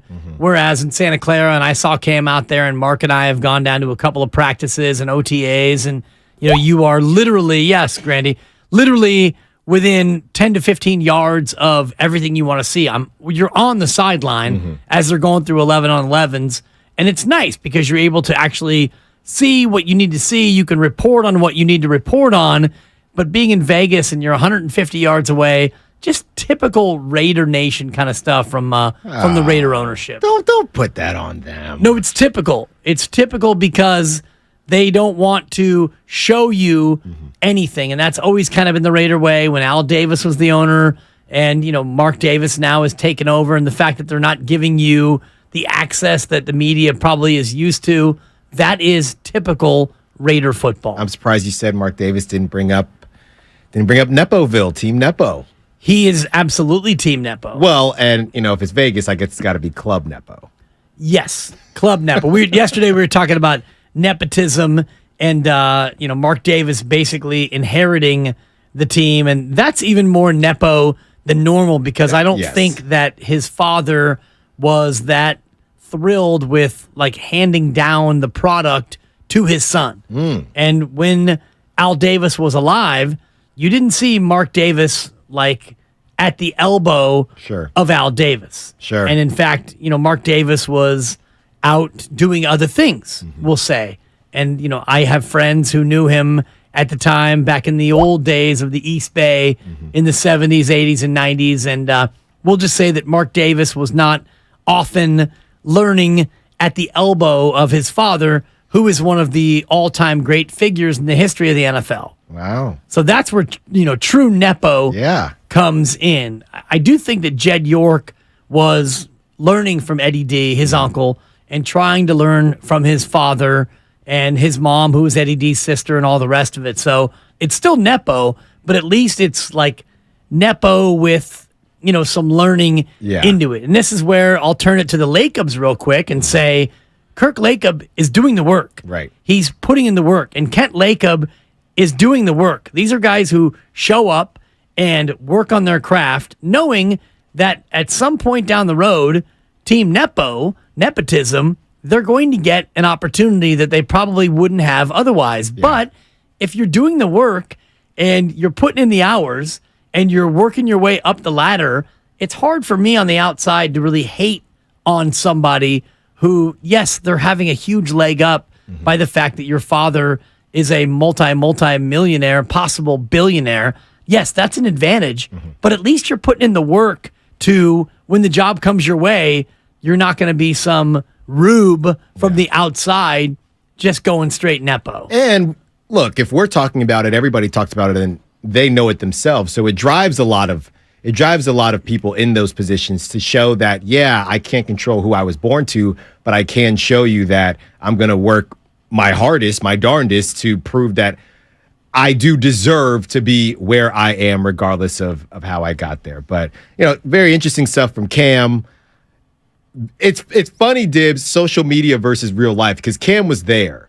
And it was, if you went on social media, it seemed like the sky was falling for the Niners and the offense and the QBs. And Cam comes on the show, speaks and gives his take, and we love what he's able to bring to us. And it turns out it was just a kind of whatever day in general. Right. And as it should be, because it's joint practices and we're sitting here on August 10th, and none of this is going to matter for at least another month until the season actually started. Yeah. But interesting to know that today was a little bit of a nothing day, and I wonder if tomorrow things don't ramp up a little bit. And, you always seem to have a dust-up or a camp fight. Today, all the reports are that everything was pretty docile and everything was pretty stead and normal and calm, but I wonder if a second day of going head-to-head, especially if the Niners felt like the Raiders got the better of them today, if they don't come with a little bit more edge tomorrow. And then the other thing is just the amount of content that is coming through. I did read there was a quick swipe. Somebody on the Niners, I can't even think of the name off the top of my head because it's just gone on the feed if you don't grab it, because everybody, all of Niners media, all of Raiders media, everybody's posted immediately. And I did see that there was a quick swipe, but that was broken up immediately. So I wouldn't count that as anything. No. Quick swipe is, that's nothing until you get like actual punches thrown and until somebody has to intercede, then I don't think it necessarily counts. One little bit of Warrior news, and this, Lucas brought this to my attention from Shams Charania. The Warriors are signing NBA G League's top rebounder, Jace Johnson, on a training camp Exhibit 10 deal. And Lucas points out that an Exhibit 10 deal is one that can be converted to a two-way deal once you get into camp. But there's your big man, Warrior fans. Jace Johnson, 7-footer. He averaged nearly 6 and 7 in the summer league. He'll compete for a two-way slot in camp. So the Warriors continue to get better, Allen, here in August. Well, and to confirm, he was on the Warriors. He was on the Santa Cruz Warriors. Yeah, he was on the Santa Cruz Warriors. And I'll be honest, Dibs, I can't say that it blew my socks off watching him, but just watching the summer league games, I'm sure everybody was thinking, and I saw people post about it, who's this big dude on the team? Just sign him. And you know what? The Warriors said, you know what? Maybe we will. So I'm trying to think Exhibit 10. Is that the same idea as the Mac McClung deal last year? I think it is. But same idea. You're going to get an opportunity. Might be tough sledding, but we're going to give you a shot. Yeah, Lucas says it's a training camp contract that can be converted into a two-way if they want before the season. And I don't think that the Warriors have anyone committed on that two-way yet. And last year they had, a few guys on those two-way deals. Of course, they had Ty Jerome and Anthony Lamb were both on those two-way deals, and both eventually, or one of them eventually got fully rostered because they ran out of eligibility because they needed so many games out of those guys. So maybe this big man becomes a player that they use on a two-way early, and maybe he flashes and he becomes part of the Warriors. Yeah, look. You have guys that you are asking to do certain things. We know what he's there to do. Go in there, grab rebounds, do some dirty work, and anything else is found money. So if he can do that and the Warriors have a need, you might find yourself hanging out in San Francisco. I love it. It's just going to be interesting to see, but to have a guy taller than 6'9" on the team is welcome in many corners. Coming up on the other side, Jimmy Garoppolo speaks about last year with the 49ers. Kyle Shanahan had comments as well. We'll get into a little bit of Jimmy G talk, Allen, on the other side. We are presented by Fremont Bank, full service banking, no compromises. It's Willard and Dibs on 95.7 The Game.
Now, back to Willard and Dibs on 95.7 The Game. 95.7 The Game is partnering with a great golf event at Harding Park, September 11th. It's the 8th annual Petnelli Charity Golf Tournament. 100% of the proceeds from this event benefit the San Francisco Autism Society. The Autism Society is a complete resource for families of autistic kids and adults, providing activities, information, and education. A few of our personalities, including myself, not Alan Stiles, he's broken, will be out there golfing, and we want your company to join us. There will be a $10,000 hole-in-one contest, an auction with some great memorabilia, and a chance to hit some balls at the iconic TPC Harding Park with some of us from 95.7 The Game. Go to sfautismsociety.org for more details. That's sfautismsociety.org. Great golf and a great cause. Stiles, you're about 4 months away from hitting golf balls again, or sooner, you think? That's a good question. Thank you. I feel Count like that. I feel like I'm thinking November, right? I'm thinking before the end of the year, but Okay. but the thing is, I know we're in the Bay Area here, but that's a little bit of rougher weather, and I don't know if I want to get out there and it's In the slop, slippery yeah. and sliding. Yeah, so true. I might just shut it down until the next go round, February, March, maybe for my birthday in March sometime. All right, that sounds good. And I guess basketball will be sometime in March, too. And No. Well, I only ask because from the 650, Dibs, can we please get Disgrace at Chase Part 2, Styles versus Guru, with me as the referee? And I'm here for that. Disgrace at Chase Part 1 was me against Low Neal in a one-on-one game at Chase Center. I don't like your chances against Guru. Too much size for you, Styles. Well, the thing is, it was my quickness, so we got to see what I got left. Yeah. But I'm going to tell you right now, Dibs, Guru got his best shot right now with me in a boot. You get me out the boot, it's a wrap. Yeah, you're real tough when Guru's across the country. I like that. I will say this to Guru's face, and he knows that. Next week, it's you and Guru, right? Right. You and the Goo. Right. You and the Goo 10-2. I was just playing. No, I'm kidding. No, I love it. 10-2. It'll be Styles and Guru next week. Speaking of his best days are behind him, Alan Styles, Jimmy Garoppolo, maybe his best days are behind him, and he had a very interesting one-on-one interview with Michael Silver, and I want to play a little bit of the sound that's come out subsequent to that piece. But Michael Silver in the SF Chronicle, if you don't subscribe, you should. His writing is excellent. The Chronicle is wonderful. Their coverage is great. But Jimmy Garoppolo was talking about last year and the notion of whether or not he would have been ready to go if the Niners somehow would have won the NFC Championship game. Last February, in the aftermath, Kyle Shanahan was asked if Jimmy Garoppolo would have been able to return had they beaten Philadelphia and had 2 weeks off before the Super Bowl. There's a scenario in which you guys could see Jimmy being back, and if so, what would that look like? No, I don't see any scenario of that. I mean, that's pretty terse, pretty brusque in terms of the blow off there. No, I don't see any scenario of that. That was Kyle Shanahan from back in February. Shanahan was asked. Hold on, Dibs. Can I chime in real quick? Sorry, just to clarify, that was Shanahan's final presser, and he was asked if there's any chance Jimmy would return this season. Oh, this upcoming season. I got you. Back Not if in he would be February. ready for the Super Bowl. Correct. Okay, thank you. Yeah. You're welcome. Okay, appreciate that. And then Shanahan today was asked to clarify his comments after last season. This is Shanahan today, a little bit more expansive in terms of his short answer last year. I think Jimmy was unbelievable for us. We won lots of games. I think that was a simple question. Is there a scenario where he'll be back here next year? And I gave a common sense answer, and no. I think that was a little overblown on trying to be a shot at him or anything. I mean, we knew Jimmy wasn't coming back on his standpoint and our standpoint, financially and everything. So that was just the common sense answer. But anytime I've been asked about Jimmy and what he meant to us and how he was, I've never said it differently. So Jimmy was unbelievable here. I think he was the best quarterback here in about 20 years since Steve Young. Has an unbelievable record, and every time he played and stayed healthy, we were either in the Super Bowl or NFC Championship game. So I hope no one insinuates I've ever said differently. Yeah, Kyle Shanahan, a little defensive there, Alan, about his comments. And thank you, Lucas, for that. I had it wrong, and that was not on whether or not he would return for the Super Bowl, but would he return to the team this year? And you could see where last year he was a little bit shorter in his remarks because he was still quite hurt after losing to Philadelphia in that fashion. But what do you make of his comments today, kind of really defending Jimmy Garoppolo and his time here? Yeah, and I call Kyle Shanahan out on certain things when I feel it's necessary, but I agree with him here. I think that it was a bit overblown. Now, is it on Kyle Shanahan to maybe have another press conference and say, hey, thanks, Jimmy? The whole thing was a bit foobarred because Jimmy wasn't supposed to be there that season, last season. Fouled up beyond recognition. Exactly. He wasn't even supposed to be there last season. So after that happened, now you have, okay, well, now I got to say, Jimmy said bye. Jimmy was not supposed to be there. So now you need him to, you have to go through this dance again. And I think same thing with timing. Okay, Kyle is getting asked about Jimmy, who didn't even play because he was injured. He's so mad about it. And Kyle just says, I don't see that as a scenario in a post-game setting. I never saw a problem with it. I thought it was a bit overblown because Kyle Shanahan time and time again has given Jimmy his flowers. And we know how Kyle Shanahan is. He's not a teddy bear, if you will. You know, he's not going to talk like that. So it was a big nothing burger to me to start. And Kyle Shanahan gave him his flowers right there. He did, but Michael Silver asking him in this article in the SF Chronicle, did Shanahan's response bother Garoppolo? And Jimmy G said, quote, I mean, we're all people. You hear it, things like that. I just try to make the best of the situation. We've all been through hard things. In life, things are going to happen that don't go your way, and you've just got to make the best of it. As the quarterback of a team, there are a lot of guys looking at you in the huddle, so you really can't show that side of it. You just got to go out there and ball. That's the part that's the hardest, but it's part of the job. So credit to Jimmy Garoppolo for being able to rise above and being able to not, have that bother him. And now Jimmy G's landing on his feet more so than that in Las Vegas. Yeah, and throughout the article, Jimmy G just kept talking about how refreshing it was. He just needed a new start. He just needed a fresh start to get back on his feet. And who knows what the Raiders are going to do. They seem to have a good amount of belief. I mean, there are a lot of people that thought after Derek Carr left, hey, I mean, you have a franchise changer in Caleb Williams. You know you got Devontae Adams, so it's a bit sticky there. But Raiders, what are you trying to do in that division? But they feel really good about Jimmy Garoppolo and what he's going to be able to do. He spoke very highly of the locker room. Everybody knows he was the locker room king for the 49ers. So I think Jimmy obviously took the high road. How hurt he feels about the situation, who knows? I mean, he's still got an opportunity. Earlier on, Dibs, it feels like you maybe felt as if Jimmy was a little too hurt, but I didn't get that from the article. No, the article is very defensive of Jimmy Garoppolo. And right, Michael Silver definitely portrays Jimmy not as a victim, but as a stand-up guy. And one thing that Jimmy said today after the joint practice, he talked about the end of last year and trying to rehab and get ready and what happened in that NFC title game. It was wild, man.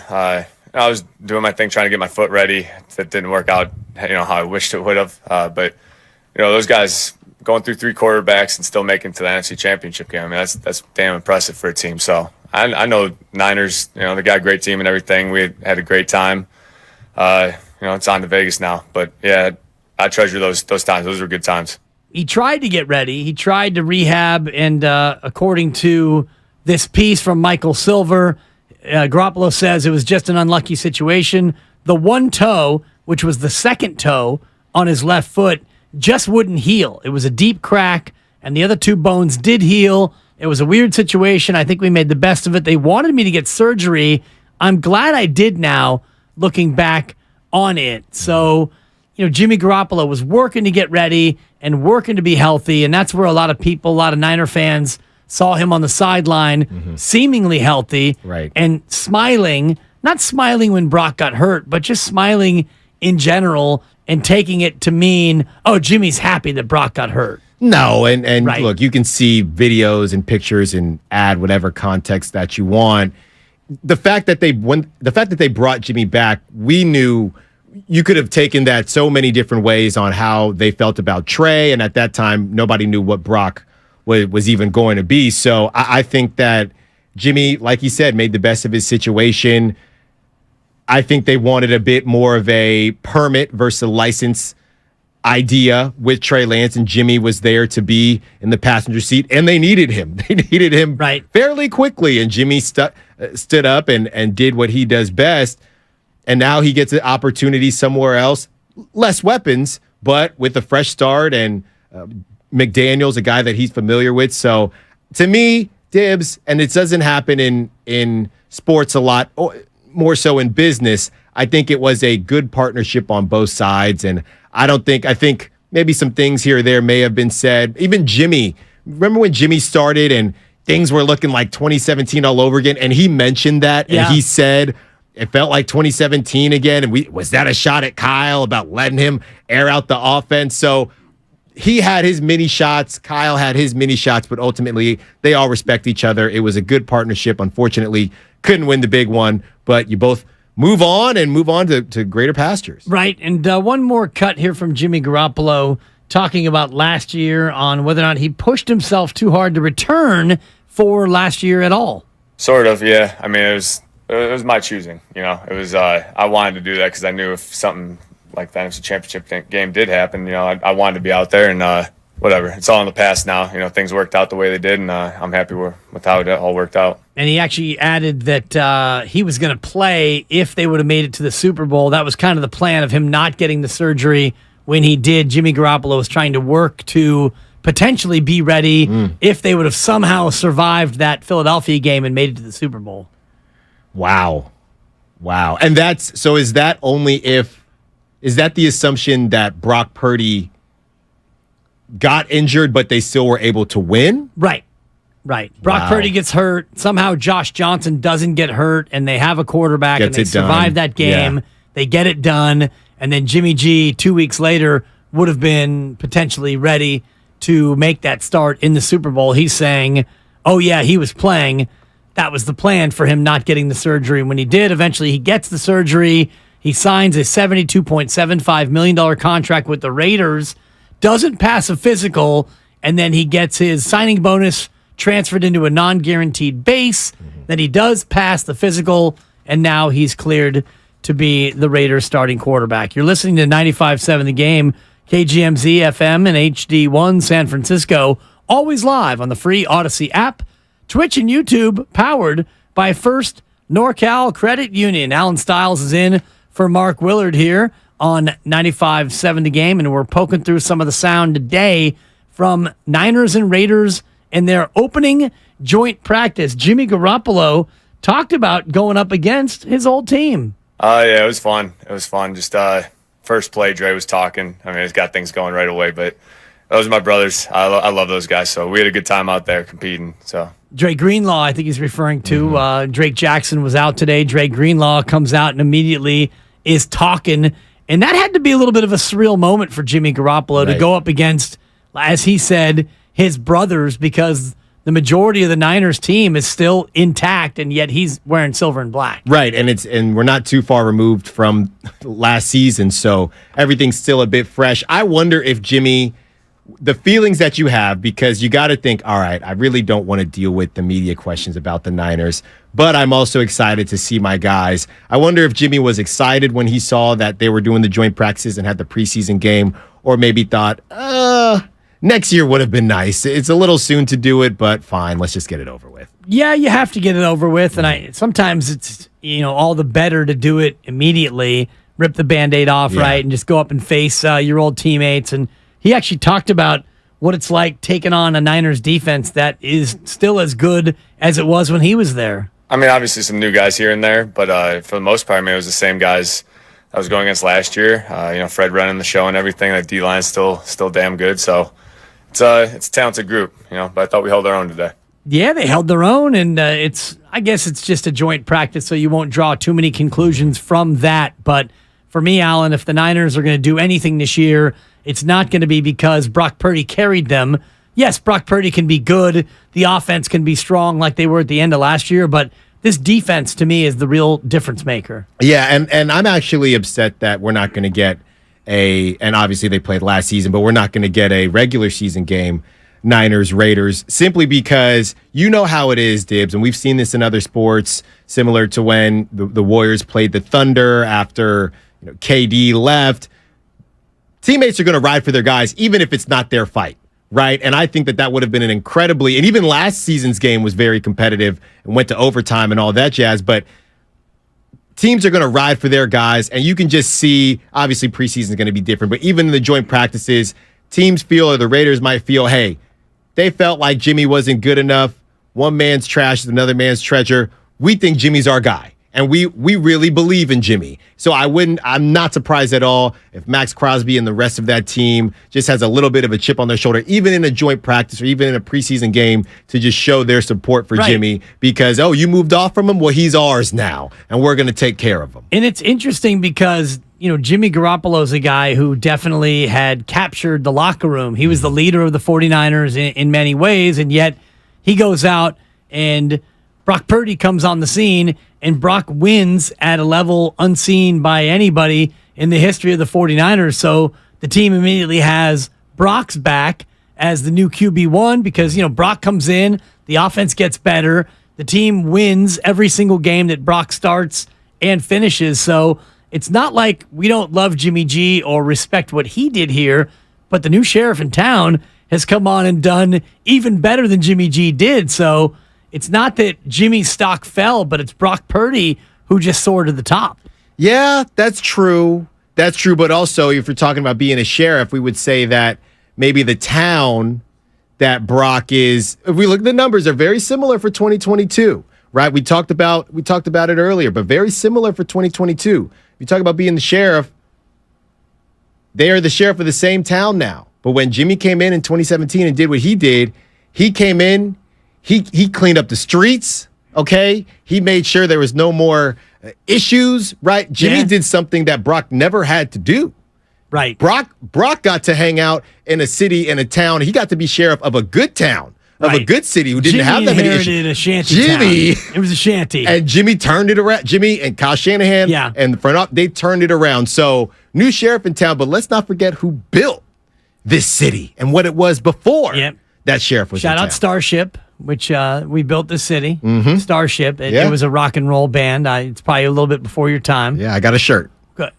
We built the city? Starship. Mm-hmm. From the actual band? Yeah. Look at you. You're an old soul. There you go. This is what I'm talking about, Grandy. Jimmy Garoppolo spoke today after practice, and he also mentioned that Brock Purdy has said to Jimmy that Brock looked up to Jimmy as a leader. That's cool to hear. That was kind of one thing I always take pride in, just how the guys see you, how you interact with them. You don't want to be that quarterback that's separated from the whole team and doing your own thing. I've always wanted to be one of the guys, and it's kind of how I go about my business. Yeah, and he's always has been one of the guys, and I think that the team itself is missing Jimmy a little bit more than the fan base. Mm-hmm. The sense I get from the fan base, and correct me if I'm wrong, 888-957-9570, it's a little bit of don't let the door hit you where the good Lord split you in terms of Jimmy Garoppolo's exit from the team, more so even than if Trey Lance leaves the team. And that to me is a crazy thing because Jimmy Garoppolo has done far more for this team than Trey Lance has. But if the team does trade Trey Lance, and we'll get into that on the other side in terms of a hypothetical trade scenario, it feels like the fans would be more disappointed at Trey leaving than Jimmy Garoppolo. Right. Well, because Trey was supposed to bring this new horizon. You had seen, a lot of fans had felt like you had seen the best version of this offense with Jimmy. You never got to see it. So it's more about the fact that you gave up those picks to get Trey Lance and it didn't work out. And I think that's why it would mean the same. And honestly, or mean more. And honestly, looking at how Brock Purdy has been accepted, if you will, as this new guy, I think, to be honest, Dibs, we talk about it whether it's in this industry or any industry. Once you have somebody that's been at the helm for so long, it's really hard to move on to that next person. It's really hard to move on to that next leader, whatever the position may be. And that was Trey Lance's spot. Trey Lance was in a tough spot. Trey Lance was in a spot where everybody loved Jimmy. Everybody knew they loved Jimmy. In the locker room, they felt, not Kyle Shanahan, but in the locker room, they felt that Jimmy was good enough to win a Super Bowl. And essentially drafting Trey Lance was Kyle saying, I don't really care what you guys think. Right. I don't think he is. We were in the Super Bowl and we didn't win it. We can discuss why that is on another day during the offseason next summer, because that's one of the go-tos, but that's how Kyle felt.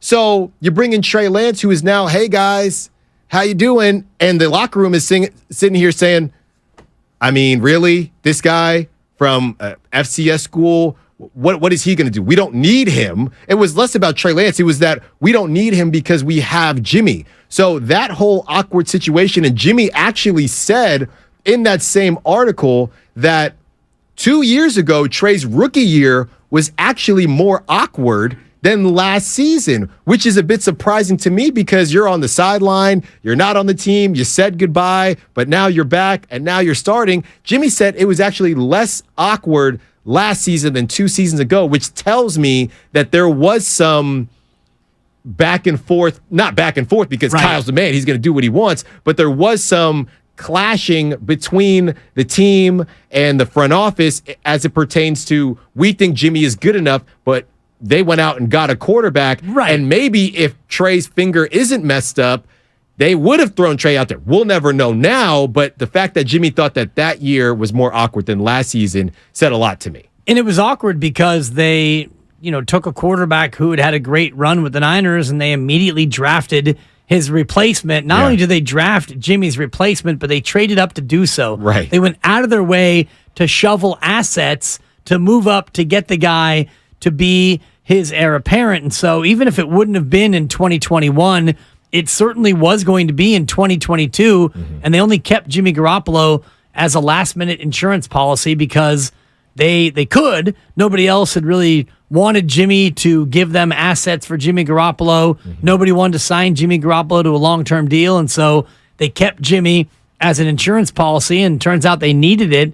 And then when everything goes the way it goes, if Brock Purdy never would have come on the scene and did what he did, I wonder where we'd be in terms of this year and Jimmy Garoppolo and the Niners. If Brock Purdy didn't come in and go undefeated, if Brock Purdy really was Mr. Irrelevant and he was like every other QB3 that we've ever talked about, where this guy is, he's overmatched and he's a deer in the headlights and the Niners don't make the playoffs or whatever happens, I wonder how this offseason goes as it pertains to Trey Lance and Jimmy Garoppolo. They're running it back. Maybe. Running it back. Feels great, baby. But, would they want to pay Jimmy $72 million? Or would it be Trey Lance and Sam Darnold or some other collection of QBs? 888-957-9570. What does seeing Jimmy Garoppolo with the Raiders? Now, it's a visceral reaction because you're seeing Jimmy Garoppolo.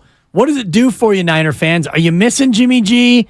Or are you all in on Brock Purdy? And coming up on the other side, a hypothetical trade scenario for Trey Lance and Tampa Bay. I'll get Alan's thoughts on that, and we'll get to your phone calls as well. Styles in for Willard. It's Willard and Dibs on 95.7 The Game. See ya. Every business deserves a great deal. That's why, for a limited time, we're launching the mobile-made...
online application process.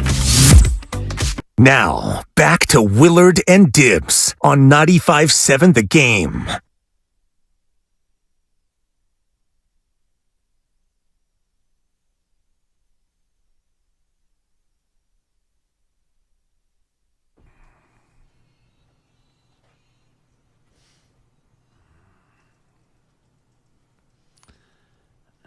Net.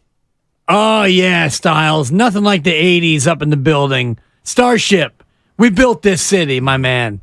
We built this city. I get down with 80s music. Even though it was 20 years before you were born. I get down. I like that. He's an old soul. Alan Styles in for Mark Willard. We're talking about the 49ers coming up. We will throw out a possible preseason trade, and we got football on the TV. How hype are you for this New England-Houston tussle? Like you said, it's football. Yeah, right? That's all that matters. No, it's great, and it always interests me in terms of what the guys behind the glass, Grandy and Lucas, what they choose to put on the TV, because one of the TVs in here they control, the other one that we control, and we had baseball on it. Normally it's an MLB medley. They put up the MLB mix channel so we can watch like 4 to 6 games at once, but all of a sudden we got preseason meaningless football up on the big screen. Can I ask something though? Because we talked about it. We talked about it earlier. Now, I understand that everybody tunes in to football, even if it's not a good. We talked about everybody will tune in, even if it's not a good matchup, because it's football.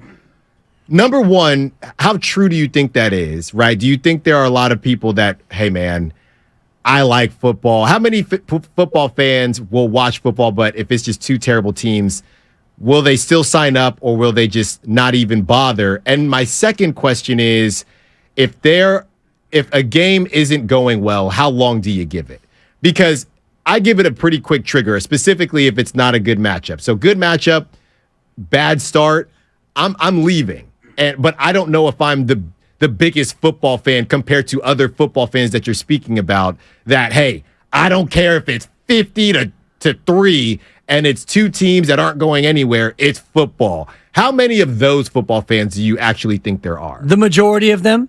I would say the majority of football fans, if it's football and it's on, you absolutely want to watch it. I'm just looking at the highest rated primetime telecasts of 2022. Now, we know the Super Bowl is number one. Right. It's number one every year.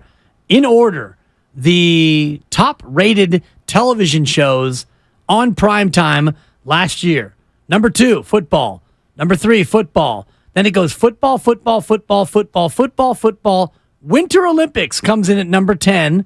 Sunday, the Sunday prime, number 2.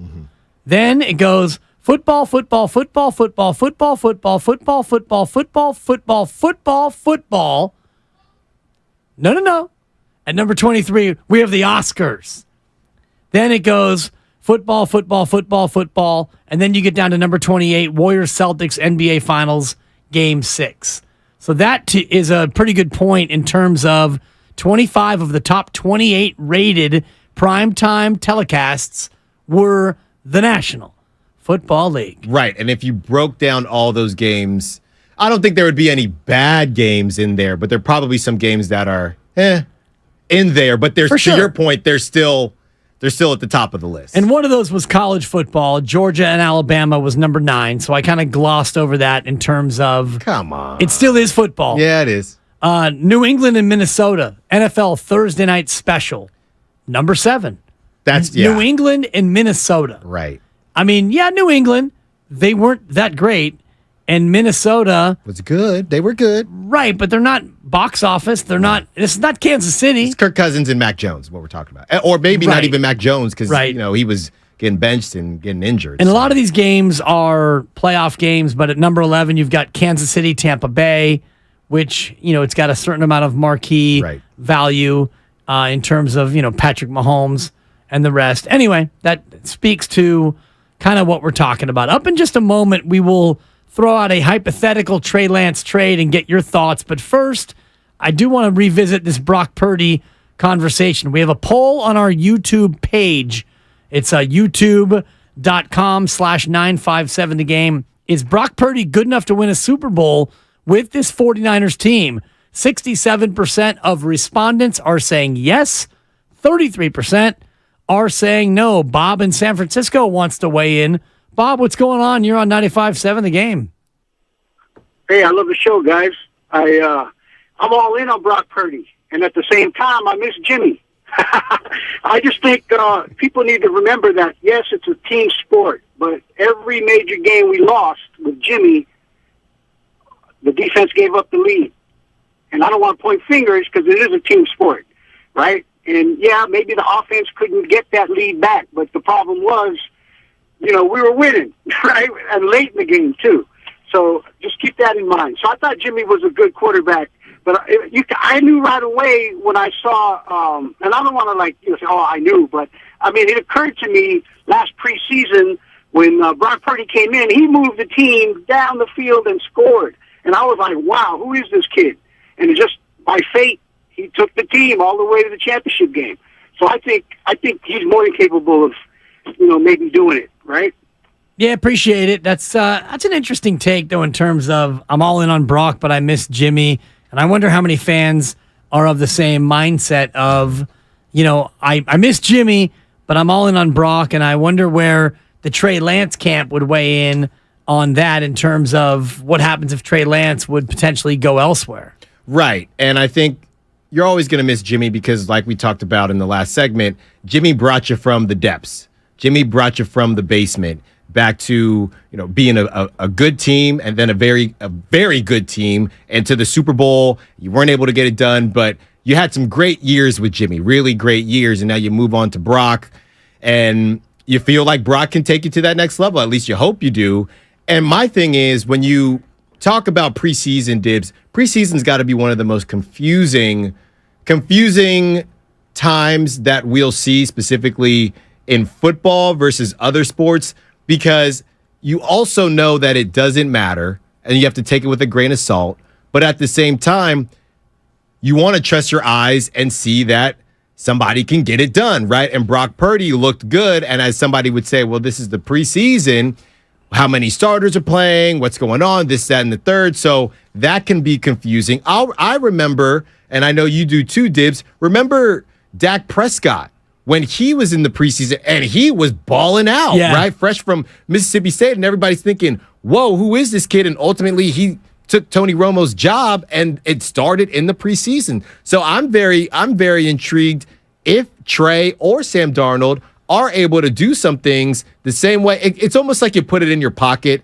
Cowboys was a different situation because Tony Romo, we know he was towards the end of his career. But for Brock not playing and Brock, people still thinking, okay, are we sure he's the guy? If Trey Lance or Sam Darnold show out during the preseason, Kyle Shanahan's at least going to have that in the back of his mind. And if Brock does struggle, you do have that to refer back to for whatever it's worth. At some point, but I don't think that would happen until deep in the regular season. I think Brock has earned that insulation to where no matter how much somebody balls out, I still don't think that they would make any change before week one. We are announcing that football is officially back in the Bay Area. Tune in Sunday, immediately following the final whistle for overtime. 95.7 The Game's post-game show. Mark Grandy, Sterling Bennett will bring you instant reaction and analysis after the first preseason game of the year. Check out overtime immediately following every game this season. I want to run this by you, Alan, because it's a hypothetical preseason trade offered up by Seth Walder. He is an ESPN sports analytics writer at Seth Walder on Twitter. Here is the prospective trade, and you tell me which side would be interested in doing it or if a side would not be so interested. This has to do with the Tampa Bay Buccaneers. The Niners would trade Trey Lance to the Tampa Bay Buccaneers along with a second-round pick and a sixth-round pick from next year. In exchange, the Niners would get Tampa Bay's second-round pick, and they'd get a third-round pick for next year. The rationale from Seth Walder is the Bucs aren't contenders this year, so their moves should be focused on saving money and acquiring draft assets. They might as well use the upcoming games as a testing ground for a potential future QB, even if that's a long shot. And Seth goes on to say, that precisely describes Lance. If there's a 10% chance that Lance can become a long-term solution for the Bucs, that's higher than Baker Mayfield's chances to be that guy. Right now, Tampa Bay has got Kyle Trask and Baker Mayfield as QBs 1 and 2. The thinking being you get Trey Lance in, you give Trey Lance a season, and maybe you hit on something. If Kyle Shanahan liked him coming out of the draft and you can get him for just a second and a third round pick, and it's a second round swap, what do you think about that in terms of the Niners? If I'm the Niners, I look at this potential trade. I would love to get a second and a third for Trey Lance right now. Right, a second and a third, and obviously the Bucs.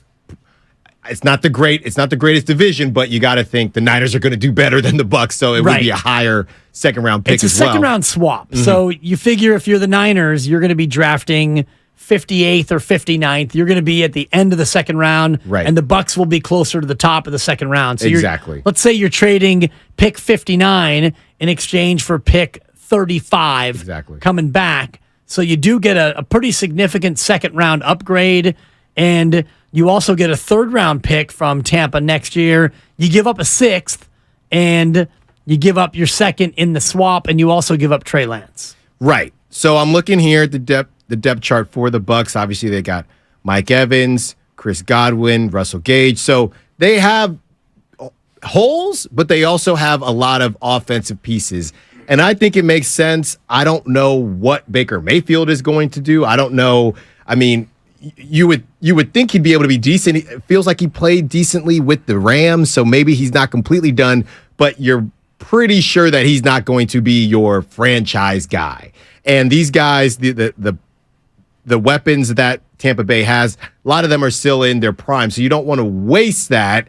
You're in a bit of a tough position. You already got your ring, thank goodness, but you're trying to figure out what the future looks like. I would on both sides it makes sense. On both sides, it makes a lot of sense. You would send Trey Lance to a place where he doesn't have zero weapons. He would be in an okay spot, you know what I mean, to build from there.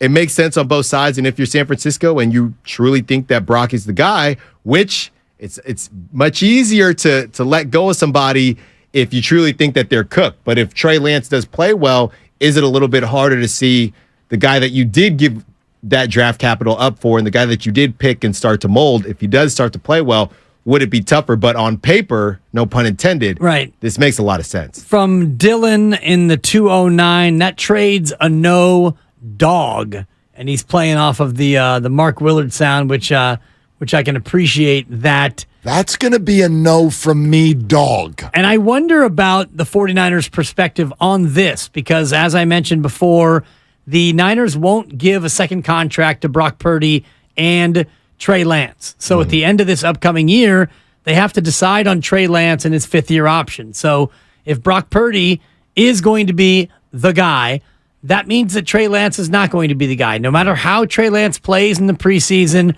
or how he looks in practice, if you choose Brock because he stays healthy and he's QB1 and he plays well enough to keep that job, well, then you're going to be done with Trey Lance anyway.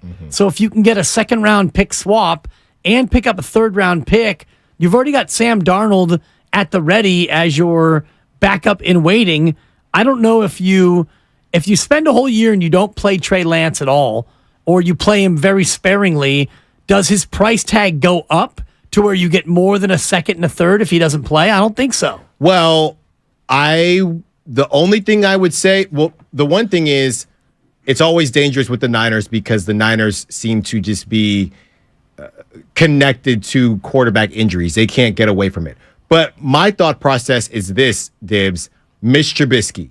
Mitch Trubisky is a guy who on the Bears, okay, are you going to work? Didn't work out. He goes to the Bills, doesn't play at all, but because almost as if, hey, I couldn't play, so I couldn't mess up, he got another opportunity with the Steelers. Didn't end up being the guy there as they're going with Kenny Two Gloves, but he got another opportunity. So the only thing I would say, I think that there is a possibility that just sitting behind Brock could work for the Niners, and just in case, but because of that just in case, and let's not forget, Brock had call it major surgery with this UCL. If Brock does go down, you better be sure that Sam Darnold is your guy, number one. And number two, if you hold on to Trey gets in the game, and who knows what Trey does, and then all of a sudden Trey could lose, even if it's just for a couple games. What if Trey doesn't look good, and now that hype train that everybody's been on with Trey that's been building dies down, and now instead of a second and a third,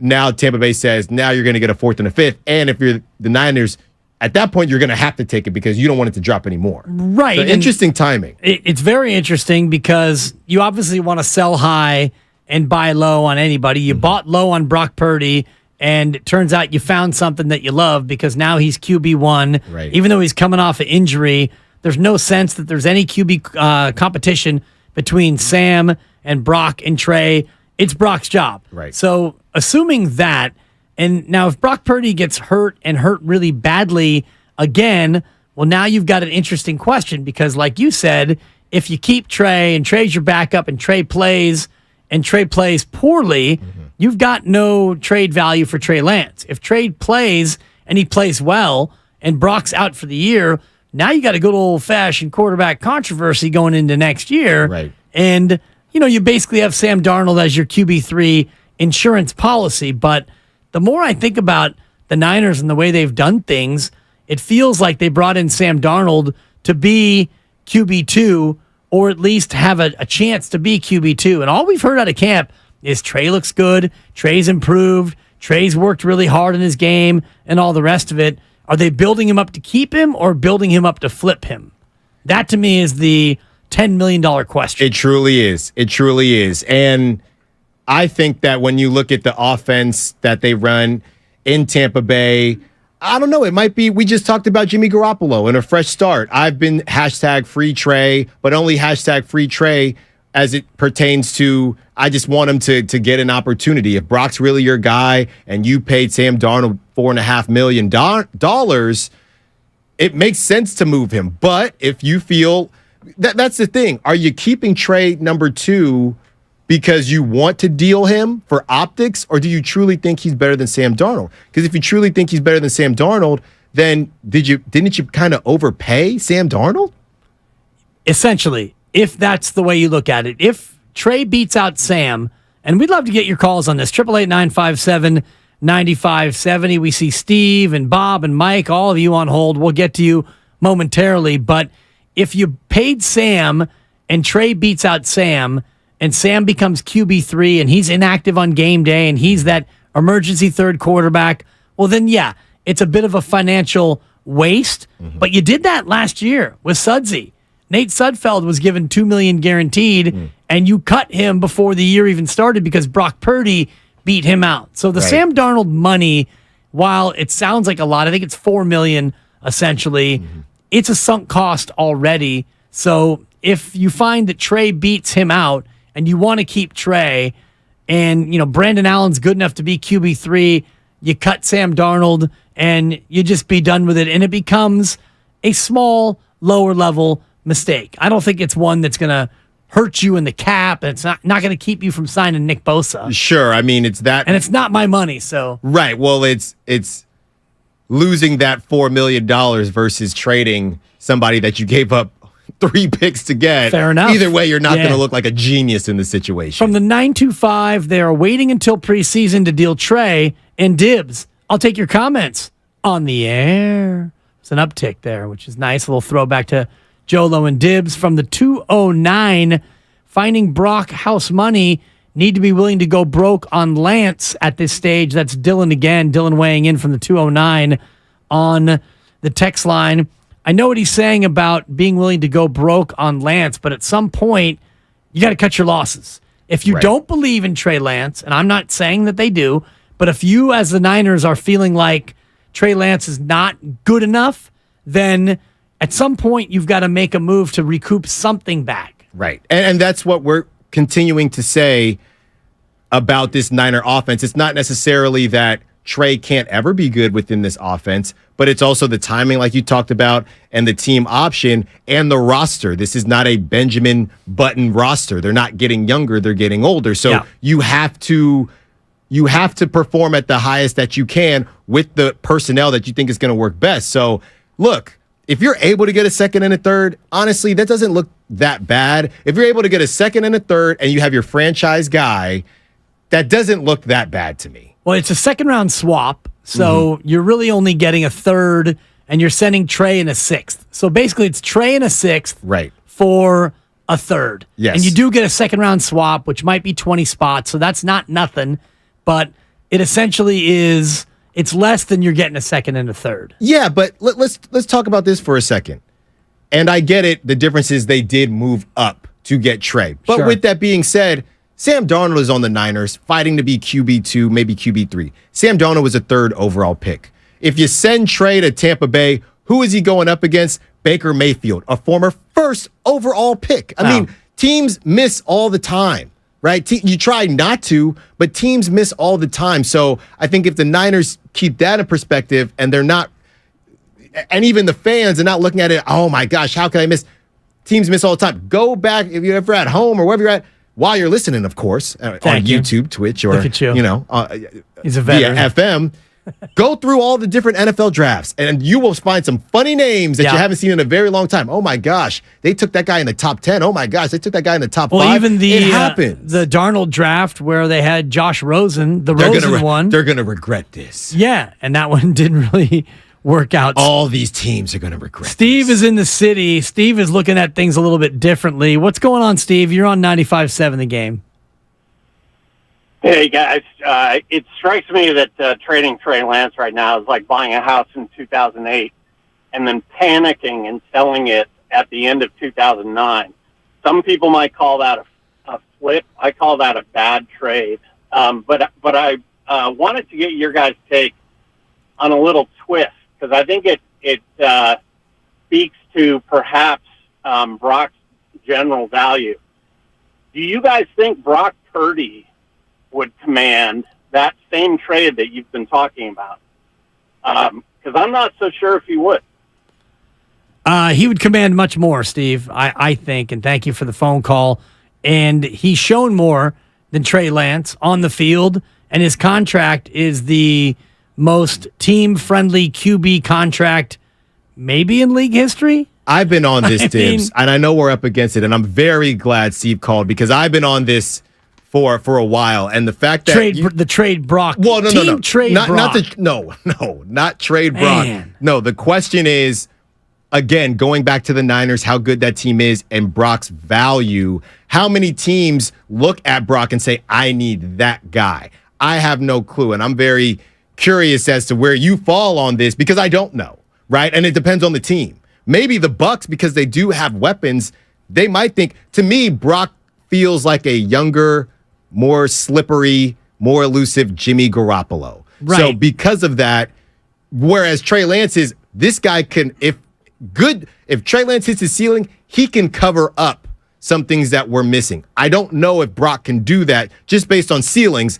but Brock isn't going to mess up and miss layups the same way that Trey does right now. And Brock is 1/25th the cost of Jimmy Garoppolo. So I do think the value of the contract plays into just how valuable Brock Purdy is in terms of what Steve was saying, a possible trade. So if you're a team out there like Tampa Bay who might look for a quarterback reboot and you could get a guy who is undefeated so far in games he started and finished, and he's making $900,000, you're going to take that player knowing that you got Brock Purdy under team control for 2 more years before you're even allowed to give him more money. 888-957-9570. We're kicking around a hypothetical Trey Lance trade, and we're also going to touch a little bit on the Giants and a bad trip to the Southland and what that means for an upcoming gauntlet as they come back to Oracle Park. We are presented by Fremont Bank, full service banking, no compromises. Alan Stiles in for Willard on Willard and Dibs on 95.7 The Game. Watch parties are...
Now, back to Willard and Dibs on 95.7 The Game. All right, it got ugly during the break, and some, not all, some of the ugliness will come out here on 95.7 The Game. We are streaming live on YouTube.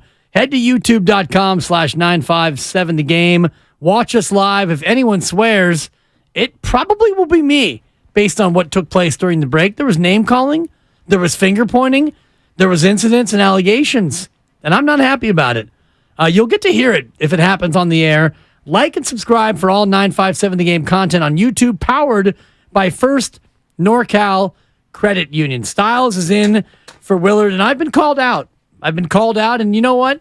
I had it coming to me. Okay. Because I probably haven't brought the edge that I should have brought in terms of my takes. Okay. I've been a little bit milquetoast.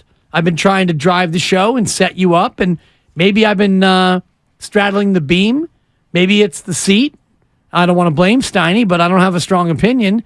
And I've been a little bit on the fence, Alan. I don't have a strong opinion. So who do you want me to rat-a-tat-tat first? No. Look. You called me out during the break, tough guy. Let's go. No, look. Me and Mark, we were chatting at you. You know, no. Grandy scolded me. No Biggie Smalls, and Grandy wants you to let us know how you feel about the Jimmy G article situation sensation. All right. I'll start with the Jimmy Garoppolo, and I see your calls on Shanahan, Trey Lance, and a possible trade. We're going to get to that. And also, I'm going to play some Sam Darnold sound that's going to really piss Styles off. No, that's it. No more Mr. Nice Guy. All right. I'm reading this article from Michael Silver in the Chronicle. Excellent article. Make sure you subscribe to the SF Chronicle, one of the last great local papers. But I read this, and Jimmy Garoppolo, to me, comes across a little bit like a baby. Little soft. He didn't see it, and, he feels like, and I guess it's maybe the way Michael Silver's writing it, it came off to some as a brusque and callous send-off for a QB who started a Super Bowl for the Niners, reached another one, and then probably helped save their season. For me, this whole Garoppolo departure, how he was kind of shown the door, comes across to me as a little soft. Okay. I don't think that Jimmy G, and I get it, he doesn't have to do this article, and I appreciate Michael Silver for getting this exclusive one-on-one, but to me, Jimmy G comes across a little soft in this piece. I don't think Okay? Jimmy, yeah. Is that good enough, Grandy? Or do you want me to use stronger language? No. I know you're eating, so you don't have to answer. You're good there. I don't think Jimmy G comes across soft. I think it just speaks to how Jimmy G was maybe treated in the media. Maybe a bit, I don't know. I don't know if coddled is the right term, but it feels like the coddling is now happening because you miss someone more once they're gone. I don't know that Jimmy G was coddled when he was here. A lot of people had a lot of things to say about him and the overthrow and not winning the big one. But now that he's gone, I guess now it's a love fest. But I don't think Jimmy himself sounded soft in the article. Well, this from Jimmy Garoppolo talking about 2021, and I am quoting from the Michael Silver piece in the Chronicle. Make sure you subscribe, and I think they got a deal right now, 99 cents or whatever, I don't even know. From Jimmy Garoppolo.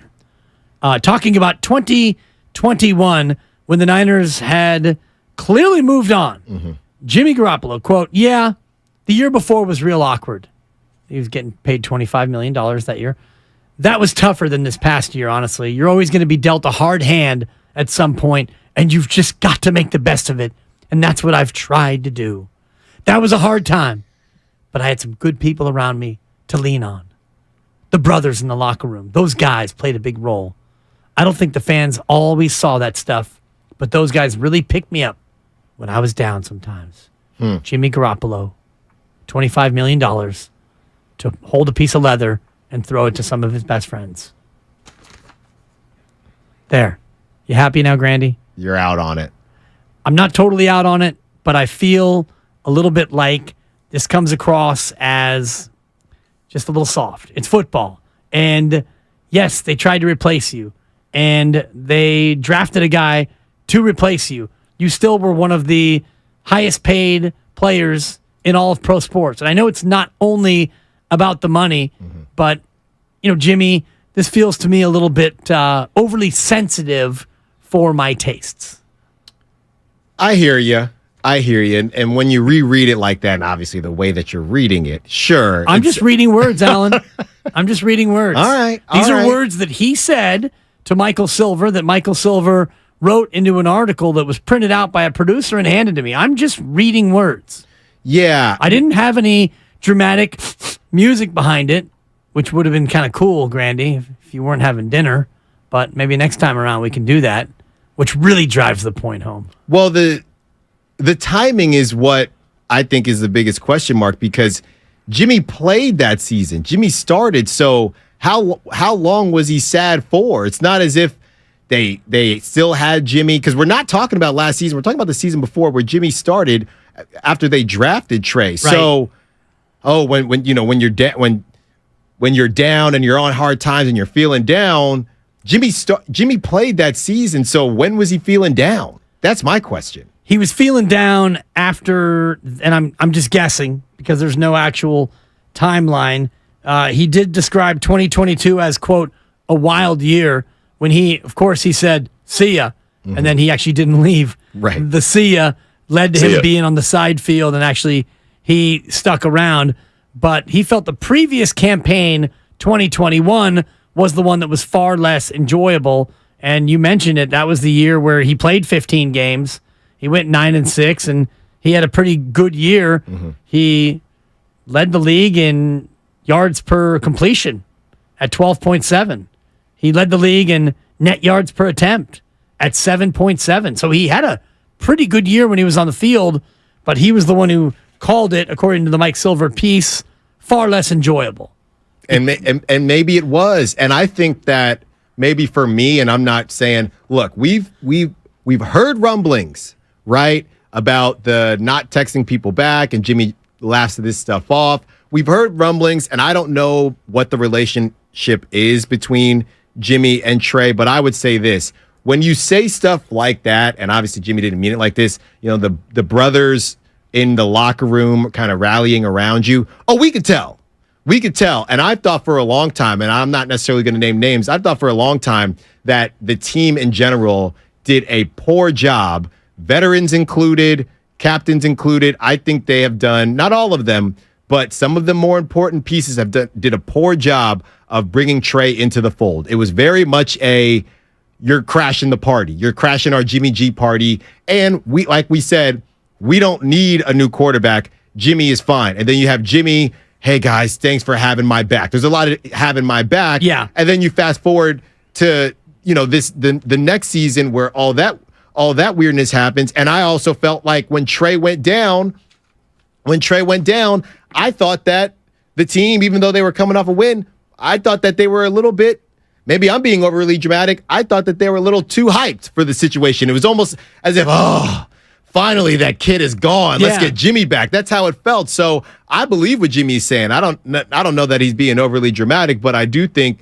that it was very clear that the team didn't want to move from Jimmy, and maybe it's more at fault for the Niners organization for making that awkward situation be a thing. But it definitely felt like, oh, my brothers had my back. Oh, yeah, we could definitely tell your brothers had your back. Right. Did they have Trey Lance's back? Absolutely not. Is another question. And I'll get into my Trey Lance take here coming up. I got you going now. No, you did. And I'm going to play some Shanahan sound, which is going to drive my point home even more so. To the phones in a moment, but first from the 925, Jimmy G is over dramatic. And Dibs, me, is over reductive. I don't think he said the stuff about $25 million. No, Jimmy G never said anything about $25 million. That is me being overly reductive in boiling down the Jimmy Garoppolo saga to dollars. I do that a lot, and my partner Mark Willard takes offense at that.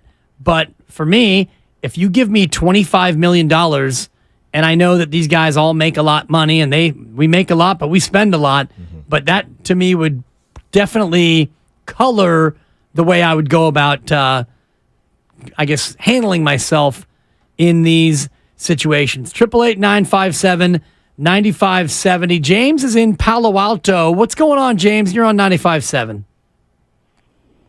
Hi, guys. Thanks for taking my call. You know, I think a lot of what you've talked about has something to do with the enterprise itself. You know, I think that Shanahan is not Bill Walsh. And Bill Walsh, remember, he traded away people like Joe Montana, or he cut Roger Craig. He got people to move on, and no one was more important than the team. And I think what Shanahan has unfortunately done is raise the cult of the person and not of the team. Like, for instance, who drafted Trey? Who was that decision maker? Who is that person being held accountable for the problems that Trey has? I mean, Trey is, 2 years younger than Brock Purdy? He's got 2 years less experience on the football field in college and pros. And Purdy was yanked as a senior because he was a failure at Iowa State. I mean, it's ridiculous. But what is the accountability of the enterprise, of the coaches, of the owners when they let this situation go crazy? I know Bill Walsh was a genius at offense, but he was a genius at managing people. And Kyle Shanahan is a failure.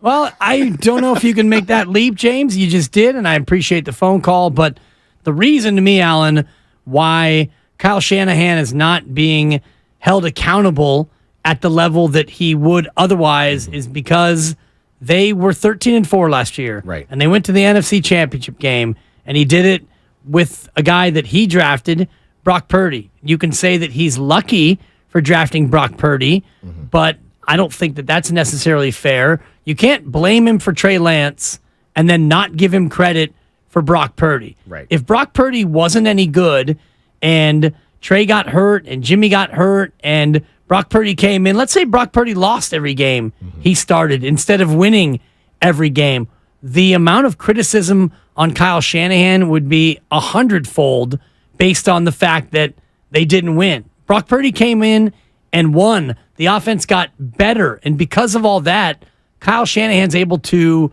deflect and dodge criticism over the Trey Lance debacle. Yeah, you get a mulligan now. You get a mulligan because of what ended up happening.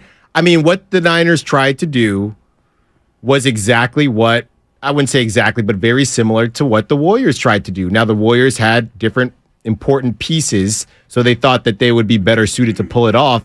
But essentially, you had two Bay Area teams trying to pull off the two timeline situation. We know about the Warriors and their young bucks that they were hoping would pan out. They only have a couple of them now. They've moved off of two of them. And then you have the Niners who, it was two timelines. You have the Niners who are ready to go, and you go out and draft someone that needs the most work. He had the least amount of experience out of those top quarterbacks. So none of it did make sense. And I do think that Kyle Shanahan should, take that on the chin. But the thing is, now you got Brock Purdy, so that all goes away. The main point is you have Brock Purdy, but we're still not completely sure what Brock Purdy is. So you're not out of the woods yet. So I think that the whole piece about Shanahan and this cult culture, if you will, about the quarterback versus the team, that happens.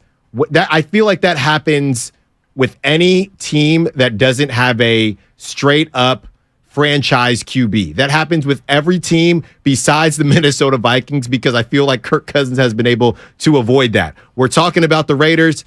Their guy who's in New Orleans now. You think the Jimmy Garoppolo saga going back and forth with Jimmy was a thing? At least the Niners went to the Super Bowl and had great success.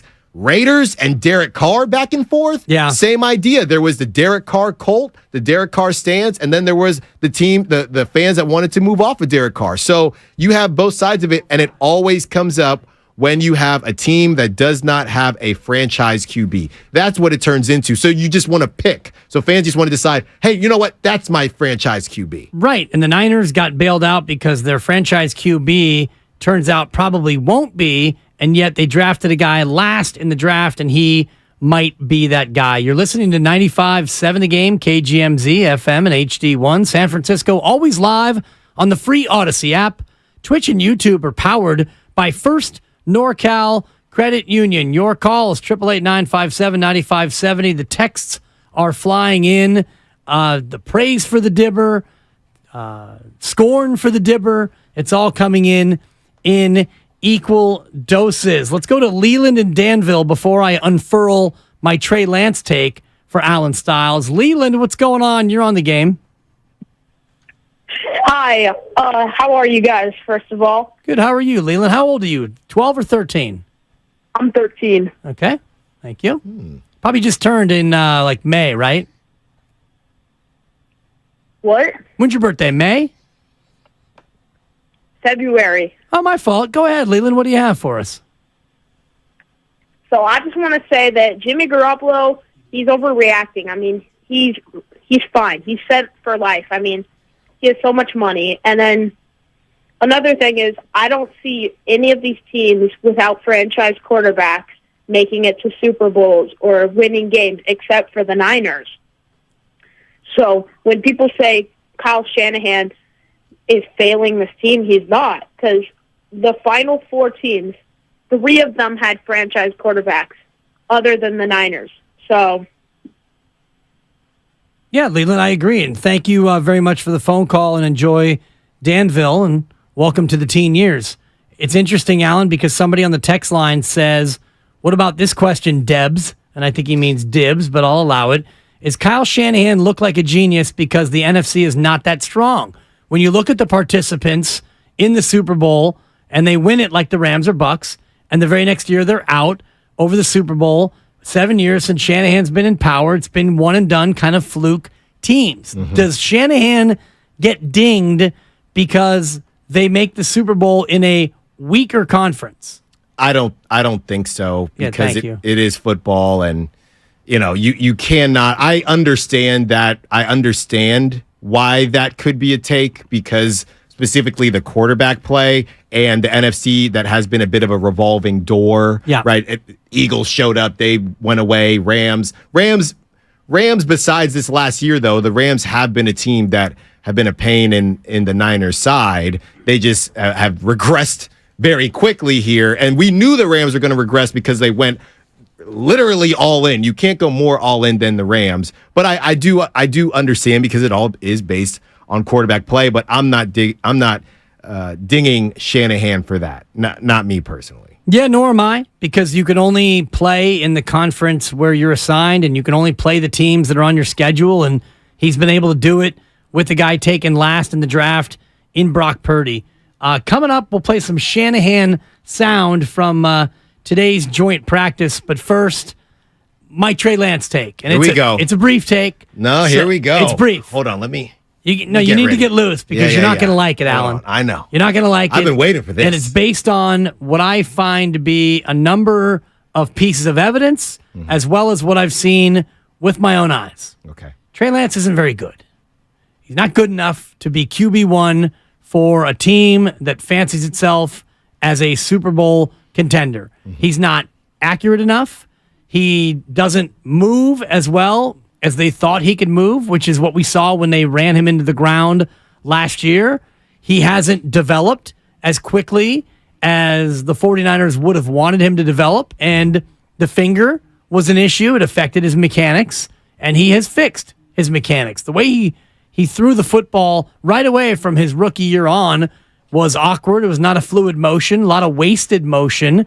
I don't think that the team has the faith in Trey Lance at this point, entering year 3, to feel good about giving him the keys if something were to happen to Brock Purdy. And because of that, I do think at some point here in the not so distant future, they're going to trade Trey Lance, and they're going to use Sam Darnold as their backup. Kyle Shanahan is of the same mind as I am, I believe. Trey Lance is not good enough. End of take. Right now. Right. Right now. He might be good enough in a year, 3 years, 7 years. I doubt he'll be given that much of a leash in terms of, being able to be patient to eventually be good enough. I don't think that right now, if this team were, I don't know, pick any really bottom-dwelling team. Carolina is a good example.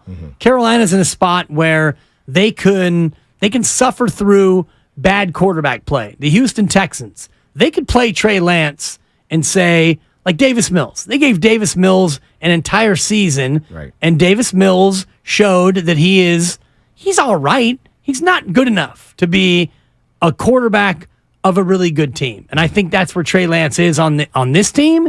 And as a result, I think that they're going to find a way to move off of Trey Lance. Lot to take in there.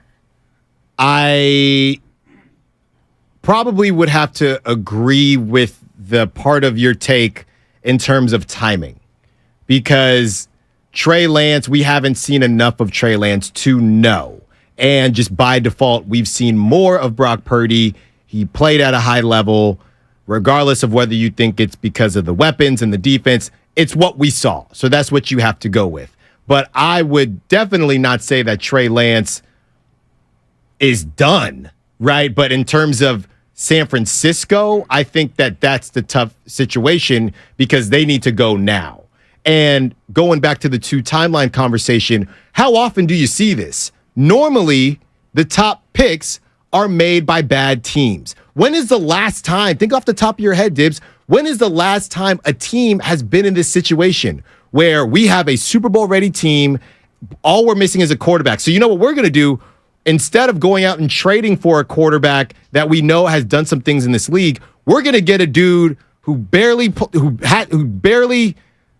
I wouldn't say barely played in the FCS, but hasn't played in the FCS this past year because of COVID, and it is the FCS, no disrespect to the FCS, and we're going to believe that he's going to be ready in a year or 2 years to take us to the Super Bowl and be our franchise guy. It was a tall order from the get-go. So the expectations are different, and I don't know what this would have looked like with any other QB in that draft besides maybe Trevor Lawrence. All I know is what it looked like with Trey Lance, and on top of that, he got injured. So he's not good enough for this specific situation, and it was never a situation unless they randomly just hit on a unicorn, right, within 1 to 2 years. And again, we don't know what happens with Trey Lance if the finger isn't messed up, or even last season. Or the ankle, yeah. But that's not what happened. That's not what happened. So sure, anybody that's listening or is watching Twitch or YouTube that believes, okay, Dibs is coming down Trey Lance's road, it's just a timing thing. In all relationships, sometimes the timing just doesn't work out. Right. And it's a timing thing with Trey Lance. I don't think you're saying Trey Lance will never be good, or is that what you're saying? I would, if I had to bet if Trey Lance ever makes a Pro Bowl or not, I would bet on the not. And if he goes to Tampa Bay in this hypothetical trade and he's the Tampa Bay Bucs starter for 3, 4, 5 years, I don't necessarily think that Trey Lance is going to get to that level. I don't know if Trey Lance... But how can you make that assessment, though? It's just it's a judgment. It's a guess based on what I've seen. Now, you haven't seen enough of any of these quarterbacks really to make a judgment. You could look at Trevor Lawrence, and you can make a judgment based on what you've seen. He started, 2 years worth of games. You saw him at Clemson. He started a playoff game last year. You can make somewhat of an assessment of Trevor Lawrence based on what you've seen over the course of 6 or 7 years of high-level football. Trey Lance, you can't really make that judgment. You're looking at a year in North Dakota where none of us ever saw a game. You didn't see a full game live. You might have seen clips. Those highlights went crazy, though. The highlights went crazy. Now, did you see every snap of every game in the game flow? Probably not. And even if you did, it's hard to say what you saw because it's football championship subdivision. So is the best team in FCS, which was North Dakota State, how would they compare to a mediocre team in the FBS? Well, the good teams in FCS can beat some pretty good teams in FBS, but we don't really know based on the matchups and all the rest of it. And then you look at what Trey's done as a pro, and there really isn't much there in terms of tape because he played a couple games as a rookie. There was Trey's package that we saw for a little dose here and there. And then last year he played a game and a quarter and he got hurt. So any judgment that I make is based on what I've seen. And what I've seen has not been impressive enough to where I would buy stock in Trey Lance. And that's just again, it's a judgment that I'm making based on a small sample size. And what I do know is that the 49ers have brought in multiple quarterbacks at multiple times to be there as insurance for Trey Lance. Last year, you bring Jimmy Garoppolo back, and you elevated Brock Purdy over Nate Sudfeld because you probably weren't totally sold on Trey Lance. And then this year, you bring in Sam Darnold because Brock Purdy's hurt, and you're pretty sure he's going to be healthy, but you want to make sure you've got quarterbacks in the room, and you bring in Brandon Allen to compete, not with Brock Purdy, but with Trey Lance. So for me, these pieces of evidence tell me that the 49ers are at least a little bit questioning of Trey Lance and his ability to be QB1 if Brock gets hurt. Yeah, and I mean, they're not just questioning. It's very obvious that they do not think that Trey by himself, they do not trust Trey as much as we're going to give him the keys. We're also going to bring back Jimmy Garoppolo just in case, right? They're telling us. So I don't even think your take is really disrespectful to Trey. It's more about the situation that Trey was put in. And even those maybe and he wasn't drafted as high, but maybe Patrick Mahomes, because Alex Smith had taken them to the playoffs and, okay, I'm going to sit behind. Most of the time, it's either a sit behind situation where the team was okay, right? Or the team just wasn't very good. And the sit behind situations just don't last. They're becoming fewer and far between because they're kind of useless. I don't know if Patrick Mahomes wouldn't be Patrick Mahomes if he didn't have to sit behind Alex Smith. I think he'd still be pretty good. So when it comes to Trey Lance, you put him in a situation where, yeah, we're going to sit him for sure, but it's Jimmy, and we're going to be successful. We weren't going to be bad. Right. So then you have to take the keys away. That was the whole thing, and I'm not trying to make excuses for Trey. At the end of the day, you gotta sling the rock, and you gotta be accurate, and you gotta be able to do your job, or you're just not going to have an opportunity, right? But in terms of the situation that Trey was put in, it is something unlike we just don't normally see. I'm thinking because, Jimmy, he actually plays really well, and he's also probably the most well-liked guy in Northern California. Trey's going to back him up, and even though we're probably going to make the playoffs, we were talking about what if they won the Super Bowl, but you know what I mean? So we're going to go to the NFC Championship, but we're going to move off a guy who took us to the Final Four because we just don't think he has it, and we're going to replace him with Trey Lance, who we also don't know if he has it or not. Right. It just was the most, for how calculated these pro teams are, specifically the Niners, it was the most haphazard approach and situation I've ever come across. Well, I think it makes perfect sense on the surface, but the leap and what made it haphazard was the fact that you brought in a project. Trey Lance and, Mac Jones was a guy who played at Alabama, and his numbers were inflated by the fact that he had the best offense on the best team with the best weapons, maybe in college history. Mm-hmm. So his numbers were inflated. Justin Fields was an unbelievable talent, but you weren't sure if he would fit the pro-style quarterback. Right. Trevor Lawrence was gone. Zach Wilson was a one-year curiosity where he could spin it. But when you look at it now, it seems laughable that he went when he went because he was at BYU in a pretty soft, offense-friendly environment. You were mentioning this before.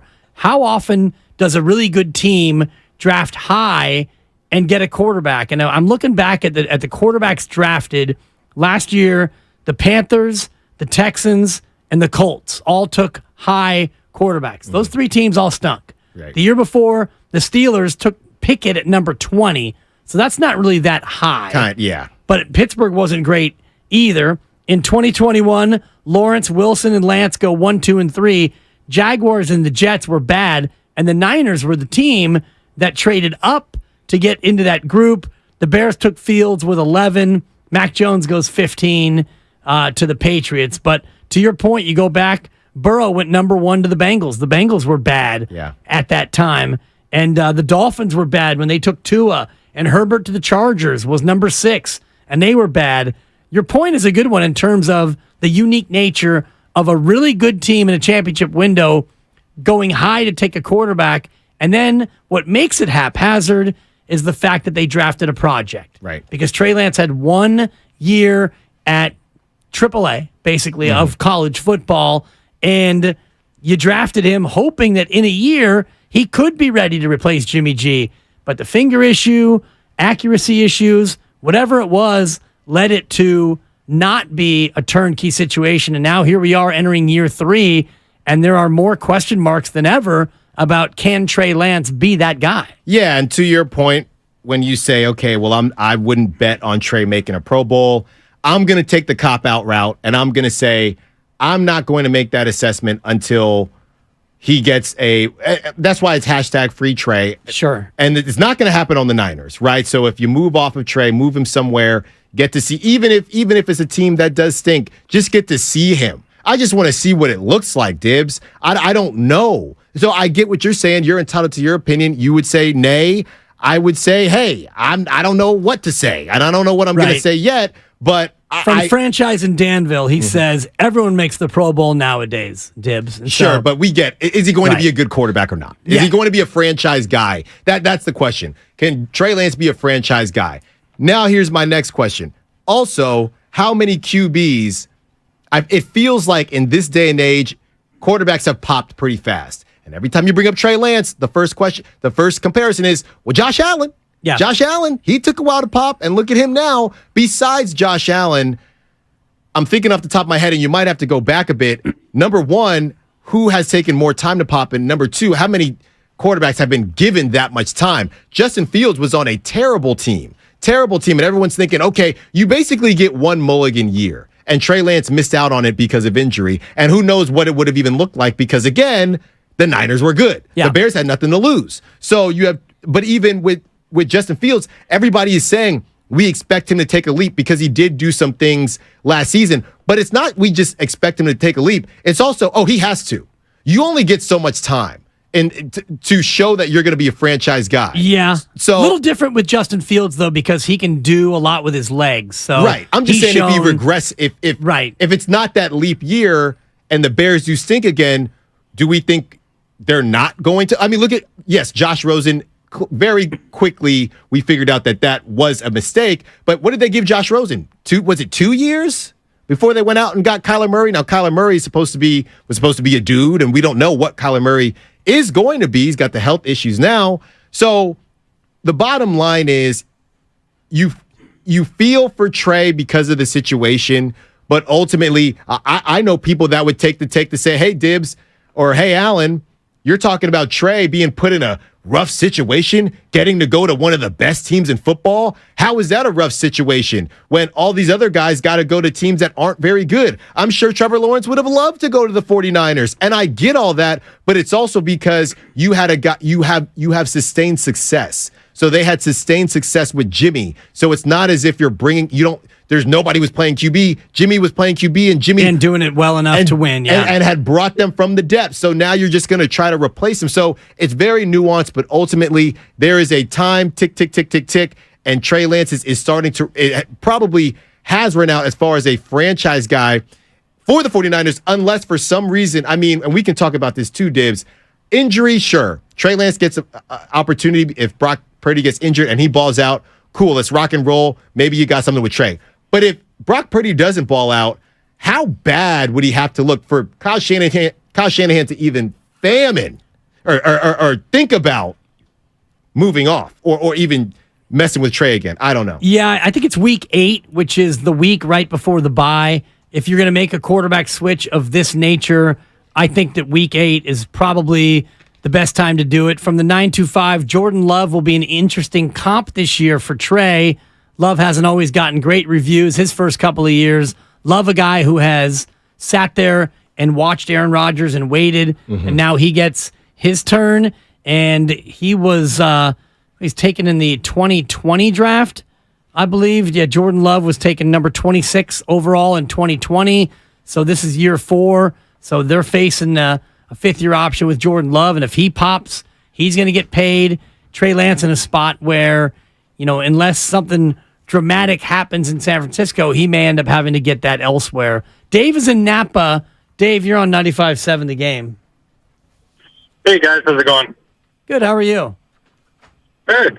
Hey, I just wanted to comment on your Trey Lance take. You know, to me, it just seems like this season would be a really bad time to try to trade Trey Lance. I just feel like it's more valuable to us to have him as a quarterback that's been, that has had the playbook for 3 years than it would be to get some like 4th or 5th round pick in a draft next season.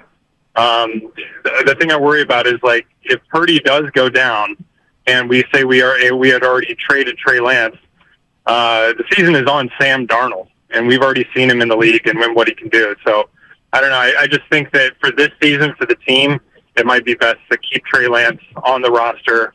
Set, QB2, QB3 doesn't matter to me, honestly. But I just don't see it going down like that this offseason. Yeah, thank you, Dave.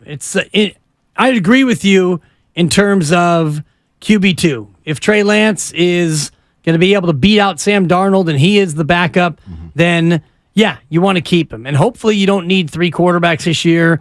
Last year you ended up needing 5, and you ran out of QBs because QB4 got a concussion in the NFC Championship game, and you didn't have a QB5. You had Jimmy G over there hoping to be ready for the Super Bowl, but he was unable to go. Trey Lance with the broken ankle wasn't ready either, so you basically ran out of quarterbacks. So the thing that interests me about all this, Alan, is that notion of Trey Lance versus Sam Darnold. Here's Kyle Shanahan on Sam Darnold's progress in camp from earlier today. I think Sam's gotten better each practice. It's his first time in this offense, and I've been really encouraged with just how he spits the plays out, how he can call them, where he is now compared to the first couple days. He doesn't seem like it's his first time going through it, so he's getting better each week, getting more comfortable, and I'm excited to see him in some of these games. Some high praise there in terms of what Dave was concerned about. A guy in the system for 3 years, Trey Lance.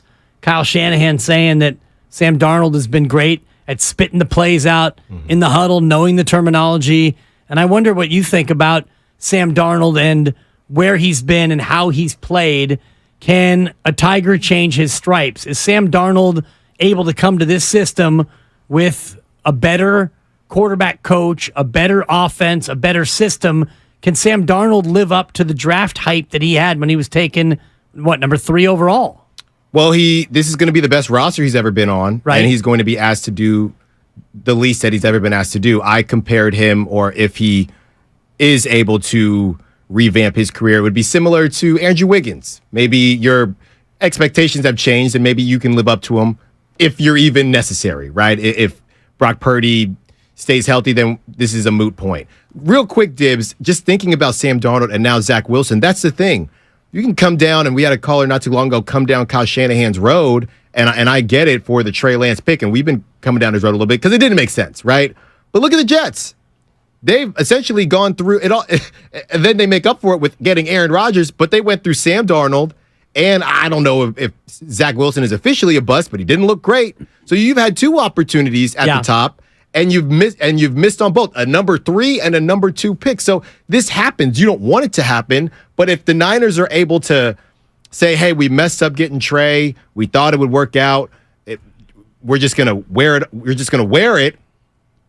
But out of that, we were able to get Brock Purdy, and Brock Purdy's a franchise guy. And to us, it doesn't matter whether we gave up picks for a quarterback, or it doesn't matter whether he was Mr. Irrelevant. We found a franchise guy. That's how I would market it. Hey, we got 2 opportunities that we missed on one, we hit on the other. The bottom line is we got a franchise guy now where a lot of the rest of the league doesn't. So it really doesn't matter what we missed on, does it? Well, it only doesn't matter if you continue to win. Yes. And when you're 3-4 last year, and then you win 10 in a row, and then you win a couple of playoff games, and you lose in the NFC Championship game, so you wind up 13-4, and you wind up 15-5 overall. So yes, it doesn't matter right now. I'm sure some 49er fans who are either believers in Trey Lance or haters of Kyle Shanahan, you can hold it against Kyle Shanahan, but you can't, in my opinion, hold it too much against him when he still is winning. And you took Brock Purdy, and whether or not you think he got lucky drafting him or not, they were able to take that quarterback who was QB4 during camp for a while. He beats out Sudsy. He becomes QB3. And then they coached him up and prepared him to the point where when he hit the field, the offense got better. Brock Purdy looked amazing, and you won game after game after game. So for me, you can criticize Shanahan for the Trey Lance pick if eventually Lance goes on and if he's a bust, or even if they trade Trey Lance. Let's say that this hypothetical Tampa Bay trade happens in this dream scenario where you trade Lance to Tampa, you swap second-round picks for next year, and you get a third from Tampa. You send Tampa a sixth, and now Trey Lance is a Buccaneer. And Trey Lance goes out, and he balls out. Well, now you can be critical of Kyle Shanahan for giving up on Trey and for not giving Trey a shot here and all the things. But if the Niners trade Trey Lance for those picks, and then they go 14-3 and they win the Super Bowl, what are we doing here? It never happened. Right. It never happened. I mean, you can be critical of Kyle Shanahan, but at the same time, if the dude goes out and wins the Super Bowl after blowing the pick, I don't know how critical you can really be. The question becomes really, number one, how much Kyle Shanahan thinks this matters. And my thought process is he doesn't think that this matters very much. But ultimately, the question is, do the Niners, okay, you can call Brock Purdy the real deal. You can call Brock Purdy QB1.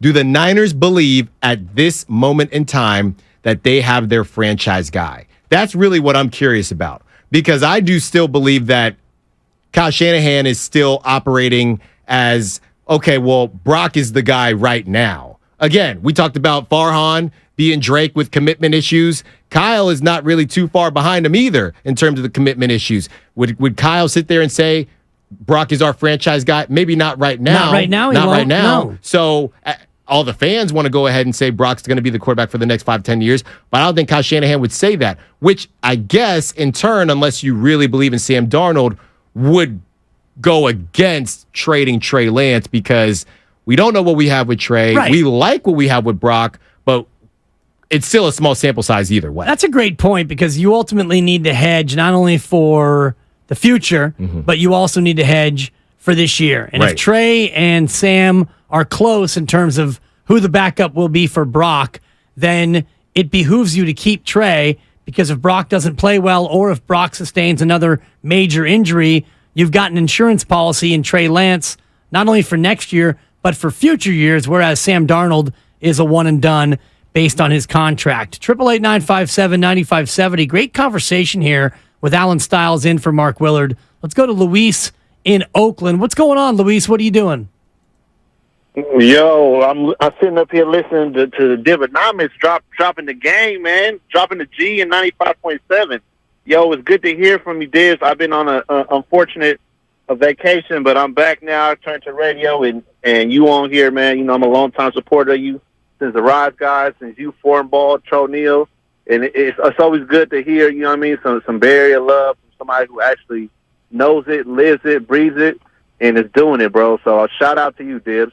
Luis, thank you, and man, it's great to have you back. It's been tough without you, Luis. I'll be honest. It's been hard for me to pull myself up by the bootstraps and stay after it, but it's got to make you feel good, Styles, when the listeners praise you. I'm reading the text line, and I'm getting buried, and I see you, 925. Terrible take, Dibs. He shouldn't be on the air. I get you, 925. Not all my takes are going to land with everyone. We have unleashed. I was called out during the break. We have unleashed. For being a little bit too soft. Grandy called me out. You called me out. Lucas was about to pile on, but he saw that my lower lip was starting to quiver. So I had to bring the heat here, Grandy. You did. Hey, best segment of the week, I think. Appreciate it. You pissed me off, Mark. I know what. It's got to give you a little extra push, get you moving there. I appreciate it. Larry's in San Francisco. Larry, what's going on? I'm having a great segment. Don't ruin it. Hey, I'm here with Alexander, my Uber passenger right now. And, man, I don't understand what people are doing, man. If Trey Lance did what Brock Purdy did, he'd be hands down would be the starter. Trey Lance comes in, he gets a broken finger, he flubs his knee, he breaks his ankle. You can blame it on Kyle, you can blame it on Trey, whatever. But he never looked competent, not one game, not even in the Houston, Texas game. He had a 2-minute stretch in the Houston, Texas game where he looked like a quarterback, and then the rest of it, David Mills outplayed him. You know, and so I'm just going, what is people doing? If Brock Purdy doesn't make it and Trey Lance comes in and does it, and I'm going to be rooting for Trey Lance. But right now, I'm rooting for Brock Purdy to do it. Thank you, Larry, and drive safe. And Alexander, do me a favor. Give him 5 stars for his driving, but we're giving him 3 stars for his take, Alan. Hey. Is that wrong? No. I mean, look, I think it's fair enough. Just with the Davis Mills thing, whatever. Yes. To be completely honest, though, I don't even know how many, even Trey Lance fans, if you put me in I don't know where I belong, Tibbs. I'm every other day I'm somewhere else. But I do know this. If you put all the Trey Lance fans, I don't think I don't know. Maybe they are out there, but are we still having a conversation about Trey Lance possibly starting over Brock? Is that still a thing? No, and I also hope that it's not a thing where, and Mark and I had this conversation last week, and I begrudgingly had to agree with him to an extent that there are some fans out there who are kind of hoping for bad things for Brock Purdy so that Trey Lance gets a start. I hope you're not one of those guys. No, I would never be one. I would only say that that's not just I wouldn't put that in on just Trey Lance fans. I think it would be the reverse. If for some reason, let's say Brock took a little bit longer to rehab, right, and Trey was getting the nod, there would be Brock fans that would wish the same thing on Trey. I don't think it's a Trey fan thing. I think that's just a bad fan thing. I just hope that if you're a Niner fan, when the games kick off and the opener happens, that it's Brock or Trey or Sam or Brandon, and you're pulling for the Niners to do well, because that, to me, is what real fans do. Mike in San Jose. What's going on, Mike? What are you doing down in the South Bay? Oh, having a great day. Listen, great show. Dibs, I'm calling to be the one guy that agrees 1,000% with you about your assessment with Trey Lance. I don't blame the kid, but I will say this also. If you're going to say $25 million Jimmy Garoppolo, you must say $34 million Trey Lance every time. It's the only way to be fair. Well, that's Trey's total contract, and Jimmy was actually making more like $27 a year. So, total value versus the average annual value. Go ahead, Mike. I guess today I would like to say, and I'm really not that big a Jimmy fan, might sound like it, but he was the best quarterback on the field for both teams. It wasn't even close. So once again, I think we all get caught up in the 5, 6, 7 year Kyle drama, and it's more about Kyle than anybody else. And Trey, just don't believe he has any chance of playing here. He's like Joey Bart and Wiseman. They got put into spots that were kind of unfair. They have no chance to succeed unless they move on somewhere else. When you listen to the after game comments, it's after practice comments, it's kind of funny.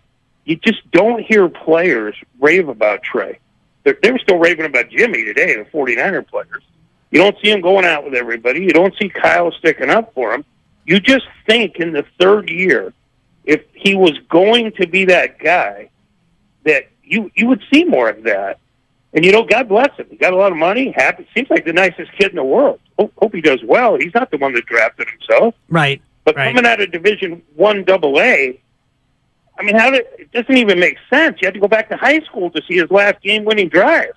Yeah, thank you, Mike. We're up against it, and we need to pivot off of that just for the moment. But I do think you hear players praising Trey Lance. If you have listened at all in post-practice press conferences, they've all said Trey looks better, fundamentals look better, he's progressing, he's improving. Whether or not that's just pumping him up so his value stays high, I don't think his teammates would do that. No, they don't care about that. No. So I don't want this to come across as me bashing Trey Lance, because he has improved, he has looked better, and I do think that some team would be able to give him an opportunity. I don't think he'll get an opportunity here. I would love for Trey to go somewhere like Tampa Bay and be able to go out there and show the league exactly the QB that he is. It's I know there's just so many parallels between Trey and James Wiseman, but it is similar. Just go be free, make mistakes. It's okay. So I would just say, to the point about the raving about him, that all goes back to our conversation last segment about trying to replace Jimmy G, who is the most popular guy. He is a bro's bro, trying to replace Jimmy G after going to the NFC Championship game with a Trey Lance, a kid where all these guys have the strongest relationships with him. And they still felt like they could win with Jimmy G. So we never saw that. Trey Lance would have had to have been not somebody completely different to get the praise that we're talking about Trey Lance getting. He would have had to not been a project and been a ready-made Patrick Mahomes clone. Just ready, hot and ready like Hot Pocket. And that's not what he was. Yeah, I think the injury definitely robbed him of that opportunity to be able to come in and be that guy. And he showed flashes in his rookie year when Jimmy G was out. Trey Lance came in. Everyone talks about the Houston game. Houston was the worst team in football. All right. And these are facts. No, I know. I mean, and Trey Lance did look pretty good. He was able to, shake off the rust, and he played better in the second half of that game. And he didn't ball out to the point where he was going to Wally Pip Jimmy Garoppolo. When Colin Kaepernick got the gig in San Francisco due to injury, there was no going back to Alex Smith. No. Because Colin Kaepernick took the job from here, and this is for the YouTube audience, from here and raised it all the way up to here. And for those of you on radio, I had my hand kind of in front of my nose, and then I put my hand above my head to show the leap that was taken. Jim Harbaugh couldn't go back to Alex Smith. Trey Lance didn't do that same thing, and so Jimmy Garoppolo, when he got healthy, got the gig back. But I hope for nothing but the best for Trey Lance and for the 49ers, and maybe the best thing is to keep Trey and Sam, and you have 3 QBs, because unfortunately with the 49ers, I have a feeling that you're going to need more than one quarterback this year. There is a reason you don't typically see top draft picks on good teams, because all of them, basically, even Trevor Lawrence, I know the team is not great, but I don't know maybe Trevor Lawrence looks really good on the Niners his rookie year, but I don't know. Typically, you just don't see it, right? Because it takes a while to get used to things. That's just what it is. And if you do well your rookie year, then you come back into the sophomore slump, and now there's a scouting report on you. Right. So it's tough. It's the NFL. It's a professional sport. So saying that you don't think Trey Lance is good enough to be the Niners QB right now doesn't mean that you're technically saying you don't know that he's going to be a Pro Bowl level QB, but that is still separate to what he is right now and what this Niners team needs. Be interesting to see tomorrow, more joint practices, and then Sunday, who gets the start for the Niners? Will it be Trey Lance's time to ball out, even though it's a preseason game? Great conversation, Alan. I got something for you on the other side. How can I miss you if you won't go away? A Bay Area favorite has resurfaced. I have details on that.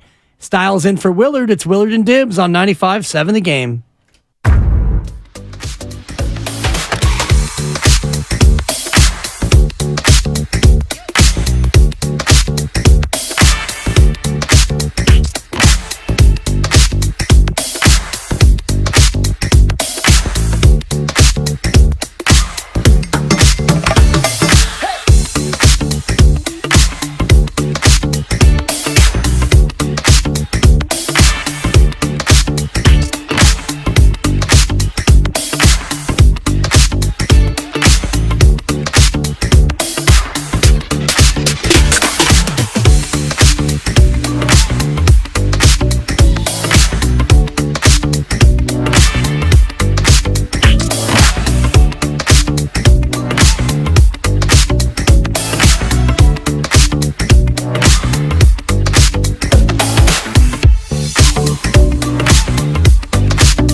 Powered by First NorCal Credit Union, the smart choice for low auto loan rates and super simple online application process.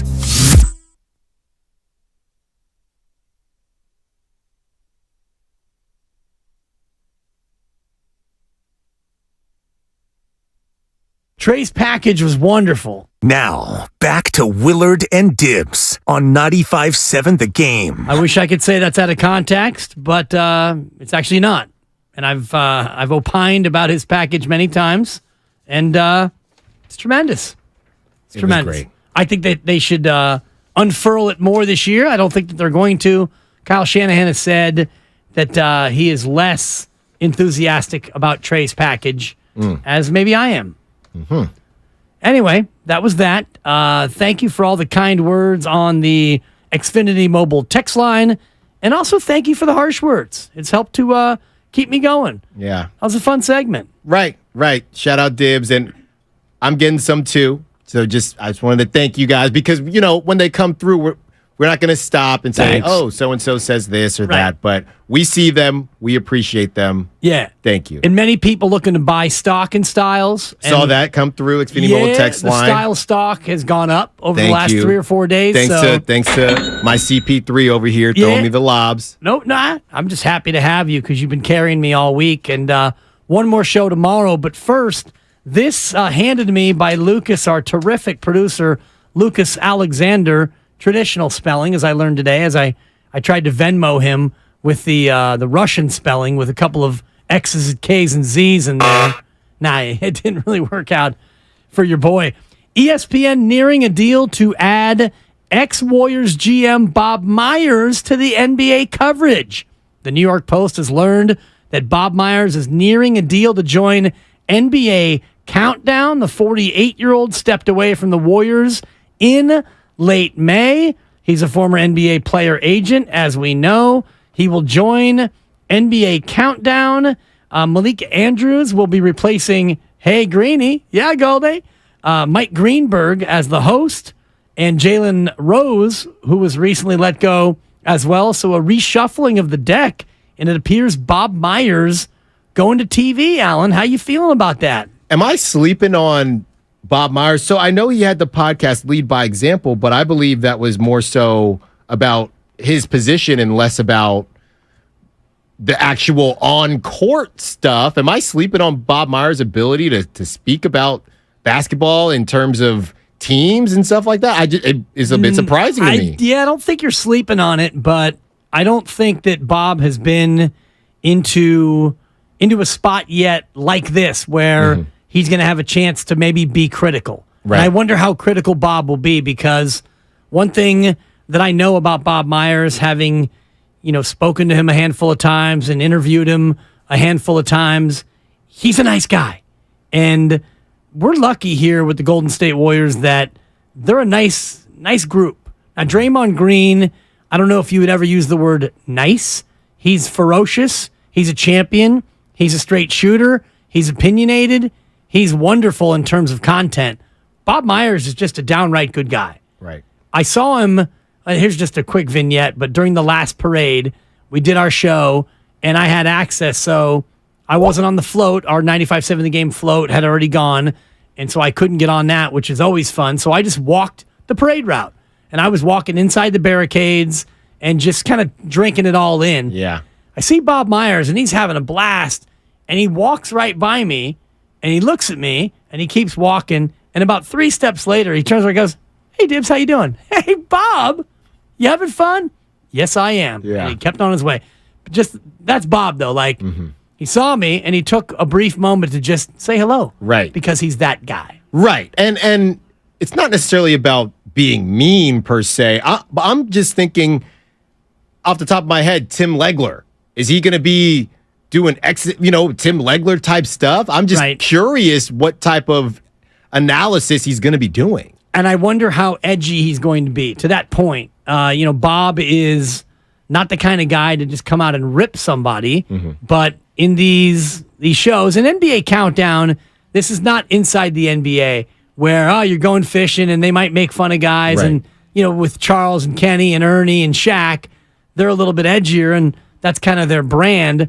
Bob's not that guy. So I do wonder how he's going to come across. He knows the game inside and out. He knows all the players and the GMs and the coaches.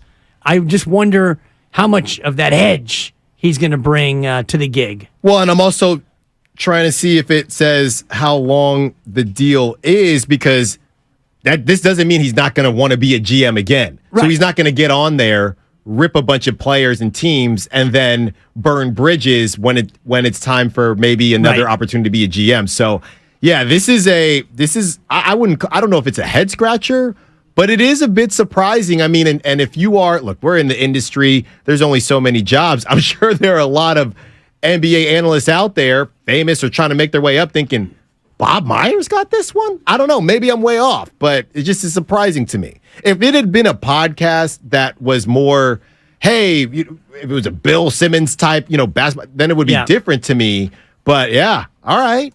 Okay. I mean, ESPN they're making different moves, and they want to be different, and they're, the Pat McAfees, they're going in a different direction. So I'm just curious if it's going to be more about when it's Bob Myers' turn to talk, the way that they built this team is X, Y, Z, more so than, whoever missed that jump shot, why did he take that jump shot? So it's intriguing. Well, and maybe he plays that role, as more of the executive side, the coaching side of things. And I would guess that he's not going to be on every NBA countdown every week. Right. I would imagine that he'll do, pick his spots and, whether or not it's the opener. Mm-hmm. And that would be interesting if, because we reported earlier, Phoenix at Golden State, the second half of the opening night doubleheader.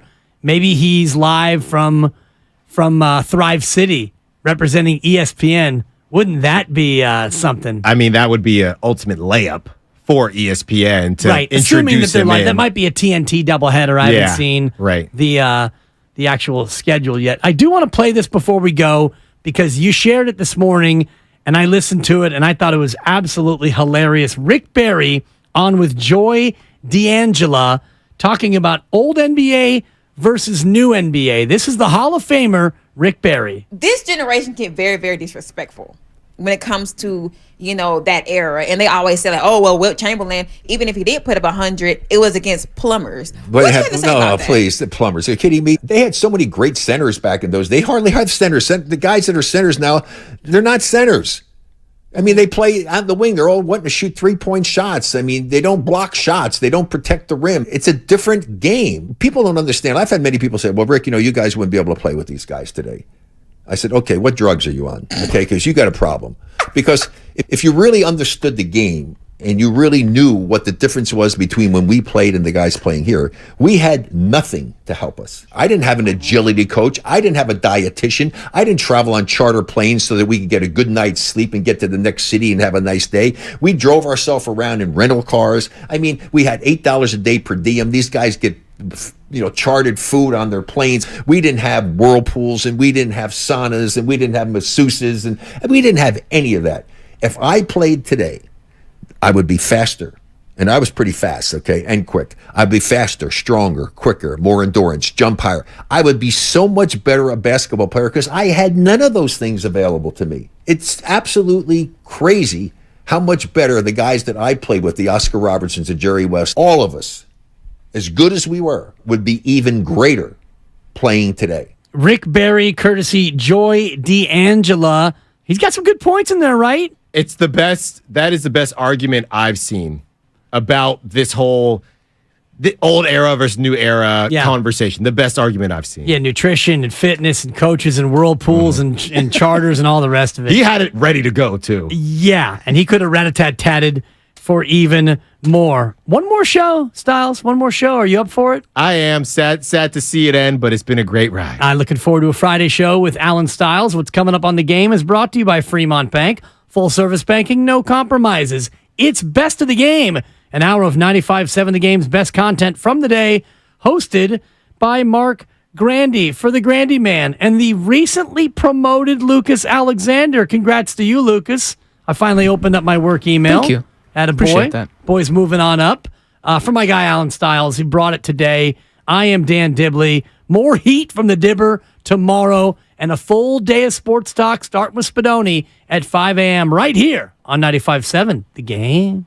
At Pennzoil, we have one job. Pioneering a motor oil so advanced, you don't have to think about your motor oil. Instead, you can think about how your engine sounds, how your stomach feels as the RPMs build, how your wheels hug the curves, and how, with the Pennzoil Platinum up to 15-year, 500,000-mile protection guarantee, your adventures will be many. Pennzoil, long may we drive. Find it at Firestone Complete Auto Care. Enrollment required. Keep your receipts. Other conditions apply. See pennzoil.com/warranty for full details. It's your boy Guru. Yeah, I'm here to tell you about SodaWeightLoss.com. State-of-the-art weight loss and what they've done for me and how I'm trying to get them to help you. All you got to do is visit SodaWeightLoss.com and you can find out the plan that fits you. And you can do this from the convenience of your own home. No workout plans, no appetite suppressants, no just fighting yourself over what you're going to do and what you're going to eat. You're going to be given your own nutritionist, and you'll build and work on that relationship on what you put in your body. And the best part, guys, is when you put it in your body. And right now I got people asking me, Goo, you're coming down a little bit. You look a little slimmer. 22 pounds. I'm trying to get to Bonte Hill status. You saw him. He looks wonderful. He's dropped 35. Visit SodaWeightLoss.com right now and find out the program that works for you and get the benefits and reap them right now of losing weight.